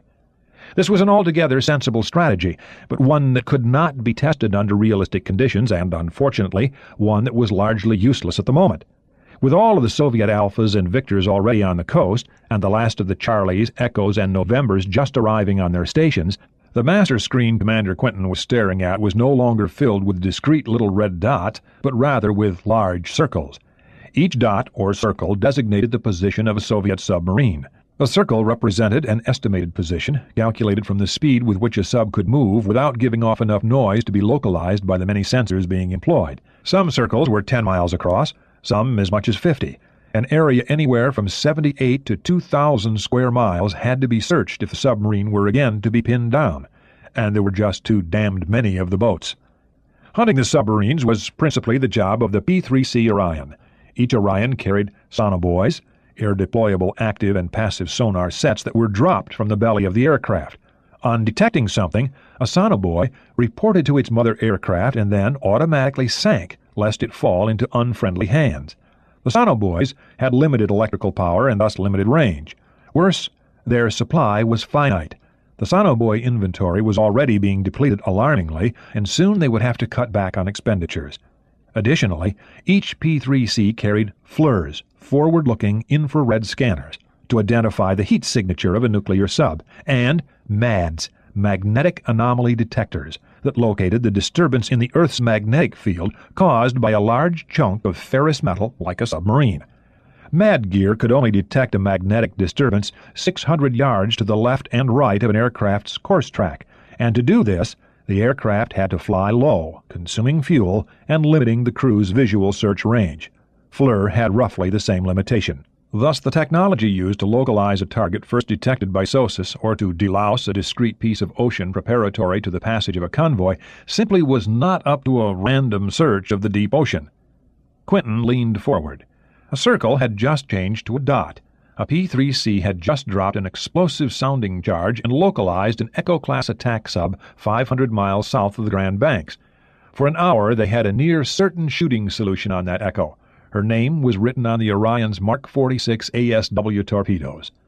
Quinton sipped at his coffee. His stomach rebelled at the additional caffeine, remembering the abuse of 4 months of hellish chemotherapy. If there were to be a war, this was one way it might start. All at once their submarines would stop, perhaps just like this, not sneaking to kill convoys in mid-ocean, but attacking them closer to shore, the way the Germans had done, and all the American sensors would be in the wrong place. Once stopped, the dots would grow circles, ever wider, making the task of finding the subs all the more difficult. Their engines quiet, the boats would be invisible traps for the passing merchant vessels and warships racing to bring life-saving supplies to the men in Europe. Submarines were like cancer, just like the disease that he had only barely defeated. The invisible, malignant vessels would find a place, stop to infect it, and on his screen the malignancies would grow until they were attacked by the aircraft he controlled from this room. But he could not attack them now, only watch. PK estimated 1 hour, run, he typed into his computer console. 23, the computer answered at once. Quentin grunted. 24 hours earlier, the PK, probability of a kill, had been 40. 40 probable kills in the first hour after getting a shooting authorization. Now it was barely half that, and this number had to be taken with a large grain of salt, since it assumed that everything would work, a happy state of affairs found only in fiction. Soon he judged the number would be under 10. This did not include kills from friendly submarines that were trailing the Russians under strict orders not to reveal their positions. His sometime allies in the Sturgeons, Permits, and Los Angeleses were playing their own ASW game by their own set of rules, a different breed. He tried to think of them as friends, but it never quite worked. In his 20 years of naval service, submarines had always been the enemy. In war, they would be useful enemies, but in a war it was widely recognized that there was no such thing as a friendly submarine. A B-52. The bomber crew knew exactly where the Russians were. Navy Orions and Air Force sentries had been shadowing them for days now, and the day before, he'd been told, the Soviets had sent an armed fighter from the Kiev to the nearest sentry, possibly an attack mission. Probably not. It had, in any case, been a provocation. 4 hours earlier, the squadron of 14 had flown out of Plattsburgh, New York, at 0330, leaving behind black trails of exhaust smoke hidden in the pre-dawn gloom. Each aircraft carried a full load of fuel and 12 missiles, whose total weight was far less than the 52's designed bomb load. This made for good, long range, which was exactly what they needed. Knowing where the Russians were was only half the battle. Hitting them was the other. The mission profile was simple in concept, rather more difficult in execution. As had been learned in missions over Hanoi, in which the B-52 had participated and sustained SAM, surface-to-air missile damage, the best method of attacking a heavily defended target was to converge from all points of the compass at once, like the enveloping arms of an angry bear, the squadron commander had put it at the briefing, indulging his poetic nature. This gave half the squadron relatively direct courses to their target. The other half had to curve around, careful to keep well beyond effective radar coverage. All had to turn exactly on cue. The B-52s had turned 10 minutes earlier on command from the sentry quarterbacking the mission. The pilot had added a twist. His course to the Soviet formation took his bomber right down a commercial air route. On making his turn, he had switched his IFF transponder from its normal setting to international. He was 50 miles behind a commercial 747, 30 miles ahead of another, and on Soviet radar all three Boeing products would look exactly alike. Harmless. It was still dark down on the surface. There was no indication that the Russians were alerted yet. Their fighters were only supposed to be VFR, visual flight rules capable, and the pilot imagined that taking off and landing on a carrier in the dark was pretty risky business, doubly so in bad weather. Skipper, The electronic warfare officer called on the intercom. we're getting L and S band emissions. They are right where they're supposed to be. Roger. Enough for a return off us? That's A-firm, but they probably think we're flying Pan Am. No fire control stuff yet, just routine air search. Range to target? 130 miles. It was almost time. The mission profile was such that all would hit the 125-mile circle at the same moment. Everything ready? That's a Raj. The pilot relaxed for another minute, waiting for the signal from the entry. Flashlight, flashlight, flashlight. The signal came over the digital radio channel. That's it. Let 'em know we're here, the aircraft commander ordered. Right. The electronics warfare officer flipped the clear plastic cover off his set of toggle switches and dials controlling the aircraft's jamming systems. First, he powered up his systems. This took a few seconds. The 52's electronics were all old 70s vintage equipment, else the squadron would not be part of the junior varsity. Good learning tools, though, and the lieutenant was hoping to move up to the new B-1Bs now beginning to come off the Rockwell assembly line in California. For the past 10 minutes, the ESM pods on the bomber's nose and wingtips had been recording the Soviet radar signals, classifying their exact frequencies, pulse repetition rates, power, and the individual signature characteristics of the transmitters. The lieutenant was brand new to this game. He was a recent graduate of electronic warfare school, first in his class. He considered what he should do first, then selected a jamming mode, not his best, from a range of memorized options. The Nikolaev. 125 miles away, on the Kara-class cruiser Nikolaev, a radar Mitchman was examining some blips that seemed to be in a circle around his formation. In an instant his screen was covered with 20 ghostly splotches tracing crazily in various directions. He shouted the alarm, echoed a second later by a brother operator. The officer of the watch hurried over to check the screen. By the time he got there, the jamming mode had changed, and 6 lines, like the spokes of a wheel, were rotating slowly around a central axis. "Plot the strobes," the officer ordered. Now there were blotches, lines, and sparkles. "More than one aircraft, comrade." The Mitchman tried flipping through his frequency settings. "Attack warning!" another Mitchman shouted. His ESM receiver had just reported the signals of aircraft search radar sets of the type used to acquire targets for air-to-surface missiles. The B-52. "We got hard targets," the weapons officer on the 52 reported. "I got a lock on the first 3 birds." "Roger that," the pilot acknowledged. "Hold for 10 more seconds." 10 seconds. The officer replied. Cutting switches now. "Okay, kill the jamming." ECM systems off. The Nikolaev. Missile acquisition radars have ceased. The Combat Information Center officer reported to the cruiser's captain, just now arrived from the bridge. Around them, the Nikolaev's crew was racing to battle stations. Jamming has also ceased. What is out there? The captain asked. Out of a clear sky, his beautiful clipper-bowed cruiser had been threatened, and now all was well. At least 8 enemy aircraft in a circle around us. The captain examined the now normal S-band air search screen. There were numerous blips, mainly civilian aircraft. The half-circle of others had to be hostile, though. Could they have fired missiles? No, Comrade Captain, we would have detected it. They jammed our search radars for 30 seconds and illuminated us with their own search systems for 20, then everything stopped. So, they provoke us and now pretend nothing has happened? The captain growled. When will they be within SAM range? This one and these 2 will be within range in 4 minutes if they do not change course. Illuminate them with our missile control systems. Teach the bastards a lesson. The officer gave the necessary instructions, wondering who was being taught what.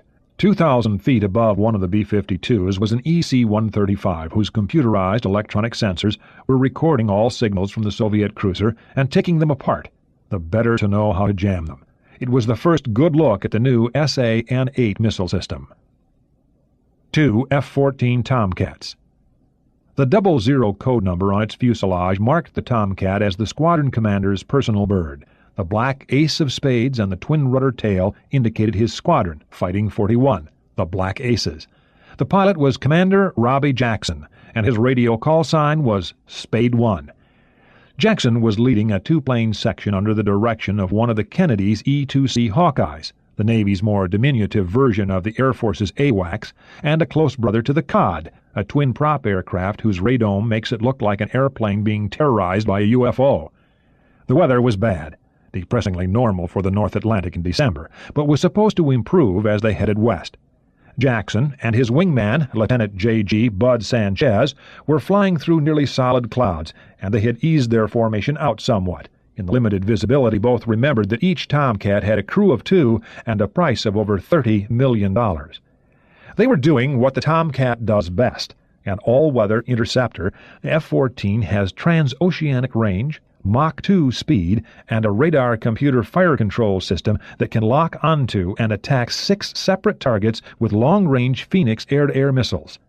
Each fighter was now carrying 2 of those, along with a pair of AIM 9M Sidewinder heat-seekers. Their prey was a flight of Yak-36 Forgers, the bastard V-STOL fighters that operated from the carrier Kiev. After harassing the Sentry the previous day, Ivan had decided to close with the Kennedy force, no doubt guided in with data from a reconnaissance satellite. The Soviet aircraft had come up short, their range being 50 miles less than they needed to sight the Kennedy. Washington decided that Ivan was getting a little too obnoxious on this side of the ocean. Admiral Painter had been given permission to return the favor, in a friendly sort of way. Jackson figured that he and Sanchez could handle this, even outnumbered. No Soviet aircraft, least of all the Forger, was equal to the Tomcat. Certainly not while I'm flying it, Jackson thought. Spade 1, your target is at your 12 o'clock end level. Distance now 20 miles. Reported the voice of Hummer 1, the Hawkeye, 100 miles aft. Jackson did not acknowledge. Got anything, Chris? He asked his radar intercept officer, Lieutenant Commander Christensen. An occasional flash, but nothing I can use. They were tracking the Forgers with passive systems only, in this case an infrared sensor. Jackson considered illuminating their targets with his powerful fire control radar. The Forgers' ESM pods would sense this at once, reporting to their pilots that their death warrant had been written but not yet signed. How about Kiev? Nothing. The Kiev group is under total MCON. Cute, Jackson commented. He guessed that the sack raid on the Kirov-Nikolaev group had taught them to be more careful.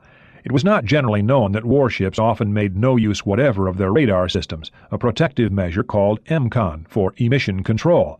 The reason was that a radar beam could be detected at several times the distance at which it generated a return signal to its transmitter and could thus tell an enemy more than it told its operators.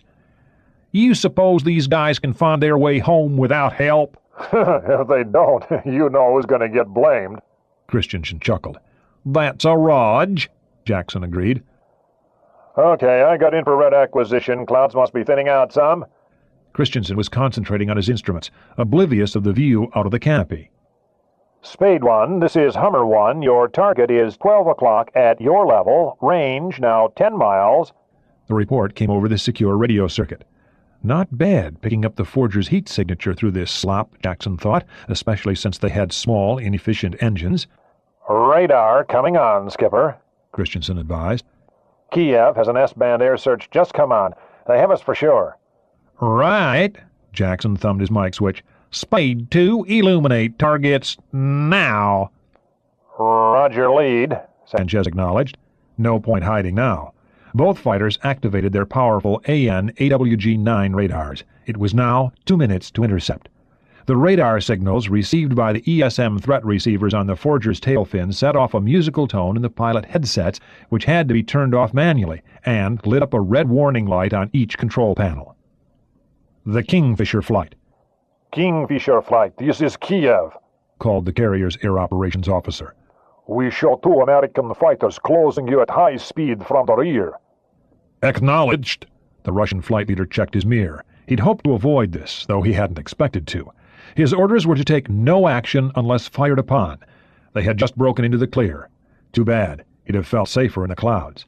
The pilot of Kingfisher 3, Lieutenant Chaproff, reached down to arm his 4 ATOLs. Not this time, Yankee, he thought. The Tomcats. 1 minute, Spade 1. You ought to have visual any time. Hummer 1 called in. Roger, tally-ho! Jackson and Sanchez broke into the clear. The Forgers were a few miles ahead. The Tomcat's 250-knot speed advantage was eating that distance up rapidly. The Russian pilots are keeping a nice, tight formation, Jackson thought. But anybody can drive a bus. Spade 2, let's go to burners on my mark. 3, 2, 1, mark! Both pilots advanced their engine controls and engaged their afterburners, which dumped raw fuel into the tailpipes of their new F-110 engines. The fighters leapt forward with a sudden double thrust and went quickly through Mach 1. The Kingfisher flight. Kingfisher, warning, warning, the Americans have increased speed, Kiev cautioned. Kingfisher 4 turned in his seat. He saw the Tomcat a mile aft, twin dart-like shapes racing before trails of black smoke. Sunlight glinted off one canopy, and it almost looked like flashes of a... They are attacking! What? The flight leader checked his mirror again. Negative, hold formation. The Tomcat screeched 50 feet overhead, the sonic booms they trailed sounding just like explosions. Chavrov acted entirely on his combat-trained instincts. He jerked back on his stick and triggered his 4 missiles at the departing American fighters. 3, what did you do? The Russian flight leader demanded. They were attacking us, didn't you hear? Chavrov protested. The Tomcats. Oh, shit, Spade flight, you have 4 ATOLs after you, the voice of the Hawkeye's controller said. 2, break right, Jackson ordered. Chris, activate countermeasures. Jackson threw his fighter into a violent, evasive turn to the left. Sanchez broke the other way. In the seat behind Jackson's, the radar intercept officer flipped switches to activate the aircraft's defense systems. As the Tomcat twisted in midair, a series of flares and balloons was ejected from the tail section, each an infrared or radar lure for the pursuing missiles. All four were targeted on Jackson's fighter. Spade 2 is clear. Spade 2 is clear. Spade 1, you still have 4 birds in pursuit, the voice from the Hawkeye said. Roger! Jackson was surprised at how calmly he took it. The Tomcat was doing over 800 miles per hour and accelerating. He wondered how much range the atoll had. His rearward-looking radar warning light flicked on. "Tew, get after them!" Jackson ordered. Roger, lead. Sanchez swept into a climbing turn, fell off into a hammerhead, and dove at the retreating Soviet fighters. When Jackson turned, 2 of the missiles lost lock and kept going straight into open air. A third, decoyed into hitting a flare, exploded harmlessly. The 4th kept its infrared seeker head on Spade 1's glowing tailpipes and bored right in. The missile struck Spade 1 at the base of its starboard rudder fin. The impact tossed the fighter completely out of control. Most of the explosive force was spent as the missile blasted through the boron surface into open air. The fin was blown completely off, along with the right side stabilizer. The left fin was badly holed by fragments, which smashed through the back of the fighter's canopy, hitting Christensen's helmet. The right engine's fire warning lights came on at once. Jackson heard the oomph over his intercom. He killed every engine switch on the right side and activated the in-frame fire extinguisher. Next, he chopped power to his port engine, still on afterburner. By this time, the Tomcat was in an inverted spin. The variable geometry wings angled out to low-speed configuration. This gave Jackson aileron control, and he worked quickly to get back to normal attitude. His altitude was 4,000 feet. There wasn't much time. "Okay, baby," he coaxed. A quick burst of power gave him back aerodynamic control, and the former test pilot snapped his fighter over, too hard. It went through 2 complete rolls before he could catch it in level flight. "Gotcha! You with me, Chris?" Nothing. There was no way he could look around, and there were still 4 hostile fighters behind him. "Spade 2, this is lead." Roger, lead. Sanchez had the 4 forgers bore-sighted. They had just fired at his commander. Hummer 1. On Hummer 1, the controller was thinking fast. The forgers were holding formation, and there was a lot of Russian chatter on the radio circuit. "Spade 2, this is Hummer 1. Break off. I say again, break off. Do not, repeat, do not fire. Acknowledge. Spade 2, Spade 1 is at your 9 o'clock, 2,000 feet below you." The officer swore and looked at one of the enlisted men he worked with. "That was too fast, sir, just too fucking fast. We got tapes of the Ruskies. I can't understand it, but it sounds like Kiev is right pissed."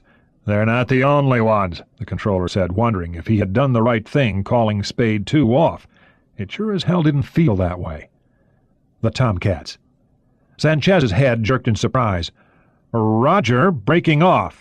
His thumb came off the switch. God damn it. He pulled his stick back, throwing the Tomcat into a savage loop. "Where are you, lead?" Sanchez brought his fighter under Jackson's and did a slow circle to survey the visible damage. "Fire's out, skipper. Right side rudder and stabilizer are gone. Left side fin. Shit, I can see through it. But it looks like it ought to hold together. Wait a minute. Chris is slumped over, skipper. Can you talk to him?" Negative, I've tried. Let's go back home. Nothing would have pleased Sanchez more than to blast the forgers right out of the sky, and with his 4 missiles, he could have done this easily. But like most pilots, he was highly disciplined. "Roger, lead." Spade 1, this is Hummer 1. Advise your condition. Over. Hummer 1, we'll make it unless something else falls off. Tell them to have Doc standing by. Chris is hurt. I don't know how bad. It took an hour to get to the Kennedy. Jackson's fighter flew badly, would not hold course in any specific attitude. He had to adjust trim constantly. Sanchez reported some movement in the aft cockpit. Maybe it was just the intercom shot out, Jackson thought hopefully. Sanchez was ordered to land first so that the deck would be cleared for Commander Jackson. On the final approach, the Tomcat started to handle badly.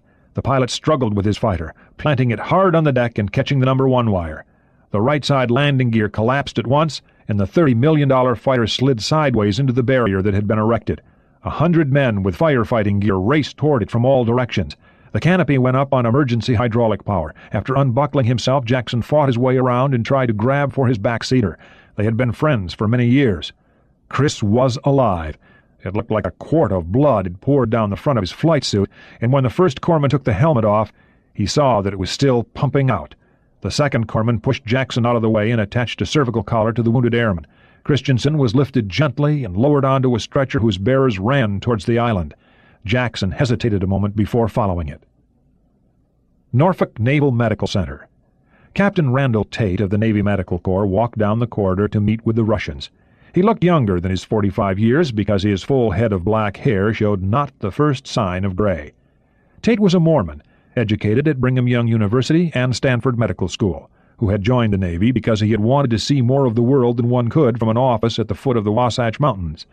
He had accomplished that much, and until today had also avoided anything resembling diplomatic duty. As the new chief of the Department of Medicine at Bethesda Naval Medical Center, he knew that couldn't last. He had flown down to Norfolk only a few hours earlier to handle the case. The Russians had driven down and taken their time doing it. "Good morning, gentlemen. I'm Dr. Tate." They shook hands all around, and the lieutenant who had brought them up walked back to the elevator. "Dr. Ivanov," the shortest one said.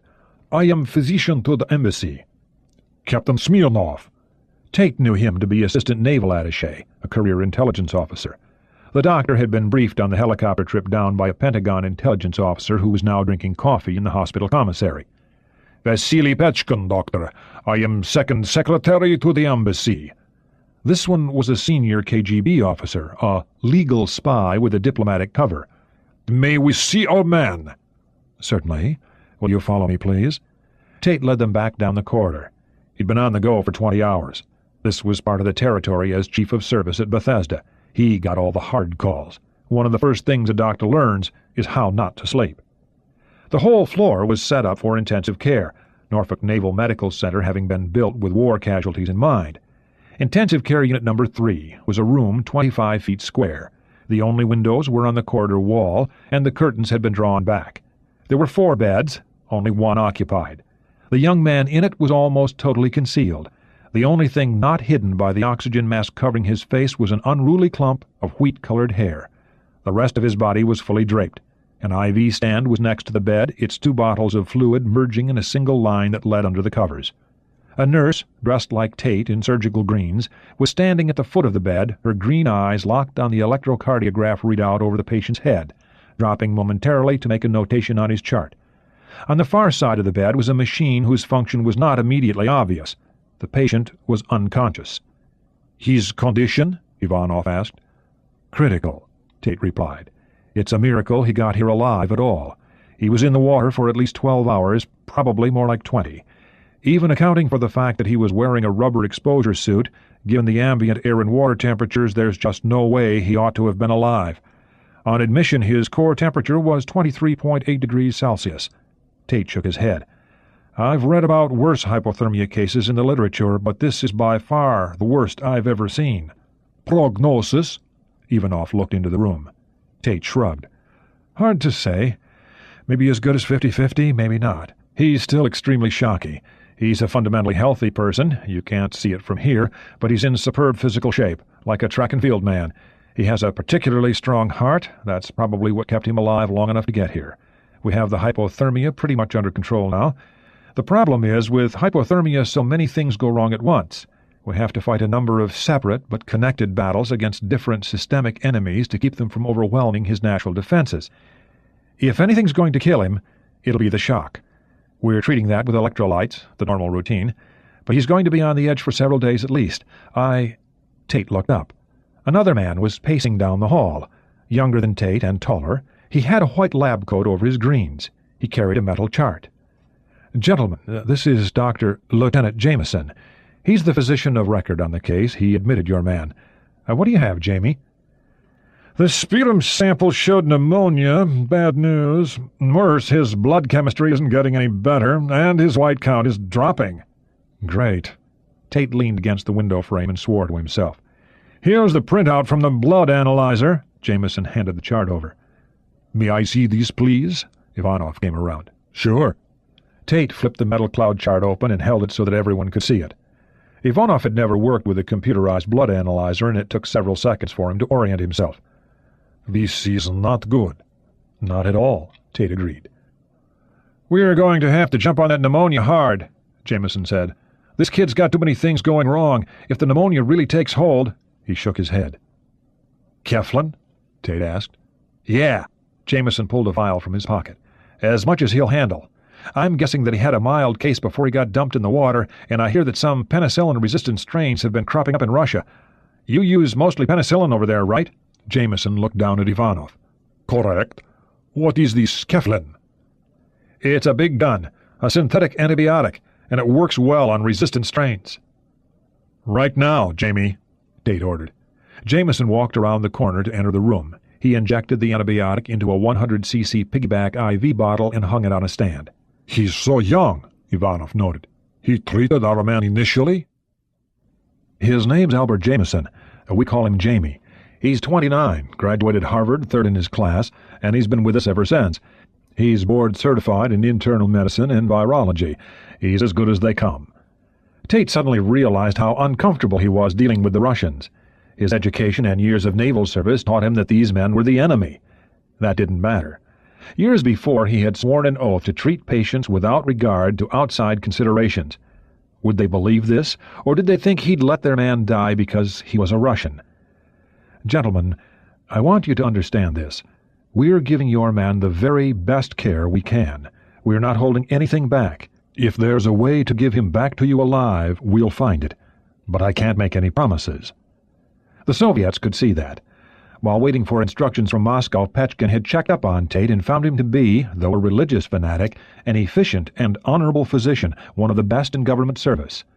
Has he said anything? Petchkin asked casually. Not since I've been here.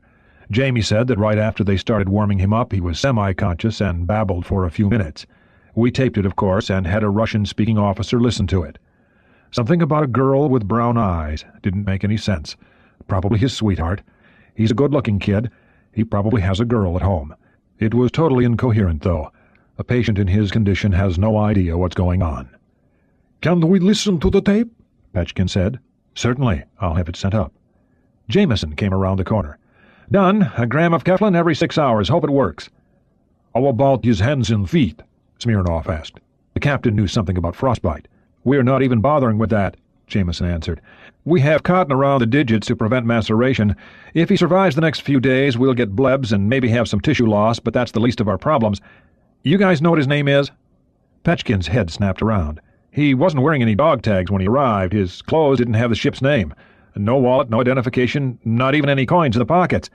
It doesn't matter very much for his initial treatment, but I'd feel better if you could pull his medical records. It would be good to know if he has any allergies or underlying medical conditions. We don't want him to go into shock from an allergic reaction to drug treatment. What was he wearing? Smirnov asked. A rubber exposure suit, Jameson answered. The guys who found him left it on him, thank God. I cut it off him when he arrived. Under that, shirt, pants, handkerchief. Don't your guys wear dog tags? Yes, Smirnov responded. How did you find him? From what I hear, it was pure luck. A helicopter off a frigate was patrolling and spotted him in the water. They didn't have any rescue gear aboard, so they marked the spot with a dye marker and went back to their ship. A bosun volunteered to go in after him. They loaded him and a raft canister into the chopper and flew him back, with the frigate hustling down south. The bosun kicked out the raft, jumped in after it, and landed on it. Bad luck. He broke both his legs, but he did get your sailor into the raft. The tin can picked them up an hour later, and they were both flown directly here. How is your man? He'll be all right. The left leg wasn't too bad, but the right tibia was badly splintered, Jameson went on. He'll recover in a few months. Won't be doing much dancing for a while, though. The Russians thought the Americans had deliberately removed their man's identification. Jameson and Tate suspected that the man had disposed of his tags, possibly hoping to defect. There was a red mark on the neck that indicated forcible removal. If it is permitted, Smirnov said, I would like to see your man to thank him. Permission granted, Captain, Tate nodded. That would be kind of you. He must be a brave man. A sailor doing his job. Your people would do the same thing. Tate wondered if this were true. We have our differences, gentlemen, but the sea doesn't care about that. The sea, well, she tries to kill us all regardless what flag we fly. Petchkin was back looking through the window, trying to make out the patient's face. Could we see his clothing and personal effects? He asked. Sure, but it won't tell you much. He's a cook, that's all we know, Jameson said. A cook? Petchkin turned around. The officer who listened in on the tape, obviously he was an intelligence officer, right? He looked at the number on his shirt and said it made him a cook. The 3-digit number indicated that the patient had been a member of the Port Watch and that his battle station was damage control. Jameson wondered why the Russians numbered all their enlisted men. To be sure they didn't trespass? Petchkin's head, he noticed, was almost touching the glass pane. "Dr. Ivanov, do you wish to attend the case?" Tate asked. Is this permitted? "It is." When will he be released? Petchkin inquired. When may we speak with him? "Released?" Jameson snapped. "Sir, the only way he'll be out of here in less than a month will be in a box. So far as consciousness is concerned, that's anyone's guess. That's one very sick kid you have in there." "But we must speak to him," the KGB agent protested. Tate had to look up at the man. "Mr. Petchkin, I understand your desire to communicate with your man, but he's my patient now. We will do nothing, repeat, nothing that might interfere with his treatment and recovery. I got orders to fly down here to handle this. They tell me those orders came from the White House. Fine. Doctors Jameson and Ivanov will assist me. But that patient is now my responsibility, and my job is to see to it that he walks out of this hospital alive and well. Everything else is secondary to that objective.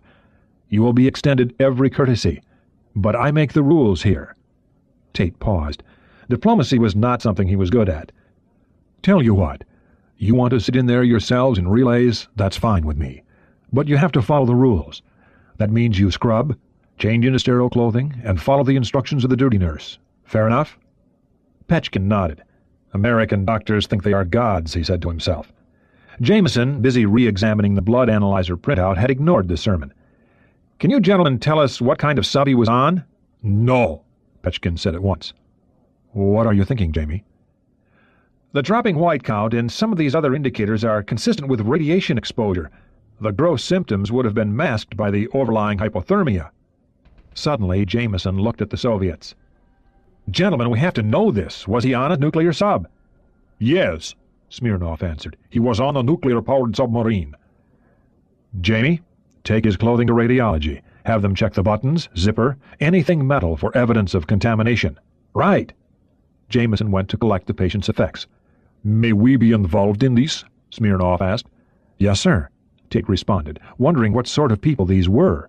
The guy had to come off a nuclear submarine, didn't he? Why hadn't they told him at once? Didn't they want him to recover? Petchkin pondered the significance of this. Didn't they know he had come off a nuclear-powered sub? Of course, he was trying to get Smirnov to blurt out that the man was off a missile submarine. They were trying to cloud the issue with this story about contamination. Nothing that would harm the patient, but something to confuse their class enemies. Clever. He'd always thought the Americans were clever, and he was supposed to report to the embassy in an hour. Report what? How was he supposed to know who the sailor was? Norfolk Naval Shipyard. The USS Ethan Allen was about at the end of her string. Commissioned in 1961, she had served her crews and her country for over 20 years, carrying Polaris sea-launched ballistic missiles in endless patrols through sunless seas. Now she was old enough to vote, and this was very old for a submarine. Her missile tubes had been filled with ballast and sealed months before. She had only a token maintenance crew while the Pentagon bureaucrats debated her future. There had been talk of a complicated cruise missile system to make her into an SSGN like the new Russian Oscars. This was judged too expensive. Ethan Allen's was generation-old technology. Her S-5W reactor was too dated for much more use. Nuclear radiation had bombarded the metal vessel and its internal fittings with many billions of neutrons. As recent examination of test strips had revealed, over time the character of the metal had changed, becoming dangerously brittle. The system had at most another 3 years of useful life. A new reactor would be too expensive. The Ethan Allen was doomed by her senescence. The maintenance crew was made up of members of her last operational team, mainly old-timers looking forward to retirement, with a leavening of kids who needed education in repair skills. The Ethan Allen could still serve as a school, especially a repair school, since so much of her equipment was worn out. Admiral Gallery had come aboard early that morning. The chiefs had regarded that as particularly ominous. He had been her first skipper many years before, and admirals always seemed to visit their early commands right before they were scrapped. He'd recognized some of the senior chiefs and asked them if the old girl had any life left in her. To a man, the chiefs said yes. A ship becomes more than a machine to her crew. Each of 100 ships, built by the same men at the same yard to the same plans, will have her own special characteristics. Most of them bad, really, but after her crew becomes accustomed to them, they are spoken of affectionately, particularly in retrospect. The Admiral had toured the entire length of the Ethan Allen's hull, pausing to run his gnarled, arthritic hands over the periscope he had used to make certain that there really was a world outside the steel hull, to plan the rare attack against a ship hunting his sub or a passing tanker just for practice. He commanded the Ethan Allen for 3 years, alternating his gold crew with another officer's blue crew working out of Holyloch, Scotland. Those were good years, he told himself, a damned sight better than sitting at a desk with a lot of vapid aides running around. It was the old Navy game, up or out. Just when you got something that you were really good at, something you really liked, it was gone. It made good organizational sense. You had to make room for the youngsters coming up, but God, to be young again, to command one of the new ones that now he only had the opportunity to ride a few hours at a time, a courtesy to the skinny old bastard in Norfolk. She'd do it, Gallery knew. She'd do fine. It was not the end he would have preferred for his fighting ship, but when you came down to it, a decent end for a fighting ship was something rare. Nelson's Victory, the Constitution in Boston Harbor, the odd battleship kept mummified by her namesake state, they'd had honorable treatment. Most warships were sunk as targets or broken up for razor blades. The Ethan Allen would die for a purpose, a crazy purpose, perhaps crazy enough to work, he said to himself as he returned to ComSublant headquarters. 2 hours later, a truck arrived at the dock where the Ethan Allen lay dormant. The chief quartermaster on deck at the time noted that the truck came from Oceana Naval Air Station. Curious, he thought. More curiously, the officer who got out was wearing neither dolphins nor wings. He saluted the quarterdeck first, then the chief who had the deck, while Ethan Allen's remaining 2 officers supervised a repair job on the engine spaces. The officer from the Naval Air Station made arrangements for a work gang to load the sub with 4 bullet-shaped objects, which went through the deck hatches. They were large, barely able to fit through the torpedo and capsule loading hatches, and it took some handling to get them in place. Next came plastic pallets to set them on, and metal straps to secure them. They looked like bombs, the chief electrician thought, as the younger men did the donkey work. But they couldn't be that. They were too light, obviously made of ordinary sheet metal. An hour later, a truck with a pressurized tank on its load bed arrived. The submarine was cleared of her personnel and carefully ventilated. Then 3 men snaked a hose to each of the 4 objects. Finished, they ventilated the hull again, leaving gas detectors near each object. By this time, the crew noted, their dock and the one next to it were being guarded by armed Marines, so that no one could come over and see what was happening to the Ethan Allen. When the loading, or filling, or whatever, was finished, a chief went below to examine the metal shells more carefully. He wrote down the stenciled acronym PPB76A/J6713 on a pad. A chief yeoman looked the designation up in a catalog and did not like what he found. Pave Pat Blue 76. Pave Pat Blue 76 was a bomb, and the Ethan Allen had 4 of them aboard. Nothing nearly so powerful as the missile warheads she had once carried, but a lot more ominous, the crew agreed. The smoking lamp was out by mutual accord before anyone made an order of it. Gallery came back soon thereafter and spoke with all of the senior men individually. The youngsters were sent ashore with their personal gear and an admonition that they had not seen, felt, heard, or otherwise noticed anything unusual on the Ethan Allen. She was going to be scuttled at sea, that was all. Some political decision in Washington, and if you tell that to anyone, start thinking about a 20-year tour at McMurdo Sound, as one man put it. It was a tribute to Vincent Gallery that each of the old chiefs stayed aboard. Partly it was a chance for one last cruise on the old girl, a chance to say goodbye to a friend. Mostly it was because Gallery said it was important, and the old-timers remembered that his word had been good once. The officers showed up at sundown. The lowest ranking among them was a lieutenant commander. 2 4-striped captains would be working the reactor, along with 3 senior chiefs. 2 more 4-stripers would handle the navigation, a pair of commanders the electronics. The rest would be spread around to handle the plethora of specialized tasks necessary to the operation of a complex warship. The total complement, not even a quarter the size of a normal crew, might have caused some adverse comment on the part of the senior chiefs, who didn't consider just how much experience these officers had. 1 officer would be working the diving planes, the chief quartermaster was scandalized to learn. The chief electrician he discussed this with took it in stride. After all, he noted, the real fun was driving the boats, and officers only got to do that at New London. After that, all they got to do was walk around and look important. True, the quartermaster agreed, but could they handle it?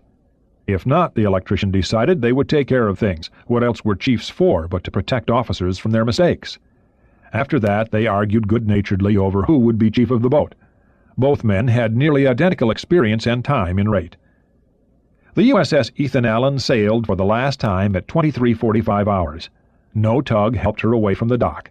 The skipper eased her deftly away from the dock with gentle engine commands and strains on his lines that his quartermaster could only admire. He'd served with the skipper before, on the Skipjack and the Will Rogers. "No tugs, no nothing," he reported to his bunkmate later. "The old man knows his shit." In an hour they were past the Virginia Capes and ready to dive. 10 minutes later, they were gone from sight. Below, on a course of 110, the small crew of officers and chiefs settled into the demanding routine of running their old boomer short-handed. The Ethan Allen responded like a champ, steaming at 12 knots, her old machinery hardly making any noise at all. The 11th day, Monday, 13 December. An A-10 Thunderbolt. It was a lot more fun than flying DC-9s. Major Andy Richardson had over 10,000 hours in those, and only 600 or so in his A-10 Thunderbolt II strike fighter, but he much preferred the smaller of the twin-engine aircraft. Richardson belonged to the 175th Tactical Fighter Group of the Maryland Air National Guard. Ordinarily, his squadron flew out of a small military airfield east of Baltimore. But 2 days earlier, when his outfit had been activated, the 175th and 6 other National Guard and Reserve air groups had crowded the already active SAC base at Loring Air Force Base in Maine. They had taken off at midnight and had refueled in mid-air only half an hour earlier, 1,000 miles out over the North Atlantic. Now Richardson and his flight of 4 were skimming 100 feet over the black waters at 400 knots. 100 miles behind the 4 fighters, 90 aircraft were following at 30,000 feet in what would look very much to the Soviets like an Alpha Strike, a weighted attack mission of armed tactical fighters. It was exactly that. And also a feint. The real mission belonged to the low-level team of 4. Richardson loved the A-10. She was called with backhanded affection the Warthog, or just plain Hog by the men who flew her. Nearly all tactical aircraft had pleasing lines conferred on them by the need in combat for speed and maneuverability. Not the Hog, which was perhaps the ugliest bird ever built for the U.S. Air Force. Her twin turbofan engines hung like afterthoughts at the twin-rudder tail, itself a throwback to the 30s. Her slab-like wings had not a whit of sweepback, and were bent in the middle to accommodate the clumsy landing gear. The undersides of the wings were studded with many hard points so ordnance could be carried, and the fuselage was built around the aircraft's primary weapon, the GAU-8 30mm rotary cannon, designed specifically to smash Soviet tanks. For tonight's mission, Richardson's flight had a full load of depleted uranium slugs for their Avenger cannons and a pair of Rockeye cluster bomb canisters, additional anti-tank weapons. Directly beneath the fuselage was a Lantern, low-altitude navigation and targeting infrared for night pod. All the other ordnance stations, save one, were occupied by fuel tanks. The 175th had been the first National Guard squadron to receive Lantern. It was a small collection of electronic and optical systems that enabled the Hog to see at night while flying at minimum altitude searching for targets. The systems projected a head-up display, HUD, on the fighter's windshield, in effect turning night to day and making this mission profile marginally less hazardous. Beside each Lantern pod was a smaller object which, unlike the cannon shells and Rockeyes, was intended for use tonight. Richardson didn't mind, indeed he relished, the hazards of the mission. 2 of his 3 comrades were, like him, airline pilots, the third a crop duster, all experienced men with plenty of practice in low-level tactics, and their mission was a good one. The briefing, conducted by a naval officer, had taken over an hour. They were paying a visit to the Soviet Navy. Richardson had read in the papers that the Russians were up to something, and when he heard at the briefing that they were sending their fleet to trail its coat this close to the American coast, he had been shocked at their boldness. It had angered him to learn that one of their crummy little day fighters had backshot a Navy Tomcat the day before, nearly killing one of its officers. He wondered why the Navy was being cut out of the response. Most of the Saratoga's air group was visible on the concrete pads at Loring, sitting alongside the B-52s, A-6E Intruders, and F-18 Hornets with their ordnance carts a few feet away. He guessed that his mission was only the first act, the delicate part. While Soviet eyes were locked on the Alpha Strike, hovering at the edge of their SAM range, his flight of 4 would dash in under radar cover to the fleet flagship, the nuclear-powered battlecruiser Kirov, to deliver a message. It was surprising that guardsmen had been selected for this mission. Nearly 1,000 tactical aircraft were now mobilized on the East Coast, about a third of them reservists of one kind or another, and Richardson guessed that that was part of the message. A very difficult tactical operation was being run by second-line airmen, while the regular squadrons sat ready on the runways of Loring and McGuire and Dover and Peace and several other bases from Virginia to Maine, fueled, briefed, and ready. Nearly 1,000 aircraft. Richardson smiled. There wouldn't be enough targets to go around. A linebacker lead, this is Sentry Delta. Target bearing 048, range 50 miles. Course is 185, speed 20. Richardson did not acknowledge the transmission over the encrypted radio link. The flight was under MCON. Any electronic noise might alert the Soviets. Even his targeting radar was switched off, and only passive infrared and low-light television sensors were operating. He looked quickly left and right. Second-line flyers? Hell, he said to himself. Every man in the flight had at least 4,000 hours, more than most regular pilots would ever have, more than most of the astronauts, and their birds were maintained by people who tinkered with airplanes because they liked to. The fact of the matter was that his squadron had better aircraft availability rates than any regular squadron and had had fewer accidents than the wet-nosed hot dogs who flew the warthogs in England and Korea. They'd show the Ruskies that. He smiled to himself. This sure beat flying his DC-9 from Washington to Providence and Hartford and back every day for U.S. Air. Richardson, who had been an Air Force fighter pilot, had left the service 8 years earlier because he craved the higher pay and flashy lifestyle of a commercial airline pilot. He'd missed Vietnam, and commercial flying did not require anything like this degree of skill. It lacked the rush of skimming at treetop level. So far as he knew, the Hog had never been used for maritime strike missions. Another part of the message. It was no surprise that she'd be good at it. Her anti-tank munitions would be effective against ships. Her cannon slugs and rockeye clusters were designed to shred armored battle tanks, and he had no doubts what they would do to thin-hulled warships. Too bad this wasn't for real. It was about time somebody taught Ivan a lesson. A radar sensor light blinked on his threat receiver, S-band radar. It was probably meant for surface search and was not powerful enough for a return yet. The Soviets did not have any aerial radar platforms, and their ship-carried sets were limited by the Earth's curvature. The beam was just over his head. He was getting the fuzzy edge of it. They would have avoided detection better still by flying at 50 feet instead of 100, but orders were not to. Linebacker flight, this is Sentry Delta. Scatter and head in. The AWACS commanded. The A-10s separated from their interval of only a few feet to an extended attack formation that left miles between the aircraft. The orders were for them to scatter at 30 miles distance. About 4 minutes. Richardson checked his digital clock. The linebacker flight was right on time. Behind them, the Phantoms and Corsairs in the Alpha Strike would be turning toward the Soviets just to get their attention. He ought to be seeing them soon. The HUD showed small bumps on the projected horizon, the outer screen of destroyers, the Udalois and Sovremenys. The briefing officer had shown them silhouettes and photos of the warships. Beep! His threat receiver chirped. An X-band missile guidance radar had just swept over his aircraft and lost it, and was now trying to regain contact. Richardson flipped on his ECM, electronic countermeasures jamming systems. The destroyers were only 5 miles away now. 40 seconds. Stay dumb, comrades, he thought. He began to maneuver his aircraft radically, jinking up, down, left, right, in no particular pattern. It was only a game, but there was no sense in giving Ivan an easy time. If this had been for real, his Hogs would be blazing in behind a swarm of anti-radar missiles and would be accompanied by wild weasel aircraft trying to scramble and kill Soviet missile control systems. Things were moving very fast now. A screening destroyer loomed in his path, and he nudged his rudder to pass clear of her by a quarter mile. 2 miles to the Kirov, 18 seconds. The HUD system painted an intensified image. The Kirov's pyramidal mast-stack radar structure was filling his windshield. He could see blinking signal lights all around the battlecruiser. Richardson gave more right rudder. They were supposed to pass within 300 yards of the ship. No more, no less. His Hog would blaze past the bow, the others past the stern and either beam. He didn't want to cut it too close. The major checked to be certain that his bomb and cannon controls were locked in the safe position. No sense getting carried away.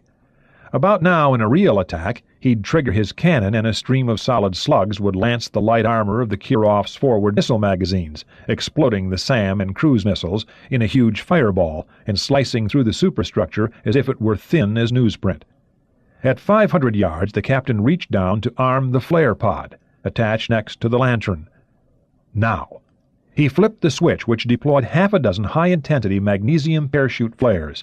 All 4 linebacker aircraft acted within seconds. Suddenly, the Kirov was inside a box of blue-white magnesium light. Richardson pulled back on his stick, banking into a climbing turn past the battlecruiser. The brilliant light dazzled him, but he could see the graceful lines of the Soviet warship as she was turning hard on the choppy seas, her men running along the deck like ants. If we were serious, you'd all be dead now. Get the message? Richardson thumbed his radio switch. "Linebacker lead to Sentry Delta," he said in the clear. "Robin Hood, repeat, Robin Hood. Linebacker flight, this is lead. Form up on me. Let's go home." Linebacker flight, this is Sentry Delta. Outstanding, the controller responded. Be advised that Kiev has a pair of forgers in the air, 30 miles east, heading your way. They'll have to hustle to catch up. Will advise. Out. Richardson did some fast arithmetic in his head. They probably could not catch up, and even if they did, 12 Phantoms from the 107th Fighter Interceptor Group were ready for it. Hot damn, lead. Linebacker 4, the crop duster, moved gingerly into his slot. Did you see those turkeys pointing up at us? God damn, did we rattle their cage? Heads up for forgers, Richardson cautioned, grinning ear to ear inside his oxygen mask. Second line flyers, hell! Let 'em come, Linebacker 4 replied. Any of those bastards closes me and my 30, it'll be the last mistake he ever makes. 4 was a little too aggressive for Richardson's liking, but the man did know how to drive his hog. A linebacker flight, this is Sentry Delta. The forgers have turned back. You're in the clear. Out. Roger that. Out. Okay, flight, let's settle down and head home. I guess we've earned our pay for the month. Richardson looked to make sure he was on an open frequency.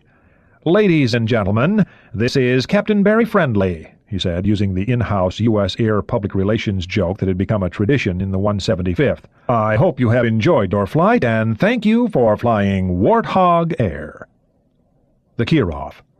On the Kirov, Admiral Stralbo raced from the Combat Information Center to the flag bridge. Too late. They had acquired the low-level raiders only a minute from the outer screen. The box of flares was already behind the battlecruiser, several still burning in the water. The bridge crew, he saw, was rattled.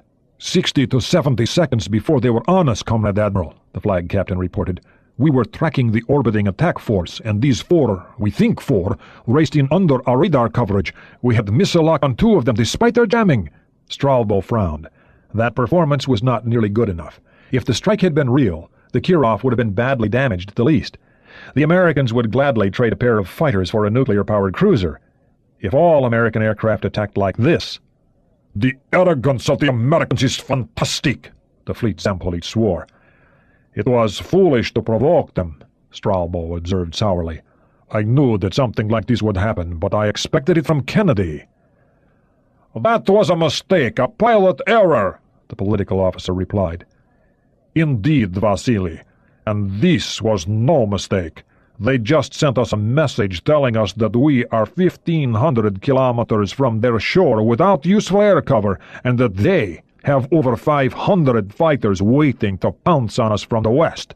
In the meantime, Kennedy is stalking us to the east like a rabid wolf. We are not in an attractive position." "The Americans would not be so brash." "Are you sure of that, comrade political officer? Sure? What if one of their aircraft commits a pilot error and sinks one of our destroyers? And what if the American president gets on a direct link to Moscow to apologize before we can even report it? They swear it was an accident and promise to punish the stupid pilot. Then what? You think the imperialists are so predictable this close to their own coastline? I do not. I think they are praying for the smallest excuse to pounce on us. Come to my cabin. We must consider this." The 2 men went aft. Stralbo's cabin was a Spartan affair. The only decoration on the wall was a print of Lenin speaking to Red Guards. "What is our mission, Vasily?" Stralbo asked. "To support our submarines, help them to conduct the search." "Exactly. Our mission is to support, not to conduct offensive operations. The Americans do not want us here. Objectively, I can understand this. With all our missiles, we are a threat to them. But our orders are not to threaten them," Zampolit protested. "Why would we want to strike their homeland?" "And of course, the imperialists recognize that we are peaceful socialists." "Come now, Vasily, these are our enemies. Of course they do not trust us. Of course they wish to attack us, given the smallest excuse. They are already interfering with our search, pretending to help. They do not want us here, and in allowing ourselves to be provoked by their aggressive actions, we fall into their trap." The Admiral stared down at his desk. "Well, we shall change that. I will order the fleet to discontinue anything that may appear the least bit aggressive. We will end all air operations beyond normal local patrolling. We will not harass their nearby fleet units. We will use only normal navigational radars. And we will swallow our pride and be as meek as mice. Whatever provocation they make, we will not react to it."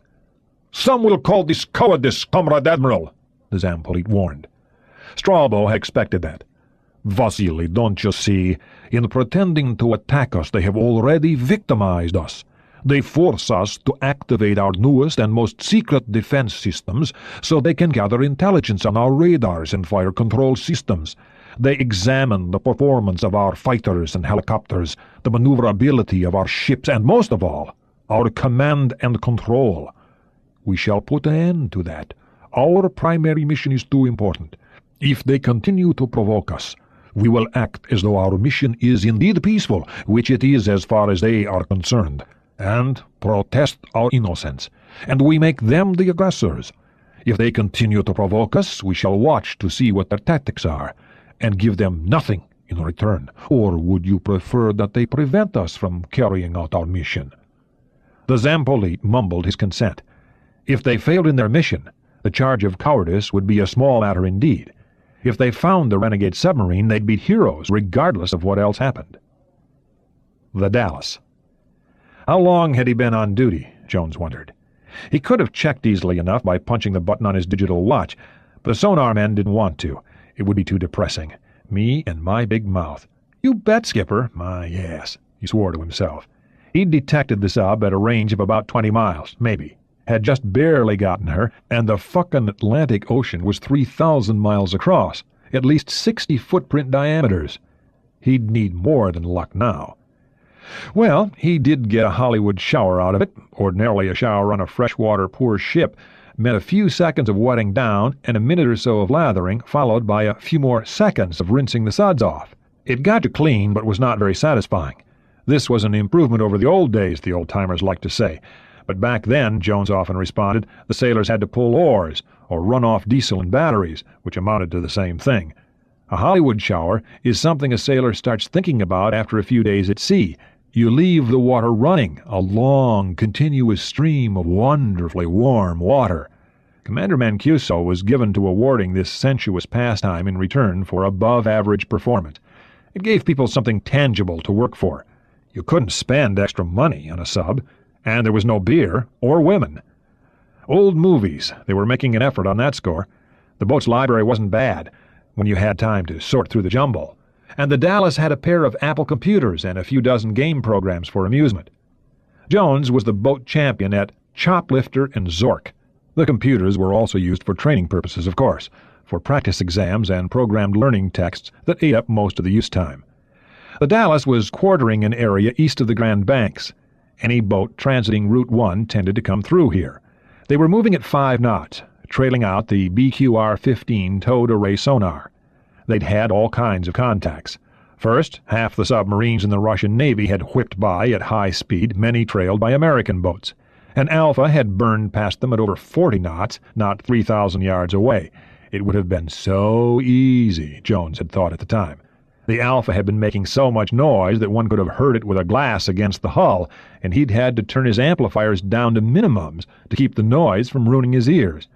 A pity they couldn't have fired. The setup had been so simple, the firing solution so easy that a kid with an old-fashioned slide rule could have done it. That Alpha had been meat on the table. The Victors came running next, and the Charlies, and Novembers last of all. Jones had been listening to surface ships a ways to the west, a lot of them doing 20 knots or so, making all kinds of noise as they pounded through the waves. They were way far off and not his concern. They had been trying to acquire this particular target for over 2 days, and Jones had had only an odd hour of sleep here and there. Well, that's what they pay me for, he reflected bleakly. This was not unprecedented. He'd done it before, but he'd be happy when the labor ended. The large aperture towed array was at the end of a 1,000-foot cable. Jones referred to the use of it as trolling for whales. In addition to being their most sensitive sonar rig, it protected the Dallas against intruders shadowing her. Ordinarily, a submarine sonar will work in any direction except aft, an area called the cone of silence or the baffles. The BQR-15 changed that. Jones had heard all sorts of things on it, subs and surface ships all the time, low-flying aircraft on occasion. Once, during an exercise off Florida, it had been the noise of diving pelicans that he could not figure out until the skipper had raised the periscope for a look. Then off Bermuda they had encountered mating humpbacks, and a very impressive noise that was. Jones had a personal copy of the tape of them for use on the beach. Some women had found it interesting in a kinky sort of way. He smiled to himself. There was a considerable amount of surface noise. The signal processors filtered most of it out, and every few minutes Jones switched them off his channel, getting the sound unimpeded to make sure that they weren't filtering too much out. Machines were dumb. Jones wondered if SAPs might be letting some of that anomalous signal get lost inside the computer chips. That was a problem with computers, really a problem with programming. You'd tell the machine to do something, and it would go do it to the wrong thing. Jones often amused himself working up programs. He knew a few people from college who drew up game programs for personal computers. One of them was making good money with Sierra Online Systems. Daydreaming again, Jonesy, he chided himself. It wasn't easy listening to nothing for hours on end. It would have been a good idea, he thought, to let sonar men read on duty. He had better sense than to suggest it. Mr. Thompson might go along, but the skipper and all the senior officers were ex-reactor types with the usual rule of iron. You shall watch every instrument with absolute concentration all the time. Jones didn't think this was very smart. It was different with sonar men. They burned out too easily. To combat this, Jones had his music tapes and his games. He could lose himself in any sort of diversion, especially choplifter. A man had to have something, he reasoned, to lose his mind in, at least once a day, and something on duty in some cases. Even truck drivers, hardly the most intellectual of people, had radios and tape players to keep from becoming mesmerized. But sailors on a nuclear sub, costing the best part of $1 billion... Jones leaned forward, pressing headphones tight against his head. He tore a page of doodles from his scratch pad and noted the time on a fresh sheet. Next, he made some adjustments on his gain controls, already near the top of the scale, and flipped off the processors again. The cacophony of surface noise nearly took his head off. Jones tolerated this for a minute, working the manual muting controls to filter out the worst of the high-frequency noise. Aha, Jones said to himself. Maybe SAPS is messing me up a little. Too soon to tell for sure. When Jones had first been checked out on this gear in sonar school, he'd had a burning desire to show it to his brother, who had a master's in electrical engineering and worked as a consultant in the recording industry. He had 11 patents to his name. The stuff on the Dallas would have knocked his eyes out. The Navy's systems for digitalizing sound were years ahead of any commercial technique. Too bad it was all classified right alongside nuclear stuff. "Mr. Thompson," Jones said quietly, not looking around, "can you ask the skipper if maybe we can swing more easterly and drop down a knot or two?" "Skipper," Thompson went out into the passageway to relay the request. New course and engine orders were given in 15 seconds. Mancuso was in sonar 10 seconds after that. The skipper had been sweating this. It had been obvious 2 days ago that their erstwhile contact had not acted as expected, had not run the route, or had never slowed down. Commander Mancuso had guessed wrong on something. Had he also guessed wrong on their visitor's course? And what did it mean if their friend had not run the route? Jones had figured that one out long before. It made her a boomer. Boomer skippers never go fast. Jones was sitting as usual, hunched over his table, his left hand up, commanding quiet, as the towed array came around to a precise east-west azimuth at the end of its cable. His cigarette burned away unnoticed in the ashtray. A reel-to-reel tape recorder was operating continuously in the sonar room, its tapes changed hourly and kept for later analysis on shore. Next to it was another whose recordings were used aboard the Dallas for re-examination of contacts. He reached up and switched it on, then turned to see his captain looking down at him. Jones's face broke into a thin, tired smile. "Yeah," he whispered. Mancuso pointed to the speaker. Jones shook his head. "Too faint, Captain. I just barely got it now. Roughly north, I think. But I need some time on that." Mancuso looked at the intensity needle Jones was tapping. It was down to 0, almost. Every 50 seconds or so it twitched, just a little. Jones was making furious notes. "Goddamn SAPS filters are blanking part of this out. We need smoother amplifiers and better manual filter controls," he wrote. Mancuso told himself that this was faintly ridiculous. He was watching Jones as he had watched his wife when she'd had Dominic, and he was timing the twitches on a needle as he had timed his wife's contractions. But there was no thrill to match this. The comparison he used to explain it to his father was the thrill you get on the first day of hunting season when you hear the leaves rustle and you know it's not a man making the noise. But it was better than that. He was hunting men like himself, in a vessel like his own. "Getting louder, Skipper." Jones leaned back and lit a cigarette. "He's heading our way. I make him 350. Maybe more like 353. Still real faint, but that's our boy. We got him." Jones decided to risk an impertinence. He'd earned a little tolerance. "We wait or we chase, sir?" "We wait. No sense spooking him. We let him come in, nice and close, while we do our famous imitation of a hole in the water. Then we tag along behind him to wax his tail for a while. I want another tape of this setup, and I want the BC-10 to run a SAP scan. Use the instruction to bypass the processing algorithms. I want this contact analyzed, not interpreted. Run it every 2 minutes. I want his signature recorded, digitalized, folded, spindled, and mutilated. I want to know everything there is about him, his propulsion noises, his plant signature, the works. I want to know exactly who he is." "He's a Ruski, sir," Jones observed. "But which Ruski?" Mancuso smiled. "Aye, Captain." Jones understood. He'd be on duty another 2 hours, but the end was in sight. Almost. Mancuso sat down and lifted a spare set of headphones, stealing one of Jones's cigarettes. He'd been trying to break the habit for a month. He'd have a better chance on the beach. HMS Invincible. Ryan was now wearing a Royal Navy uniform. This was temporary. Another mark of how fast this job had been laid on was that he had only the one uniform and 2 shirts. All of his wardrobe was now being cleaned, and in the interim he had on a pair of English-made trousers and a sweater. Typical, he thought. Nobody even knows I'm here. They had forgotten him. No messages from the president, not that he'd ever expected one, and Painter and Davenport were only too glad to forget that he was ever on the Kennedy. Greer and the judge were probably going over some damned fool thing or another, maybe chuckling to themselves about Jack Ryan having a pleasure cruise at government expense.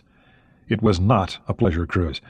Jack had rediscovered his vulnerability to seasickness. The Invincible was off Massachusetts, waiting for the Russian surface force and hunting vigorously after the red subs in the area. They were steaming in circles on an ocean that would not settle down. Everyone was busy except him. The pilots were up twice a day or more, exercising with their U.S. Air Force and Navy counterparts working from shore bases. The ships were practicing surface warfare tactics. As Admiral White had said at breakfast, it had developed into a jolly good extension of Nifty Dolphin. Ryan didn't like being a supernumerary. Everyone was polite, of course. Indeed, the hospitality was nearly overpowering. He had access to the command center, and when he watched to see how the Brits hunted subs down, everything was explained to him in sufficient detail that he actually understood about half of it. At the moment he was reading, alone in White's sea cabin, which had become his permanent home aboard. Ritter had thoughtfully tucked a CIA staff study into his duffel bag entitled Lost Children, A Psychological Profile of East Bloc Defectors. The 300-page document had been drafted by a committee of psychologists and psychiatrists who worked with the CIA and other intelligence agencies, helping defectors settle into American life, and he was sure helping spot security risks in the CIA. Not that there were many of those, but there were 2 sides to everything the company did. Ryan admitted to himself that this was pretty interesting stuff. He had never really thought about what makes a defector. figuring that there were enough things happening on the other side of the Iron Curtain to make any rational person want to take whatever chance he got to run west. But it was not that simple, he read. Not that simple at all. Everyone who came over was a fairly unique individual. While one might recognize the inequities of life under communism and yearn for justice, religious freedom, a chance to develop as an individual, another might simply want to get rich, having read about how greedy capitalists exploit the masses and decided that being an exploiter has its good points. Ryan found this interesting, if cynical. Another defector type was the fake, the imposter, someone planted on the CIA as a living piece of disinformation. But this kind of character could cut both ways. He might ultimately turn out to be a genuine defector. America, Ryan smiled, could be pretty seductive to someone used to the gray life in the Soviet Union. Most of the plants, however, were dangerous enemies. For this reason, a defector was never trusted. Never.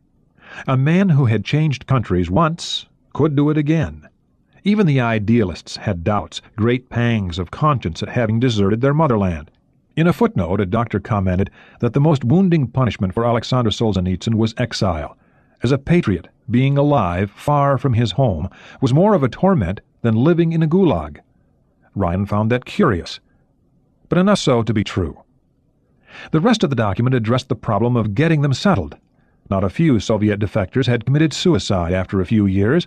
Some had simply been unable to cope with freedom, the way that long-term prison inmates often fail to function without highly structured control over their lives, and commit new crimes hoping to return to their safe environment.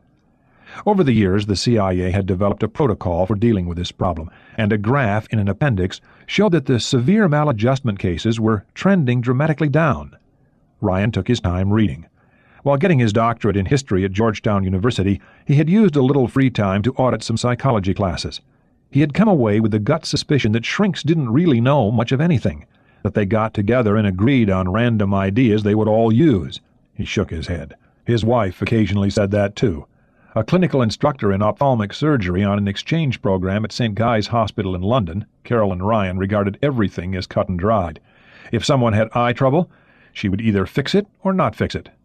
A mind was different, Jack decided after reading through the document a second time, and each defector had to be treated as an individual, handled carefully by a sympathetic case officer who had both the time and inclination to look after him properly. He wondered if he'd be good at it. Admiral White walked in. "Bored, Jack?" "Not exactly, Admiral. When do we make contact with the Soviets?" "This evening. Your chaps have given them a very rough time over that tomcat incident." "Good. Maybe people will wake up before something really bad happens." "You think it will?" White sat down. "Well, Admiral, if they really are hunting a missing sub, yes. If not, then they're here for another purpose entirely, and I've guessed wrong. Worse than that, I'll have to live with that misjudgment, or die with it." Norfolk Naval Medical Center. Tate was feeling better. Dr. Jameson had taken over for several hours, allowing him to curl up on a couch in the doctor's lounge for 5 hours. That was the most sleep he ever seemed to get in one shot, but it was sufficient to make him look indecently chipper to the rest of the floor staff. He made a quick phone call, and some milk was sent up. As a Mormon, Tate avoided everything with caffeine, coffee, tea, even cola drinks, and though this type of self-discipline was unusual for a physician, to say nothing of a uniformed officer, he scarcely thought about it, except on rare occasions when he pointed out its longevity benefits to his brother practitioners.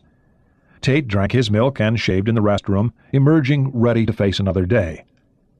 "Any word on the radiation exposure, Jamie?" The radiology lab had struck out. "They brought a nucleonics officer over from a subtender, and he scanned the clothes. There was a possible 20 rad contamination, not enough for frank physiological effects. I think what it might have been was that the nurse took the sample from the back of his hand. The extremities might still have been suffering from the vascular shutdown. That could explain the depleted white count. Maybe." "How is he otherwise?" "Better. Not much, but better. I think maybe the Keflin's taking hold." The doctor flipped open the chart. "White count is coming back. I put a unit of whole blood into him 2 hours ago. The blood chemistry is approaching normal limits. Blood pressure is 100/65, heart rate is 94. Temperature 10 minutes ago was 100.8. It's been fluctuating for several hours. His heart looks pretty good. In fact, I think he's going to make it, unless something unexpected crops up." Jameson reminded himself that in extreme hypothermia cases the unexpected can take a month or more to appear. Tate examined the chart, remembering what he had been like years ago.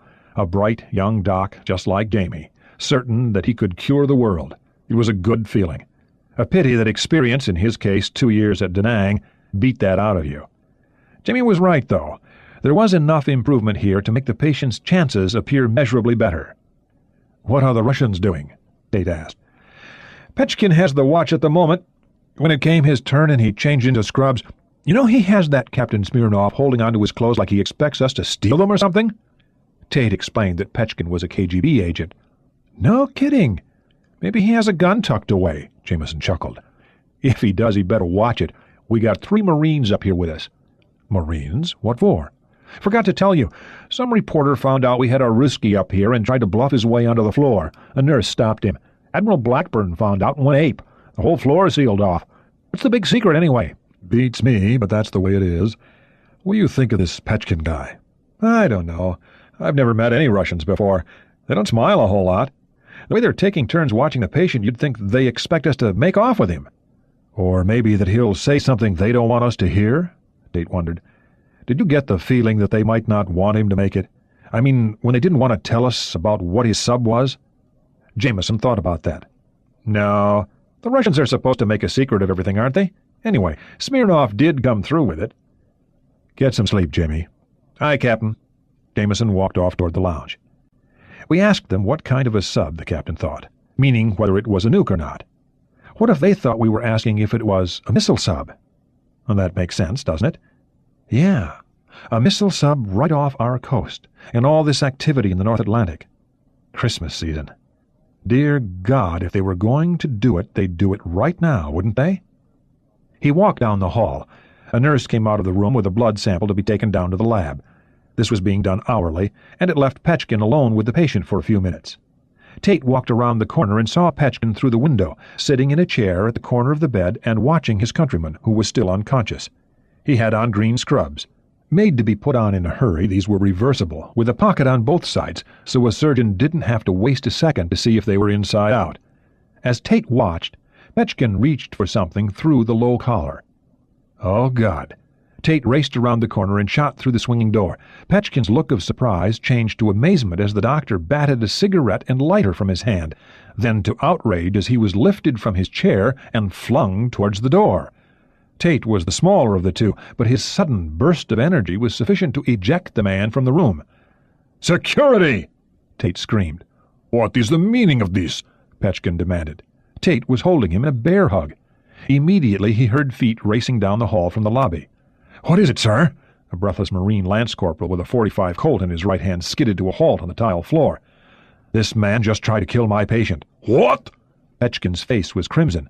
"Corporal, your post is now at that door. If this man tries to get into that room, you will stop him any way you have to. Understood?" "Aye, aye, sir." The corporal looked at the Russian. "Sir, would you please step away from the door?" "What is the meaning of this outrage?" "Sir, you will step away from the door right now." The Marine holstered his pistol. "What is going on here?" It was Ivanov, who had sense enough to ask this question in a quiet voice from 10 feet away. "Doctor, do you want your sailor to survive or not?" Tate asked, trying to calm himself. "What? Of course we wish him to survive. How can you ask this?" "Then why did Comrade Petchkin just try to kill him?" "I did not do such a thing," Petchkin shouted. "What did he do exactly?" Ivanov asked. Before Tate could answer, Petchkin spoke rapidly in Russian, then switched to English. "I was reaching for a smoke, that is all. I have no weapon. I wish to kill no one. I only wish to have a cigarette." "We have no smoking signs all over the floor, except in the lobby. You didn't see them? You were in a room in intensive care with a patient on 100% oxygen, the air and bedclothes saturated with oxygen, and you were going to flick your goddamn Bic." The doctor rarely used profanity. "Oh, sure, you'd get burned some, and it would look like an accident, and that kid would be dead. I know what you are, Petchkin, and I don't think you're that stupid. Get off my floor." The nurse, who had been watching this, went into the patient's room. She came back out with a pack of cigarettes, 2 loose ones, a plastic butane lighter, and a curious look on her face. Petchkin was ashen. "Dr. Tate, I assure you that I had no such intention. What are you saying would happen?" "Comrade Petchkin," Ivanov said slowly in English, "there would be an explosion and fire. You cannot have a flame near oxygen. Nishevo! Petchkin finally realized what he had done. He had waited for the nurse to leave. Medical people never let you smoke when you ask. He didn't know the first thing about hospitals, and as a KGB agent he was accustomed to doing whatever he wanted. He started speaking to Ivanov in Russian. The Soviet doctor looked like a parent listening to a child's explanation for a broken glass. His response was spirited. For his part, Tate began to wonder if he hadn't overreacted. Anyone who smoked was an idiot to begin with. Dr. Tate, Petchkin said finally, I swear to you that I had no idea of this oxygen business. Perhaps I am a fool. Nurse, Tate turned, we will not leave this patient unattended by our personnel at any time. Never. Have a corpsman come to pick up the blood samples and anything else. If you have to go to the head, get relief first. Yes, doctor. No more screwing around, Mr. Petchkin. Break the rules again, sir, and you're off the floor for good. Do you understand? It will be as you say, doctor, and allow me, please, to apologize. You stay put, Tate said to the Marine.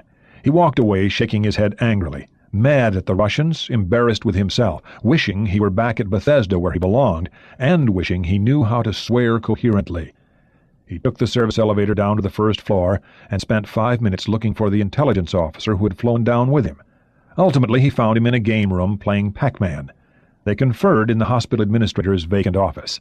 You really thought he was trying to kill the guy? The commander asked incredulously. What was I supposed to think? Tate demanded. What do you think? I think he just screwed up. They want that kid alive. No, first they want him talking, more than you do. How do you know that? Petchkin calls their embassy every hour. We have the phones tapped, of course. How do you think? What if it's a trick? If he's that good an actor he belongs in the movies, you keep that kid alive, doctor, and leave the rest to us. Good idea to have the Marine close, though. That'll rattle him a bit. Never pass up a chance to rattle him. So, when will he be conscious? No telling. He's still feverish and very weak. Why do they want him to talk? Tate asked. To find out what sub he was on. Petchkin's KGB contact blurted that out on the phone. Sloppy. Very sloppy. They must be real excited about this. Do we know what sub it was? Sure, the intelligence officer said mischievously. Then what's going on, for Lord's sake? Can't say, Doc. The commander smiled as if he knew, though he was as much in the dark as anyone. Norfolk Naval Shipyard. The USS Scamp sat at the dock while a large overhead crane settled the Avalon on its support rack. The captain watched impatiently from atop the sail. He and his boat had been called in from hunting a pair of victors, and he did not like it one bit. The attack boat skipper had only run a DSRV exercise a few weeks before, and right now he had better things to do than play mother whale to this damned useless toy.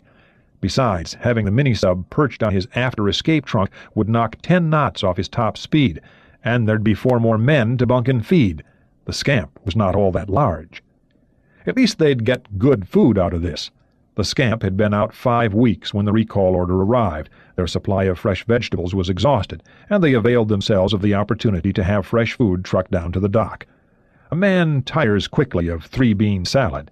Tonight they'd have real lettuce, tomatoes, fresh corn instead of canned. But that didn't make up for the fact that there were Russians out there to worry about. All secure? The captain called down to the curved afterdeck. Yes, Captain. We're ready when you are, Lieutenant Ames answered. Engine room, the captain called down on intercom. I want you ready to answer bells in 10 minutes. Ready now, Skipper. A harbor tug was standing by to help maneuver them from the dock. Ames had their orders, something else that the captain didn't like. Surely they would not be doing any more hunting, not with that damned Avalon strapped on. The Red October. Look here, Sviardov, Melican pointed. I will show you how a saboteur thinks. The lieutenant came over and looked. The chief engineer was pointing at an inspection valve on a heat exchanger. Before he got an explanation, Melican went to the bulkhead phone. Comrade Captain, this is Melican. I have found it. I require the reactor to be stopped for an hour. We can operate the Caterpillar on batteries, no? Of course, Comrade Chief Engineer, Ramia said. Proceed.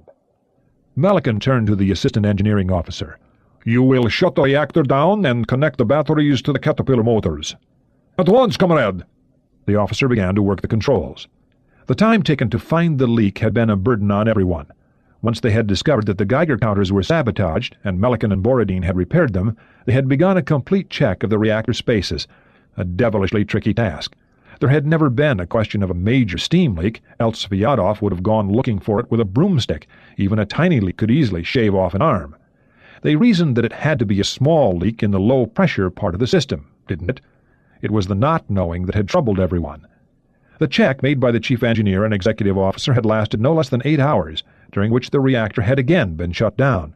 This cut all electricity off throughout the ship except for emergency lights and the Caterpillar motors. Even the air systems had been curtailed. That had set the crew muttering to themselves. The problem was, Melican could still not find the leak, and when the badges had been developed a day earlier, there was nothing on them. How was this possible? "Come, Sviatov, tell me what you see." Melican came back over and pointed. "The water test valve.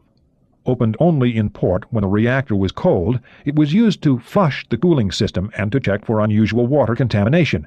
The thing was grossly unremarkable, a heavy-duty valve with a large wheel. The spout underneath it, below the pressurized part of the pipe, was threaded rather than welded. "A large wrench, if you please, Lieutenant." Melican was drawing the lesson out, Sviatov thought. He was the slowest of teachers when he was trying to communicate something important. Sviatov returned with a meter-long pipe wrench. The chief engineer waited until the plant was closed down, then double-checked a gauge to make sure the pipes were depressurized. He was a careful man. The wrench was set on the fitting, and he turned it. It came off easily. "You see, comrade, the threads on the pipe actually go up into the valve casing. Why is this permitted?" "The threads are on the outside of the pipe, comrade. The valve itself bears the pressure. The fitting which is screwed on is merely a directional spigot. The nature of the union does not compromise the pressure loop." "Correct. A screw fitting is not strong enough for the plant's total pressure." Melican worked the fitting all the way off with his hands. It was perfectly machined, the threads still bright from the original engine work. "And there is the sabotage." "I don't understand." "Someone thought this one over very carefully, Comrade Lieutenant." Melican's voice was half admiration, half rage. "At normal operating pressure, cruising speed that is, the system is pressurized to 8 kilograms per square centimeter, correct?" "Yes, comrade, and at full power the pressure is 90% higher." Sviatov knew all this by heart. "But we rarely go to full power. What we have here is a dead-end section of the steam loop. Now, here a small hole has been drilled. Not even a millimeter. Look." Melican bent over to examine it himself. Sviatov was happy to keep his distance. "Not even a millimeter. The saboteur took the fitting off, drilled the hole, and put it back. The tiny hole permits a minuscule amount of steam to escape, but only very slowly. The steam cannot go up because the fitting sits against this flange. Look at this machine work. It is perfect, you see, perfect. The steam, therefore, cannot escape upward. It can only force its way down the threads, around and around, ultimately escaping inside the spout. Just enough to contaminate this compartment by a tiny amount." Melican looked up. "Someone was a very clever man. Clever enough to know exactly how this system works. When we reduced power to check for the leak before, there was not enough pressure remaining in the loop to force the steam down the threads, and we could not find the leak. There is only enough pressure at normal power levels, but if you suspect a leak, you power down the system, and if we had gone to maximum power, who can say what might have happened?" Melican shook his head in admiration. "Someone was very, very clever. I hope I meet him. Oh, I hope I meet this clever man, for when I do I will take a pair of large steel pliers." Melican's voice lowered to a whisper. "And I will crush his balls." "Get me the small electric welding set, comrade. I can fix these myself in a few minutes." Captain First-Rank Melican was as good as his word. He wouldn't let anyone near the job. It was his plant and his responsibility. Sviatov was just as happy for that. A tiny bead of stainless steel was worked into the fault, and Melican filed it down with jeweler's tools to protect the threads. Then he brushed rubber-based sealant onto the threads and worked the fitting back into place. The whole procedure took 28 minutes by Sviatov's watch. As they had told him in Leningrad, Melican was the best engineer in submarines. "A static pressure test, 8 kilograms, he ordered the assistant engineering officer. The reactor was reactivated. 5 minutes later, the pressure went all the way to normal power. Melican held a counter under the spout for 10 minutes and got nothing, even on the number 2 setting. He walked to the phone to tell the captain the leak was fixed. Melican had the enlisted men let back into the compartment to return the tools to their places. "You see how it is done, Lieutenant?" "Yes, comrade." "Was that one leak sufficient to cause all of our contamination?" "Obviously." Sviatov wondered about this. The reactor spaces were nothing but a collection of pipes and fittings, and this bit of sabotage could not have taken long. What if other such time bombs were hidden in the system? "Perhaps you worry too much, comrade," Melican said. "Yes, I have considered this. When we get to Cuba, I will have a full power static test made to check the whole system. But for the moment, I do not think this is a good idea. We will continue the 2-hour watch cycle. There is the possibility that one of our own crewmen is the saboteur. If so, I will not have people in these spaces long enough to commit more mischief. You will watch the crew closely." The 12th day, Tuesday, 14 December. The Dallas. "Crazy Ivan!" Jones shouted loudly enough to be heard in the attack center. "Turning to starboard!" "Skipper!" Thompson repeated the warning. "All stop," Mancuso ordered quickly. "Rig ship for ultra-quiet." 1,000 yards ahead of the Dallas, her contact had just begun a radical turn to the right. She had been doing so about every 2 hours since they had regained contact, though not regularly enough for the Dallas to settle into a comfortable pattern. Whoever is driving that boomer knows his business, Mancuso thought. The Soviet missile submarine was making a complete circle so her bow-mounted sonar could check for anyone hiding in her baffles. Countering this maneuver was more than just tricky, it was dangerous, especially the way Mancuso did it. When the Red October changed course, her stern, like those of all ships, moved in the direction opposite the turn. She was a steel barrier directly in the Dallas's path for as long as it took her to move through the first part of the turn, and the 7,000-ton attack submarine took a lot of space to stop. The exact number of collisions that had occurred between Soviet and American submarines was a closely guarded secret. That there had been such collisions was not. One characteristically Russian tactic for forcing Americans to keep their distance was a stylized turn called the Crazy Ivan in the U.S. Navy. The first few hours they had trailed this contact, Mancuso had been careful to keep his distance. He had learned that the submarine was not turning quickly. She was rather maneuvering in a leisurely manner, and seemed to ascend 50 to 80 feet as she turned, banking almost like an aircraft. He suspected that the Russian skipper was not using his full maneuverability, an intelligent thing for a captain to do, keeping some of his performance in reserve as a surprise. These facts allowed the Dallas to trail very closely indeed, and gave Mancuso a chance to chop his speed and drift forward so that he barely avoided the Russian stern. He was getting good at it. A little too good, his officers were whispering. The last time they had not missed the Russian screws by more than 150 yards. The contact's large turning circle was taking her completely around the Dallas as the latter sniffed at her prey's trail. Avoiding collision was the most dangerous part of the maneuver, but not the only part. The Dallas also had to remain invisible to her quarry's passive sonar systems. For her to do so, the engineers had to cut power in their S6G reactor to a tiny fraction of its total output. Fortunately, the reactor was able to run on such low power without the use of a coolant pump, since coolant could be transferred by normal convection circulation. When the steam turbines halted, all propulsion noises stopped entirely. In addition, a strict silent ship routine was enforced. No activity on the Dallas that might generate noise was permitted, and the crew took it seriously enough that even ordinary conversations in the mess were muted. "Speed coming down," Lieutenant Goodman reported. Mancuso decided that the Dallas would not be part of a ramming this time and went aft to sonar. "Target is still turning right," Jones reported quietly. "Ought to be clear now. Distance of the stern, maybe 200 yards, maybe a shade less. Yeah, we're clear now. Bearing is changing more rapidly. Speed and engine noises are constant. A slow turn to the right." Jones caught the captain out of the corner of his eye and turned to hazard an observation. "Skipper, this guy is real confident in himself. I mean, real confident." "Explain," Mancuso said, figuring he knew the answer. "Captain, he's not chopping speed the way we do, and we turn a lot sharper than this. It's almost like he's doing this out of habit, you know? Like he's in a hurry to get somewhere and really doesn't think anybody can track—" Wait a minute. "Yeah. Okay, he's just about reversed course now. Bearing off the starboard bow, say half a mile. Still doing the slow turn. He'll go right around us again. Sir, if he knows anybody's back here, he's playing it awful cool. What do you think, Frenchie? Chief Sonar Man Laval shook his head. He don't know we're here. The chief didn't want to say anything else. He thought Mancuso's close tailing was reckless. The man had balls, playing with a 688 like this, but one little screw-up and he'd find himself with a pail and a shovel on the beach. Passing down the starboard side. No pinging. Jones took out his calculator and punched in some numbers. Sir, this angular turn rate at this speed makes the range about 1,000 yards. You suppose his funny drive system goofs up his rudders any? Maybe. Mancuso took a spare set of phones and plugged them in to listen. The noise was the same. A swish, and every 40 or 50 seconds an odd, low-frequency rumble. This close they could also hear the gurgling and throbbing of the reactor pump. There was a sharp sound, maybe a cook moving a pan on a metal grate. No silent ship drill on this boat. Mancuso smiled to himself.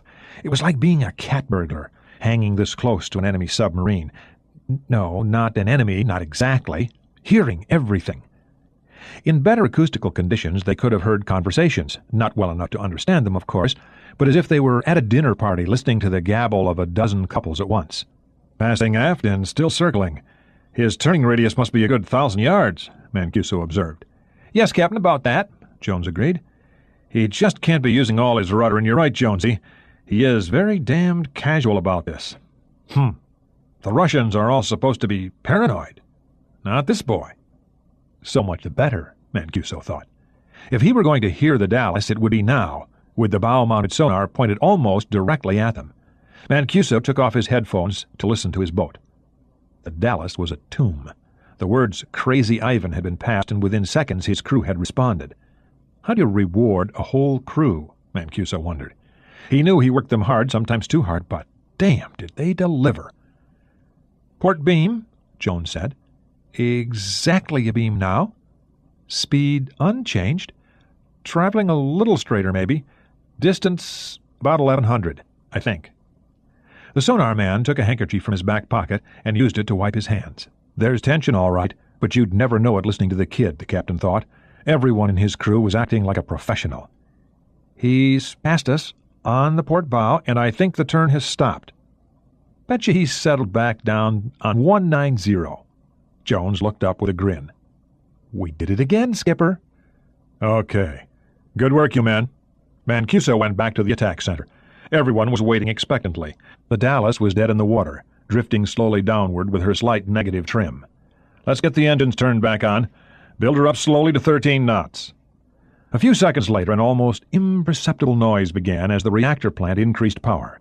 A moment after that, the speed gauge twitched upward. The Dallas was moving again.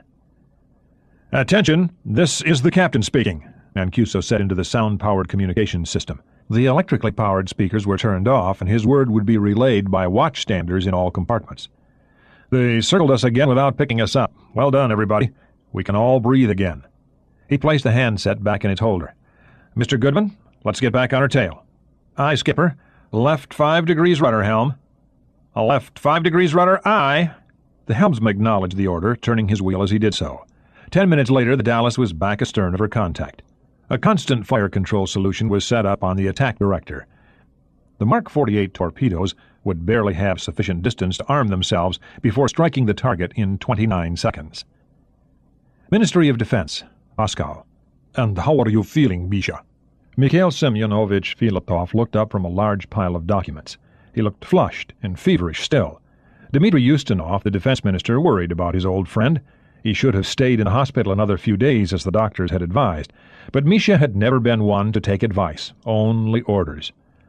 I feel good, Dmitri. Any time you walk out of a hospital, you feel good, even if you are dead, Filatov smiled. You still look sick, Ustinov observed. Ah, at our age, you always look sick. A drink, Comrade Defense Minister?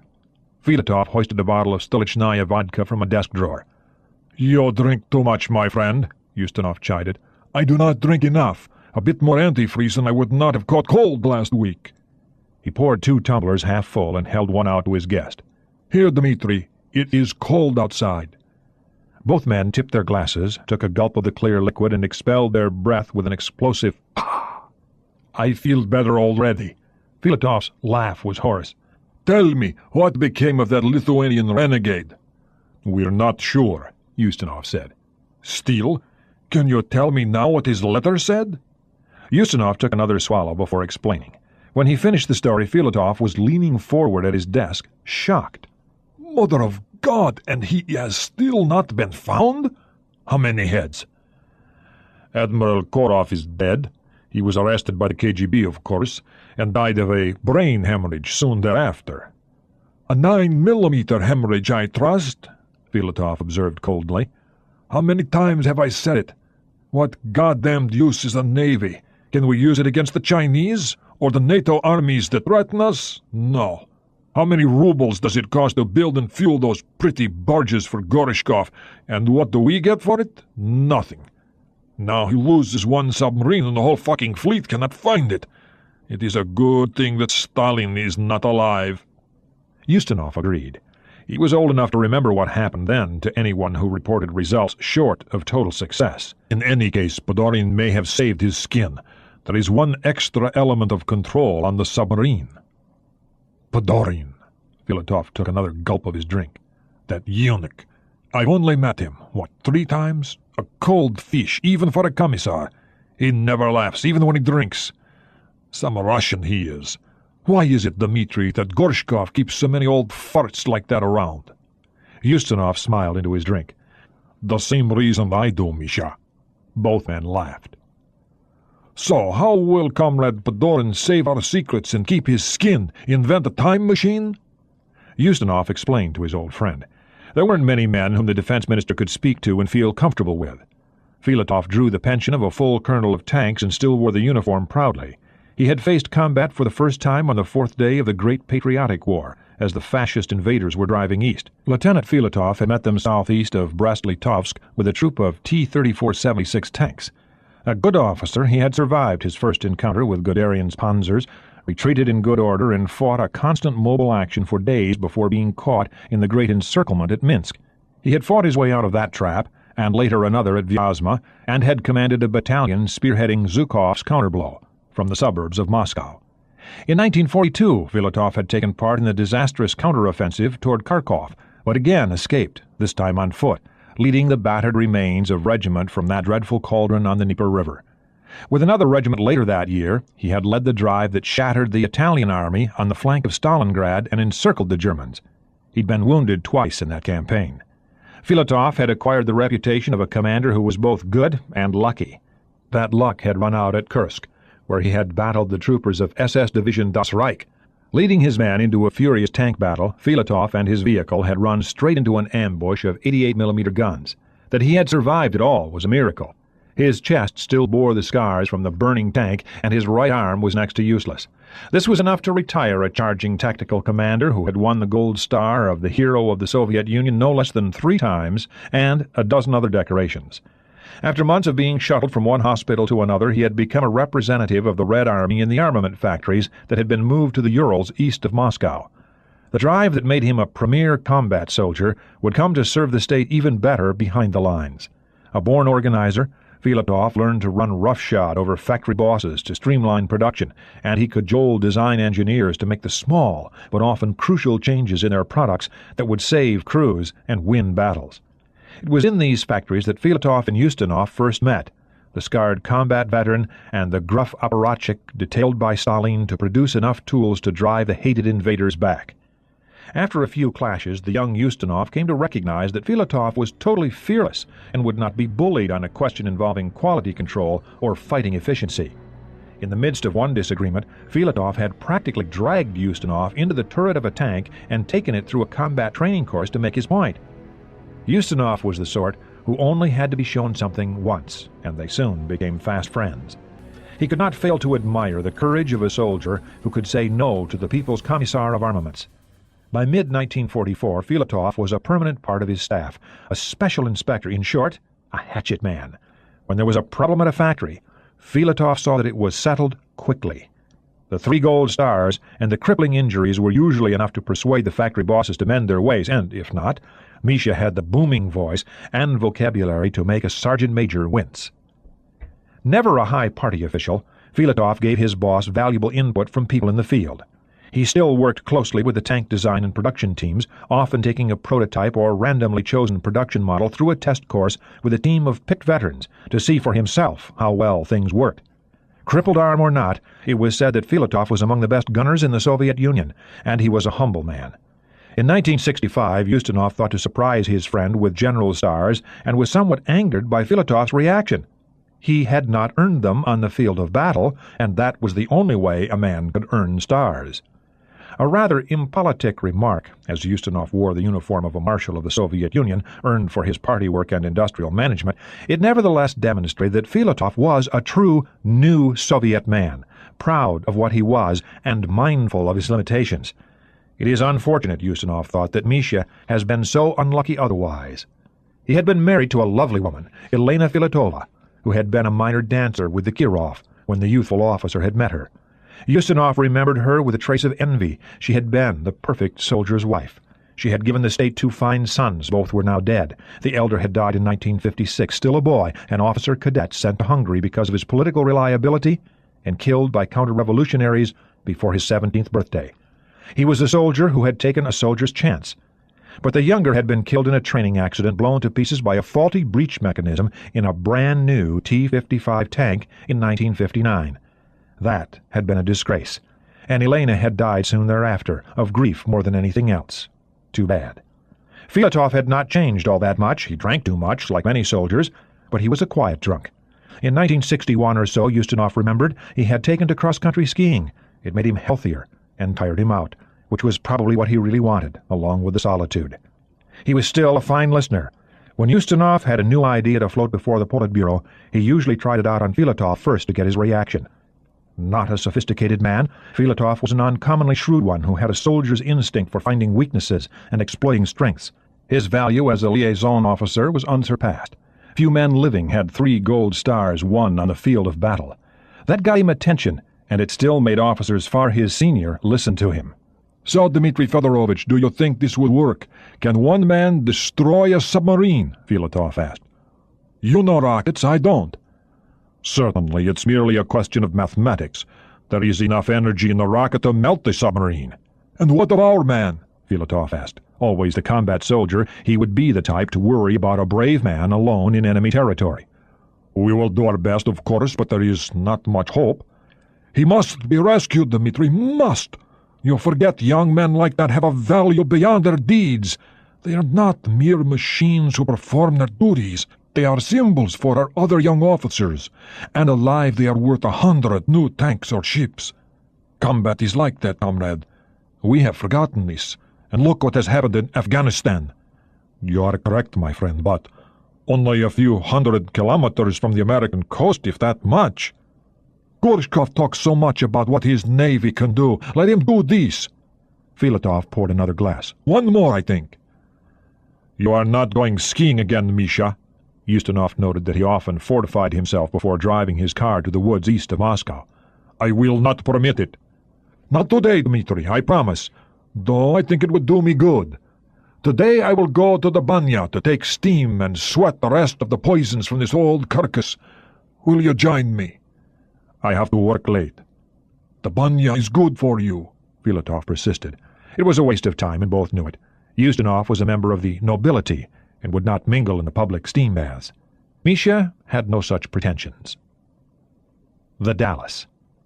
Exactly 24 hours after reacquiring the Red October, Mancuso called a conference of his senior officers in the wardroom. Things had settled down somewhat. Mancuso had even managed to squeeze in a couple of 4-hour naps and was feeling vaguely human again. They now had time to build an accurate sonar picture of the quarry, and the computer was refining a signature classification that would be out to the other fleet attack boats in a matter of weeks. From trailing, they had a very accurate model of the propulsion system's noise characteristics, and from the bi-hourly circling, they had also built a picture of the boat's size and power plant specifications. The executive officer, Wally Chambers, twirled a pencil in his fingers like a baton. "Jonesy's right. It's the same power plant that the Oscars and Typhoons have.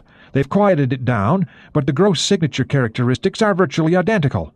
Question is, what's it turning? It sounds like the propellers are ducted somehow, or shrouded. A directional prop with a collar around it, maybe, or some sort of Tunnel drive. Didn't we try that once?" "Long time ago," Lieutenant Butler, the engineering officer, said. "I heard his story about it while I was at ARTCO. Didn't work out, but I don't remember why. Whatever it is, it's really knocked down on the propulsion noises. That rumble, though, it's some sort of harmonic, all right. But a harmonic what? You know, except for that, we'd never have picked it up in the first place." "Maybe," Mancuso said. "Jonesy says that the signal processors have tended to filter this noise out, almost as though the Soviets know what SAPS does and have tailored a system to beat it. But that's hard to believe." There was general agreement on this point. Everyone knew the principles on which SAPS operated, but there were probably not 50 men in the country who could really explain the nuts and bolts details. "We're agreed she's a boomer?" Mancuso asked. Butler nodded. "No way you could fit that power plant into an attack hull. More important, she acts like a boomer." "Could be an Oscar," Chambers suggested. "No, why send an Oscar this far south? Oscar's an anti-ship platform." This guy's driving a boomer. He ran the route at the speed he's running now, and that's acting like a missile boat," Lieutenant Mannion noted. "What are they up to with all this other activity? That's the real question. Maybe trying to sneak up on our coast just to see if they can do it. It's been done before, and all this other activity makes for a hell of a diversion." They all considered that. The trick had been tried before by both sides. Most recently, in 1978, a Soviet Yankee-class missile sub had closed to the edge of the continental shelf off the coast of New England. The evident objective had been to see if the United States could detect it or not. The Navy had succeeded, and then the question had been whether or not to react and let the Soviets know. "Well, I think we can leave the grand strategy to the folks on the beach. Let's phone this one in. Lieutenant Mannion, tell the OOD to get us to periscope depth in 20 minutes. We'll try to slip away and back without his noticing." Mancuso frowned. This was never easy. A half an hour later, the Dallas radioed her message. Z140925Z, December. Top Secret Theo. From USS Dallas to ComSub Lant, info, Sink Lant Fleet. A. USS Dallas, Z090414Z, December. 1. Anomalous contact reacquired 0538Z, 13 December. Current position, latitude 42 degrees 35 minutes, longitude 49 degrees 12 minutes. Course 194, speed 13, depth 600. Have tracked 24 hours without counter-detection. Contact evaluated as Red Fleet SSBN, gross size, engine characteristics indicative Typhoon class. However, contact using new drive system, not, repeat, not propellers, have established detailed signature profile. 2. Returning to tracking operations, request additional op area assignments. Await reply, 10:30Z. ComSublant operations. "Bingo!" Gallery said to himself. He walked back to his office, careful to close the door before lifting scrambled line to Washington. "Sam, this is Vince. Listen up. Dallas reports she's tracking a Russian boomer with a new kind of quiet drive system about 600 miles southeast of the Grand Banks, course 194, speed 13 knots. All right. That's Mancuso? Dodge said. Bartolomeo Vito Mancuso, my favorite Guinea, Gallery confirmed. Getting him this command had not been easy because of his age. Gallery had gone the distance for him. I told you the kid was good, Sam. Jesus, you see how close they are to the Kiev group? Dodge was looking at his tactical display. They are cutting it close, Gallery agreed. Invincible's not too far away, though, and I have Poggy out there, too. We moved her off the shelf when we called Scamp back in. I figured Dallas will need help. The question is, how obvious do we want to be? Not very. Look, Vince, I have to talk to Dan Foster about this. Okay. I have to reply to Dallas in 55 minutes. You know the score. He has to break contact to reach us, then sneak back. Hustle, Sam. Right, Vince. Dodge switched buttons on his phone. This is Admiral Dodge. I need to talk to Admiral Foster right now. The Pentagon. Ouch. Between Kiev and Kirov. Nice. Lieutenant General Harris took a marker from his pocket to represent the Red October. It was a sub-shaped piece of wood with a Jolly Roger attached. Harris had an odd sense of humor. The President says we can try and keep her? He asked. If we can get her to the place we want at the time we want, General Hilton said. Can Dallas signal her? Good trick, General. Foster shook his head. First things first. Let's get Poggy and Invincible there for starters. Then we figure out how to warn him. From this course track, Christ, he's heading right for Norfolk. You believe the balls on this guy? If worse comes to worse, we can always try to escort him in. Then we'd have to give the boat back, Admiral Dodge objected. We have to have a fallback position, Sam. If we can't warn him off, we can try and run a bunch of ships through with him to keep Ivan from shooting. The law of the sea is your bailiwick, not mine, General Barnes, the Air Force Chief of Staff, commented. But from where I sit, doing that could be called anything from piracy to an overt act of war. Isn't this exercise complicated enough already? Good point, General, Foster said. Gentlemen, I think we need time to consider this. Okay, we still have time, but right now let's tell Dallas to sit tight and track the bugger, Harris said, and report any changes in course or speed. I figure we have about 15 minutes to do that. Next we can get Poggy and Invincible staked out on their path. Right, Eddie. Hilton turned to Admiral Foster. If you agree, let's do that right now. Send the message, Sam, Foster ordered. Aye, aye. Dodge went to the phone and ordered Admiral Gallery to send the reply. Z141030Z December. Top secret? From ComSublant to USS Dallas. A. USS Dallas Z140925Z December. 1. Continue tracking. Report any changes in course or speed. Help on the way. 2. ELF Transmission G designates Flash Ops Directive ready for you. 3. Your op area unrestricted. Bravo Zulu Dallas. Keep it up. Vice Admiral Gallery sends. Okay, let's look at this, Harris said. What the Russians are up to never has figured, has it? What do you mean, Eddie? Hilton asked. Their force composition, for one thing. Half these service platforms are anti-air and anti-surface, not primary ASW assets. And why bring Kirov along at all? Granted, she makes a nice force flag, but they could do the same thing with Kiev. We talked about that already, Foster observed. They ran down the list of what they had that could travel this far at a high speed of advance, and took everything that would steam. Same with the subs they sent. Half of them are anti-surface SSGNs with limited utility against submarines. The reason, Eddie, is that Gorshkov wants every platform here he can get.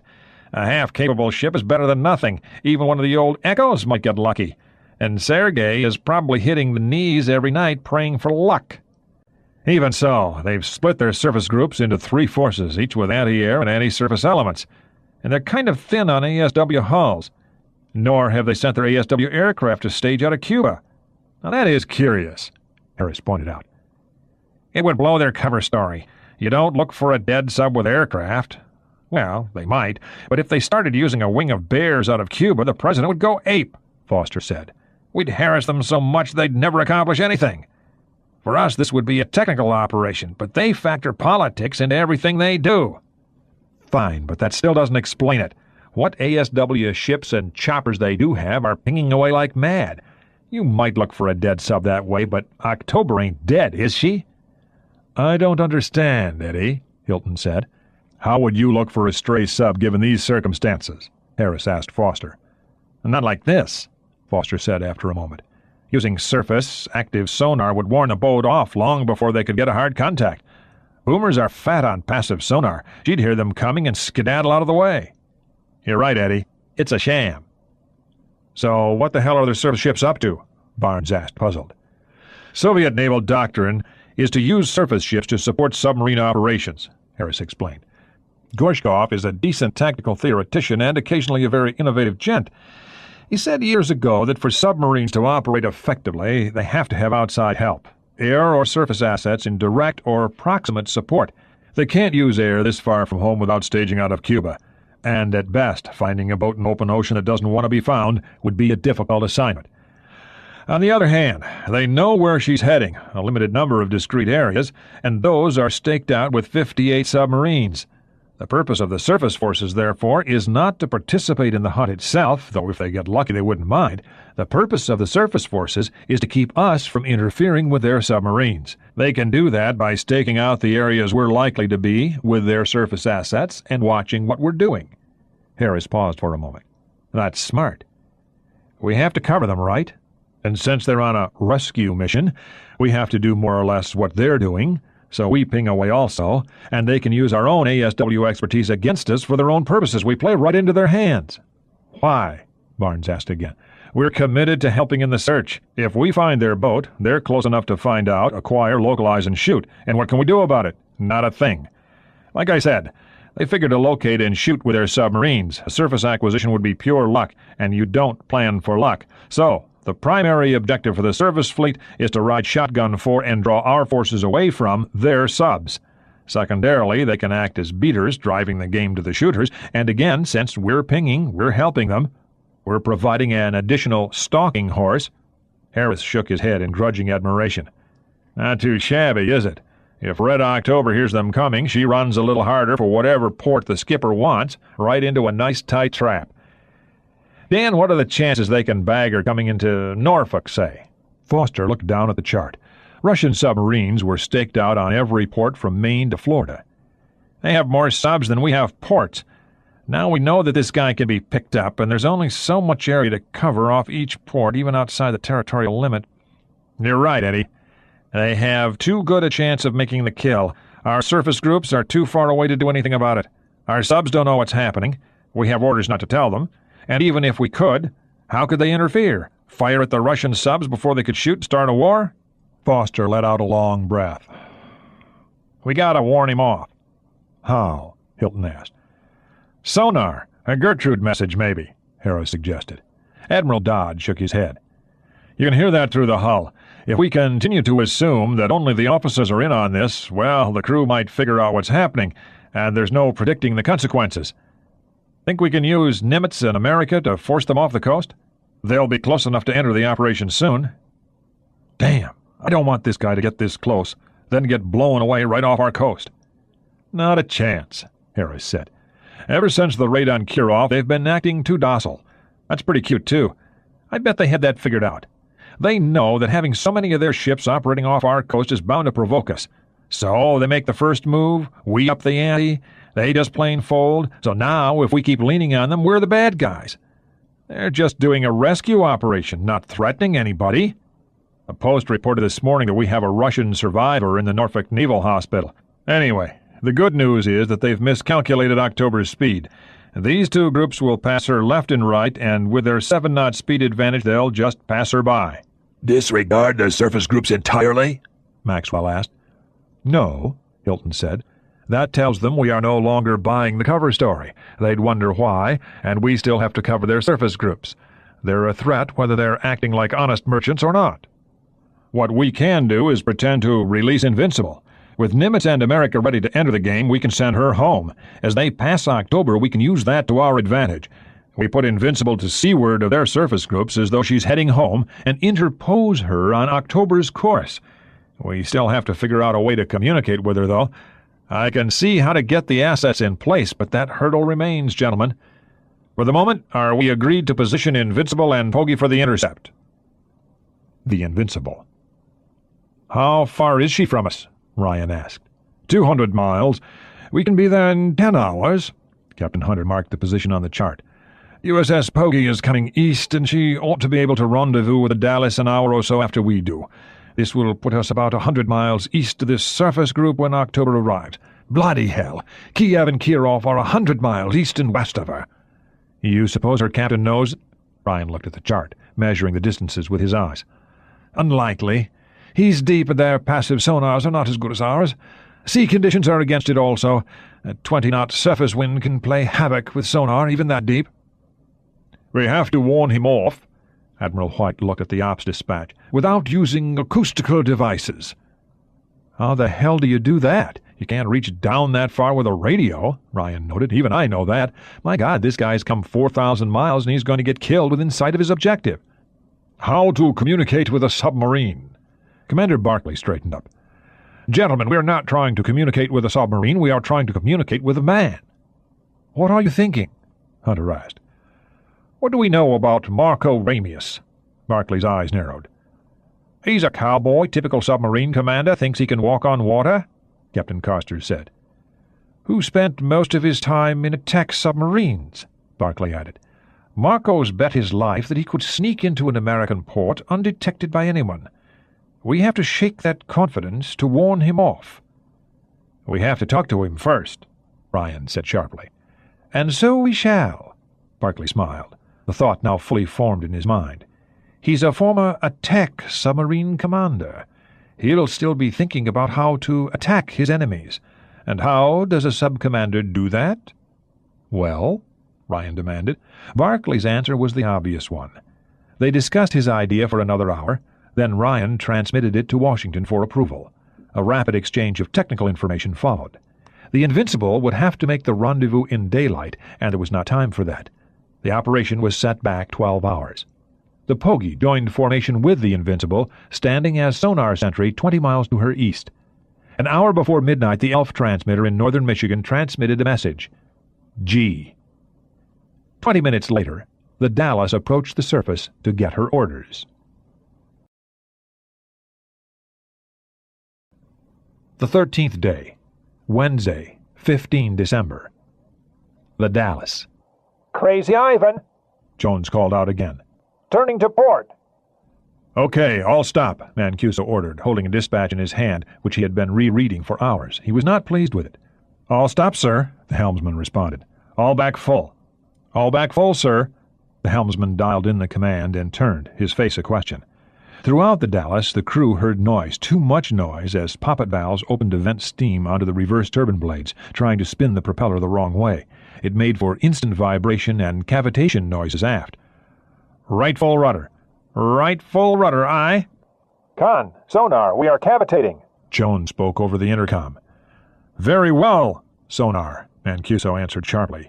He did not understand his new orders, and things he didn't understand made him angry. "Speed down to 4 knots, Lieutenant Goodman reported. "Rudder amidships, all stop." "Rudder amidships, aye. All stop, aye," the helmsman responded at once. He didn't want the captain barking at him. "Sir, my rudder is amidships." "Jesus," Jones said in the sonar room. "What's the skipper doing?" Mancuso was in sonar a second later. "Still doing the turn to port, Captain. He's astern of us because of the turn we made," Jones observed as neutrally as he could. It was close to an accusation, Mancuso noticed. "Flushing the game, Jonesy," Mancuso said coolly. "You're the boss," Jones thought, smart enough not to say anything else. The captain looked as though he was going to snap somebody's head off, and Jones had just used up a month's worth of tolerance. He switched his phones to the towed array plug. "Engine noise is diminishing, sir." "He's slowing down." Jones paused. He had to report the next part. "Sir, it's a fair guess he heard us." "He was supposed to," Mancuso said. The Red October. "Captain, an enemy submarine," the midshipman said urgently. "Enemy?" Ramius asked. "American. He must have been trailing us, and he had to back down to avoid the collision when we turned. Definitely an American. Broad on the port bow, range under 1 kilometer, I think." He handed Ramius his phones.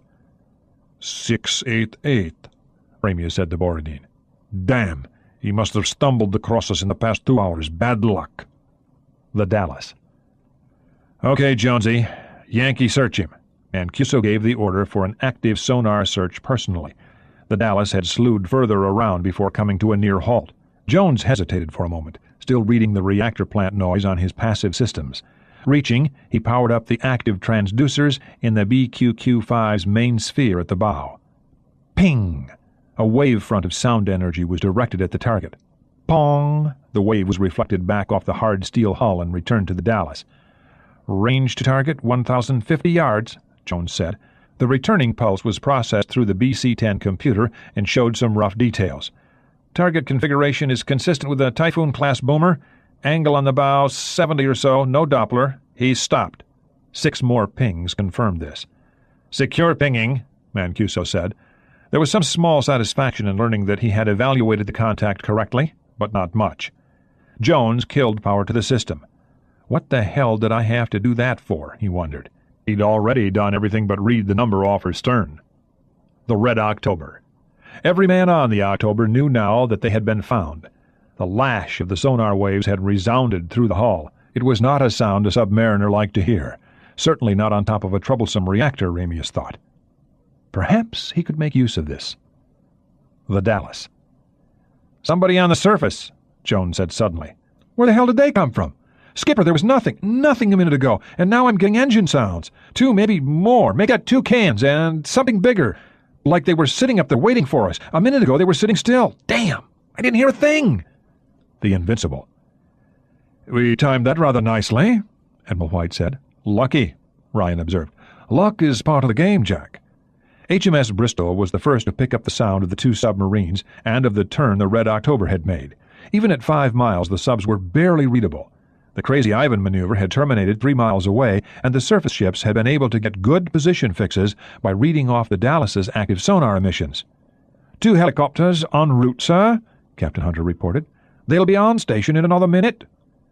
Signal Bristol and Fife to stay to windward of us. I want Invincible between them and the contact. Aye, aye, sir. Hunter relayed the order to the communications room. The destroyer men on the escorts would find that order peculiar, using a carrier to screen destroyers. A few seconds later, a pair of Sea King helicopters stopped and hovered 50 feet over the surface, letting down dipping sonars at the end of a cable as they struggled to hold position. These sonars were far less powerful than ship-carried sonars and had distinctive characteristics. The data they developed was transmitted by digital link to the Invincible's command center. The Dallas. "Limeys," Jones said at once.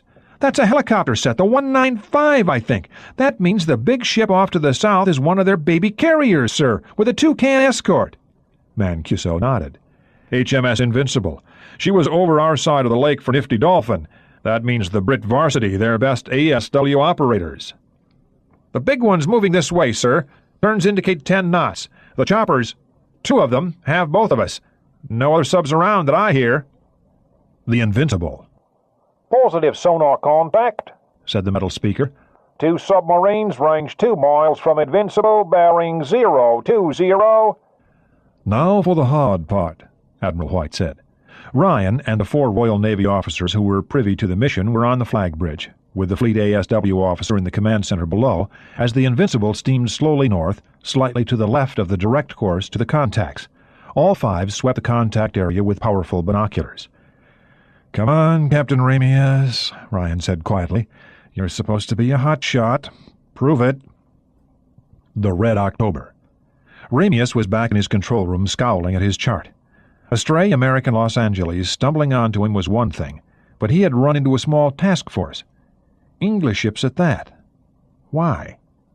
Probably an exercise. The Americans and English often worked together, and pure accident had walked October right into them. Well, he'd have to evade before he could get on with what he wanted to do. It was that simple. Or was it? A Hunter submarine, a carrier, and 2 destroyers after him. What else? He would have to find out if he were going to lose them all. This would take the best part of a day, but now he'd have to see what he was up against. Besides, it would show them that he was confident, that he could hunt them if he wished. "Borodin, bring the ship to periscope depth. Battle stations." The Invincible. "Come up, Marco," Barclay urged. "We have a message for you, old boy."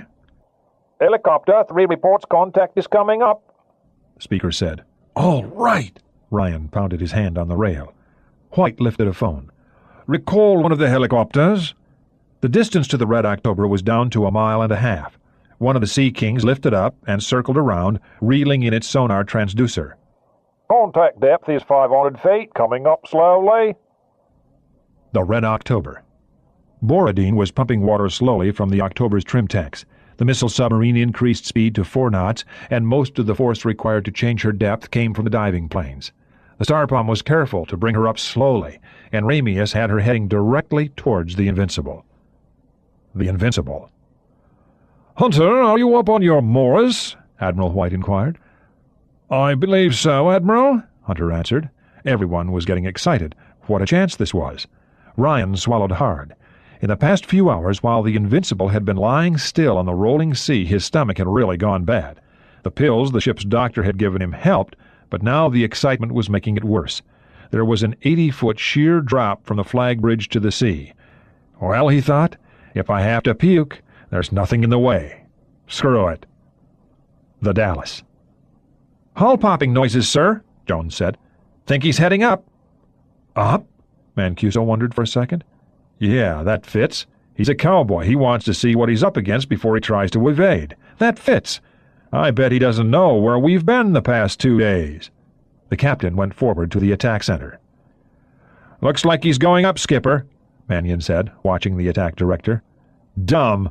Mannion had his own opinion of submarine captains depending on their periscopes. Too many of them spent too much time looking out at the world. He wondered how much of this was an implicit reaction to the enforced confinement of submarining, something just to make sure that there really was a world up there, to make sure the instruments were correct. Entirely human, Mannion thought, but it could make you vulnerable. "We go up too, Skipper?" "Yeah. Slow and easy." The Invincible. The sky was half filled with white fleecy clouds, their undersides gray with a threat of rain. A 20-knot wind was blowing from the southwest, and a 6-foot sea was running, its dark waves streaked with whitecaps. Ryan saw the Bristol and Fife holding station to windward. Their captains no doubt were muttering a few choice words at this disposition. The American escorts, which had been detached the previous day, were now sailing to rendezvous with the USS New Jersey. White was talking into the phone again. "Commander, I want to know the instant we get a radar return for the target area. Train every set aboard onto that patch of ocean. I also want to know of any sonar signals from that area." "That is correct." "Depth of target?" "Very well. Recall the second helicopter. I want both on station to windward." They had agreed that the best method of passing the message would be to use a blinker light. Only someone placed in the direct line of sight would be able to read the signal. Hunter moved to the light, holding a sheet of paper Ryan had given him. The yeoman and signalman normally stationed here were gone. The Red October. 30 meters, Comrade Captain," Borodin reported. The battle watch was set in the control center. "Periscope?" Ramius said calmly. The oiled metal tube hissed upward on hydraulic pressure. The captain handed his cap to the junior officer of the watch as he bent to look into the eyepiece. "So, we have here 3 Imperialist ships, HMS Invincible, such a name for a ship," he scoffed for his audience, 2 escorts, Bristol, and a County-class cruiser. The Invincible. "Periscope, starboard bow," the speaker announced. "I see it." Barclay's hand shot out to point. "There it is!" Ryan strained to find it. "I got it!" It was like a small broomstick sitting vertically in the water about a mile away. As the waves rolled past, the bottommost visible part of the periscope flared out. "Hunter?" White said quietly. To Ryan's left, the captain began jerking his hand on the lever that controlled the light shutters. The Red October. Ramius didn't see it at first. He was making a complete circle of the horizon, checking for any other ships or aircraft. When he finished the circuit, the flashing light caught his eye. Quickly, he tried to interpret the signal. It took him a moment to realize it was pointed right at him. AAA, AAA, AAA. Red October, Red October. Can you read this? Can you read this? Please ping us one time on active sonar if you can read this. Please ping us one time on active sonar if you can read this. AAA, AAA, AAA. Red October, Red October. Can you read this? Can you read this? The message kept repeating. The signal was jerky and awkward. Ramius didn't notice this. He translated the English signal in his head, at first thinking it was a signal to the American submarine. His knuckles went white on the periscope hand grips as he translated the message in his mind. "Borodin," he said finally, after reading the message a 4th time. "We set up a practice firing solution on Invincible. Damn, the periscope rangefinder is sticking. A single ping, comrade, just one, for range." Ping. The Invincible. "One ping from the contact area, sir. Sounds Soviet," the speaker reported. White lifted his phone. "Thank you. Keep us informed." He set it back down. "Well, gentlemen?" "He did it!" Ryan sang out. "Send the rest, for Christ's sake!" "At once!" Hunter grinned like a madman. "Red October, Red October. Your whole fleet is chasing after you. Your whole fleet is chasing after you. Your path is blocked by numerous vessels. Numerous attack submarines are waiting to attack you. Repeat, numerous attack submarines are waiting to attack you. Proceed to rendezvous 33 north, 75 west. We have ships there waiting for you. Repeat, proceed to rendezvous 33 north, 75 west. We have ships there waiting for you. If you understand and agree, please ping us again one time." The Red October. Distance to target, Borodin? Ramius asked, wishing he had more time as the message was repeated again and again. 2,000 meters, Comrade Captain. A nice fat target for us if we... Starpum's voice trailed off as he saw the look on his commander's face. They know our name, Ramius was thinking. They know our name. How can this be? They knew where to find us. Exactly. How? What can the Americans have? How long has the Los Angeles been trailing us? Decide. You must decide. Comrade, one more ping on the target. Just one. The Invincible. One more ping, Admiral. Thank you. White looked at Ryan. Well, Jack, it would seem that your intelligent estimate was indeed correct. Jolly good. Jolly good my ass, my Lord Earl. I was right, son of a bitch. Ryan's hands flew up in the air, his seasickness forgotten. He calmed down. The occasion called for more decorum. Excuse me, Admiral. We have some things to do. The Dallas. Whole fleet is chasing after you. Proceed to 33 north, 75 west. What the hell was going on, Mancuso wondered, catching the end of the second signal. Con, sonar, getting hull-popping noises from the target. His depth is changing. Engine noise increasing. Down scope. Mancuso lifted the phone. Very well, sonar. Anything else, Jones? No, sir. The helicopters are gone, and there aren't any emissions from the surface ships. What gives, sir? Beats me. Mancuso shook his head as Mannion brought the Dallas back in pursuit of the Red October. What the hell was happening here, the captain wondered. Why was a Brit carrier signaling to a Russian submarine? And why were they sending her to a rendezvous off the Carolinas? Whose subs were blocking their path? It couldn't be. No way. It just couldn't be. The Invincible. Ryan was in the Invincible's communications room. Magi to Olympus, he typed into the special encoding device the CIA had sent out with him. Played my mandolin today. Sounded pretty good. I'm planning a little concert at the usual place. Expect good critical reviews. Awaiting instructions. Ryan had laughed before at the code words he was supposed to use for this. He was laughing now for a different reason. The White House. So, Pelt observed, Ryan expects the mission will be successful. Everything's going according to plan. But he didn't use the code group for certain success. The president leaned back comfortably. He's honest. Things can always go wrong. You have to admit, though, things do look good. This plan the chiefs came up with is crazy, sir. Perhaps, but you've been trying to poke a hole in it for several days now, and you haven't succeeded. The pieces will all fall in place shortly. The president was being clever, Pelt saw. The man liked being clever. The Invincible. Olympus to Magi. I like old-fashioned mandolin music. Concert approved, the message said. Ryan sat back comfortably, sipping at his brandy. Well, that's good. I wonder what the next part of the plan is. I expect that Washington will let us know. For the moment, Admiral White said, we'll have to move back west to interpose ourselves between October and the Soviet fleet. The Avalon. Lieutenant Ames surveyed the scene through the tiny port on the Avalon's bow. The Alpha lay on her port side. She had obviously hit stern first and hard. One blade was snapped off the propeller, and the lower rudder fin was smashed. The whole stern might have been knocked off, true. It was hard to tell in the low visibility. Moving forward slowly, he said, adjusting the controls. Behind him, an ensign and a senior petty officer were monitoring the instruments and preparing to deploy the manipulator arm, attached before they sailed, which carried a television camera and floodlights. These gave them a slightly wider field of view than the navigation ports permitted. The DSRV crept forward at 1 knot. Visibility was under 20 yards, despite the million candles of illumination from the bow lights. The sea floor at this point was a treacherous slope of alluvial silt dotted with boulders. It appeared that the only thing that had prevented the Alpha from sliding farther down was her sail, driven like a wedge into the bottom. Holy God!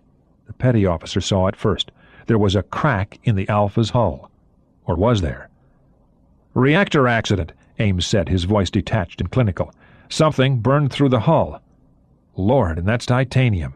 Burned right through, from the inside out. There's another one. 2 burn-throughs. This one's bigger. Looks like a good yard across. No mystery what killed her, guys. That's 2 compartments open to the sea. Ames looked over to the depth gauge. 1,880 feet. Getting all this on tape? Aye, Skipper, the electrician first class answered. Crummy way to die, poor bastards. Yeah, depending on what they were up to. Ames maneuvered the Avalon around the Alpha's bow, working the directional propeller carefully and adjusting trim to cruise down the other side, actually the top of the dead sub. See any evidence of a hull fracture? No, the ensign answered. Just the two burn-throughs. I wonder what went wrong. A for-real China syndrome. It finally happened to somebody. Ames shook his head. If there was anything the Navy preached about reactors, it was safety. Get the transducer against the hull. We'll see if anybody's alive in there. Aye. The electrician worked the Waldo controls as Ames tried to keep the Avalon dead still. Neither task was easy. The DSRV was hovering, nearly resting on the sail. If there were survivors, they had to be in the control room or forward. There could be no life aft. Okay, I got contact. All three men listened intently, hoping for something. Their job was search and rescue, and as submariners themselves, they took it seriously. Maybe they're asleep. The ensign switched on the locator sonar. The high-frequency waves resonated through both vessels. It was a sound fit to wake the dead, but there was no response. The air supply in the Polatovsky had run out a day before. That's that, Ames said quietly. He maneuvered upward as the electrician rigged in the manipulator arm, looking for a spot to drop a sonar transponder. They would be back again when the topside weather was better. The Navy would not pass up this chance to inspect an Alpha, and the Glomar Explorer was sitting unused somewhere on the west coast. Would she be activated? Ames would not bet against that. Avalon, this is Scamp. The voice on the Gertrude was distorted but readable. Return at once. Acknowledge. Scamp, this is Avalon, on the way. The Scamp had just received an ELF message and gone briefly to periscope depth for a flash operational order. Proceed at best speed to 33 north, 75 west. The message didn't say why. CIA headquarters. Cardinal is still with us, Moore told Ritter. Thank God for that. Ritter sat down. There's a signal en route. This time he didn't try to kill himself getting it to us. Maybe being in the hospital scared him a little. I'm extending another offer to extract him. Again? Bob, we have to make the offer. I know. I had one sent myself a few years back, you know. The old bastard just doesn't want to quit. You know how it goes. Some people thrive on the action. Or maybe he hasn't worked out his rage yet. I just got a call from Senator Donaldson. Donaldson was the chairman of the Select Committee on Intelligence. Oh?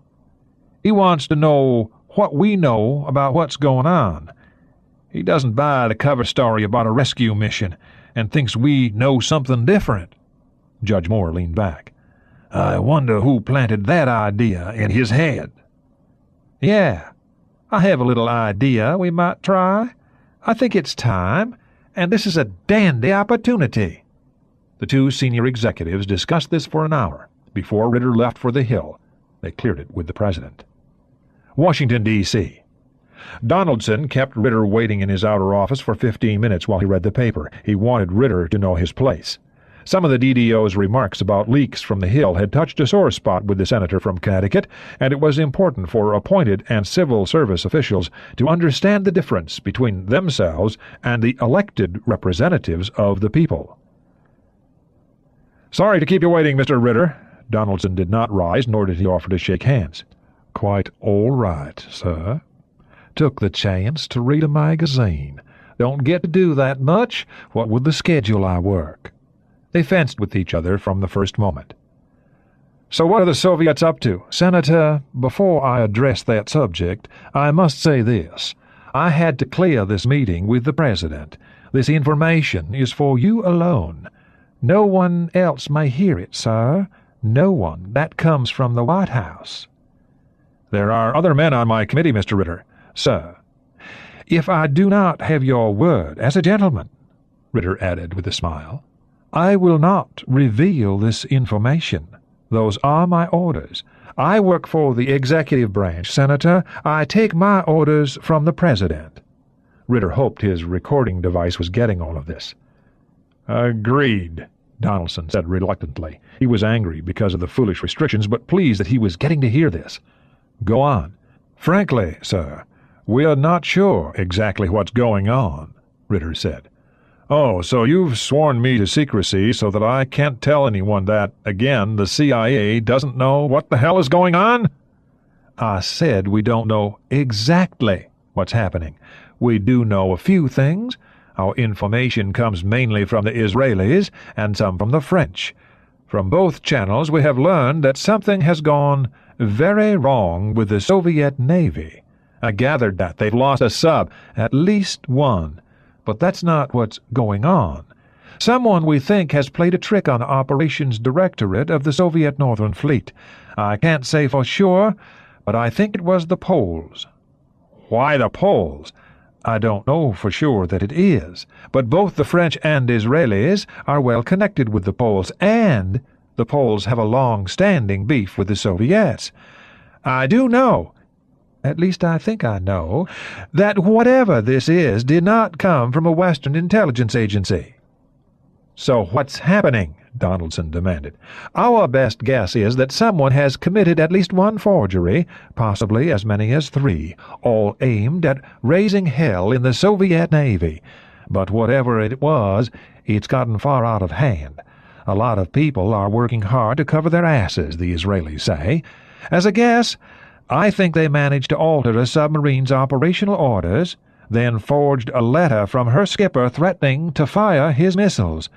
The amazing thing is that the Soviets went for it. Ritter frowned. We may have it all backwards, though. All we really know for sure is that somebody, probably the Poles, has played a fantastic dirty trick on the Russians. Not us? Donaldson asked pointedly. No, sir, absolutely not. If we tried something like that, even if we succeeded, which isn't likely, they might try the same thing with us. You could start a war that way, and you know the president would never authorize it. But someone at the CIA might not care what the president thinks. Not in my department. It would be my head. Do you really think we could run an operation like this and then successfully conceal it? Hell, Senator! I wish we could. Why the Poles, and why are they able to do it? We've been hearing for some time about a dissident faction inside their intelligence community, one that does not especially love the Soviets. You can pick any number of reasons why.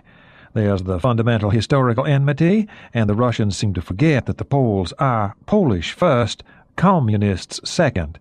My own guess is that it's this business with the Pope, even more than the martial law thing.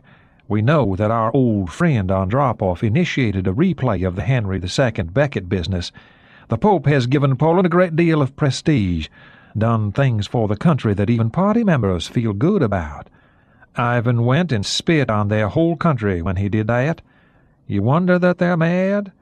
As to their ability, people seem to overlook just what a class act their intelligence service has always been. They're the ones who made the Enigma breakthrough in 1939, not the Brits. They're damn defective. And for the same reason as the Israelis, they have enemies to the east and the west. That sort of thing breeds good agents. We know for certain that they have a lot of people inside Russia, guest workers, paying Narmanov off for the economic supports given to their country. We also know that a lot of Polish engineers are working in Soviet shipyards. I admit it's funny, neither country has much of a maritime tradition, but the Poles build lots of Soviet merchant hulls. Their yards are more efficient than the Russian ones, and lately they've been giving technical help, mainly in quality control, to the naval building yards. So, the Polish intelligence service has played a trick on the Soviets, Donaldson summarized. Gorshkov is one of the guys who took a hard line on intervention, wasn't he? True, but he's probably just a target of opportunity. The real aim of this has to be to embarrass Moscow. The fact that this operation attacks the Soviet Navy has no significance in itself. The objective is to raise hell in their senior military channels, and they all come together in Moscow. God, I wish I knew what was really happening. From the 5% we do know, this operation has to be a real masterpiece, the sort of thing legends are made of. We're working on it, trying to find out. So are the Brits and the French and the Israelis. Benny Herzog of the Mossad is supposed to be going ape. Israelis do pull this kind of trick on their neighbors regularly. They say officially that they don't know anything beyond what they've told us. Maybe so. Or maybe they gave the Poles some technical help. Hard to say. It's certain that the Soviet Navy is a strategic threat to Israel, but we need more time on that. The Israeli connection looks a little too pat at this point. But you don't know what's happening, just the how and why. Senator, it's not that easy. Give us some time. At the moment, we may not even want to know. To summarize, somebody has laid a colossal piece of disinformation on the Soviet Navy. It was probably aimed at merely shaking them up, but it has clearly gotten out of hand. How or why it happened, we do not know. You can bet, however, that whoever initiated this operation is working very hard to cover his tracks. Ritter wanted the senator to get this right. If the Soviets find out who did it, their reaction will be nasty, depend on it. In a few weeks we might know more. The Israelis owe us for a few things, and eventually they'll let us in on it. Or a couple more F-15s and a company of tanks, Donaldson observed. Cheap at the price. But if we're not involved in this, why the secrecy? You gave me your word, Senator, Ritter reminded him. For one thing, if word leaked out, would the Soviets believe we're not involved? Not likely.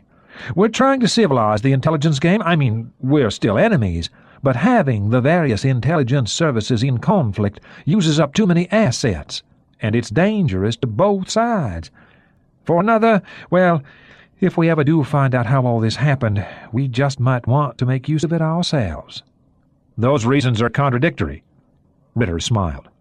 The intelligence game is like that.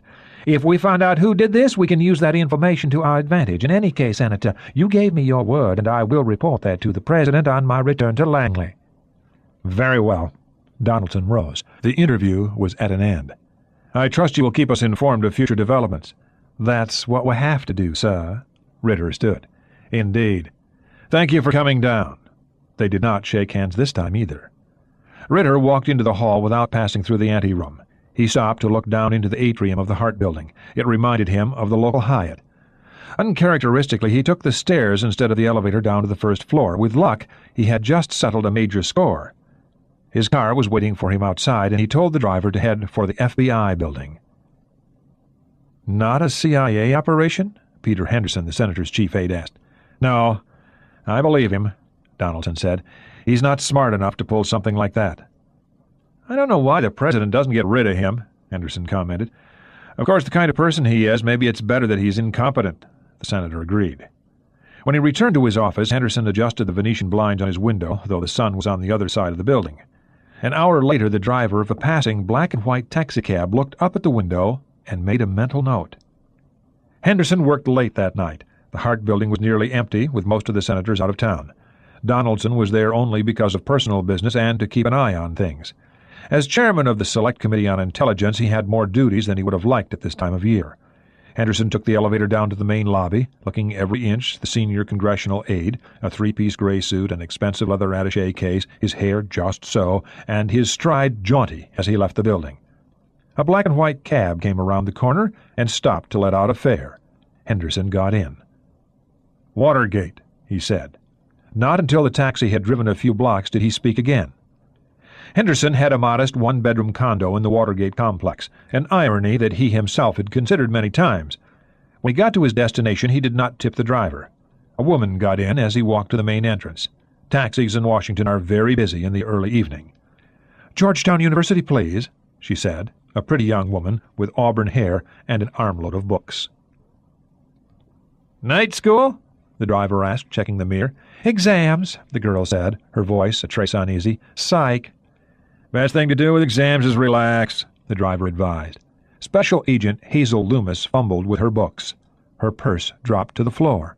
"Oh, damn." She bent over to pick it up, and while doing so retrieved a miniature tape recorder that another agent had left under the driver's seat. It took 15 minutes to get to the university. The fare was $3.85. Loomis gave the driver a $5 and told him to keep the change. She walked across the campus and entered a Ford, which drove straight to the J. Edgar Hoover building. A lot of work had gone into this, and it had been so easy. "Always is when the bear walks into your sight." The inspector who had been running the case turned left onto Pennsylvania Avenue. The problem is finding the damned bear in the first place. The Pentagon. Gentlemen, you have been asked here because each of you is a career intelligence officer with a working knowledge of submarines and Russian, Davenport said to the 4 officers seated in his office. I have need of officers with your qualifications. This is a volunteer assignment. It could involve a considerable element of danger. We cannot be sure at this point. The only other thing I can say is that this will be a dream job for an intelligence officer, but the sort of dream that you'll never be able to tell anyone about. We're all used to that, aren't we? Davenport ventured a rare smile. As they say in the movies, if you want in, fine. If not, you may leave at this point and nothing will ever be said. It is asking a lot to expect men to walk into a potentially dangerous assignment blindfolded. Of course, nobody left. The men who had been called here were not quitters. Besides, something would be said, and Davenport had a good memory. These were professional officers. One of the compensations for wearing a uniform and earning less money than an equally talented man can make in the real world is the off chance of being killed. Thank you, gentlemen. I think you will find this worth your while. Davenport stood and handed each man a manila envelope. You will soon have the chance to examine a Soviet missile submarine from the inside. 4 pairs of eyes blinked in unison.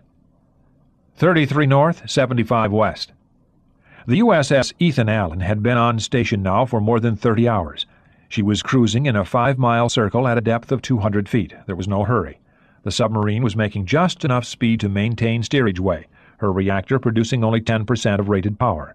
The chief quartermaster was assisting in the galley. "First time I've ever done this in a sub," one of the Allen's officers, who was acting as ship's cook, noted, stirring an omelet. The quartermaster sighed imperceptibly.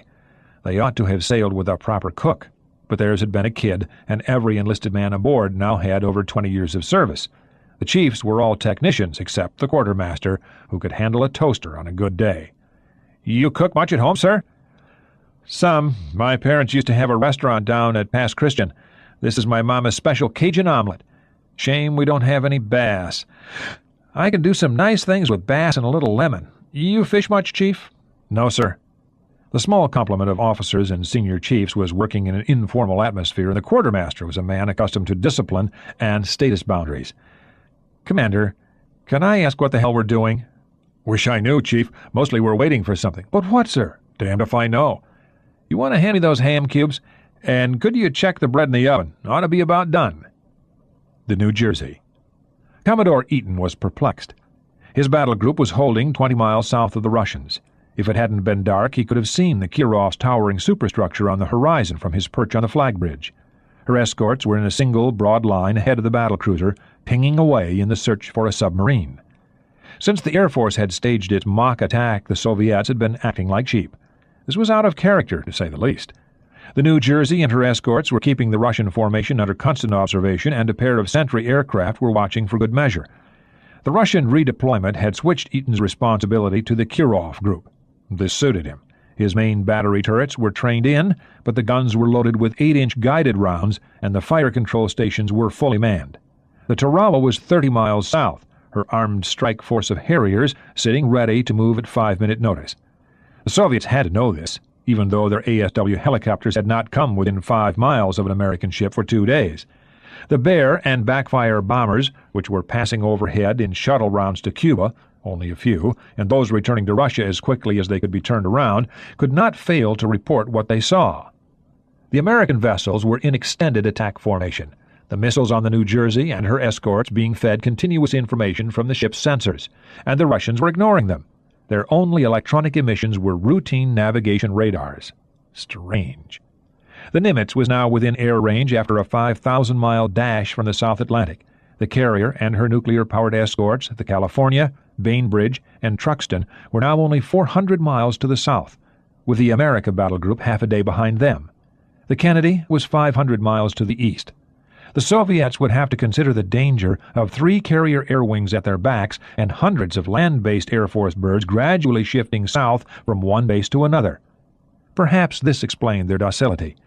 The Backfire bombers were being escorted in relays all the way from Iceland, first by Navy Tomcats from the Saratoga's Air Wing, then by Air Force Phantoms operating in Maine, which handed the Soviet aircraft off to Eagles and Fighting Falcons as they worked down the coast almost as far south as Cuba. There was not much doubt how seriously the United States was taking this, though American units were no longer actively harassing the Russians. Eaton was glad they weren't. There was nothing more to be gained from harassment, and anyway, if it had to, his battle group could switch from a peace to a war footing in about 2 minutes. The Watergate Apartments. "Excuse me, I just moved in down the hall and my phone isn't hooked up yet. Would you mind if I made a call?" Henderson arrived at that decision quickly enough. 5'3" or so, auburn hair, gray eyes, adequate figure, a dazzling smile, and fashionably dressed. Sure, welcome to the Watergate. Come on in. "Thank you. I'm Hazel Loomis. My friends call me Sissy." She held out her hand. Pete Henderson. The phone's in the kitchen. I'll show you. Things were looking up. He'd just ended a lengthy relationship with one of the senator's secretaries. It had been hard on both of them. "I'm not disturbing anything, am I? You don't have anyone here, do you?" No, just me and the TV. Are you new to D.C.? The nightlife isn't all it's cracked up to be, at least not when you have to go to work the next day. Who do you work for? I take it you're single? That's right. I work for DARPA as a computer programmer. I'm afraid I can't talk about it very much. All sorts of good news, Henderson thought. Here's the phone. Loomis looked around quickly as though evaluating the job the decorator had done. She reached into her purse and took out a dime, handing it to Henderson. He laughed. "The first call is free, and believe me, you can use my phone whenever you want." "I just knew," she said, punching the buttons, "that this would be nicer than living in Laurel." "Hello, Kathy? Sissy. I just got moved in. Haven't even got my phone hooked up yet. No, a guy down the hall was kind enough to let me use his phone." "Okay. See you tomorrow for lunch. Bye, Kathy." Loomis looked around. "Who decorated for you?" "Did it myself. I minored in art at Harvard, and I know some nice shops in Georgetown. You can find some good bargains if you know where to look."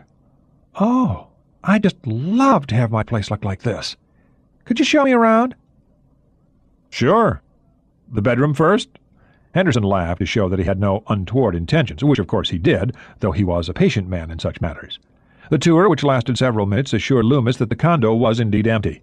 A minute later there was a knock at the door. Henderson grumbled good-naturedly as he went to answer it. "Peter Henderson?" The man asking the question was dressed in a business suit. Henderson had on jeans and a sport shirt. "Yes?" Henderson backed up, knowing what this had to be. What came next, though, surprised him. "You're under arrest, Mr. Henderson," Sissy Loomis said, holding up her ID card. "The charge is espionage. You have the right to remain silent. You have the right to speak with an attorney. If you give up the right to remain silent, everything you say will be recorded and may be used against you. If you do not have an attorney or cannot afford one, we will see to it that an attorney is appointed to represent you. Do you understand these rights, Mr. Henderson?" It was Sissy Loomis's first espionage case. For 5 years she had specialized in bank robbery stakeouts, often working as a teller with a .357 Magnum revolver in her cash drawer. "Do you wish to waive these rights?" "No, I do not." Henderson's voice was raspy. "Oh, you will," the inspector observed. "You will." He turned to the 3 agents who had accompanied him. "Take this place apart. Neatly, gentlemen, and quietly. We don't want to wake anyone. You, Mr. Henderson, will come with us. You can change first. We can do this the easy way or the hard way. If you promise to cooperate, no cuffs. But if you try to run, you don't want to do that, believe me." The inspector had been in the FBI for 20 years and had never even drawn his service revolver in anger, while Loomis had already shot and killed 2 men. He was old-time FBI and couldn't help but wonder what Mr. Hoover would think of that, not to mention the new Jewish director. The Red October. Ramius and Komarov conferred over the chart for several minutes, tracing alternate course tracks before agreeing on one. The enlisted men ignored this. They had never been encouraged to know about charts. The captain walked to the aft bulkhead and lifted the phone. "Comrade Melican," he ordered, waiting a few seconds. "Comrade, this is the captain. Any further difficulties with the reactor systems?" No, Comrade Captain. "Excellent. Hold things together another 2 days." Ramius hung up. It was 30 minutes to the turn of the next watch. Melican and Kirill Surspoy, the assistant engineer, had the duty in the engine room. Melican monitored the turbines, and Surspoy handled the reactor systems. Each had a Mitchman and 3 enlisted men in attendance. The engineers had had a very busy cruise. Every gauge and monitor in the engine spaces, it seemed, had been inspected, and many had been entirely rebuilt by the two senior officers, who had been helped by Valentin Bagayev, the electronics officer and onboard genius who was also handling the political awareness classes for the crewmen. The engine room crewmen were the most rattled on the vessel. The supposed contamination was common knowledge. There are no long-lived secrets on a submarine. To ease their load, ordinary seamen were supplementing the engine watches. The captain called this a good chance for the cross-training he believed in. The crew thought it was a good way to get poisoned. Discipline was being maintained, of course. This was owing partly to the trust the men had in their commanding officer, partly to their training, but mostly to their knowledge of what would happen if they failed to carry out their orders immediately and enthusiastically. "Comrade Melican," Surspoy called. "I am showing pressure fluctuation on the main loop, number 6 gauge." "Coming!" Melican hurried over and shoved the Mitchman out of the way when he got to the master control panel. "More bad instruments. The others show normal. Nothing important," the chief engineer said blandly, making sure everyone could hear. The whole compartment watch saw the chief engineer whisper something to his assistant. The younger one shook his head slowly, while two sets of hands worked the controls. A loud two-phase buzzer and a rotating red alarm light went off. "Scram the pile!" Melican ordered. "Scramming!" Surspoy stabbed his finger on the master shutdown button. "You men, get forward!" Melican ordered next. There was no hesitation. "No, you! Connect battery power to the Caterpillar motors, quickly!" The warrant officer raced back to throw the proper switches, cursing his change of orders. It took 40 seconds. "Done, comrade! Go!" The warrant officer was the last man out of the compartment. He made certain that the hatches were dogged down tight before running to the control room. "What is the problem?" Ramius asked calmly. "Radiation alarm in the heat exchange room." "Very well, go forward and shower with the rest of your watch. Get control of yourself." Ramius patted the Mitchman on the arm. "We have had these problems before. You are a trained man. The crewmen look to you for leadership." Ramius lifted the phone. It was a moment before the other end was picked up. "What has happened, comrade?" The control room crew watched their captain listen to the answer. They could not help but admire his calm. Radiation alarms had sounded throughout the hull. "Very well. We do not have too many hours of battery power left, comrade. We must go to snorkeling depth. Stand by to activate the diesel." "Yes." He hung up. "Comrades, you will listen to me." Ramius's voice was under total control. "There has been a minor failure in the reactor control systems. The alarm you heard was not a major radiation leak, but rather a failure of the reactor rod control systems. Comrades Melican and Surspoy successfully executed an emergency reactor shutdown, but we cannot operate the reactor properly without the primary controls. We will, therefore, complete our cruise on diesel power. To ensure against any possible radiation contamination, the reactor spaces have been isolated, and all compartments, engineering spaces first, will be vented with surface air when we snorkel. Komarov, you will go aft to work the environmental controls. I will take the con." "Aye, Comrade Captain." Komarov went aft. Ramius lifted the microphone to give this news to the crew. Everyone was waiting for something. Forward, some crewmen muttered among themselves that minor was a word suffering from overuse, that nuclear submarines did not run on diesel and ventilate with surface air for the hell of it. Finished with his terse announcement, Ramius ordered the submarine to approach the surface. The Dallas. "Beats me, Skipper." Jones shook his head. "Reactor noises have stopped. Pumps are cut way back, but he's running at the same speed, just like before. On battery, I guess."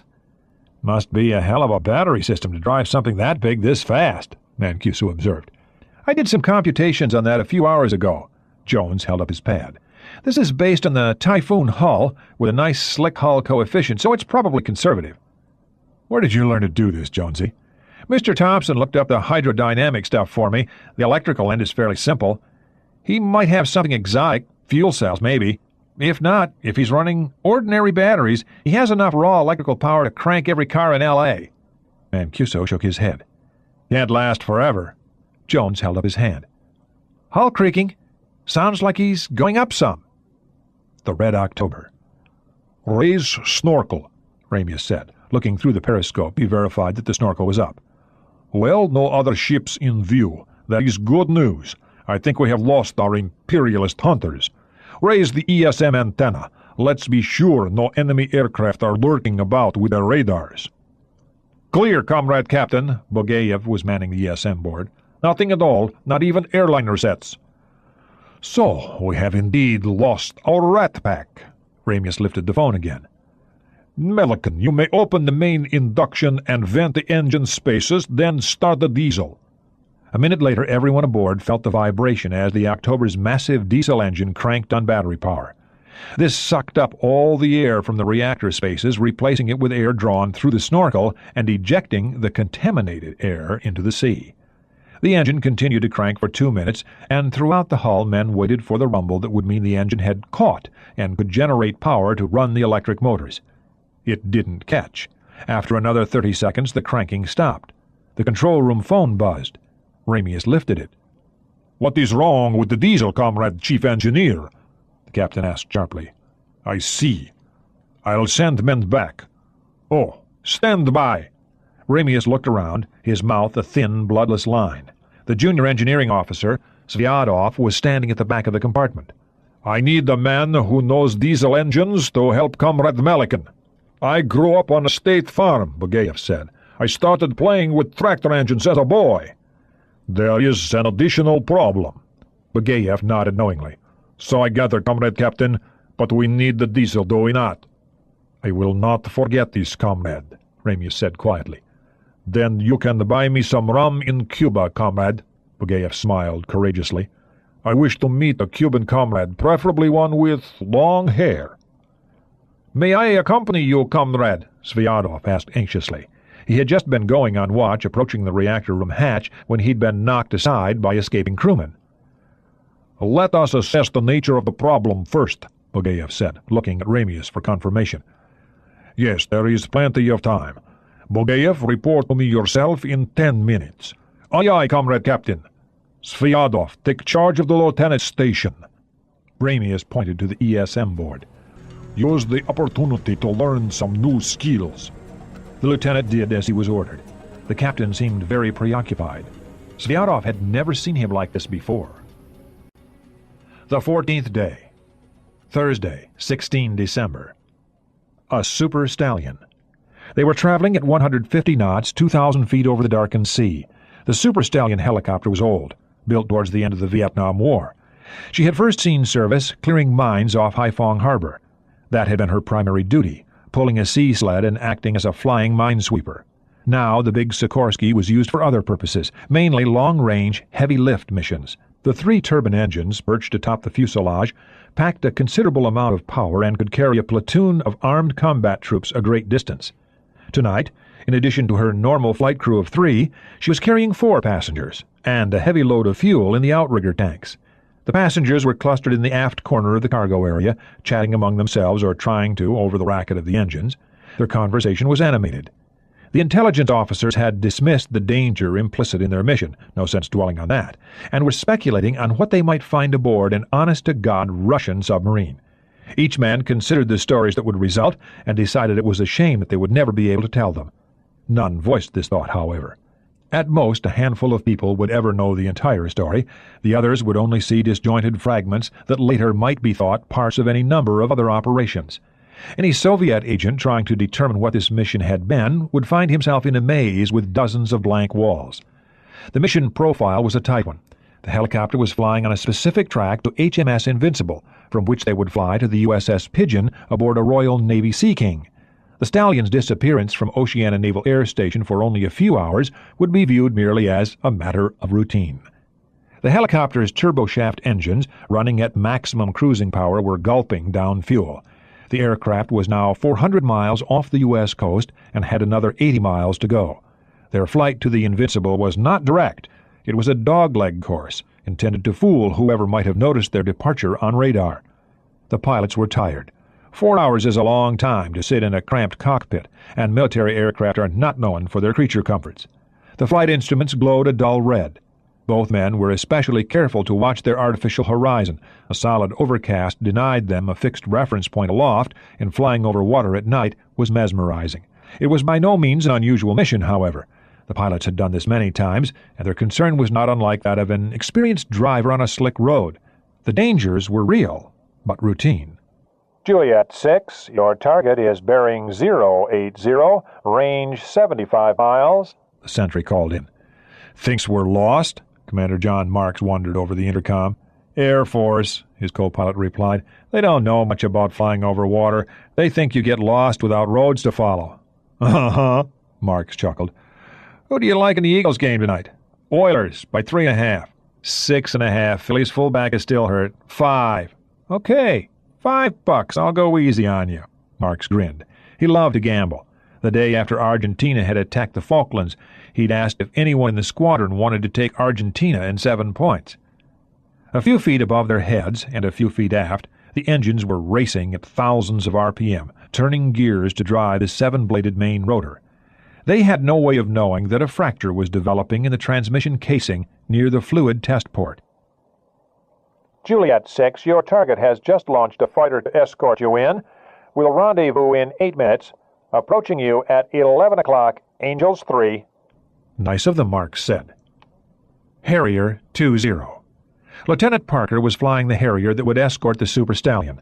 A sub-lieutenant sat in the back seat of the Royal Navy aircraft. Its purpose was not actually to escort the chopper to the Invincible. It was to make a last check for any Soviet submarines that might notice the Super Stallion in flight and wonder what it was doing. "Any activity on the water?" Parker asked. "Not a glimmer." The sub-lieutenant was working the FLIR package, which was sweeping left and right over their course track. Neither man knew what was going on, though both had speculated at length, incorrectly, on what it was that was chasing their carrier all over the bloody ocean. "Try looking for the helicopter," Parker said. "One moment. There, just south of our track." The sub-lieutenant pressed a button and the display came up on the pilot's screen. The thermal image was mainly of the engines clustered atop the aircraft, inside the fainter, dull green glow of the hot rotor tips. Harrier 20, this is Sentry Echo. Your target is at your 1 o'clock, distance 20 miles, over. "Roger, we have him in our IR box, thank you. Out," Parker said. "Bloody useful things, those sentries." "The Sikorsky's running for all she's worth. Look at that engine signature." The Super Stallion. At this moment the transmission casing fractured. Instantly the gallons of lubricating oil became a greasy cloud behind the rotor hub, and the delicate gears began to tear at one another. An alarm light flashed on the control panel. Marks and the co-pilot instantly reached down to cut power to all 3 engines. There was not enough time. The transmission tried to freeze, but the power of the 3 engines tore it apart. What happened was the next thing to an explosion. Jagged pieces burst through the safety housing and ripped the forward part of the aircraft. The rotor's momentum twisted the Stallion savagely around, and it dropped rapidly. 2 of the men in the back, who had loosened their seat belts, jerked out of their seats and rolled forward. "Mayday! Mayday! Mayday! This is Juliet 6, the co-pilot called. Commander Mark's body was slumped over the controls, a dark stain at the back of his neck. "We're going in! We're going in! Mayday! Mayday! Mayday!" The co-pilot was trying to do something. The main rotor was windmilling, slowly, too slowly. The automatic decoupler that was supposed to allow it to auto-rotate and give him a vestige of control had failed. His controls were nearly useless, and he was riding the point of a blunt lance towards a black ocean. It was 20 seconds before they hit. He fought with his airfoil controls and tail rotor in order to jerk the aircraft around. He succeeded, but it was too late. Harrier 20. It was not the first time Parker had seen men die. He had taken a life himself after sending a Sidewinder missile up the tailpipe of an Argentine Dagger fighter. That had not been pleasant. This was worse. As he watched, the Super Stallion's humpbacked engine cluster blew apart in a shower of sparks. There was no fire as such, for what good it did them. He watched and tried to will the nose to come up, and it did, but not enough. The Stallion hit the water hard. The fuselage snapped apart in the middle. The front end sank in an instant, but the after part wallowed for a few seconds like a bathtub before beginning to fill with water. According to the picture supplied by the FLIR package, no one got clear before it sank. Sentry, did you see that? Over." Roger that, Harrier. We're calling SR mission right now. Can you orbit? Roger, we can loiter here. Parker checked his fuel. 90 minutes, I stand by. Parker nosed his fighter down and flicked on his landing lights. This lit up the low-light TV system. "Did you see that, Ian?" he asked his backseater. "I think it moved." Sentry, we have a possible survivor in the water. Tell Invincible to get a Sea King down here straight away. I'm going down to investigate. Will advise." Roger that, Harrier 20. Your captain reports a helo spooling up right now. Out. The Royal Navy Sea King was there in 25 minutes. A rubber-suited paramedic jumped in the water to get a collar on the one survivor. There were no others, and no wreckage, only a slick of jet fuel evaporating slowly into the cold air. A second helicopter continued the search as the first raced back to the carrier. The Invincible. Ryan watched from the bridge as the medics carried the stretcher into the island. Another crewman appeared a moment later with a briefcase. "He had this, sir. He's a lieutenant commander, name of Dwyer. One leg and several ribs broken. He's in a bad way, Admiral." "Thank you." White took the case. "Any possibility of other survivors?" The sailor shook his head. "Not a good one, sir. The Sikorsky must have sunk like a stone." He looked at Ryan. "Sorry, sir." Ryan nodded. "Thanks." "Norfolk on the radio, Admiral," a communications officer said. "Let's go, Jack." Admiral White handed him the briefcase and led him to the communications room. "The chopper went in. We have one survivor being worked on right now," Ryan said over the radio. It was silent for a moment. Who is it? "Name's Dwyer. They took him right to sickbay, Admiral. He's out of action. Tell Washington. Whatever this operation is supposed to be, we have to rethink it." Roger. Out. Admiral Blackburn said. "Whatever we decide to do," Admiral White observed, "it will have to be fast. We must get our helo off to the Pigeon in 2 hours to have her back before dawn."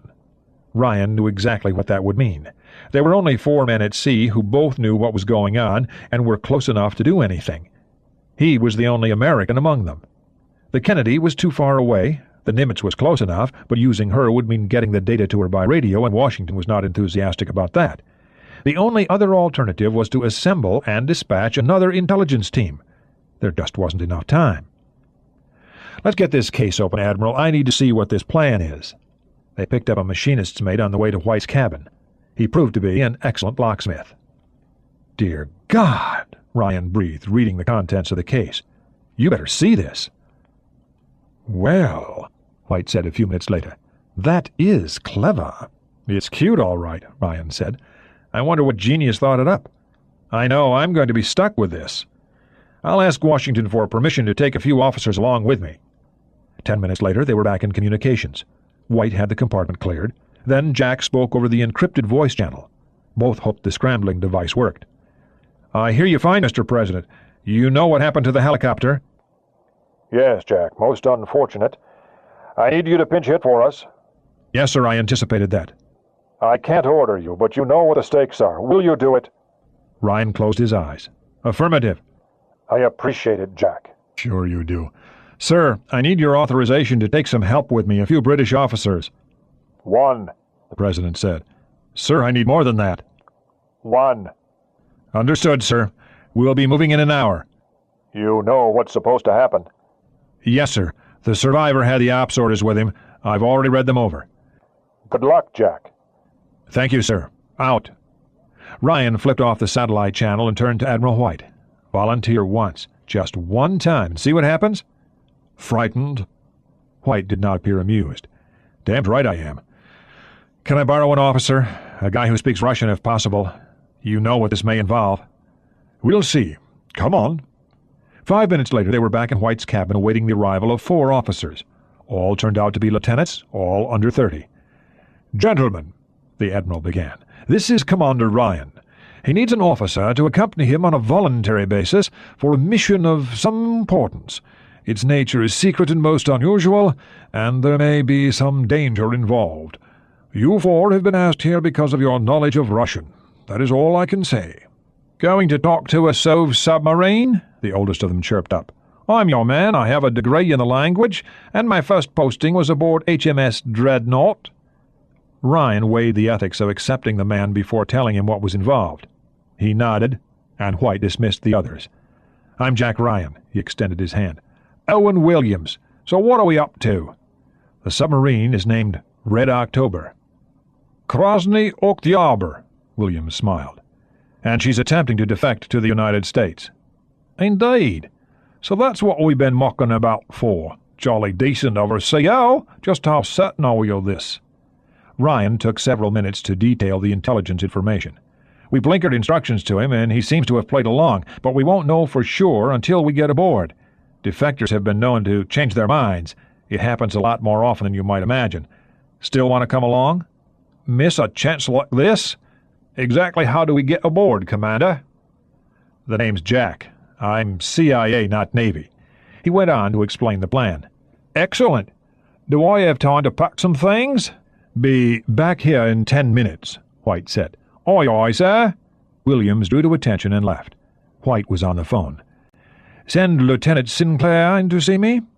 The Admiral explained that he was the commander of the Invincible's Marine Detachment. Perhaps you might need another friend along. The other friend was an FN 9mm automatic pistol with a spare clip and a shoulder holster that disappeared nicely under his jacket. The mission orders were shredded and burned before they left. Admiral White accompanied Ryan and Williams to the flight deck. They stood at the hatch, looking at the Sea King as its engines screeched into life. Good luck, Owen. White shook hands with the youngster, who saluted and moved off. My regards to your wife, Admiral. Ryan took his hand.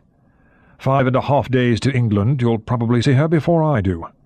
Be careful, Jack. Ryan smiled crookedly. It's my intelligence estimate, isn't it? If I'm right, it'll just be a pleasure cruise, assuming the helicopter doesn't crash on me.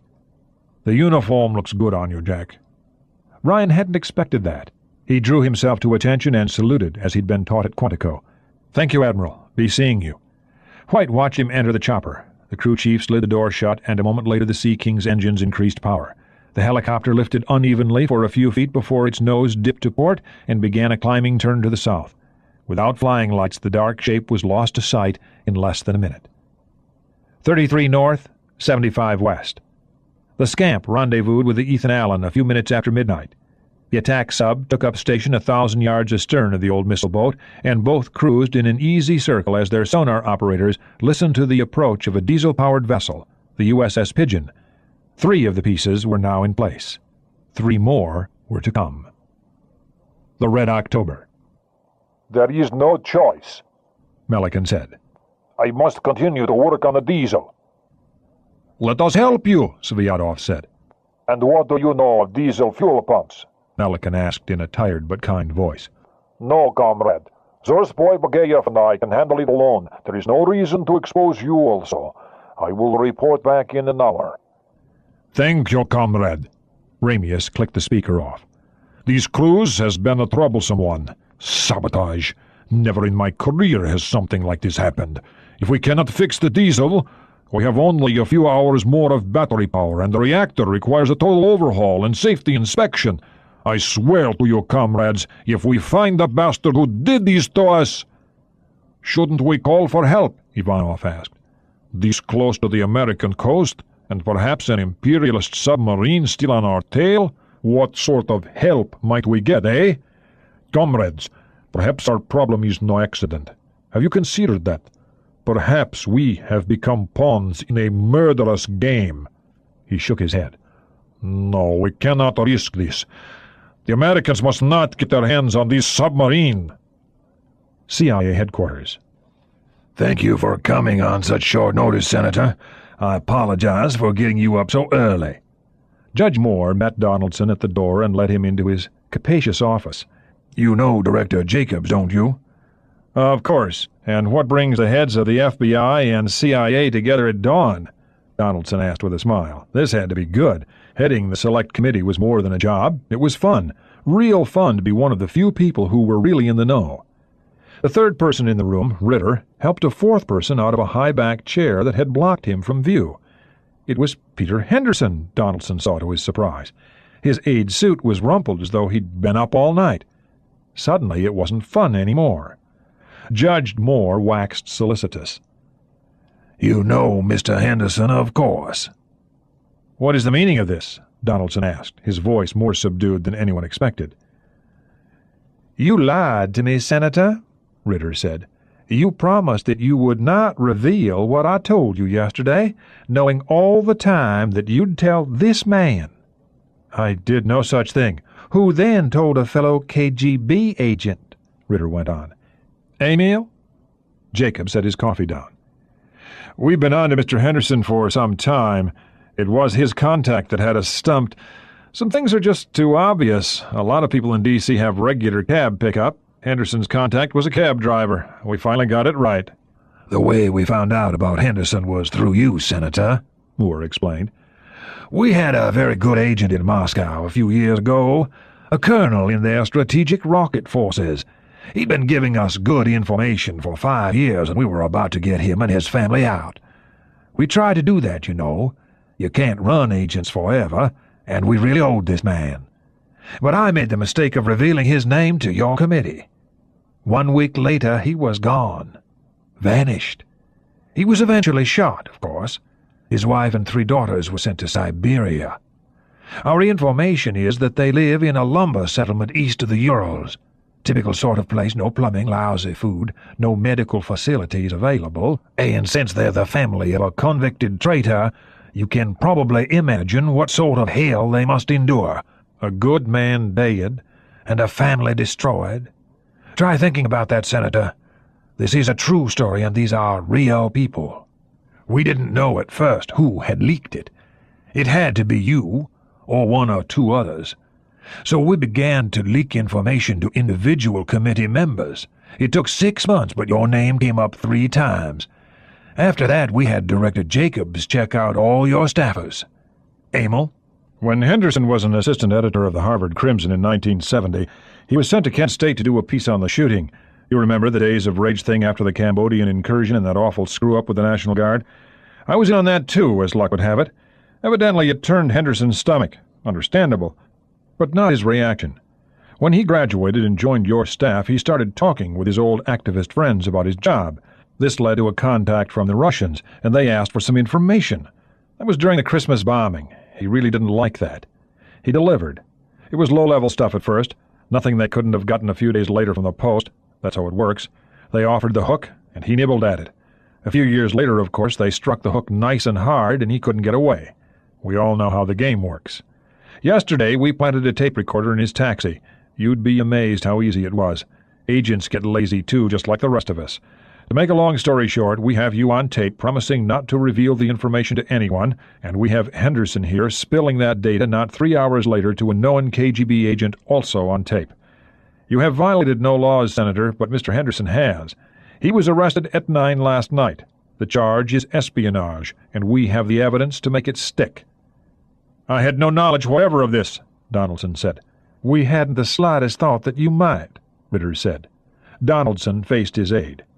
What do you have to say for yourself? Henderson didn't say anything. He thought about saying how sorry he was, but how to explain his emotions. The dirty feeling of being an agent for a foreign power, juxtaposed with the thrill of fooling a whole legion of government spooks. When he was caught, these emotions changed to fear at what would happen to him, and relief that it was all over. Mr. Henderson has agreed to work for us, Jacob said helpfully. As soon as you leave the Senate, that is. What does that mean? Donaldson asked. You've been in the Senate, what, 13 years, isn't it? You were originally appointed to fill out an unexpired term, if memory serves, Moore said. You might try asking my reaction to blackmail, the senator observed. Blackmail? Moore held his hands out. Good Lord, Senator! Director Jacobs has already told you that you have broken no laws, and you have my word that the CIA will not leak a word of this. Now, whether or not the Justice Department decides to prosecute Mr. Henderson is not in our hands. Senate aide convicted of treason. Senator Donaldson professes no knowledge of aide's action. Jacobs went on. Senator, the University of Connecticut has offered you the chair in their School of Government for some years now. Why not take it? Or Henderson goes to prison? You put that on my conscience? Obviously, he cannot go on working for you, and it should be equally obvious that if he is fired after so many years of exemplary service in your office, it will be noticed. If, on the other hand, you decide to leave public life, it would not be too surprising if he were not able to get a job of equivalent stature with another senator. So he will get a nice job in the General Accounting Office, where he will still have access to all sorts of secrets. Only from now on, Ritter said, we decide which secrets he passes along. No statute of limitations on espionage, Jacobs pointed out. If the Soviets find out, Donaldson said and stopped. He didn't really care, did he? Not about Henderson, not about the fictitious Russian. He had an image to save, losses to cut. You win, Judge. I thought you'd see it our way. I'll tell the President. Thanks for coming in, Senator. Mr. Henderson will be a little late to the office this morning. Don't feel too badly about him, Senator. If he plays ball with us in a few years, we might just let him off the hook. It's happened before. But he'll have to earn it. Good morning, sir. Henderson would play along. His alternative was life in a maximum security penitentiary. After listening to the tape of his conversation in the cab, he'd made his confession in front of a court stenographer and a television camera. The Pigeon. The ride to the Pigeon had been mercifully uneventful. The catamaran hull rescue ship had a small helicopter platform aft, and the Royal Navy helicopter had hovered 2 feet above it, allowing Ryan and Williams to jump down. They were taken immediately to the bridge as the helicopter buzzed back northeast to her home. "Welcome aboard, gentlemen," the captain said agreeably. "Washington says you have orders for me. Coffee?" "Do you have tea?" Williams asked. "We can probably find some." "Let's go someplace we can talk in private," Ryan said. The Dallas. The Dallas was now in on the plan. Alerted by another ELF transmission, Mancuso had brought her to antenna depth briefly during the night. The lengthy eyes-only message had been decrypted by hand in his cabin. Decryption was not Mancuso's strong point. It took him an hour as Chambers conned the Dallas back to trail her contact. A crewman passing the captain's cabin heard a muted damn through the door. When Mancuso reappeared, his mouth couldn't keep from twitching into a smile. He was not a good card player either. The Pigeon. The Pigeon was one of the Navy's 2 modern submarine rescue ships designed to locate and reach a sunken nuclear sub quickly enough to save her crew. She was outfitted with a variety of sophisticated equipment, chief among them the DSRV. This vessel, the Mystic, was hanging on its rack between the Pigeon's twin catamaran hulls. There was also a 3D sonar operating at low power, mainly as a beacon, while the Pigeon cruised in slow circles a few miles south of the Scamp and Ethan Allen. 2 Perry-class frigates were 20 miles north, operating in conjunction with 3 Orions to sanitize the area. Pigeon, this is Dallas. Radio check. Over. Dallas, this is Pigeon. Radio loud and clear. Over. The rescue ship's captain replied on the secure radio channel. The package is here. Out. Captain, on Invincible we had an officer send the message with a blinker light. Can you handle the blinker light? Ryan asked. To be part of this? Are you kidding? The plan was simple enough. Just a little too cute. It was clear that the Red October wanted to defect. It was even possible that everyone aboard wanted to come over, but hardly likely. They were going to get everyone off the Red October who might want to return to Russia, then pretend to blow up the ship with one of the powerful scuttling charges Russian ships are known to carry. The remaining crewmen would then take their boat northwest into Pamlico Sound to wait for the Soviet fleet to return home, sure that the Red October had been sunk, and with the crew to prove it. What could possibly go wrong? 1,000 things. The Red October. Ramius looked through his periscope. The only ship in view was the USS Pigeon, though his ESM antenna reported surface radar activity to the north, a pair of frigates standing guard over the horizon. So, this was the plan. He watched the blinker light translating the message in his mind. Norfolk Naval Medical Center. Thanks for coming down, Doc. The intelligence officer had taken over the office of Assistant Hospital Administrator. I understand our patient woke up. About an hour ago, Tate confirmed. He was conscious for about 20 minutes. He's asleep now. Does this mean he'll make it? It's a positive sign. He was reasonably coherent, so there's no evident brain damage. I was a little worried about that. I'd have to say the odds are in his favor now, but these hypothermia cases have a way of souring on you in a hurry. He's a sick kid. That hasn't changed. Tate paused.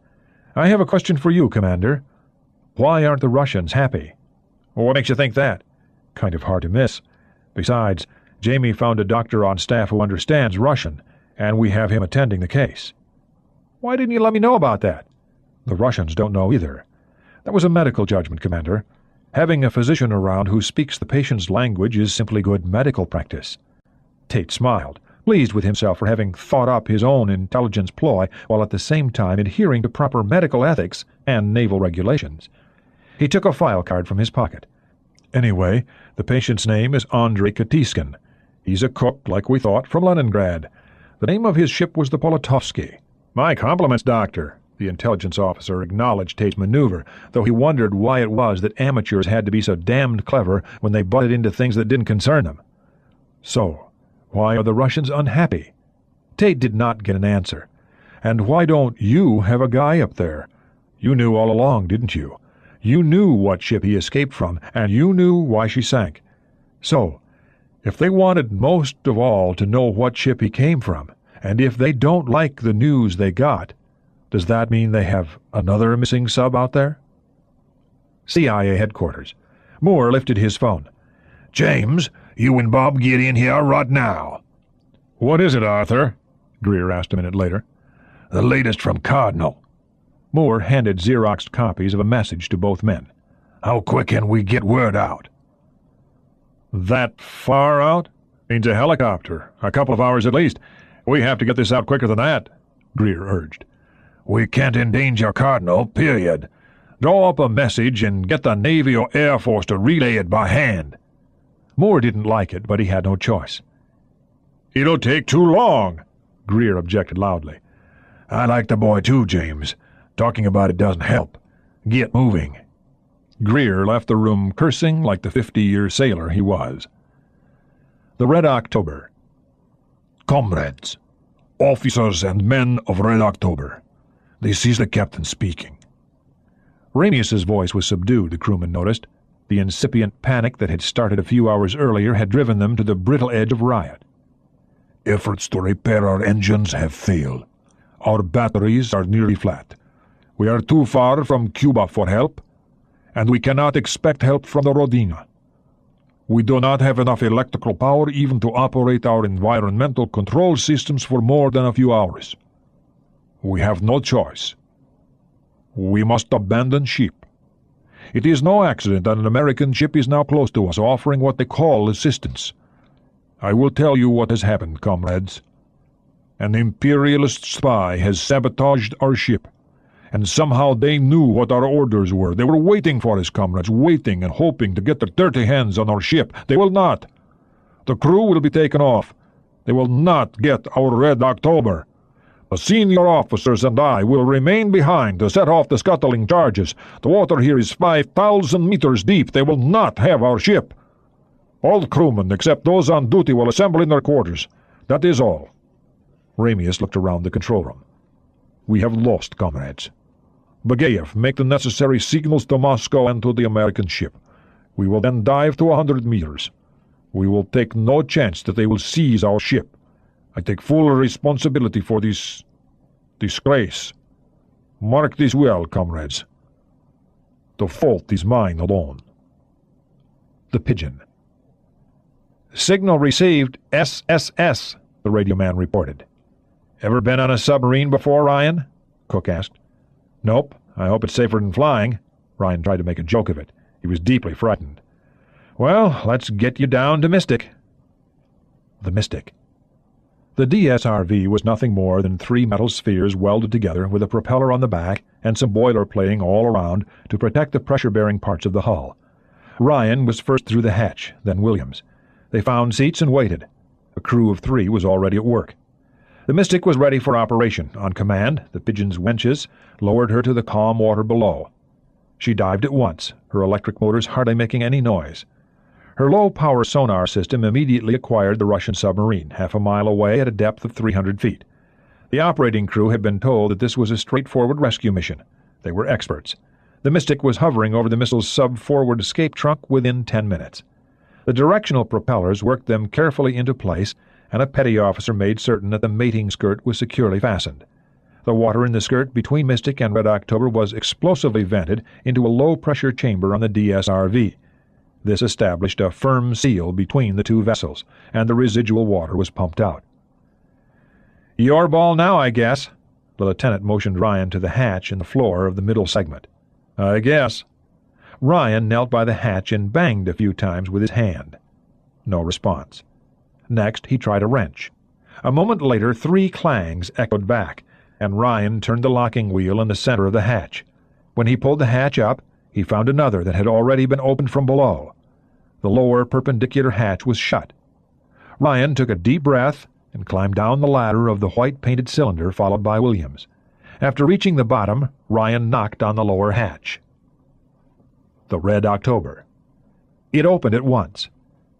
"Gentlemen, I am Commander Ryan, United States Navy. Can we be of assistance?" The man he spoke to was shorter and heavier than himself. He wore 3 stars on his shoulder boards, an extensive set of ribbons on his breast, and a broad gold stripe on his sleeve. So this was Marco Ramius. Do you speak Russian? "No, sir, I do not. What is the nature of your emergency, sir?" We have a major leak in our reactor system. The ship is contaminated after the control room. We must evacuate.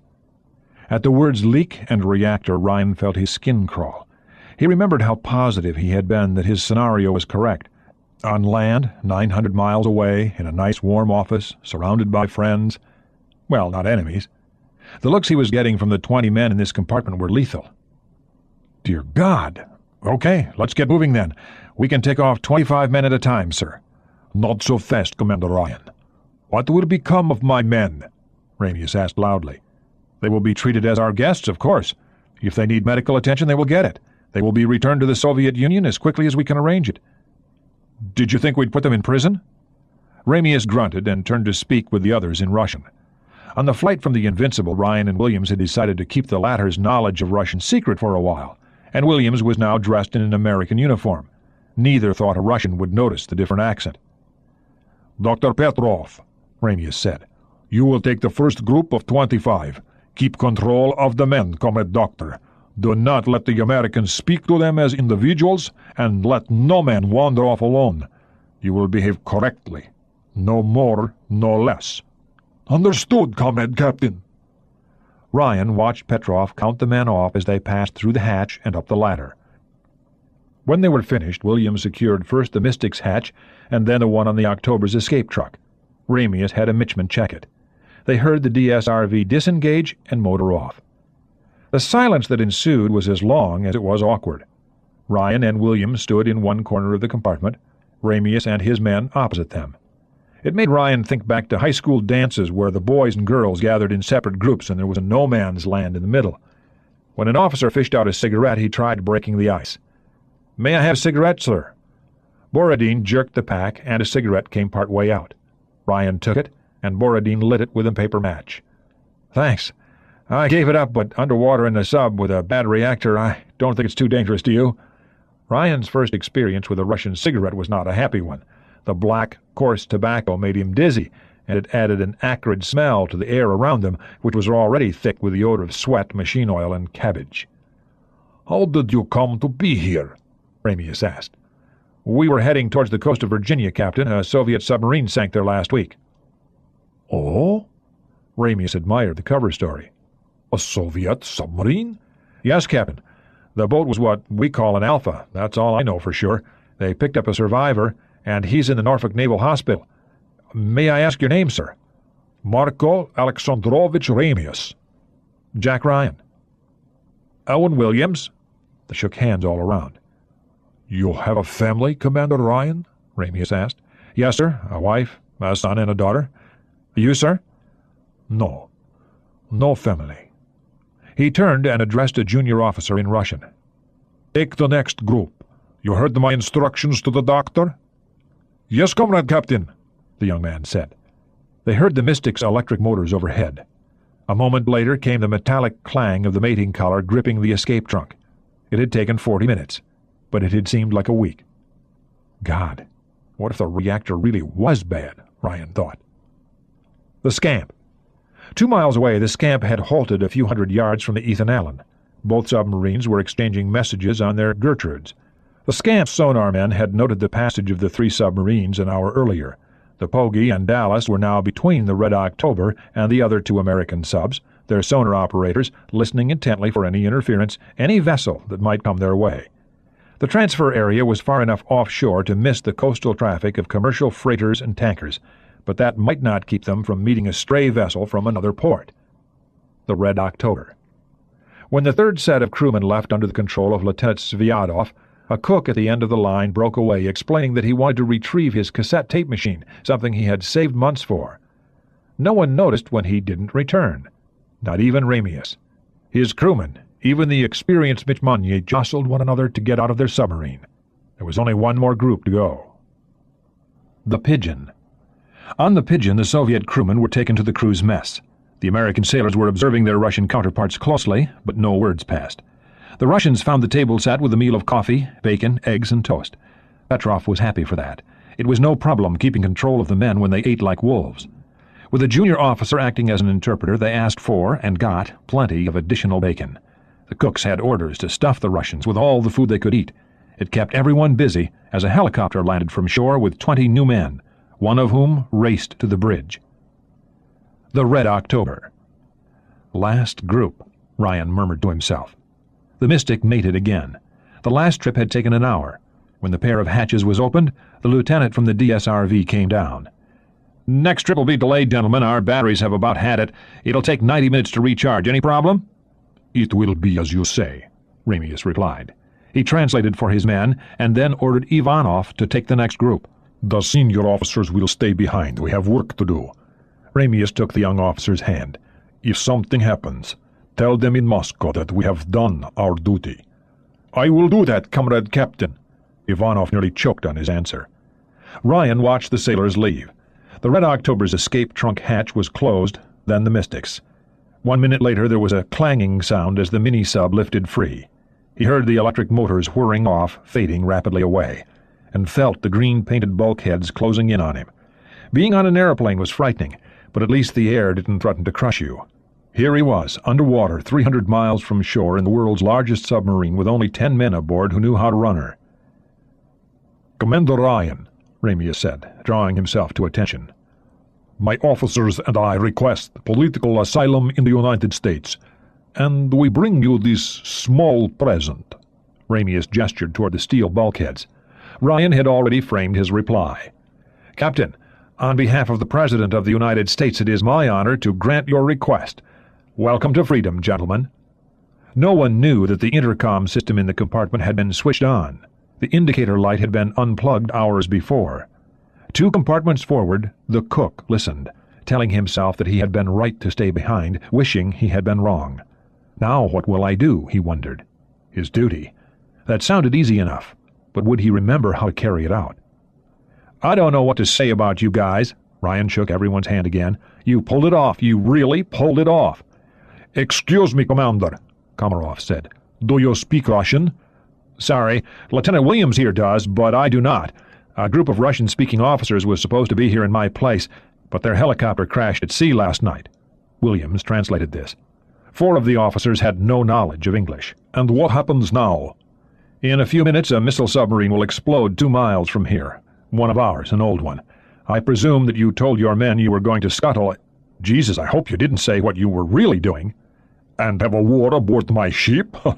Ramius laughed. "No, Ryan. Then what?" "When everybody thinks Red October has sunk, we'll head northwest to the Ocracoke Inlet and wait. USS Dallas and Pogey will be escorting us. Can these few men operate the ship?" "These men can operate any ship in the world." Ramius said it in Russian first. His men grinned. "So you think that our men will not know what has become of us?" "Correct. Pigeon will see an underwater explosion. They have no way of knowing it's in the wrong place, do they? You know that your Navy has many ships operating off our coast right now? When they leave, well, then we'll figure out where to keep this present permanently. I don't know where that will be. You men, of course, will be our guests. A lot of our people will want to talk with you. For the moment, you can be sure that you will be treated very well, better than you can imagine." Ryan was sure that the CIA would give each a considerable sum of money. He didn't say so, not wanting to insult this kind of bravery. It had surprised him to learn that defectors rarely expect to receive money, almost never ask for any. "What about the political education?" Komarov asked.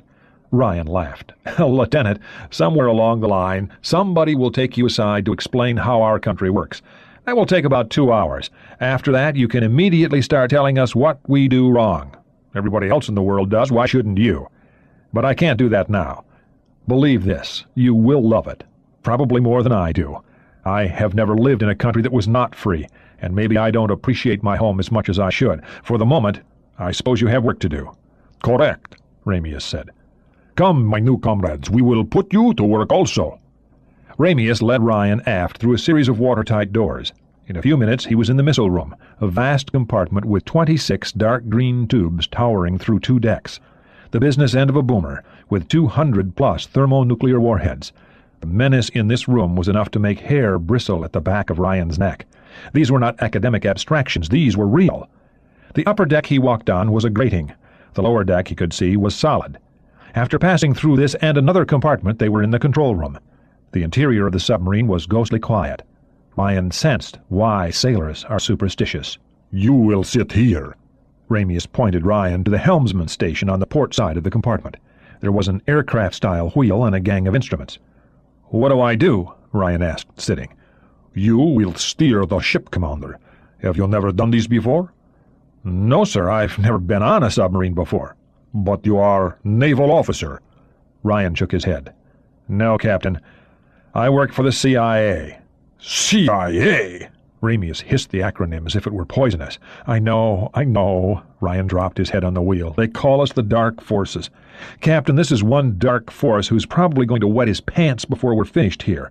I work at a desk, and believe me on this, if nothing else, there's nothing I'd like better than to be home with my wife and kids right now. If I had half a brain, I would have stayed in Annapolis and kept writing my books." Books? What do you mean? "I'm an historian, Captain. I was asked to join the CIA a few years ago as an analyst. Do you know what that is? Agents bring in their data, and I figure out what it means. I got into this mess by mistake." "Shit, you don't believe me. But it's true. Anyway, I used to write books on naval history." "Tell me your books," Ramius ordered. "Options and Decisions, Doomed Eagles, and a new one coming out next year, Fighting Sailor, a biography of Admiral Halsey. My first one was about the Battle of Leyte Gulf. It was reviewed in Morskoy Spornik, I understand. It dealt with the nature of tactical decisions made under combat conditions. There's supposed to be a dozen copies at the Funza Library." Ramius was quiet for a moment. "Ah, I know this book. Yes, I read parts of it. You were wrong, Ryan. Halsey acted stupidly." "You will do well in my country, Captain Ramius. You are already a book critic. Captain Borodin, can I trouble you for a cigarette?" Borodin tossed him a full pack and matches. Ryan lit one. It was terrible. The Avalon. The Mystic's fourth return was the signal for the Ethan Allen and the Scamp to act. The Avalon lifted off her bed and motored the few hundred yards to the old missile boat. Her captain was already assembling his men in the torpedo room. Every hatch, door, manhole, and drawer had been opened all over the boat. One of the officers was coming forward to join the others. Behind him trailed a black wire that led to each of the bombs aboard. This he connected to a timing device. "All ready, Captain." The Red October. Ryan watched Ramius order his men to their posts. Most went aft to run the engines. Ramius had the good manners to speak in English, repeating himself in Russian for those who did not understand their new language. "Komarov and Williams, you will go forward and secure all hatches." Ramius explained for Ryan's benefit. "If something goes wrong, it won't, but if it does, we do not have enough men to make repairs, so we sealed the entire ship." It made sense to Ryan. He set an empty cup on the control pedestal to serve as an ashtray. He and Ramius were alone in the control room. "When are we to leave?" Ramius asked. "Whenever you are ready, sir. We have to get to Ocracoke Inlet at high tide, about 8 minutes after midnight. Can we make it?" Ramius consulted his chart. "Easily." Komarov led Williams through the communications room forward of control. They left the watertight door there open, then went forward to the missile room. Here they climbed down a ladder and walked forward on the lower missile deck to the forward missile room bulkhead. They proceeded through the door into the stores compartments, checking each hatch as they went. Near the bow they went up another ladder into the torpedo room, dogging the hatch down behind them, and proceeded aft through the torpedo storage and crew spaces. Both men sensed how strange it was to be aboard a ship with no crew, and they took their time, Williams twisting his head to look at everything and asking Komarov questions. The lieutenant was happy to answer them in his mother language. Both men were competent officers, sharing a romantic attachment to their profession. For his part, Williams was greatly impressed by the Red October and said as much several times. A great deal of attention had been paid to small details. The deck was tiled. The hatches were lined with thick rubber gaskets. They hardly made any noise at all as they moved about checking watertight integrity, and it was obvious that more than mere lip service had been paid to making this submarine a quiet one. Williams was translating a favorite sea story into Russian as they opened the hatch to the missile room's upper deck. When he stepped through the hatch behind Komarov, he remembered that the missile room's bright overhead lights had been left on. hadn't they? Ryan was trying to relax and failing at it. The seat was uncomfortable, and he recalled the Russian joke about how they were shaping the new Soviet man, with airliner seats that contorted an individual into all kinds of impossible shapes. Aft, the engine room crew had begun powering up the reactor. Ramius was speaking over the intercom phone with his chief engineer just before the sound of moving reactor coolant increased to generate steam for the turbo alternators. Ryan's head went up. It was as though he felt the sound before hearing it. A chill crawled up the back of his neck before his brain told him what the sound had to be. "What was that?" he said automatically, knowing already what it was. What? Ramius was 10 feet aft, and the Caterpillar engines were now turning. A strange rumble reverberated through the hull. "I heard a shot. No, several shots." Ramius looked amused as he came a few steps forward. I think you hear the sounds of the Caterpillar engines, and I think it is your first time on a submarine boat, as you said. The first time is always difficult. It was so even for me." Ryan stood up. "That may be, Captain, but I know a shot when I hear it." He unbuttoned his jacket and pulled out the pistol. "You will give me that." Ramius held out his hand. "You may not have a pistol on my submarine." "Where are Williams and Komarov?" Ryan wavered. Ramius shrugged. "They are late, yes, but this is a big ship." "I'm going forward to check." "You will stay at your post," Ramius ordered. "You will do as I say." "Captain, I just heard something that sounded like gunshots, and I am going forward to check it out. Have you ever been shot at?" "I have. I have the scars on my shoulder to prove it. You'd better take the wheel, sir." Ramius picked up a phone and punched a button. He spoke in Russian for a few seconds and hung up. "I will go to show you that my submarine has no souls. Ghosts. Yes, ghosts, no ghosts." He gestured to the pistol. "And you are no spy, eh?" "Captain, believe what you want to believe, okay? It's a long story, and I'll tell it to you someday." Ryan waited for the relief that Ramius had evidently called for.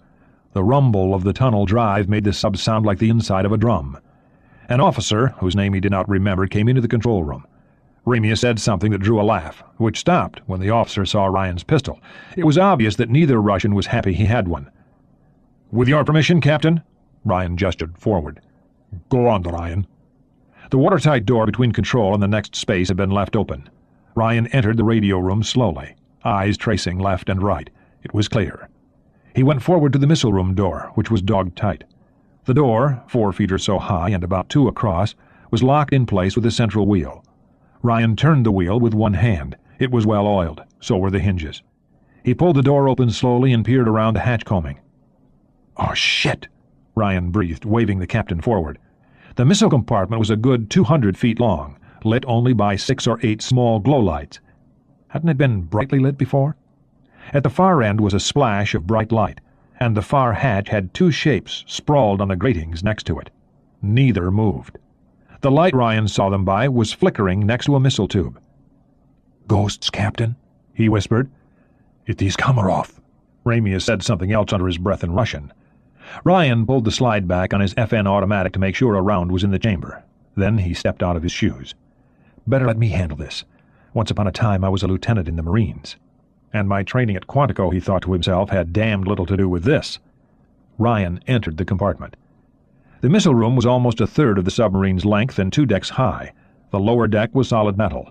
The upper one was made of metal grates. Sherwood Forest, this place was called on American missile boats. The term was apt enough. The missile tubes, a good 9 feet in diameter and painted a darker green than the rest of the room, looked like the trunks of enormous trees. He pulled the hatch shut behind him and moved to his right. The light seemed to be coming from the farthest missile tube on the starboard side of the upper missile deck. Ryan stopped to listen. Something was happening there. He could hear a low rustling sound, and the light was moving as though it came from a handheld work lamp. The sound was traveling down the smooth sides of the interior hull plating. "Why me?" he whispered to himself. He'd have to get past 13 missile tubes to get to the source of that light, cross over 200 feet of open deck. He moved around the first one, pistol in his right hand at waist level, his left hand tracing the cold metal of the tube. Already he was sweating into the checkered hard rubber pistol grips. That, he told himself, is why they're checkered. He got between the first and second tubes, looked to port to make sure nobody was there, and got ready to move forward. 12 to go. The deck grating was welded out of 1/8-inch metal bars. Already his feet hurt from walking on it. Moving slowly and carefully around the next circular tube, he felt like an astronaut orbiting the moon and crossing a continuous horizon. Except on the moon, there wasn't anybody waiting to shoot you. A hand came down on his shoulder. Ryan jumped and whirled around. Ramius. He had something to say, but Ryan put his fingertips on the man's lips and shook his head. Ryan's heart was beating so loudly that he could have used it for sending Morse code, and he could hear his own breathing. So why the hell hadn't he heard Ramius? Ryan gestured his intention to go around the outboard side of each missile. Ramius indicated that he would go around the inboard sides. Ryan nodded. He decided to button his jacket and turn the collar up. It would make him a harder target. Better a dark shape than one with a white triangle on it. Next tube. Ryan saw that words were painted on the tubes, with other inscriptions forged onto the metal itself. The letters were in Cyrillic and probably said "no smoking" or "Lenin lives" or something similarly useless. He saw and heard everything with great acuity, as though someone had taken sandpaper to all his senses to make him fantastically alert. He edged around the next tube, his fingers flexing nervously on the pistol grip, wanting to wipe the sweat from his eyes. There was nothing here. The port side was okay. Next one. It took 5 minutes to get halfway down the compartment, between the 6th and 7th tubes. The noise from the forward end of the compartment was more pronounced now. The light was definitely moving, not by much, but the shadow of the number 1 tube was jittering ever so slightly. It had to be a work light, plugged into a wall socket or whatever they called that on a ship. What was he doing? Working on a missile? Was there more than one man? Why didn't Ramius do a head count getting his crew into the DSRV? Why didn't I? Ryan swore to himself. 6 more to go. As he went around the next tube, he indicated to Ramius that there was probably one man all the way at the far end. Ramius nodded curtly, having already reached that conclusion. For the first time he noticed that Ryan's shoes were off, and thinking that was a good idea, he lifted his left foot to take off a shoe. His fingers, which felt awkward and stiff, fumbled with the shoe. It fell on a loose piece of grating with a clatter. Ryan was caught in the open. He froze. The light at the far end shifted, then went dead still. Ryan darted to his left and peered around the edge of the tube. 5 more to go. He saw part of a face and a flash. He heard the shot and cringed as the bullet hit the after bulkhead with a clang. Then he drew back for cover. "I will cross to the other side," Ramius whispered. "Wait till I say." Ryan grabbed Ramius's upper arm and went back to the starboard side of the tube, pistol in front. He saw the face, and this time he fired first, knowing he'd miss. At the same moment he pushed Ramius left. The captain raced to the other side and crouched behind the missile tube. "We have you," Ryan said aloud. "You have nothing." It was a young voice, young and very scared. "What are you doing?" Ryan asked. "What do you think, Yankee?" This time the taunt was more effective. Probably figuring a way to set off a warhead, Ryan decided. A happy thought. "Then you will die too," Ryan said. Didn't the police try to reason with barricaded suspects? Didn't a New York cop say on TV once, "We try to bore them to death"? But those were criminals. What was Ryan dealing with? A sailor who stayed behind? One of Ramius's own officers who'd had second thoughts? A KGB agent? A GRU agent covered as a crewman? "Then I will die!" The voice agreed. The light moved. Whatever he was doing, he was trying to get back to it. Ryan fired twice as he went around the tube. 4 to go. His bullets clanged uselessly as they hit the forward bulkhead. There was a remote chance that a carom shot... No. He looked left and saw that Ramius was still with him, shading to the port side of the tubes. He had no gun. Why hadn't he gotten himself one? Ryan took a deep breath and leaped around the next tube. The guy was waiting for this. Ryan dove to the deck and the bullet missed him. "Who are you?" Ryan asked, raising himself on his knees and leaning against the tube to catch his breath. "A Soviet patriot! You are the enemy of my country, and you shall not have this ship!" He was talking too much, Ryan thought. Good. Probably. "You have a name?" "My name is of no account." "How about a family?" Ryan asked. "My parents will be proud of me." A GRU agent. Ryan was certain. Not the political officer. His English was too good. Probably some kind of backup for the political officer. He was up against a trained field officer. Wonderful. A trained agent, and just like he said, a patriot. Not a fanatic. A man trying to do his duty.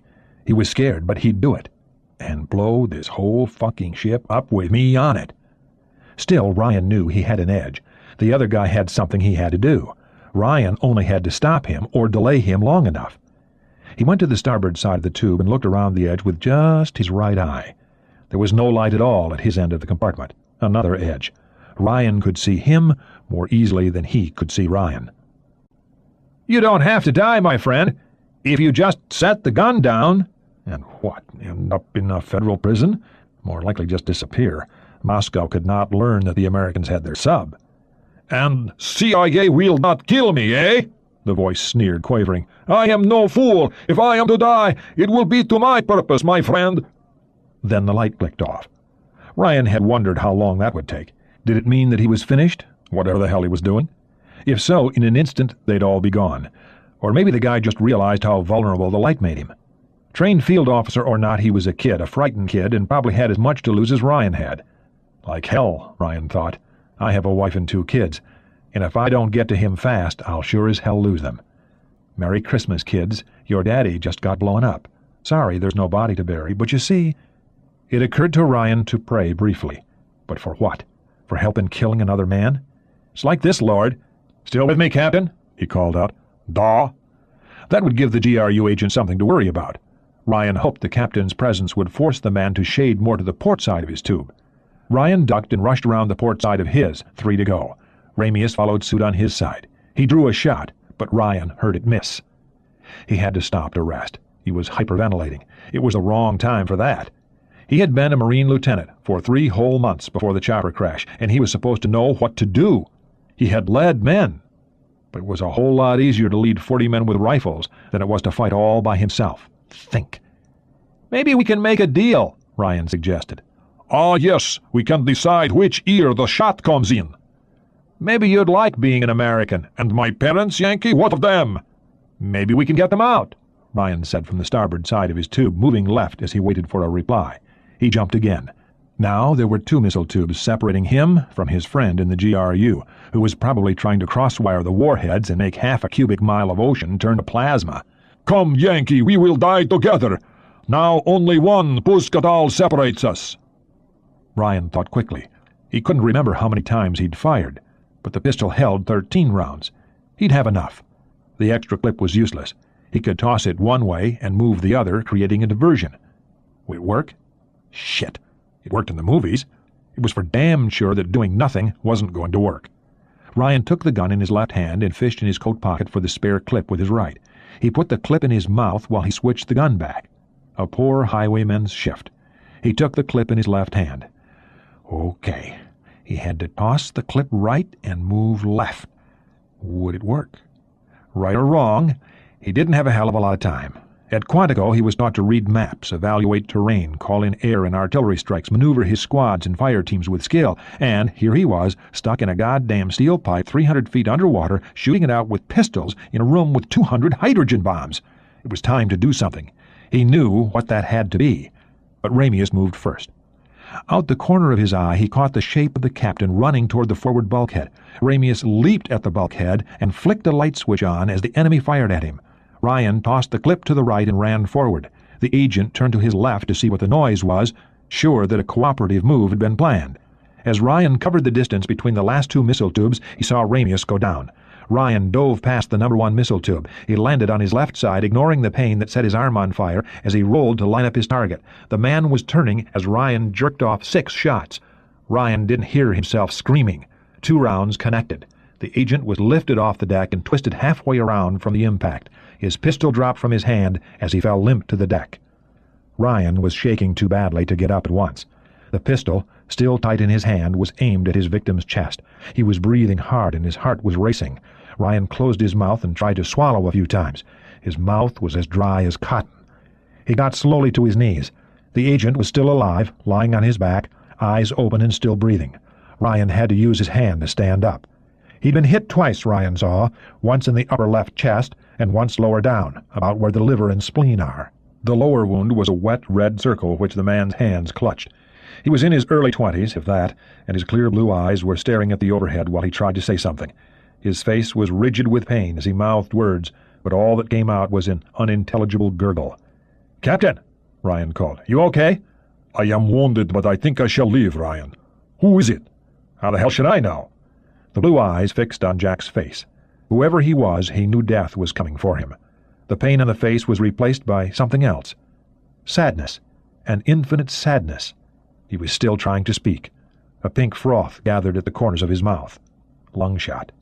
Ryan moved closer, kicking the gun clear and kneeling down beside him. "We could have made a deal," he said quietly. The agent tried to say something, but Ryan couldn't understand it. A curse, A call for his mother? Something heroic? Jack would never know.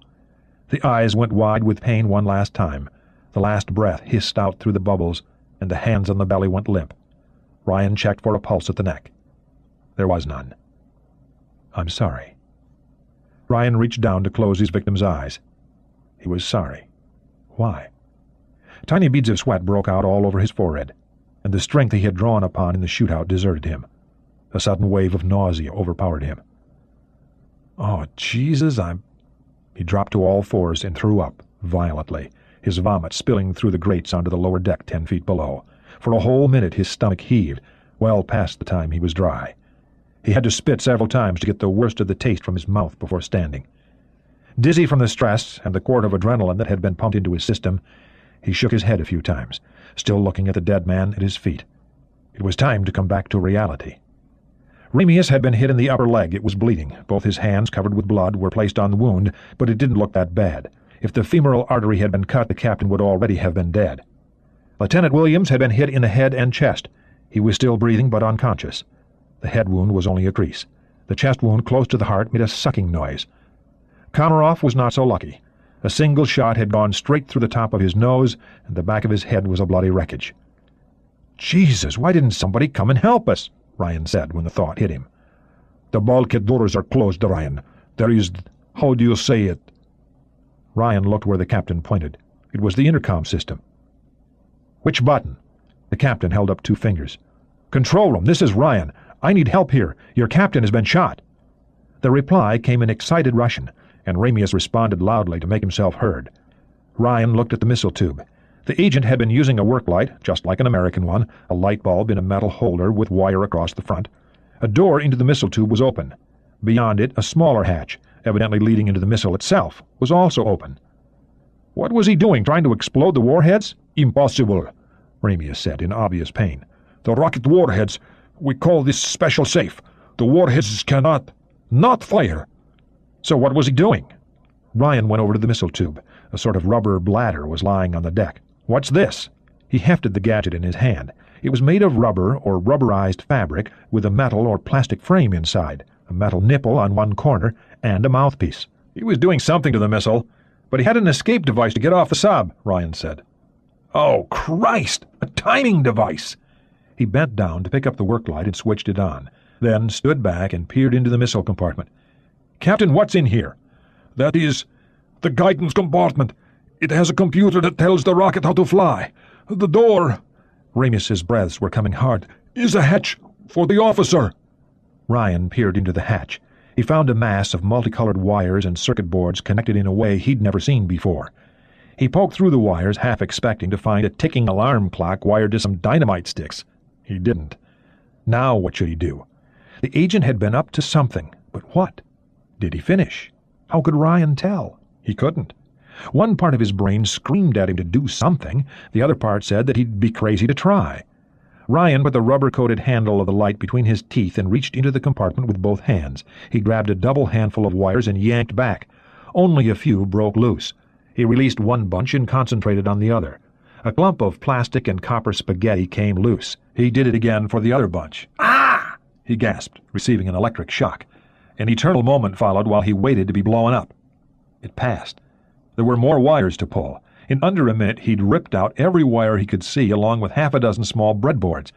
Next he smashed the light against everything he thought might break until the compartment looked like his son's toy box, full of useless fragments.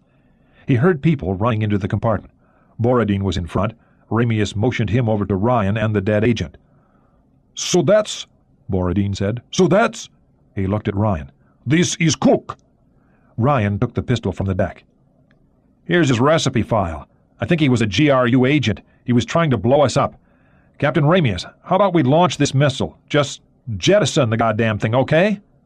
"A good idea, I think." Ramius's voice had become a hoarse whisper. "First close the inspection hatch, then we can fire from the control room." Ryan used his hand to sweep the fragments away from the missile hatch, and the door slid neatly back into place. The tube hatch was different. It was a pressure-bearing one, and much heavier, held in place by 2 spring-loaded latches. Ryan slammed it 3 times. Twice it rebounded, but the 3rd time it stuck. Borodin and another officer were already carrying Williams aft. Someone had set a belt on Ramius's leg wound. Ryan got him to his feet and helped him walk. Ramius grunted in pain every time he had to move his left leg. "You took a foolish chance, Captain," Ryan observed. This is my ship, and I do not like the dark. It was my fault. We should have made a careful counting as the crew left." They arrived at the watertight door. "Okay, I'll go through first." Ryan stepped through and helped Ramius through backward. The belt had loosened and the wound was bleeding again. "Close the hatch and lock it," Ramius ordered. It closed easily. Ryan turned the wheel 3 times, then got under the captain's arm again. Another 20 feet and they were in the control room. The lieutenant at the wheel was ashen. Ryan sat the captain in a chair on the port side. "You have a knife, sir?" Ramius reached in his pants pocket and came out with a folding knife and something else. "Here, take this. It's the key for the rocket warheads. They cannot fire unless this is used. You keep it." He tried to laugh. It had been poutines, after all. Ryan flipped it around his neck, opened the knife, and cut the captain's pants all the way up. The bullet had gone clean through the meaty part of the thigh. He took a clean handkerchief from his pocket and held it against the entrance wound. Ramius handed him another handkerchief. Ryan placed this against the half-inch exit wound. Next, he set the belt across both, drawing it as tight as he could. "My wife might not approve, but that will have to do." "Your wife?" Ramius asked. "She's a doc, an eye surgeon to be exact. The day I got shot, she did this for me." Ramius's lower leg was growing pale. The belt was too tight, but Ryan didn't want to loosen it just yet. "Now, what about the missile?" Ramius gave an order to the lieutenant at the wheel, who relayed it through the intercom. 2 minutes later, 3 officers entered the control room. Speed was cut to 5 knots, which took several minutes. Ryan worried about the missile and whether or not he had destroyed whatever booby trap the agent had installed. Each of the 3 newly arrived officers took a key from around his neck. Ramius did the same, giving his second key to Ryan. He pointed to the starboard side of the compartment. "Rocket control." Ryan should have guessed as much. Arrayed throughout the control room were 5 panels, each with 3 rows of 26 lights and a key slot under each set. "Put your key in number 1, Ryan." Jack did, and the others inserted their keys. The red light came on, and a buzzer sounded. The missile officer's panel was the most elaborate. He turned a switch to flood the missile tube and open the number 1 hatch. The red panel lights began to blink. "Turn your key, Ryan," Ramius said. "Does this fire the missile?" Christ, what if that happens? Ryan wondered. No, the rocket must be armed by the rocket officer. This key explodes the gas charge." Could Ryan believe him? Sure, he was a good guy and all that, but how could Ryan know he was telling the truth? "No!" Ramius ordered. Ryan turned his key at the same instant as the others. The amber light over the red light blinked on. The one under the green cover stayed off. The Red October shuddered as the number 1 SSN-20 was ejected upward by the gas charge. The sound was like a truck's air brake. The 3 officers withdrew their keys. Immediately the missile officer shut the tube hatch. The Dallas. "What?" Jones said. "Con, sonar. The target just flooded a tube. A missile tube? God almighty!" On his own, Jones powered up the under-ice sonar and began high-frequency pinging. "What the hell are you doing?" Thompson demanded. Mancuso was there a second later. "What's going on?" the captain snapped. Jones pointed at his display. "The sub just launched a missile, sir. Look, Captain, 2 targets, but it's just hanging there. No missile ignition. God!" The Red October. Will it float? Ryan wondered. It didn't. The Seahawk missile was pushed upward and to starboard by the gas charge. It stopped 50 feet over her deck as the October cruised past. The guidance hatch that Ryan had closed was not fully sealed. Water filled the compartment and flooded the warhead bus. The missile in any case had a sizable negative buoyancy, and the added mass in the nose tipped it over. The nose-heavy trim gave it an eccentric path, and it spiraled down like a seed pod from a tree.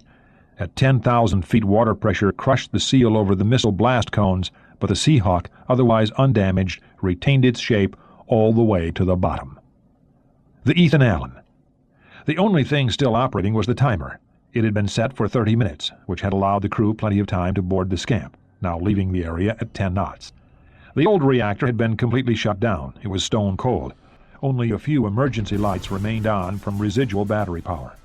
The timer had 3 redundant firing circuits, and all went off within a millisecond of one another, sending a signal down the detonator wires. They had put 4 Pave-Pat Blue bombs on the Ethan Allen. The Pave-Pat Blue was a FAE, fuel-air explosive bomb. Its blast efficiency was roughly 5 times